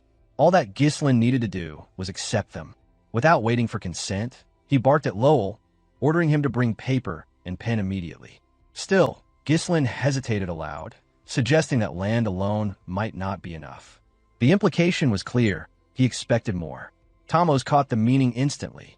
In a hurried tone, he promised restitution funds on top of the land. Though the gold wasn't presently available, he swore he would extract it through taxes. He only needed a little time to squeeze the funds from his people through any means necessary. For Thamos, the only remaining thought was simple. A poor lord was still better than a dead one. Desperation seized him entirely. He offered and promised everything he could think of, now reduced to begging for Ghislain's mercy in hopes of being spared. Ghislain regarded the broken noble with quiet disdain. Inwardly, he questioned whether this man's life was truly worth clinging to so desperately. A lord reduced to this was hardly a lord at all. Then, to Thamos' astonishment, Ghislain declared that he would give him a chance. Elation surged through the Count, who in his mind already began forming a plan. He could take refuge with a loyal ally, send word to the capital, and perhaps, in time, reclaim his lost territory. But before those thoughts could fully form, Ghislain abruptly grabbed him by the front of his armor and hauled him up with brute force. Without a word, he dragged the disgraced noble from the estate's halls out into the open. Outside the manor, in the heart of the estate square, Ghislain flung Thamos to the ground, casting him before the eyes of the common folk. The people of Dygald stood in stunned silence. This act, throwing a noble before his own people, was not just dramatic. It was humiliation of the highest order. Murmurs broke out among the crowd. These citizens had watched their lord depart for war, heads held high under his banners. And now, he returned not as a hero or conqueror, but as a wretch, dragged like a defeated criminal by a single young man. Thamos turned to Ghislain with desperation and disbelief. He pleaded for whatever was planned here to be stopped, insisting that this public display was unnecessary. But Ghislain coldly dismissed his objections, warning him to keep quiet and reminding him that he now stood before those who truly held his life in their hands, the people he once ruled. Confusion flickered in Thamos' eyes, but the answer came swiftly. Ghislain stepped forward and addressed the gathering. His voice was sharp, clear, and carried with it the tone of command. He introduced himself to the citizens as Ghislain Perdium, heir to the domain of Perdium. He declared that Count Dygald had launched an unprovoked war for the sake of vengeance, and had lost. As a result of that defeat, Ghislain announced war reparations would now be collected from the people of Dygald. With that, he asked if anyone among them would step forward to volunteer for payment. Instantly, the tension in the air broke. Panic swept through the crowd. Protests rang out. One man shouted that their homes and livelihoods had already been bled dry during the war effort. Others cried out that they had nothing left, accusing the nobility of waging wars and expecting the common folk to pay the price. From the front, Ghislain raised his voice once more. As the Lord's proxy of Perdium, he claimed he would offer mercy. With it, he gave out two choices for them. The terms were brutal in their simplicity. The people could pay a heavy price to preserve Count Dygald's life, or they could kill him and be accepted into the protection of Perdium, free of further burden for the war. A stunned silence fell over the crowd. Commoners, trained from birth to fear the authority of nobility, had never imagined such a scenario. To lift a hand against the Lord was unthinkable. To even raise a voice could result in imprisonment or worse. And now, they were offered not only the chance, but to choose between continued servitude or release. Tomos's face red with rage and disbelief. He turned toward Ghislain and demanded that the humiliation end at once. But the words had barely left his mouth when a stone cut through the silence. It struck his temple with a thud, drawing a line of blood as he reeled from the impact. More followed. Another rock smashed against his head. Rage had taken root, and what began with hesitation quickly turned into a storm. One hurled an insult, his voice shaking with fury. Another screamed, recounting how Tomos's tax collectors had taken even the bread from his children's mouths. One woman's voice cracked as she shouted that her mother's keepsake had been confiscated for the war. They had been stripped bare, and now they were bearing their pain in return. Each person moved with purpose, driven not by fury alone, but by years of quiet anguish. They struck with their feet, their fists, and whatever crude implements they could find. Their target, the man once elevated above them by blood and title, now lay broken at their feet. Though Tomos's body writhed beneath the weight of their collective justice, no scream escaped his throat. He raised a feeble arm in a futile attempt to shield himself, yet the blows continued. The vengeance of the people knew no mercy. At a distance, Ghislain turned his back on the scene. He walked toward his assembled mercenaries without looking back, granting the people full authority to deliver their judgment. This, after all, was his chosen path, an execution by the hands of the people, unburdening Perdium from any technical liability. It was not a question of whether he could deliver the final blow himself. He had simply decided that he didn't need to. A calm, almost serene smile settled on Ghislain's face. As he reached his soldiers, he informed them that their work was complete. With finality in his voice, he declared that the war with Dygald had truly come to an end. Turning to Belinda, he made a quiet remark about his father's earlier warning. Belinda, half nervous and half resigned, could only smile awkwardly in response. She admitted that she was never truly worried. Ghislain would always choose his own way. Before long, the company returned to Perdium. The moment Ghislain delivered the details of the campaign's conclusion, the entire hall fell into stunned silence. A cold sweat trickled down the backs of Perdium's gathered vassals. Even Lord Swalter himself showed unease. Ghislain spared no details. He reported exactly what had occurred, including how brazenly he had mocked the kingdom's laws and how he had driven Count Tomos to his end. There were no omissions, no gentle phrasing. He merely repeated the fact. Count Dygald was dead. Swalter was visibly disturbed, and he reminded his son of the advice he had given earlier about affording respect to fellow nobles. But before the elder lord could continue, Ghislain interrupted. He assured his father that he had not forgotten that counsel. However, he explained, having seen things for himself, he made a judgment he believed was better.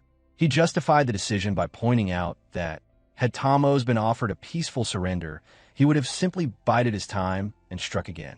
The reasons Ghislain spoke aloud were straightforward, but he withheld other motives, ones he had weighed more privately. Still, the explanation sufficed to defend the outcome. Albert struggled to accept what he had heard. With Dygald's forces obliterated, it seemed irrational to believe the territory could rise again. Homer voiced a similar sentiment. Neither man understood the deeper game at play, the forces that had silently backed Dygald in the war. Ghislain laid the facts bare. He reminded them that Dygald had attacked Perdium with a force of 7,000 soldiers. a number well beyond what the territory could muster alone. That discrepancy could no longer be ignored.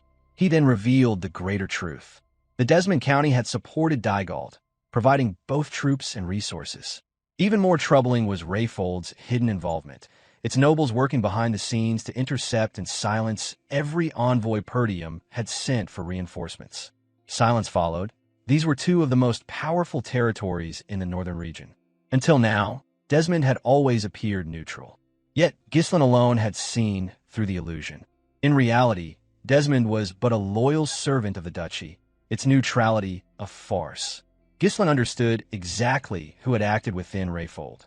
Acting independently of her house, Amelia had orchestrated the blockade. He knew her well enough to guess that she may have even executed the messengers. It was a tactic she favored, one designed to isolate her targets completely. Now, with Dygald under his control, the entire landscape had shifted. The territory shared borders with both Desmond and Rayfold. This geographical advantage meant that, should either of those powers move against Perdium again, any incursion Ghislain could be answered swiftly. The full weight of the situation had yet to settle in Swalter's mind when another issue arose, the matter of rightful ownership. With the Lord of Dygald deceased, the territory could not simply be claimed by force. Lands such as these, by kingdom law, were passed to those within the bloodline or designated heirs. Swalter voiced his concern plainly. Even with Thamos gone, the domain did not automatically fall to Perdium. Without a legitimate claim, the land remained untouchable. At that moment, Ghislain reached into his coat and produced a rolled parchment bound with an official seal. With deliberate motion, he placed it on the table before his father and urged him to take a look at it. Swalter scanned its contents. His eyes widened slightly as he realized the nature of the document. It declared that Ghislain was a distant blood relative of Thamos Dygald and, more importantly, named him as first in line for inheritance of the Dygald estate. Calmly, Ghislain explained that the document had come directly from Thamos himself. With this, he declared, most of the potential disputes surrounding succession were now null. The document resolved them neatly. The chamber fell into silence yet again. The implications were staggering. Though the document was forged, the fact that it had come from Thamos' own hand gave it undeniable weight. Legitimacy, after all, was as much about perception as law, and the lands in question were what Ghislain had claimed as his reward for ending a war no one else dared resolve with such finality. Swalter eventually broke the stillness with a word of caution. Ruling a territory, he reminded his son, was no easy feat. It required infrastructure, personnel, and constant management. Did Ghislain truly have enough people to oversee such a large tract of land? Ghislain met the question with a confident smile. Assuring his father, he replied that there was someone perfectly suited for the job. The scene shifted then, far from Perdium to a territory within the Syrian kingdom. Austin, a city known less for nobility and more for chance. Within its borders lived a legendary figure Ghislain remembered well from a life before this one. A bustling tavern set the stage, its interior thick with the scent of smoke and sweat. The room was alive with noise, gamblers laughing, shouting, cursing, cheering. Austin was a haven for those who trusted in luck, and tonight, all eyes were fixed on a particular table. At its center sat a man named Claude. Claude faced a figure who led one of the local thug crews, a bald, muscular man flanked by grim-looking subordinates. The tension hung heavy in the air, yet Claude remained entirely unbothered. There was no fear in his posture, no hesitation in his gaze. A true gambler at heart, he sat as if he owned the place. With practiced ease, Claude swept 4 dice into a cup in one smooth motion, his fingers precise. Then, with flair, he spun the cup high into the air, the dice trapped inside. When the cup came down, he slammed it against the table, upside down, keeping the contents sealed. The bald man warned him darkly, reminding him of the consequences of cheating. But Claude, still grinning, gave no sign of intimidation. To him, this was sport, entertainment, an elaborate dance he had danced 1,000 times before. He mused that his opponent should smile too. After all, they were here for amusement. With a flick of his wrist, Claude lifted the cup to reveal the dice, stacked perfectly atop one another in a vertical column. Within Austin, he was known as the dumb genius of the gambling Denver. The sworn brother of the Mercenary King, Claude the legendary strategist, Ghislain's #1 slave. At last, the matter reached its conclusion that Ghislain would officially take on the management of a territory. With this, he would rise as the young Lord of Perdium, while also being formally recognized as the Lord of Fenris Barony. For someone of his age, it was a staggering accomplishment, claiming not just 1 or 2, but 3 baronies as though it required no great effort at all. Swalter, his father, struggled to keep pace with the scale of his son's endless ambition. Still, recognizing that Ghislain was ultimately the heir to Perdium, he saw the wisdom in letting him gain first-hand experience managing a territory. So, he granted Ghislain the rank of Baron, establishing him as Baron of Fenris, henceforth to be known officially as Baron Fenris. When the solemn conferral ceremony was finished, a chorus of elated voices broke out among the gathered Perdium vassals and knights who had witnessed the momentous event. From that instant on, the bond between Swalter and Ghislain was no longer just that of father and son. They had transitioned fully into their new roles as lord and vassal. Now that Ghislain held a secure base of power, the time had finally arrived to strengthen his forces in preparation for the calamities that loomed on the horizon. He understood far too clearly that not only the ambitions of the duchy, but something far greater, but a disaster capable of plunging the entire world into chaos was creeping closer with every passing day. In the days before the formal ceremony, Ghislain had convened with Swalter and the vassals of Perdium to lay out his precise plan for claiming Dygald's lands. Ghislain was certain that Amelia would soon gain command of Rayfold, and though the others lacked every specific detail, none dared dismiss his judgment as unreasonable. Ghislain indicated Fenris Barony on the map, explaining how Dygald's 5 baronies had been divided and stating his intent to secure Fenris as the primary base. It stood at the center of the entire territory, offering the best strategic vantage. After explaining his reasoning in patient detail, he turned to the room, asking if there were any lingering questions. He knew all too well that to gain the vassals' approval for claiming Fenris as a reward, he needed to be thorough and beyond reproach. Randolph found himself at a loss for words, fully acknowledging that Ghislain had more than earned the right to make such a request. Even Homern, after quiet consideration, conceded that Ghislain's logic was ironclad. Neither of them could find a way to object. At the same time, Albert leaned in close to Swalter, whispering in hushed tones. Though no one could hear the precise words, it was obvious the conversation involved the strained finances of Perdium following the war. Swalter finally spoke, his voice a touch hesitant, explaining that no matter what, someone had to step up to govern Dygald's land properly. In the end, his tone revealed approval of Ghislain's proposal. Acknowledging this, Ghislain bowed respectfully and gave his thanks as the vassal of Perdium. Yet one other issue still hung awkwardly in the air, leaving Swalter clearing his throat in mild embarrassment before broaching it. He admitted with a sigh that Perdium had suffered severe financial losses during the conflict and was now desperately tight on funds. Already familiar with his father's way of dancing around unpleasant truths, Ghislain urged him to get straight to the point. At that, Swalter suggested they might have to sell the runestones immediately to shore up their coffers. Ghislain answered in a flash, calmly announcing that there were no runestones left to sell. The shock visibly rocked Swalter, who repeated the words as if trying to digest them. With a quiet gesture, Ghislain explained that the entire stockpile of runestones, enough to sustain Perdium for a full decade, had been destroyed in the explosive magic during the final battle right before the estate's gates. Every single stone had been obliterated. Silence fell over the entire hall, heavy and suffocating. Ghislain then promised in a steady voice that he would take responsibility and dig up fresh resources to support Perdium going forward. Once that matter was set aside, Perdium held a modest but joyous banquet to celebrate Ghislain's elevation. Among the first to step forward was Belinda, offering sincere congratulations to the newly made Baron.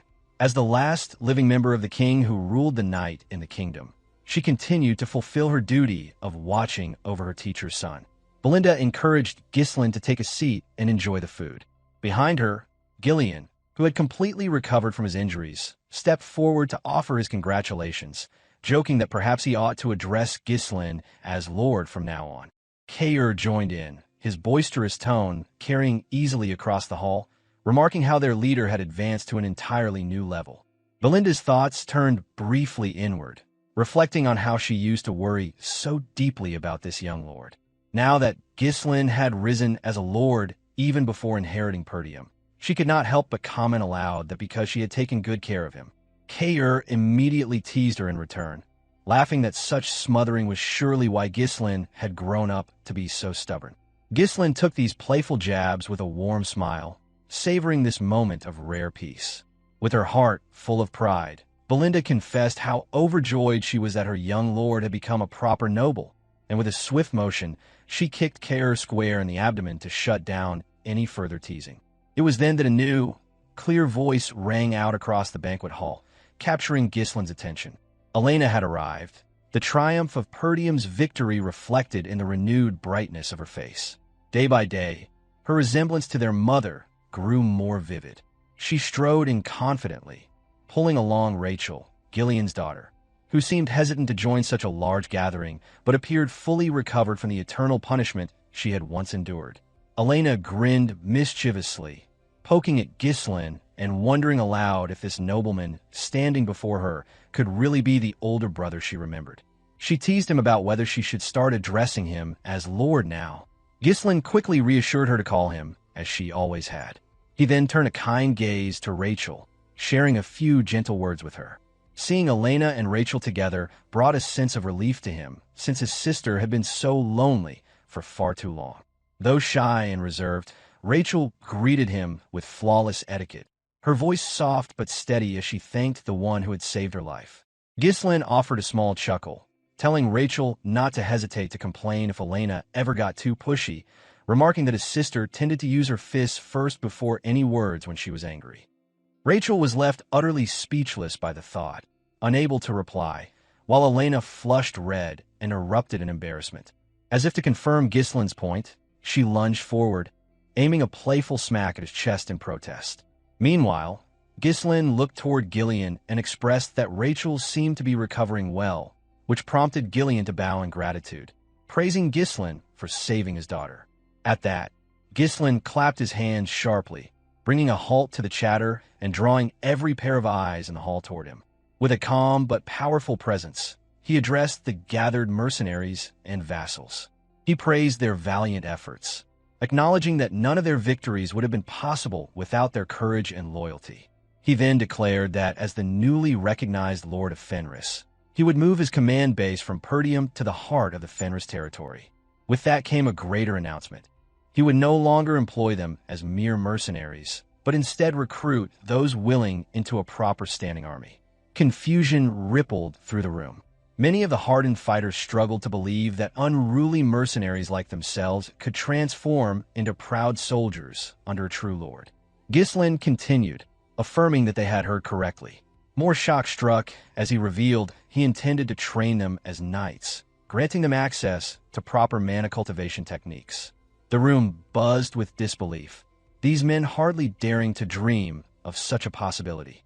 Yet Ghislain's voice rang with absolute confidence as he concluded, explaining that their valor on the battlefield had earned them the right to stand as knights. At his side, Belinda leaned close, whispering a practical concern, that transforming this many men into knights would require a truly staggering fortune. Ghislain only smiled with breezy calm, stating without hesitation that he would simply have to go out and earn that fortune, no matter what it took. Ghislain shifted his attention to Gillion, inquiring whether his injuries had healed completely. With steadfast confidence, Gillion answered that there was no lingering issue to concern himself with. Hearing this, Ghislain gave a new command, instructing Gillion to lead their people ahead to Fenris. For a moment, Gillion appeared startled by this order, struggling to grasp why Ghislain would not travel there personally. A question hung on his lips, wondering aloud if the young lord intended to be elsewhere. In response, Ghislain revealed that before he could take up his responsibilities in Fenris, there was still one other place he needed to visit.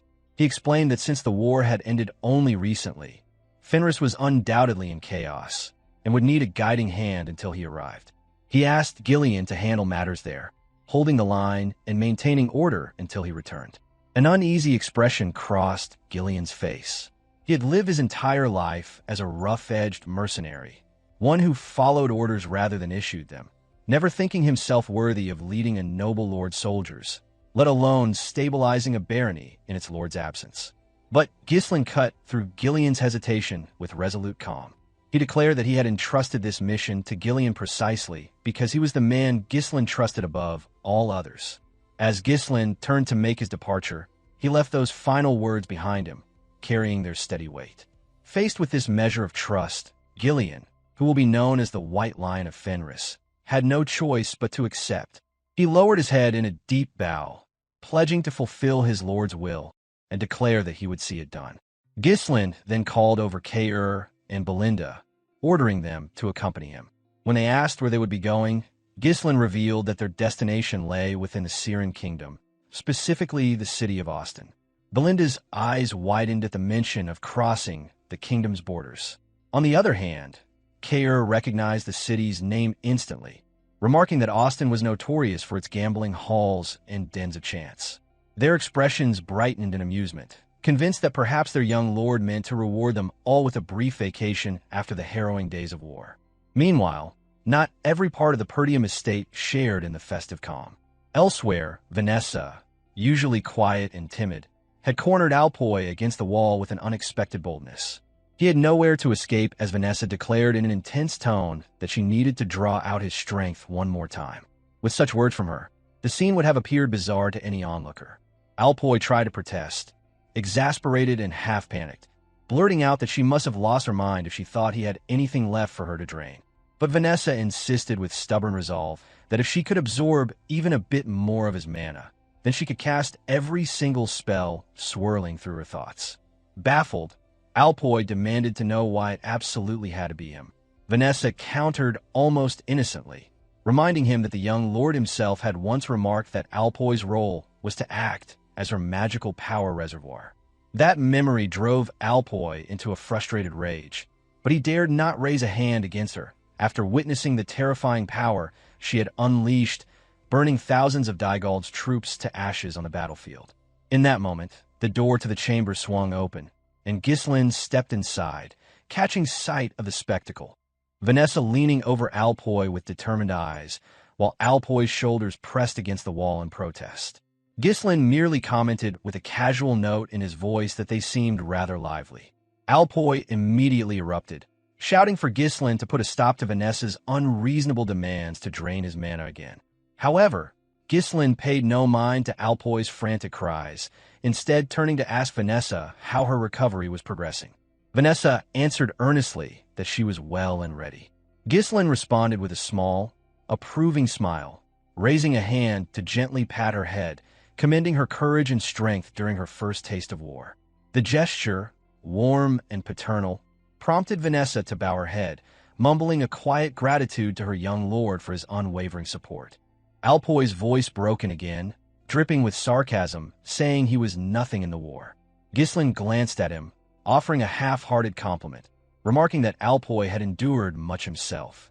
He stated plainly that watching Alpoi fulfill his role so diligently made him, in a way, rather proud.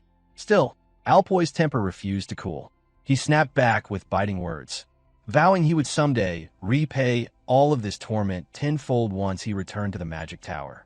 But then Alpoi fell abruptly silent, a sudden awareness dawning that he had come to Perdium without any formal decree or approval. Ghislain understood that he can't let the mage go back to the magic tower, so he told Alpoi that he would be accompanying him on an outing instead, claiming they were going to the magic tower. The next journey took several days of travel before they reached Austin, a city nestled within the Syrian kingdom. Even from afar, the sheer scale of the lighting enchantments illuminating its streets made it clear how many coins poured through this gambling capital every day. Upon arriving, Ghislain wasted no time making his way into a lavish gambling hall known as Kraken Casino. The place overflowed with raucous energy as gamblers chased their fortunes, dice clattered on polished wooden tables, and merchants shouted wagers over the constant din. Cain exhaled deeply, inhaling the familiar sense of sweat, openly declaring how much he missed the unique atmosphere of such a place. Meanwhile, Alpoi's expression twisted into confusion, wondering aloud why they were here instead of heading directly for the magic tower. He had been tricked into following Ghislain. In answer, Ghislain casually tossed a heavy sack of gold coins toward Cain, telling him to take Alpoi to wait somewhere. Cain's eyes widened in gleeful recognition, already anticipating the joy of spending coin at the tables. Cain began counting the coins with the delighted grin of a wolf about to pounce on its prey, while Alpoi scowled suspiciously, fully convinced that Cain planned to gamble with every last coin. Catching the mage's worried look, Cain sneered with a spark of mischief. He clapped a sturdy hand on Alpoi's shoulder and mused aloud that the sheltered young mage had likely never witnessed the true taste of adult life before. This only deepened Alpoi's confusion as he tried to grasp what Cain meant. Cain's grin stretched even wider, promising that this was the kind of unforgettable lesson a grown man should learn at least once. Meanwhile, Belinda remained by Ghislain's side. She assumed from his choice of destination that perhaps the young lord himself intended to try his luck gambling. She noted that with his status, no one would dare to criticize him even if he indulged a bit of recklessness. But Ghislain quickly disabused her of that notion. He explained that he had come here for a reason, to find someone capable of managing his new territory. Apparently, the man he had in mind spent much of his time in the casino, and Ghislain needed to pull him out before he lost his limb. Belinda's brow twitched at the explanation, the idea of searching for a territory administrator in a gambling den making her uneasy. She pressed further, asking why such a crucial role had to be entrusted to someone who could be found in a place like this. Ghislain insisted there was a reason behind it, but declined to offer any more details, promising only that the man was extraordinarily clever and worth the trouble. He revealed the name then, stating simply that he was looking for Claude. Before Belinda could even form another question, someone bellowed Claude's name at the top of their lungs, announcing for everyone to hear that Claude was stirring up trouble once again. A measure of relief flickered across Ghislain's face, realizing he would not have to go hunting for the man after all. In contrast, Belinda's anxiety deepened, hearing the surrounding voices chime in one after another. One gambler scoffed that Claude always won through cheating, nothing more than a slick con man in fine clothes. Another spat out harsh words, claiming Claude loved to boast about how skilled he was, but had never won fairly in his life. Now that someone planned to punish him, the man added cruelly that it served Claude right. One brute pinned Claude down, stretching his arm out across a filthy table, while another thug stood looming over him, wiping a stained blade clean against the inside of his own sleeve. From nearby, another of the men shouted that Claude had been caught red-handed trying to pull tricks and demanded their boss cut off his cheating hand. The gang's leader, a bald-headed ruffian known as Crank, spoke up with a mocking drawl, reminding Claude that he had already warned him not to use his cheap tricks around him. With a heavy sigh, he brandished a set of worn dice in his palm, twisting them between thick fingers. He declared for all to hear that Claude had swapped the dice mid-game, claiming it was painfully obvious. Crank squeezed the dice so hard, crushing it, then spat out that faking dice was a dirty stunt even for a rat like Claude. A rising fury coursed through him as he accused Claude of cheating every time he showed his face in this hall, no matter how many times he had been warned. Claude's face, already battered and bruised from the beating he had taken, contorted with rage and disbelief. Glaring straight into Crank's eyes, he demanded to know what lies he was spewing, swearing that he had never swapped a single die, that he had played straight. He declaring that this must have been a setup from the start, a betrayal from a gang who never had any intention of letting him win. Crank gave a twisted chuckle, tilting his head as if savoring the drama. He told Claude not to play the victim, claiming there was no reason to explain anything to a worm who should have known they would all turn on each other eventually. Claude knew he was no fighter, never had been, and now, cornered with his arms stretched and held down, he had no move left to play. Only hatred shone in his eyes as he burned Crank's face into his memory, promising silently to repay this treachery someday if he lived through it. With no hesitation, the thug poised to swing the blade, raised it high, aiming to sever Claude's arm in one decisive stroke. Claude's heart hammered wildly in his chest, his teeth ground together as he braced for the agony to come, squeezing his eyes shut with no other choice. The harsh whistle of steel rang out, but no pain followed. Confusion flooded Claude's mind, unsure if he had died so quickly he could not feel it. Then a calm, composed voice echoed through the gambling din, remarking in almost pleasant amusement how lively the game looked and asking if he might be allowed to join. A sword appeared between Claude's arm and the descending blade, so immovable and cold that it halted the execution without a single tremor. The arm of the man, swinging the blade, quivered as the impact sent shockwaves through his bones, unable to push through the obstacle. Crank's eyes went wide in shock, the scowl on his face twisting in disbelief. He demanded to know who dared interfere, who had the gall to meddle in his domain. No one would expect a boyish figure, hardly past 20, to stroll into a den of cutthroats and halt an execution with a casual gesture. But Ghislain, standing there with his blade calmly drawn, regarded them all without even a flicker of fear.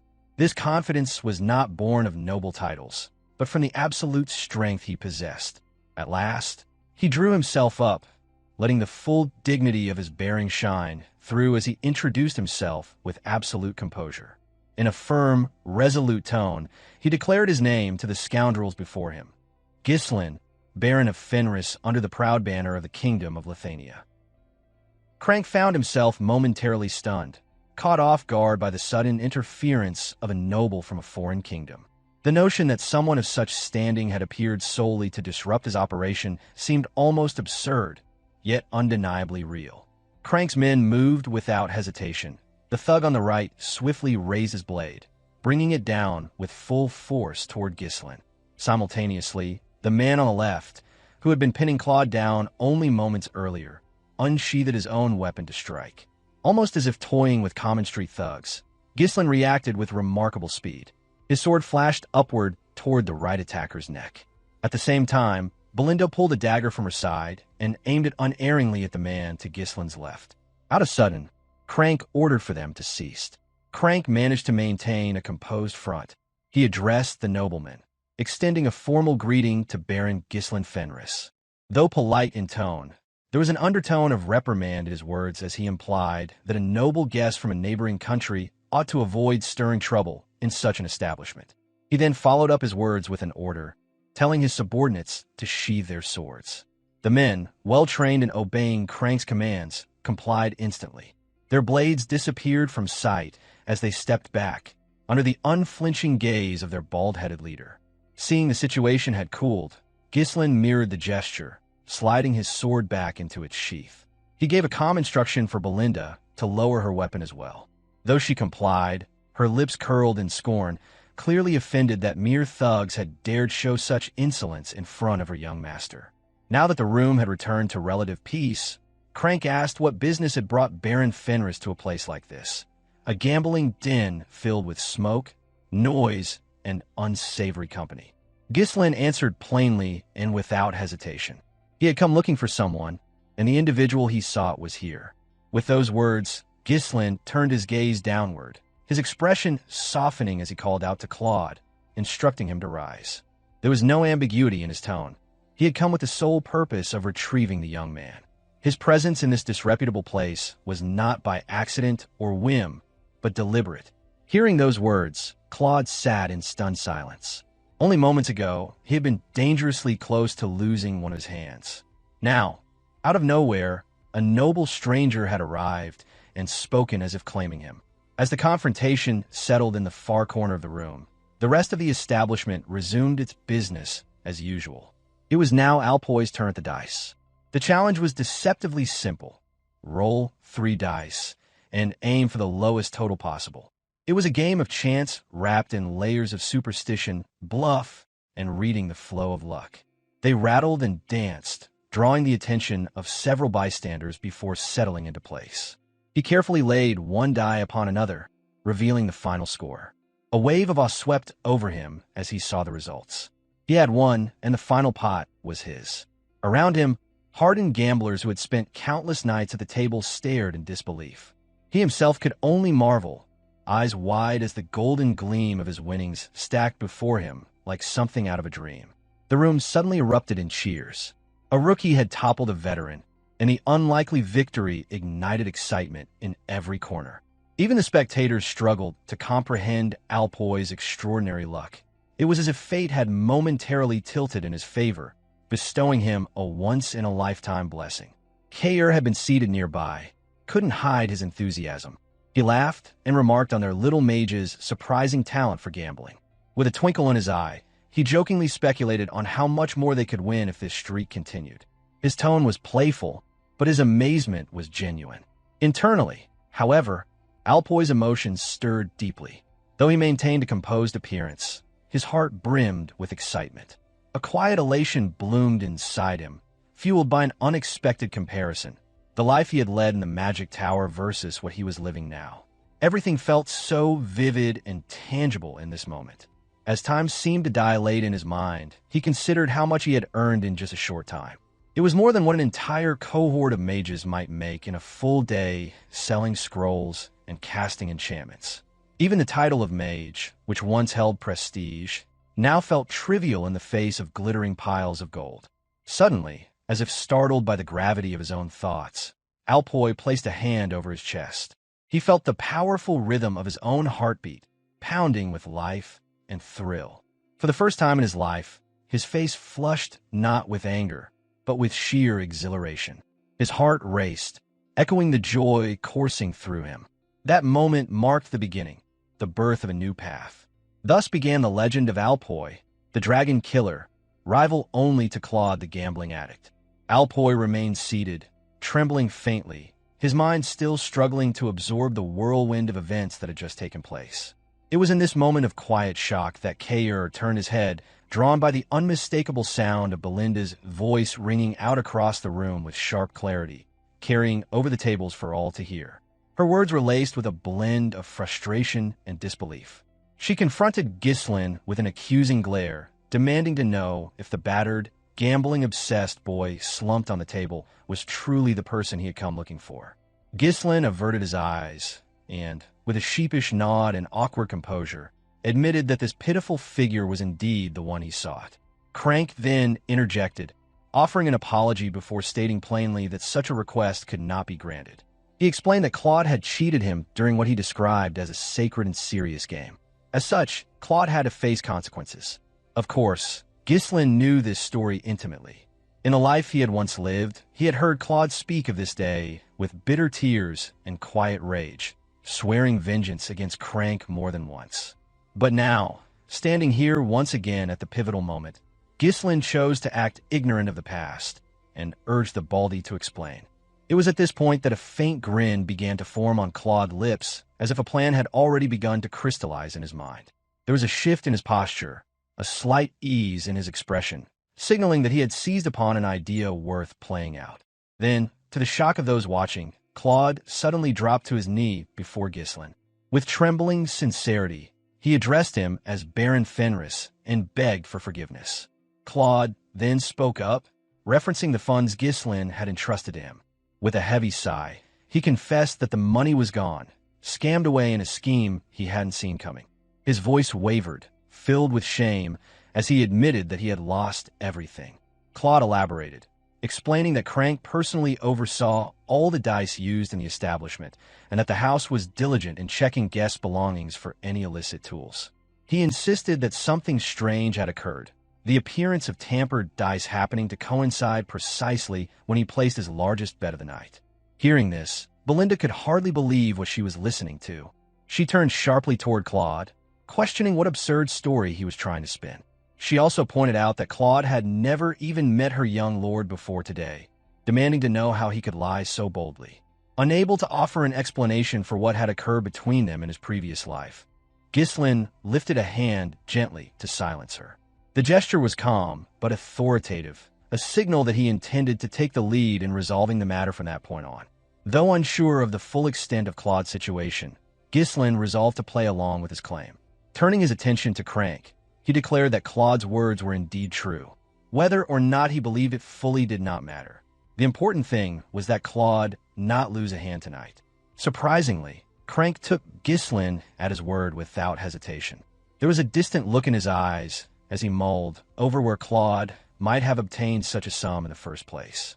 He didn't press the issue aloud, but the question clearly nagged at the back of his mind. Lighting a pipe with practiced ease, Crank mused aloud that while he didn't know how the two had met, he did know one thing. Claude's word was never to be trusted. With a knowing smirk, he remarked that swindlers always had a way of sounding sincere, especially when cornered.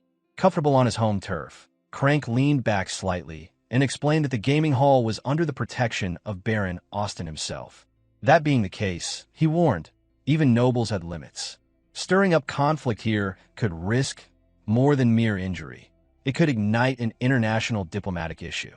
With that said, Crank made his offer. He suggested that they all walk away from the incident as though it had never happened. A peaceful withdrawal, in his mind, would serve everyone involved far better than escalation. He advised Ghislain to back down gracefully while the chance remained. However, Ghislain did not yield. His thought was firm that retreating now would make a mockery of the very journey he had undertaken. He had not crossed borders and braved foreign streets just to abandon the boy. So he replied that it would be no different than allowing himself to be robbed in broad daylight. In response, Crank's lips curled into a smile, not one of amusement, but of calculation. There was something working behind his eyes, as if new possibilities had begun to unfold in his mind. Ghislain moved closer and calmly took a seat beside Claude. He then proposed that they try to find a compromise, pointing out that it seemed both he and Crank were after the same individual. This suggestion piqued Crank's interest immediately, and urging Ghislain to continue with a subtle nod. Ghislain proposed a single wager to decide the matter. One game, he said. If he emerged victorious, he would reclaim both Claude and the money the boy had managed to win. To match the stakes, he placed his own title and the entirety of his wealth on the line. Though seemingly rash, Ghislain was no ordinary noble. Beneath the elegant facade and youthful demeanor, he had once been known as the master of swindlers. To the crowd, however, he appeared nothing more than a pampered young lord throwing his weight around without understanding the dangers of the game he had stepped into. Even Claude, the very con artist who had inadvertently lured Ghislain into this tangled affair, stared in disbelief. He had expected the noble to play along, perhaps with some trickery of his own, but wagering everything? That went far beyond what Claude had anticipated. On the other side, Crank's initial surprise gave way to thinly veiled glee. To him, it felt as though a golden fish had swum straight into his trap, begging to be caught. Yet not everyone shared in the excitement. Belinda's eyes widened with disbelief. She couldn't believe what she was seeing. Once again, Ghislain was throwing himself into danger, behaving as though he were still the infamous northern scoundrel from his past life. Claude's voice wavered as he turned to Ghislain, unable to hide his nervous curiosity. He thanked the young noble for siding with him, but couldn't stop himself from asking, why go so far for a con? After all, Claude still didn't know who Ghislain truly was. Rather than answering with words, Ghislain pulled Claude close in a firm but brotherly manner, the same way one might embrace a trusted comrade. With a voice calm and composed, he confessed that he was someone who needed Claude for something larger yet to come. Something in the way he said it struck Claude deeply, and in that instant, he understood that Ghislain was no ordinary fool, but someone who moved with purpose. Having finished chuckling to himself in the background, Crank finally spoke. He declared that it had been a long time since he had encountered a noble with such gall. He readily accepted the wager, enthusiasm rising in his tone as he remarked that no visit to a gambling den was complete without at least one proper match. The tension in the room shifted. The earlier altercation, followed by Alpoy's improbable victory, had already stirred the crowd's interest. But this was something else. A nobleman with no known name challenging the boss of the hall. The room buzzed with energy, every gambler turning an eager eye to the unfolding scene. No one will be bored that night, not with stakes this high. Crank tossed a die onto the table. He explained the simple rules. Each participant would roll one die, and the lowest number would win. Should a tie occur, the match would repeat until a clear winner emerged. The simplicity of the game was meant to mock, and Crank's amusement only deepened as he remarked how nobles these days couldn't handle anything more complicated. Ghislain met the jab with a dull, unimpressed look. His expression said it all. He was bored, unimpressed, and eager to get things moving. With a sharp tone, he told Crank to stop wasting time and begin the game already.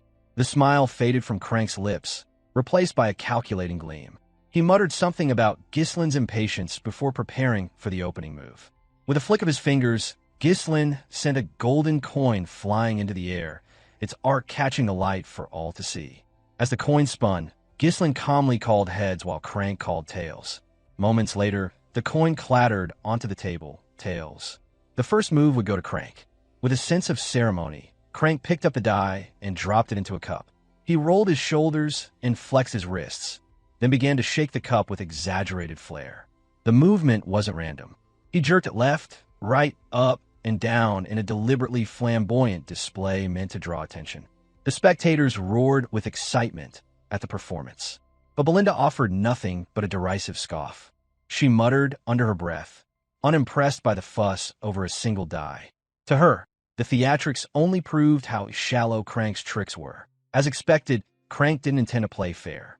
Hidden within the cup was a simple mechanism, barely visible. With a subtle flick, he opened the bottom to switch the die inside the cup with the one hidden within his fingers. Then, with a flourish, he slammed the cup down onto the table, the gesture loud and final. A hush fell across the room as Crank slowly lifted the cup, revealing the die beneath. The face pointing upward showed a single dot, the lowest number possible. For Crank, it was a perfect start, and it set the stage for a contest no one in the hall would forget. The outcome of the game seemed certain. Crank had rolled a perfect one, and the crowd erupted the moment they saw the result. The excitement peaking as the possibility of Ghislain's loss took shape. Amidst the jubilant noise, only Ghislain remained composed, almost detached, as though the rising tension of this high-stakes contest had no effect on him whatsoever. One onlooker let out a loud laugh, commenting how the game had ended before it had even truly begun. Another voice chimed in, questioning what kind of fool would dare challenge someone like Boss Crank in his own domain. To them, it was a foregone conclusion, a lesson being taught in real time. Though Ghislain's face gave nothing away, Belinda's heart pounded with unease. She knew her young master's power, knew full well that if provoked, he could tear this entire den apart without breaking a sweat. But it wasn't strength that concerned her, it was the consequences. A public disgrace here would stain Ghislain's title and reputation beyond repair. Claude could feel anxiety creeping in as well. He was the one who had dragged the nobleman into this mess, even if unintentionally. Still, experience had taught him one thing, that to never underestimate the man who made the bet. Crank snickered to himself. He mocked the situation aloud, saying it was a shame to see such a fine match, and so quickly. The stakes had been raised beautifully, he mused, but it seemed the noble had doomed himself from the start. He continued his taunts until Ghislain's cold tone cut through the noise, commanding him to be silent. Picking up the die with slow, deliberate moves, Ghislain commented dryly that Crank's mouth far exceeded his stature. There was no anger in his voice, just irritation at the spectacle. Realizing his opponent was not rattled in the slightest, Crank shrugged and fell quiet, addressing Ghislain respectfully and inviting him to proceed. Still, in the privacy of his thoughts, Crank smirked with confidence. He was convinced that Ghislain was simply bluffing, hiding his nervousness behind a mask of calm. To Crank, it was all too transparent. He watched with smug interest as Ghislain examined the die, fully believing that whatever effort the young noble made would be meaningless. After all, the tools of deception were already in play. The special cup with its hidden bottom was positioned just right depending on how it was gripped. A weighted die, crafted to always roll a 1, rested between Crank's fingers, seamlessly swapped during his earlier flourish. His elaborate motions had only served to disguise the sleight of hand, and it was flawless. He had used this trick countless times, and never once had he been caught. To him, the outcome was guaranteed. No matter how many times they rolled, his victory was assured. Ghislain, Crank believed, stood no chance. But that belief came from ignorance. Ignorance of who Ghislain truly was. Calmly, Ghislain began his move. He placed the die inside the cup, holding it in place with practiced ease. With his left hand, he channeled a quiet but potent surge of mana into the rim, sealing the cup with a soft bluish light that pulsed beneath the surface. Though visible to those with magical sensitivity, to the common eyes in the gambling den, it appeared as nothing. Unlike Crank, Ghislain made no attempt at performance. There were no exaggerated gestures or elaborate shakes. He simply lowered the cup to the table. Just before revealing the result, he posed a question with casual clarity, confirming that the one who rolled the lowest number would be declared the winner. It was a final check, ensuring Crank could not worm his way out of their agreement. When he lifted the cup, instead of a die, there was only dust where the object should have been. Unfazed, Ghislain declared matter-of-factly that he had rolled a 0, as if this were the most natural thing in the world. Crank recoiled, his expression twisted in disbelief. What he was seeing shattered every expectation he had ever known in his long and dirty career. Never had someone done something like this. It didn't even seem possible. The audience, once roaring with cheers, now gasped in collective shock. One person shouted that the die had turned to dust. Another cried out, asking if it was truly possible to roll a 0. A third turned to Crank, demanding to know if such a move was even allowed under the rules of the game. At last, Claude allowed himself a smile, as though he had just secured a personal victory by betting on the right man. Meanwhile, Belinda finally exhaled, releasing the tension that had built within her. She had expected nothing less. Ghislain always managed to pull something unthinkable to outmaneuver people like Crank. Crank's reaction was immediate. He surged to his feet, shouting that the outcome was impossible. His voice rose with fury as he accused Ghislain of cheating. He pointed a finger, emphasizing that such a stunt was disgraceful, especially coming from someone of noble blood. To him, it was unthinkable that a noble would stoop to such trickery. Without hesitation, Ghislain reached forward and seized Crank's wrist, the very one concealing the hidden die. Despite the man's large frame and brute strength, he couldn't break free. Ghislain's grip, honed through relentless training, held firm and unyielding. With a single twist of his hand, Ghislain forced Crank's fingers open, exposing the weighted die concealed within his palm. The object clattered onto the tabletop with a dull sound, drawing every eye in the room. In that moment, the evidence lay bare for all to see that Crank was the one who had tried to rig the game. Murmurs rippled through the crowd, then erupted into shocked exclamations. The onlookers began to connect the dots. This entire time, every game, every roll, it had all been part of a grand deception. Through it all, Ghislain remained composed. He calmly recited the words Crank himself had spoken earlier about honor and fairness in the Sacred Game Hall. He made it clear that this betrayal came not from an outsider, but from within, from the very man who had claimed to uphold the sanctity of the game. Realization dawned on Crank. Ghislain had known the truth all along. The noble had stepped into the trap with full awareness and unraveled it before everyone's eyes. Humiliated and cornered, Crank reacted the only way he knew how, with violence. In a flash, he reached for his blade, drawing it in a desperate motion. With a feral snarl, he lunged forward, driving the weapon upward toward Ghislain's head. But Ghislain had no intention of being caught off guard. With a calm sidestep, he avoided the attack entirely, as though the strike had been nothing more than a breeze. The sudden escalation sent a jolt through the room. Belinda instinctively reached for her weapon, while Claude stared wide-eyed, barely comprehending that a blade had just swung through the air. To Belinda, scenes like this had long ceased to surprise her. It was simply part of following Ghislain. But for Claude, it felt surreal, even terrifying. Unshaken, Ghislain stared Crank down and remarked that he would have respected him more if the brute had simply shown his true nature from the beginning. There was no point in pretending to be courteous when everything beneath the surface screamed thug and conman. As if on cue, the two men flanking Crank drew their blades. Desperation crept into their movements. If they could eliminate the noble now, perhaps they could rewrite the narrative and escape the fallout. Feigning ignorance, Crank claimed to have no idea what Ghislain meant, but was already too late. Crank saw no way out, so he barked the command to attack. His subordinates responded instantly. What they failed to realize was that they were no longer in control, not even close. They had stirred a force they couldn't comprehend.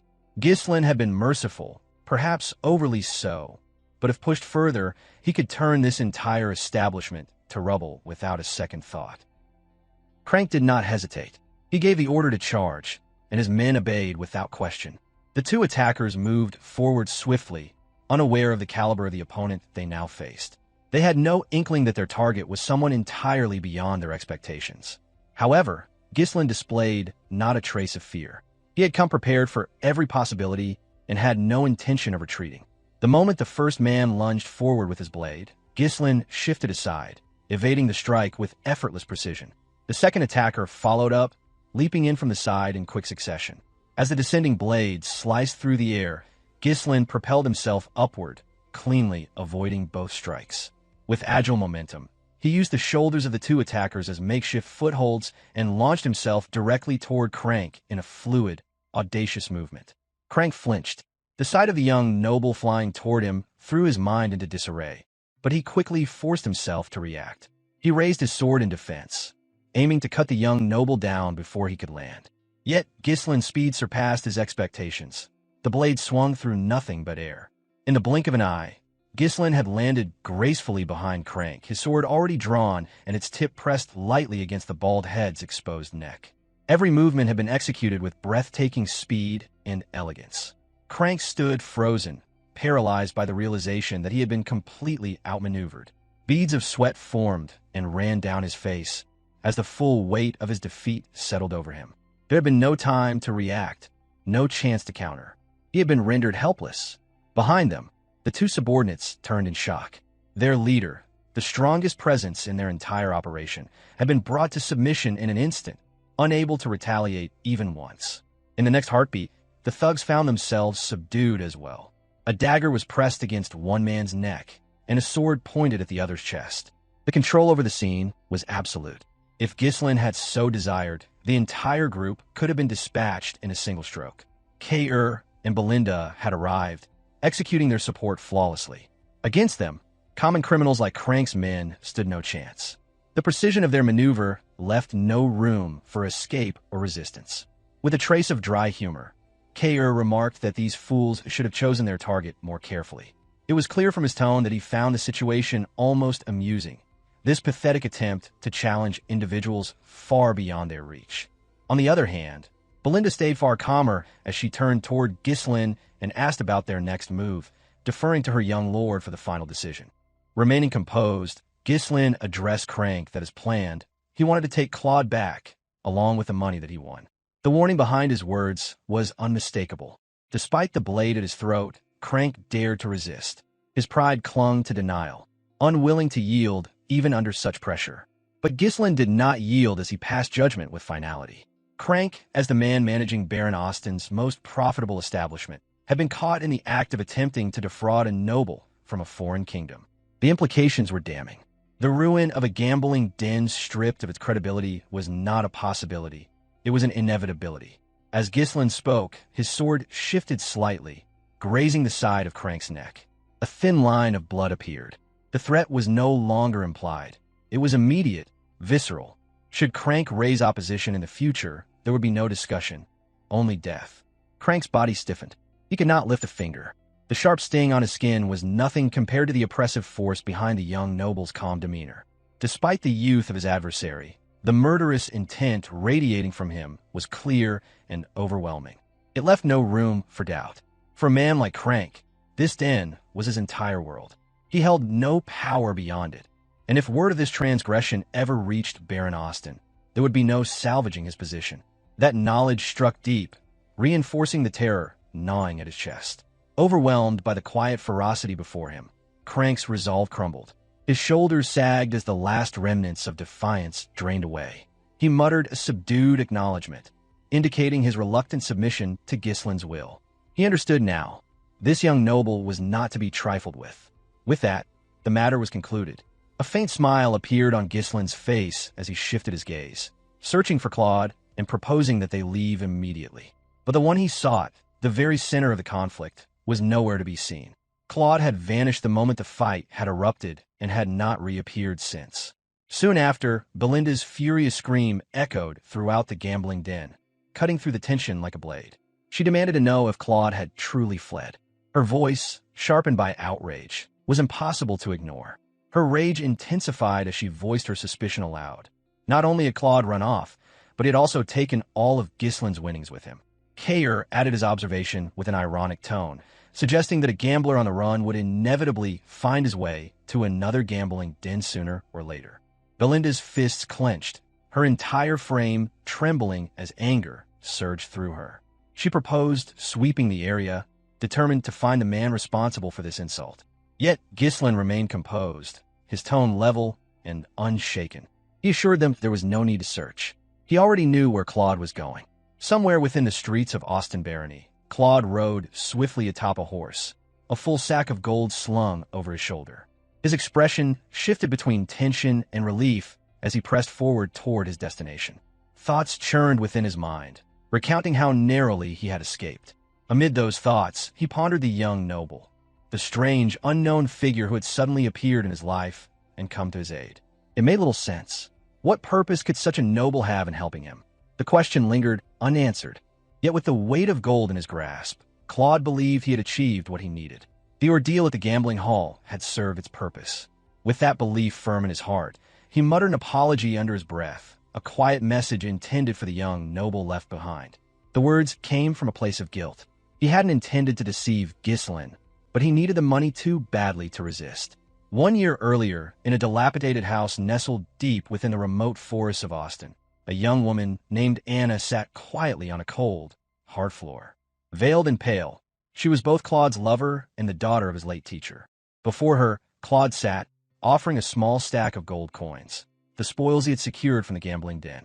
His voice held pride as he spoke, marveling at how he had mastered the game. He confessed that gambling, contrary to what most believed, wasn't about luck. For him, it was a matter of method, of formula. He claimed that by deciphering patterns, anyone could win. His demeanor had begun to echo that of gambling addicts, obsessed with cracking the system. With continued success, he promised they could finally leave the shadows behind. They could escape this life of hiding. He dared to dream aloud of a life that resembled normalcy. Yet before he could finish, Anna interrupted him. Her voice trembled as she pleaded with him to stop. Though she knew better, her heart still ached. Seeing Claude trapped in this lifestyle wounded her deeply. She knew he had been caught in a chain of events beyond his control, yet it pained her to watch him continue down this path. Her hand trembled as she reached for his, gripping it gently as tears began to fall. She begged him, quietly, earnestly, that it was enough. She acknowledged that she did not hold him responsible for her father's death. Despite what had happened, she knew in her heart that Claude had never intended harm.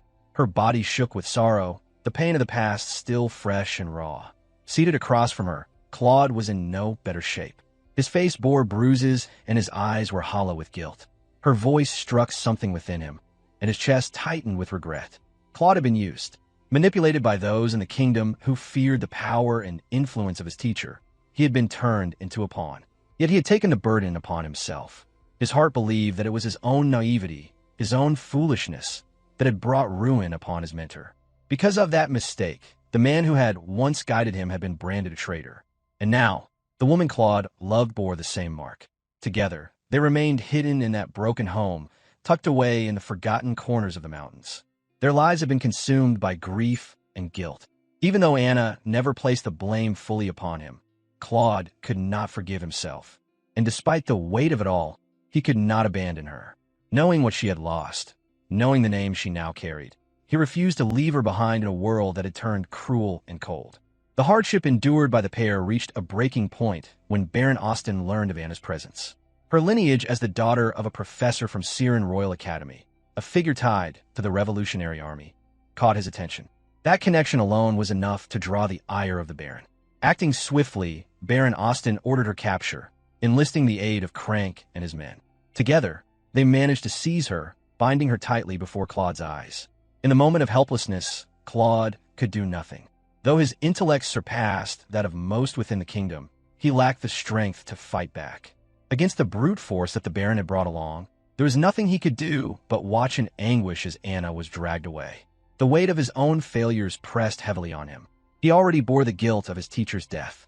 Now, powerless to stop the capture of the one person he cherished most, the pain in his heart deepened beyond measure. Baron Austin then turned his cold gaze upon him, inquiring if his name was indeed Claude. With Anna now in his custody, the Baron issued an ultimatum. Within a year, Claude was to gather and deliver 2,000 gold coins. The tone of his voice, though veiled, suggested the possibility of mercy, a potential pardon for the daughter of a traitor, should Claude succeed. Austin clarified that a girl like Anna, under normal circumstances, would be sentenced to death without question. However, should Claude pay the ransom, she would be spared. That declaration sealed Claude's fate. It became the driving force behind his every action from that day forward. Left with no path to honest employment due to his affiliation with a condemned man, Claude had no choice but to turn to gambling. As a branded outcast, no one would hire him, and the world offered no legitimate means of income. Thus, he risked everything on games of chance. Now, with Ghislain's winnings in his possession, a new spark of hope lit in his eyes. For the first time, he believed he might actually meet the Baron's demands. With newfound resolve, he directed his path toward Baron Austin's estate, determined to pay the price and reclaim Anna's freedom. Elsewhere within the sprawling manor of the Austin estate, the Baron remained unaware that his gambling den, one of his most reliable sources of revenue, had been compromised. Instead, his attention was focused on a different concern. Reports had arrived concerning the prison camp where hostages were held, their only purpose being to extract ransom money from their desperate loved ones. With disdain in his voice, Baron Austin complained about the prisoners' uselessness.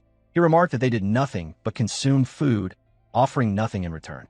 Speaking to his aide without a hint of empathy, he proposed that if no ransom could be obtained, then there was no longer any reason to keep them alive. Without hesitation, he ordered one of his knights to execute any hostage who failed to deliver payment within the next 7 days. The knight affirmed the command without protest, prepared to carry it out exactly as instructed. Then, almost casually, the knight mentioned that it had nearly been a full year since a particular incident. The Baron paused, lifting his gaze. It took only a moment before realization struck him.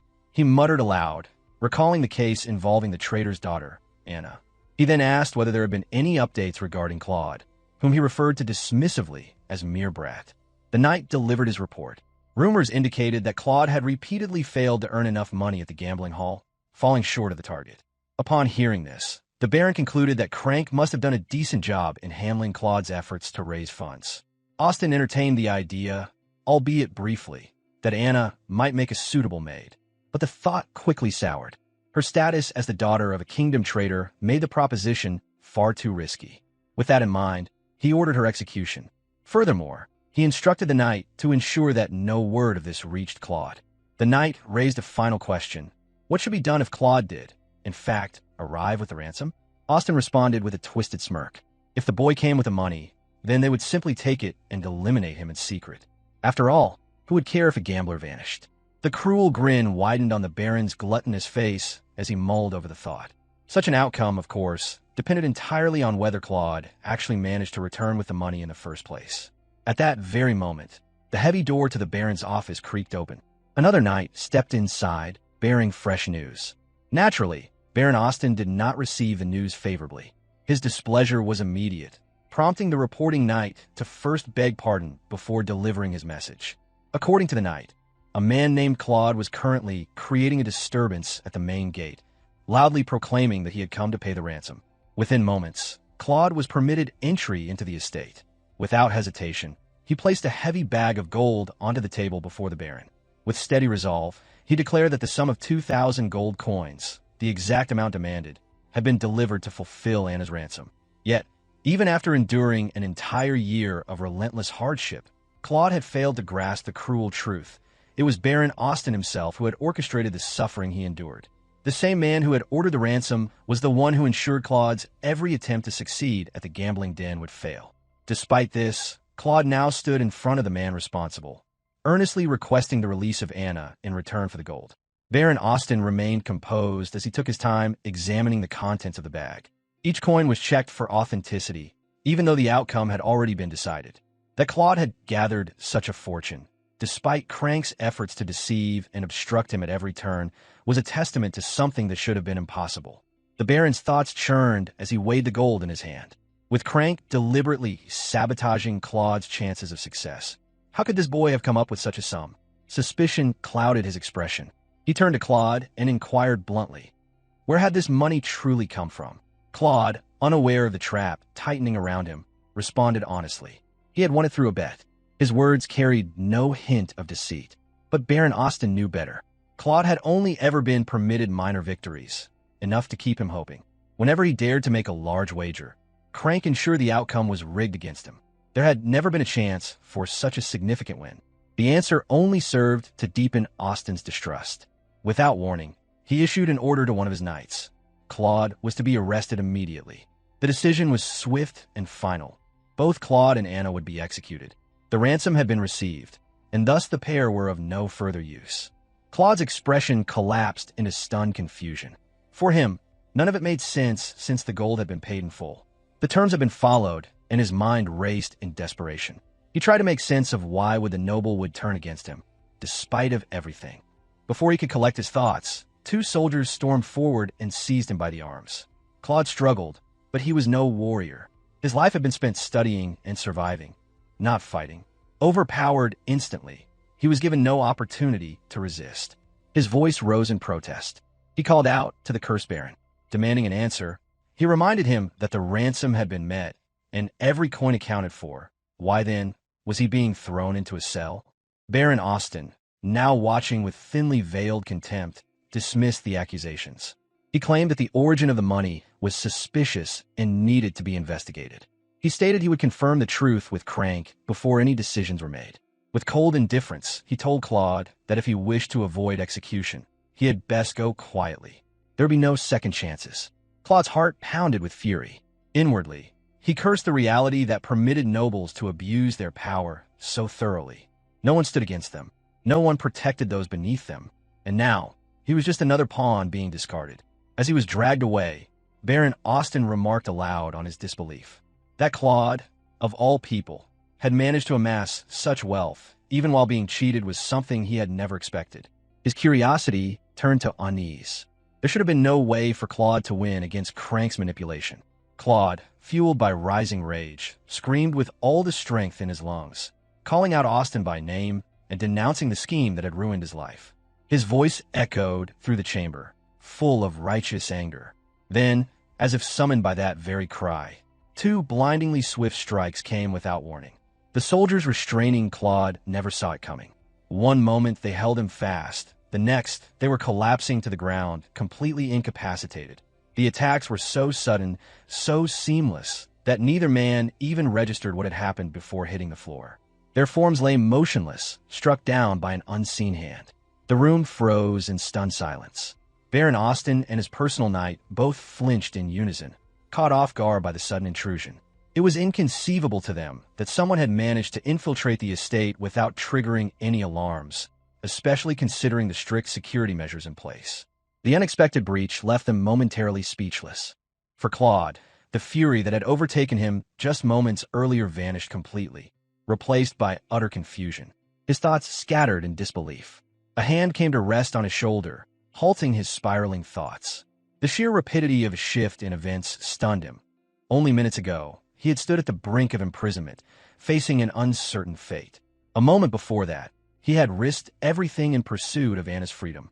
And now, once again, the enigmatic noble who had aided him at the gambling den had appeared seemingly out of thin air to rescue him once more.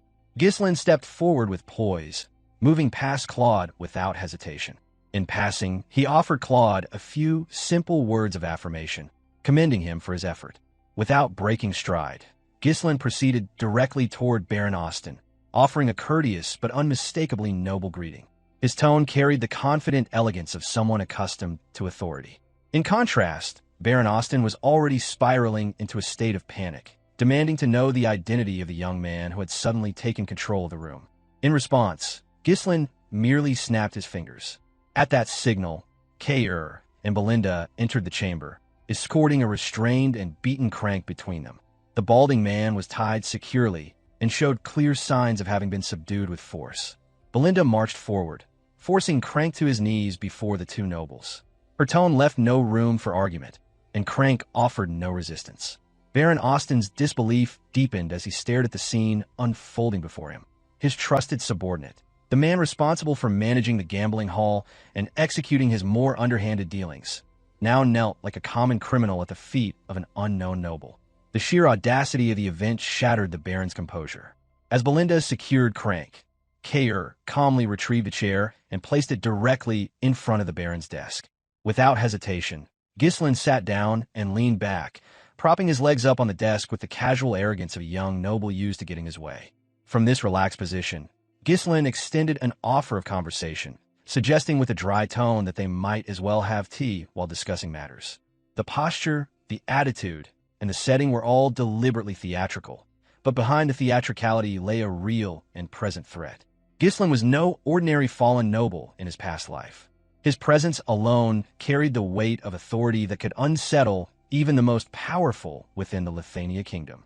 He was a force whose influence, if fully unleashed, could destabilize an entire region, let alone a small, corrupt barony hidden within a minor kingdom. Baron Austin stood in disbelief as a young noble stormed into his office and conducted himself with astonishing boldness.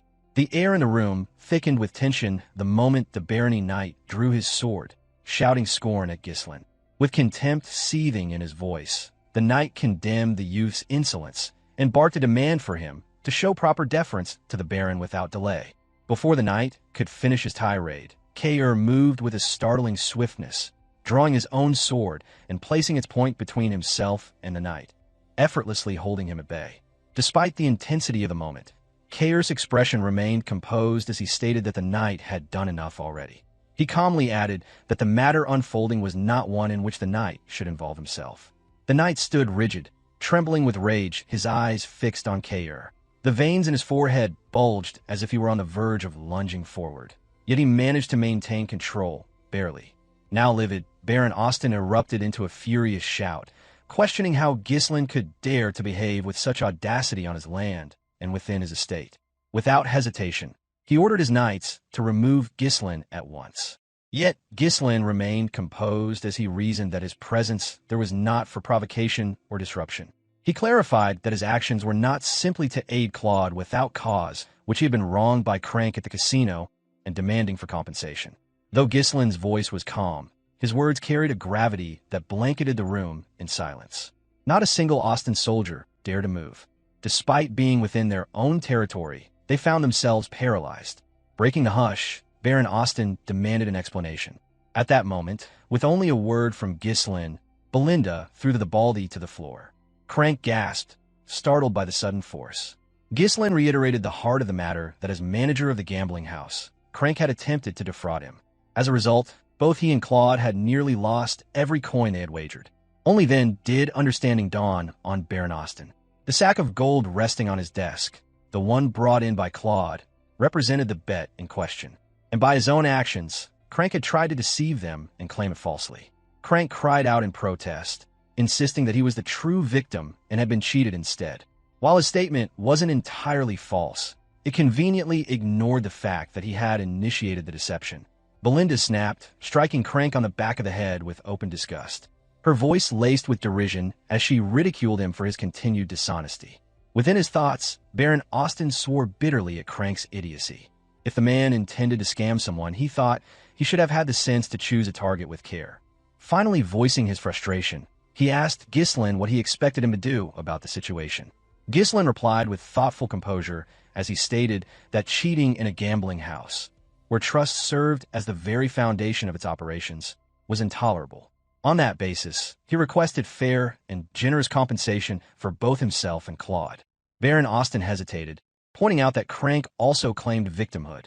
He wondered whom he should believe, and then suggested that Ghislain should bring the matter to court, asserting that the Baron would not assume responsibility. But Ghislain dismissed the suggestion, stating plainly that it was in Baron Austin's best interest to involve himself directly in the matter. Baffled, the Baron asked why that would be the case. Ghislain proceeded to explain that the Kraken gambling house attracted nobles from across national borders and had earned a prestigious reputation. He had heard that over half of the territory's revenue stemmed from its operations.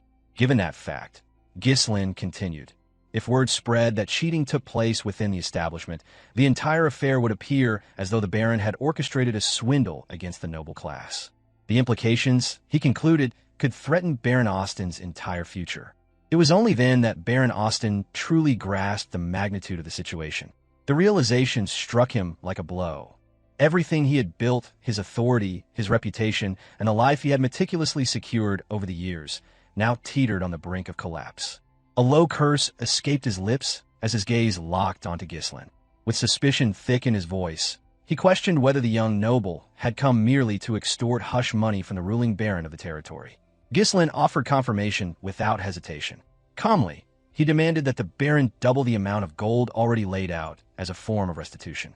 But he didn't stop there, as he added another condition. Anna Arceus, Claude's lover who had been taken as collateral until a ransom was paid, was to be released immediately. The moment her name passed Ghislain's lips, Claude's face shifted in visible confusion. He could not understand how Ghislain could possibly know of her involvement, let alone the details of his private misery. The pieces didn't fit in Claude's mind on how Ghislain knew about Anna. On top of that, Ghislain knew about the desperate struggle Claude had endured. He had arrived at the precise moment to keep him from falling into yet another trap. The questions swirled in Claude's head. His teacher's betrayal had become public knowledge across the kingdom. Yet Ghislain had chosen to intervene personally, and the implications were baffling. With quiet resolve, Ghislain continued, stating that if Baron Austin agreed to both terms, the compensation and Anna's release, then he would forget the entire affair. The cheating, the deception, the insult to nobility, it would all vanish as if it had never happened. For a brief, uncertain moment, Baron Austin appeared to entertain the terms. He muttered to himself, appearing as though he had come to understand the gravity of the situation and the reality beneath the surface.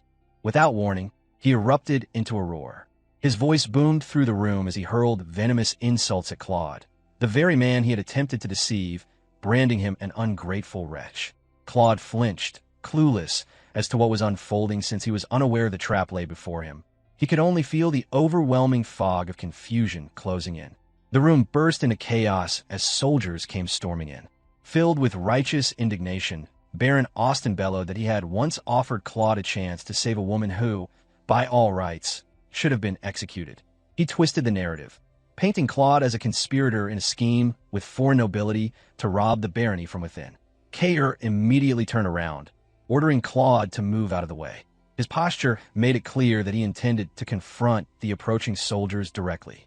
Belinda, on the other hand, let out a dry scoff and remarked with dry humor that it seemed they had inadvertently become accomplices in the affair. Meanwhile, Ghislain turned his attention to her and requested the loan of a dagger. Foaming with fury, Baron Austin barked out a final command. He declared that if everyone involved were to die here, then the events of the day would simply vanish, as though none of it had ever happened. With that, he ordered his knights and soldiers to strike without mercy. A knight at the Baron's flank lunged without delay, slicing his blade through the air in a deadly arc aimed directly for Ghislain's neck. But Ghislain moved in a manner both relaxed and unpredictable. With a simple sweep of his leg, he sent the heavy bag of gold on the table tumbling forward, hurling it directly at the charging knight. The motion, executed with an unsettling casualness, was enough to distract his opponent and throw off his aim. Taking advantage of the moment, Ghislain stood from his chair and advanced. The Baron, stunned, could not follow his motion, let alone mount a defense. The dagger now in Ghislain's hand came down hard, stabbing into the Baron's hand and pinning it to the table. Blood sprayed violently before the pain even registered. A split second later, agony erupted through Baron Austin's body, and a guttural scream tore from his throat. Facing the entrance, Cain and Belinda stood firm, blocking the soldiers who had rushed to their lord's aid. The sheer force of their presence alone froze the attackers in place. Even as the room echoed with the Baron's shrieks of pain, no one dared move forward. In the center of the carnage, Ghislain remained as cold and composed as ever. With a voice like frost, he issued his command to Cain and Belinda that no one was to be killed. While he could easily reduce this entire barony to ruin, he could not afford to ignite a conflict between kingdoms. Cain let out a scoff, a trace of disappointment tightening in his expression. Though every instinct within him longed for blood, he had no choice but to obey Ghislain's order. Resigned, yet unwilling to back down, he surged forward with raw strength, shoving the soldier before him using the flat of his sword. Meanwhile, Belinda advanced without a sound, gliding with deadly poise as she closed in on another soldier. Her movements were nearly invisible, each step calculated and silent, a predator approaching its prey. The soldier facing Cain brought his sword down with force meant to kill, but Cain moved with smooth efficiency. He tilted his blade behind him to block the downward strike while maneuvering to the soldier's side with swift footwork, avoiding the brunt of the assault entirely. As he pulled up, he sent his fist to the soldier's face, effectively knocking him out cold. The other soldier, pitted against Belinda, fared no better. As his blade swung, it halted abruptly, caught against unseen threads reinforced by her magic. The invisible lines of mana that she summoned created a tight lattice of force, impenetrable and absolute. His weapon could not pass through no matter how much strength he mustered. Belinda spun on her heel without hesitation. Her legs swept outward in a wide arc, and connected with the soldier's neck. The brutal precision of her kick sent him sprawling unconscious to the floor in an instant. At the center of the room, with the dagger still embedded in the desk, Ghislain engaged the wave of attackers that came his way. 2 soldiers and a knight approached, each armed and poised to strike. Ghislain met the first with his sword, blocking the attack smoothly before the second soldier, charged with his own weapon raised high, prepared to bring it down upon him. Unfazed, Ghislain deflected the incoming strike with effortless rhythm. His blade moved with such fluid grace that it seemed less like combat and more like performance. In the same breath, he repositioned himself to greet the knight who approached from the flank, his sword already in motion. For a man who had once cut through armies in the chaos of full-scale war, what now stood before him amounted to little more than child's play. The knight's attack came, but Ghislain was already there to meet it. In one smooth recoil of his arm, Ghislain pulled his sword back and drove the hilt forward into the knight's neck. Despite the iron helmet protecting him, the sheer force of the blow dented the metal and sent the man crumpling to the ground, unconscious in a single strike. Not far from the carnage, Claude stood motionless, gripped by disbelief. The chaos around him blurred into one overwhelming wave, but his eyes remained fixed on Ghislain. He could hardly comprehend how a noble, someone he thought a stranger, had stepped into this mess with such mastery of swordsmanship and precision. Sweat trickled down his face as unease rooted deeper in his chest. He kept asking himself, who were these people truly? He lacked the strength to fight, but even his untrained eyes could see that Ghislain was no ordinary aristocrat. That man did not move like someone born to luxury and ease. He moved like a warrior. Cain fought with unrestrained fervor, eyes gleaming with a wild thrill, clearly reveling in the conflict. Belinda remained controlled and precise, taking down enemy after enemy with measured strikes. Claude found himself unable to grasp the reason behind their intervention. Why would they go this far for him? As each second passed, the look on Baron Austin's face darkened further. His composure slipped away, replaced by dread, as he watched his knights and soldiers fall one after another and not a single opponent remained standing. Claude's memory flashed back to when Ghislain first pulled him to his side at the gambling house. Back then, the noble had said only that he needed Claude. It had sounded too simple and too neat. He hadn't allowed himself to believe it. Now, after being nearly swindled by the Baron himself, Claude found it harder than ever to trust anything. He had already learned, again and again, that no one extended kindness without an agenda. What Ghislain had done defied that expectation. It left him shaken and confused. Eventually, every soldier who had entered the room now lay unconscious. The office of Baron Austin had become a battlefield, with only one figure left seated. Austin himself, slouched in agony, his hand still impaled to the desk by the dagger. As Ghislain walked toward the desk, his demeanor unchanged, he reached forward to retrieve the dagger. Baron Austin cried out once more, not in command but in anguish. His voice cracked with pain and fury as he hurled curses at Ghislain for daring to humiliate a noble in such a way. Tears streaked down his cheeks, twisting his face into a grimace of rage and shame. Ghislain remained unaffected, and with the same chilling calm, he restated what he had made clear before. He would be leaving with the money and with Anna. Ghislain seemed poised to say more, but before he could, Claude stepped beside him and tapped his shoulder lightly. There was something unfinished in his expression that seemingly saying he intended to deal with the Baron himself.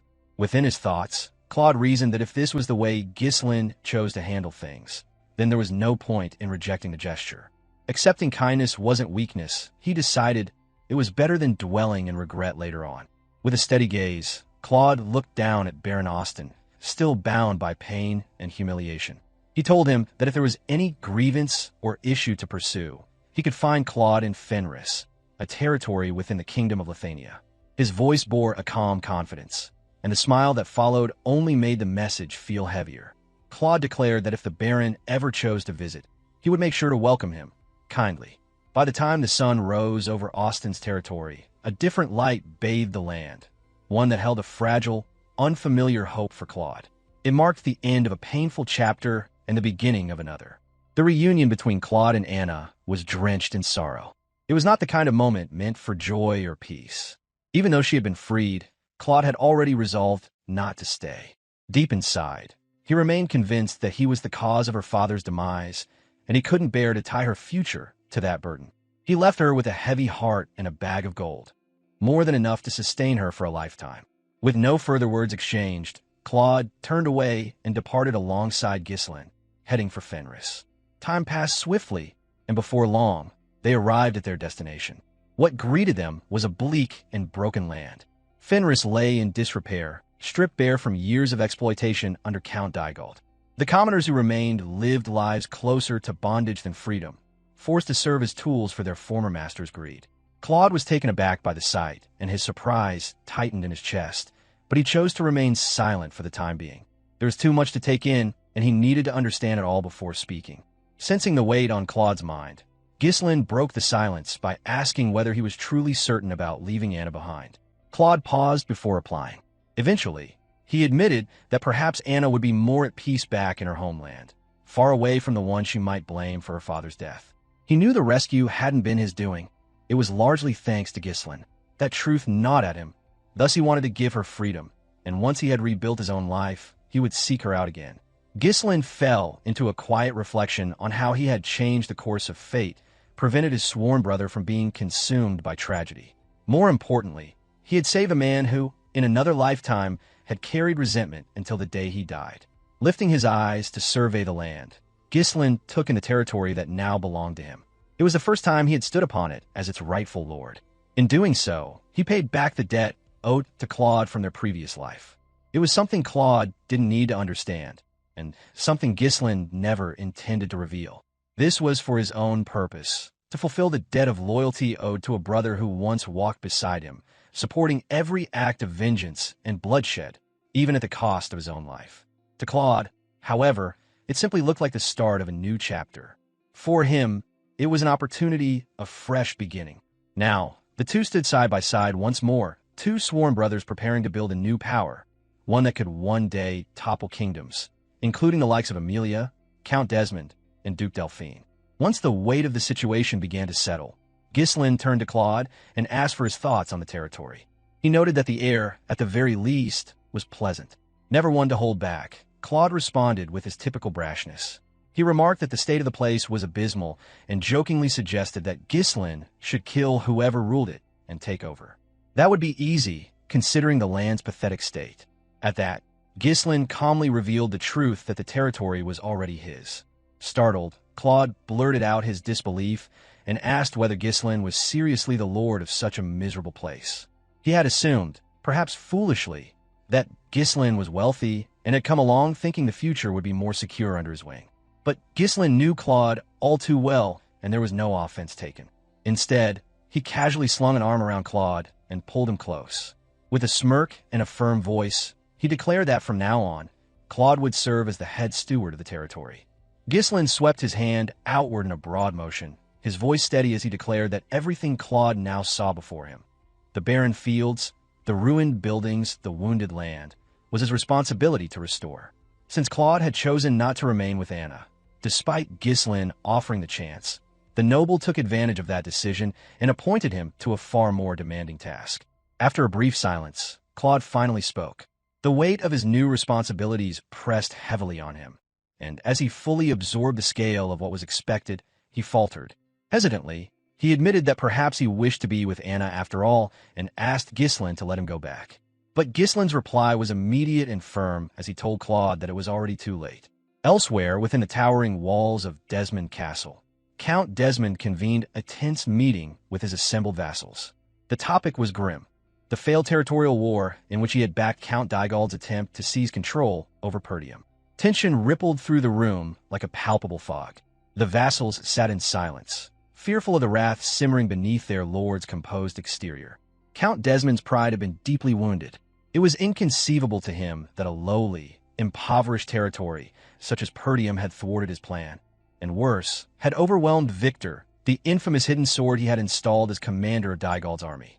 The campaign wasn't simply for glory. The conquest of Perdium had been a strategic objective given to him by Duke Delphine himself. Success would have secured Desmond's right to govern the entire northern region. But now, because of that failure, Perdium, its neighboring territory Fenris, and its ruling lord, Ghislain, had all become targets of his bitter rage. With a dismissive wave of his hand, Count Desmond issued his command. A message was to be sent to Amelia immediately. Despite the defeat, he would press forward, continuing the campaign without pause.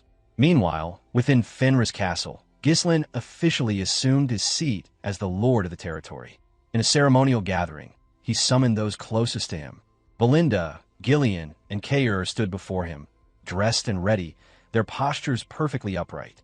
They observed Ghislain, now dressed in the formal garments of nobility, a rare sight.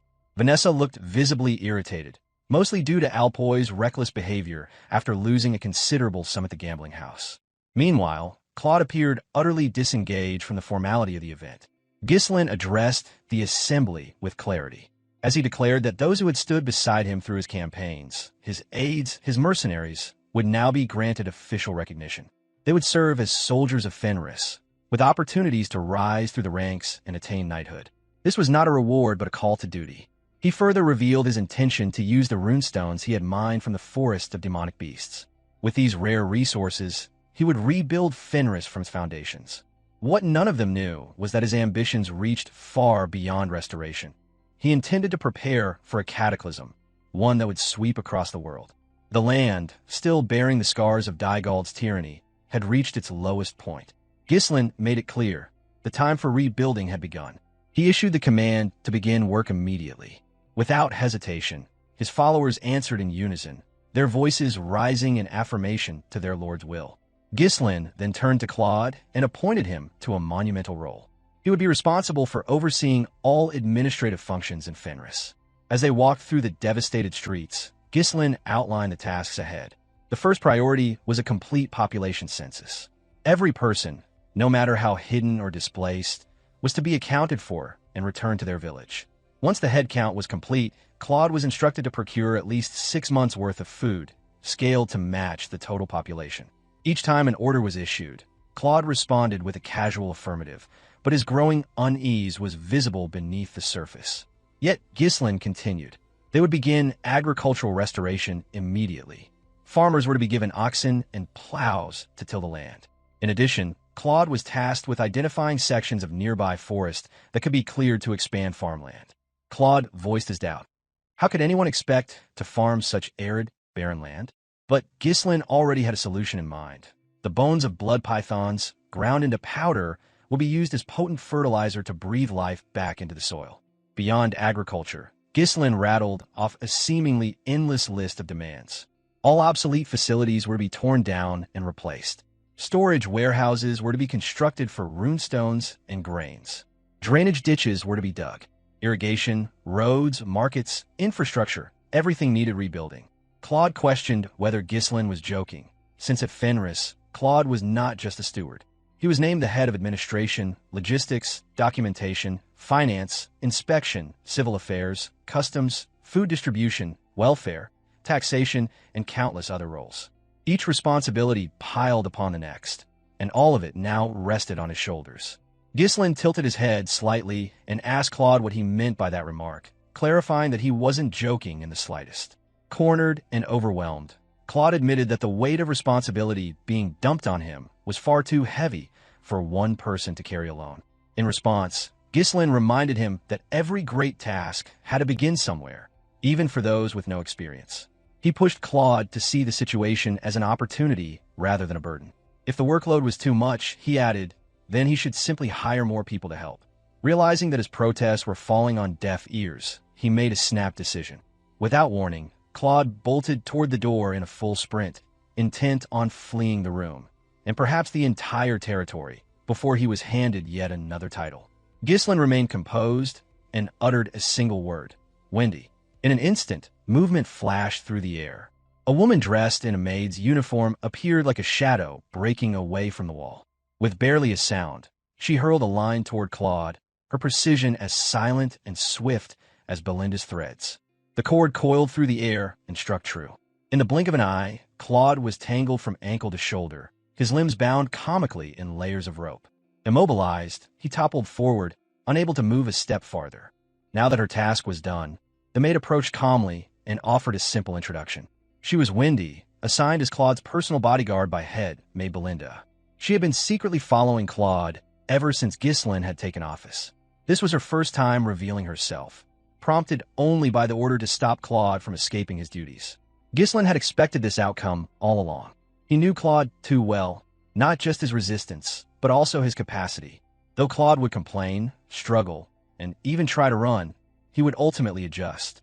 Inwardly, Ghislain mused that the beginning was always the hardest, but once Claude gained momentum, he could handle complex responsibilities as naturally as breathing.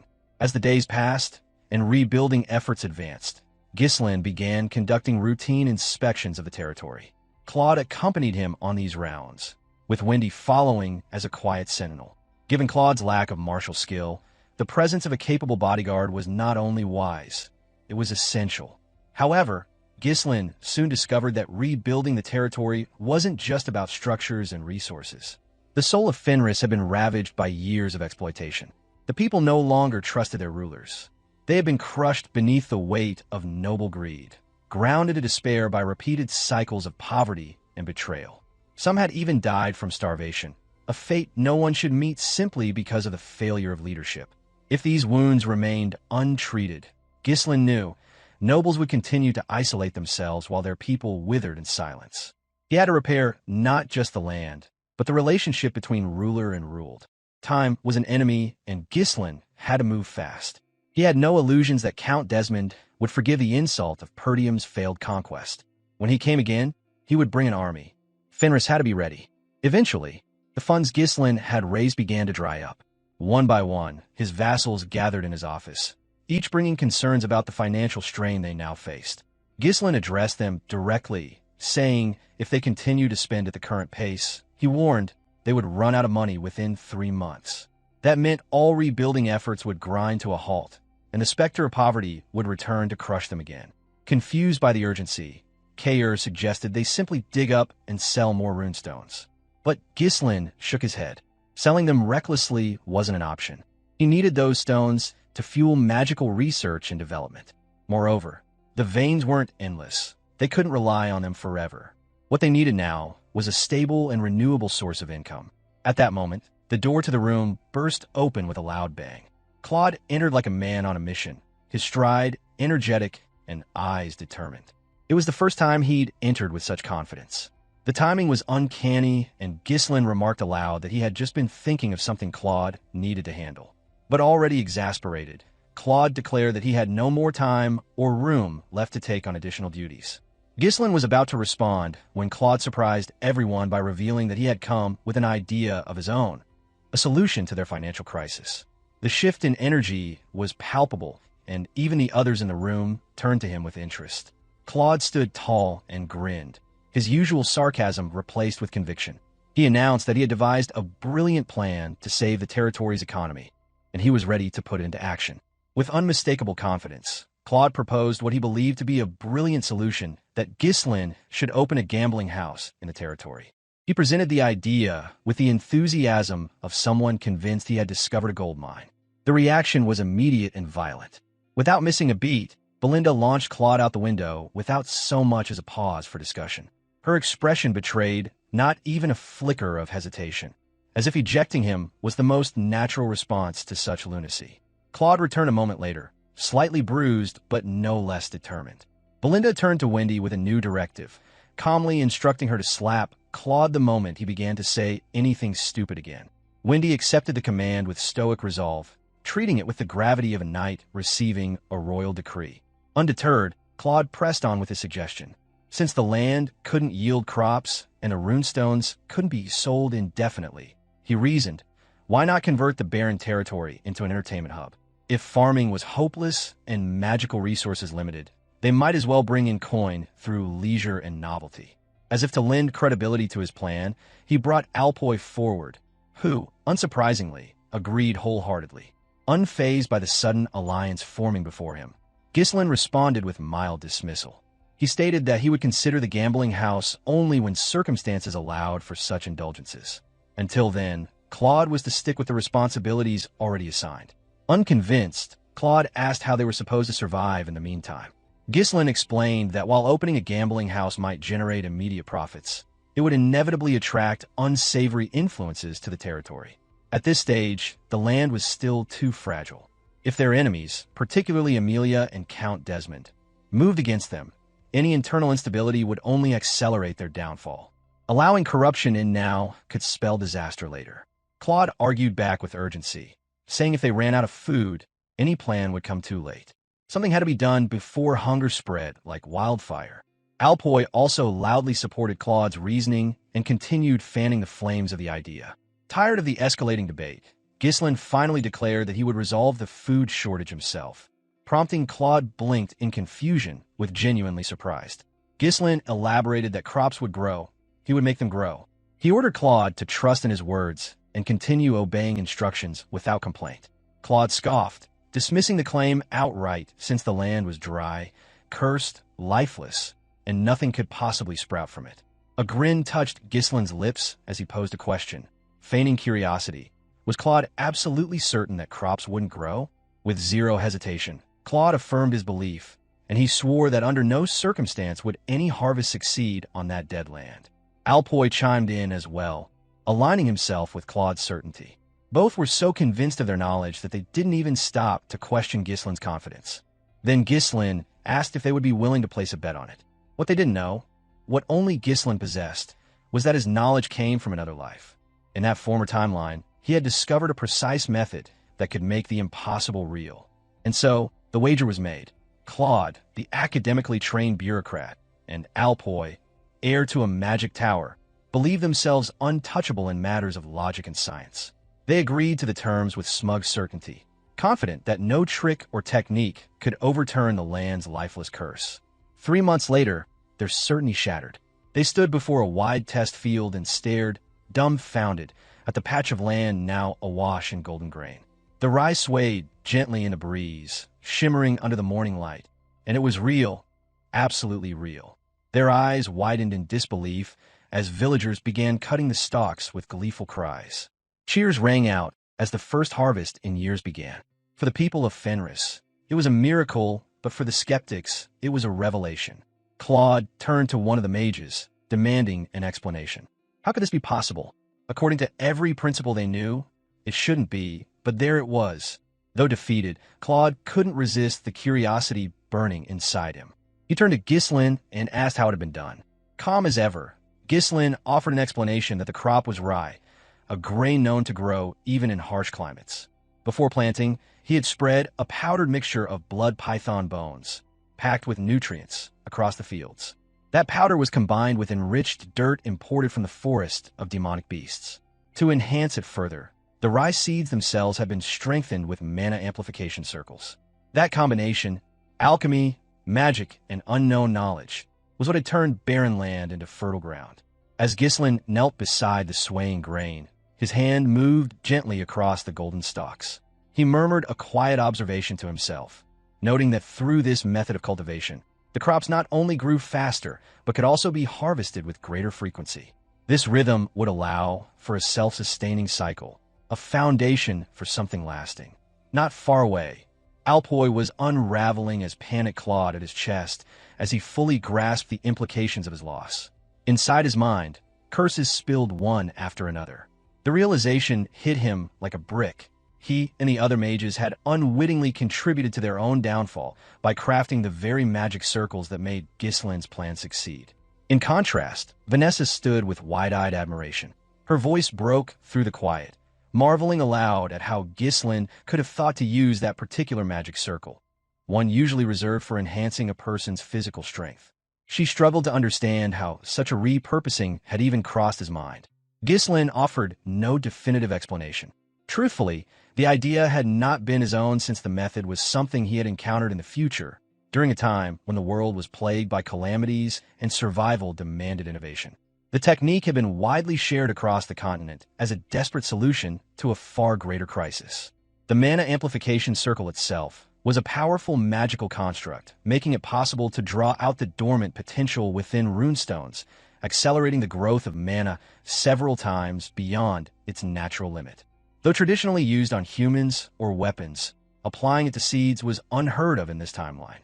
Naturally, there had been fierce resistance to using something as precious as runestones on something as mundane as wheat. Many argued it was a reckless waste of an invaluable resource. But once Ghislain unveiled the results, vivid, undeniable, and flourishing, the protests ceased. The success spoke louder than any opposition.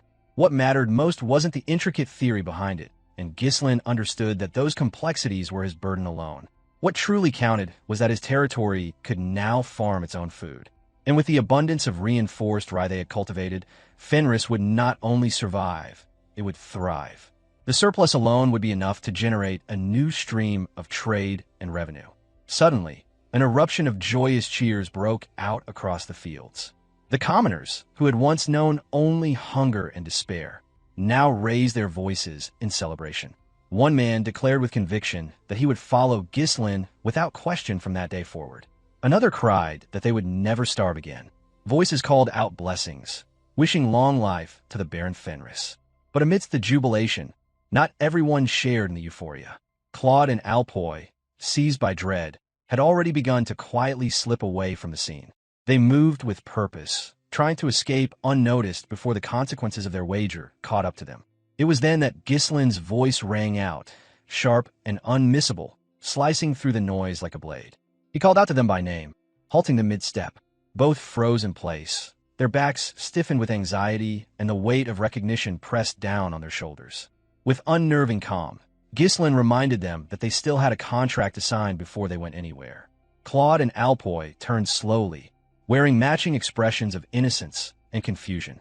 They feigned ignorance, asking what contract he might be referring to. But Ghislain was already prepared. He reminded them of the bet made 3 months prior, a wager that granted them freedom and a bag of gold if they won. But since they lost, the terms were clear. They would serve Baron Fenris for 50 years without pay, bound by a slave contract. From within his cloak, Ghislain produced the document. It was real, complete, and waiting for signatures. If either of them attempted to escape afterward, he could legally sell the contract to slave traders. Their fate would be sealed, and they would spend their lives as fugitives, hunted, marked, and disgraced. In that moment, the mercenary station nearby sprang into motion. With synchronized precision, they closed in, forming a wall that blocked every path of retreat. Thus Claude, the soon-to-be legendary administrator, and Alpoi, the dragon slayer of Fenris, found themselves officially trapped. Their names would one day echo across the continent, but not as free men.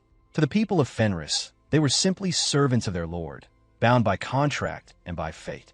Their fate were now secure in Ghislain's hands. With the first harvest complete, Fenris now possessed something it had lacked for decades, a stable food supply. The territory no longer needed to rely solely on runestones for survival. Those magical stones could now be used for more than mere funding. Seizing the moment, Ghislain turned to another matter. He met with Hubert, the head of the Scarlet Magic Tower, who had recently arrived. Without ceremony, Ghislain requested that a branch tower be built in Fenris. Hubert blinked, caught off guard since he had come merely to offer congratulations on Ghislain's victory in the territorial war and his ascension to lordship, and the request blindsided him. Seeking clarity, Hubert asked Ghislain to elaborate, but the response was as simple as it was firm. Ghislain merely reaffirmed the request, giving no further explanation. Hubert was left baffled. His visit had been expected to be ceremonial. Instead, it marked the first step of something much larger.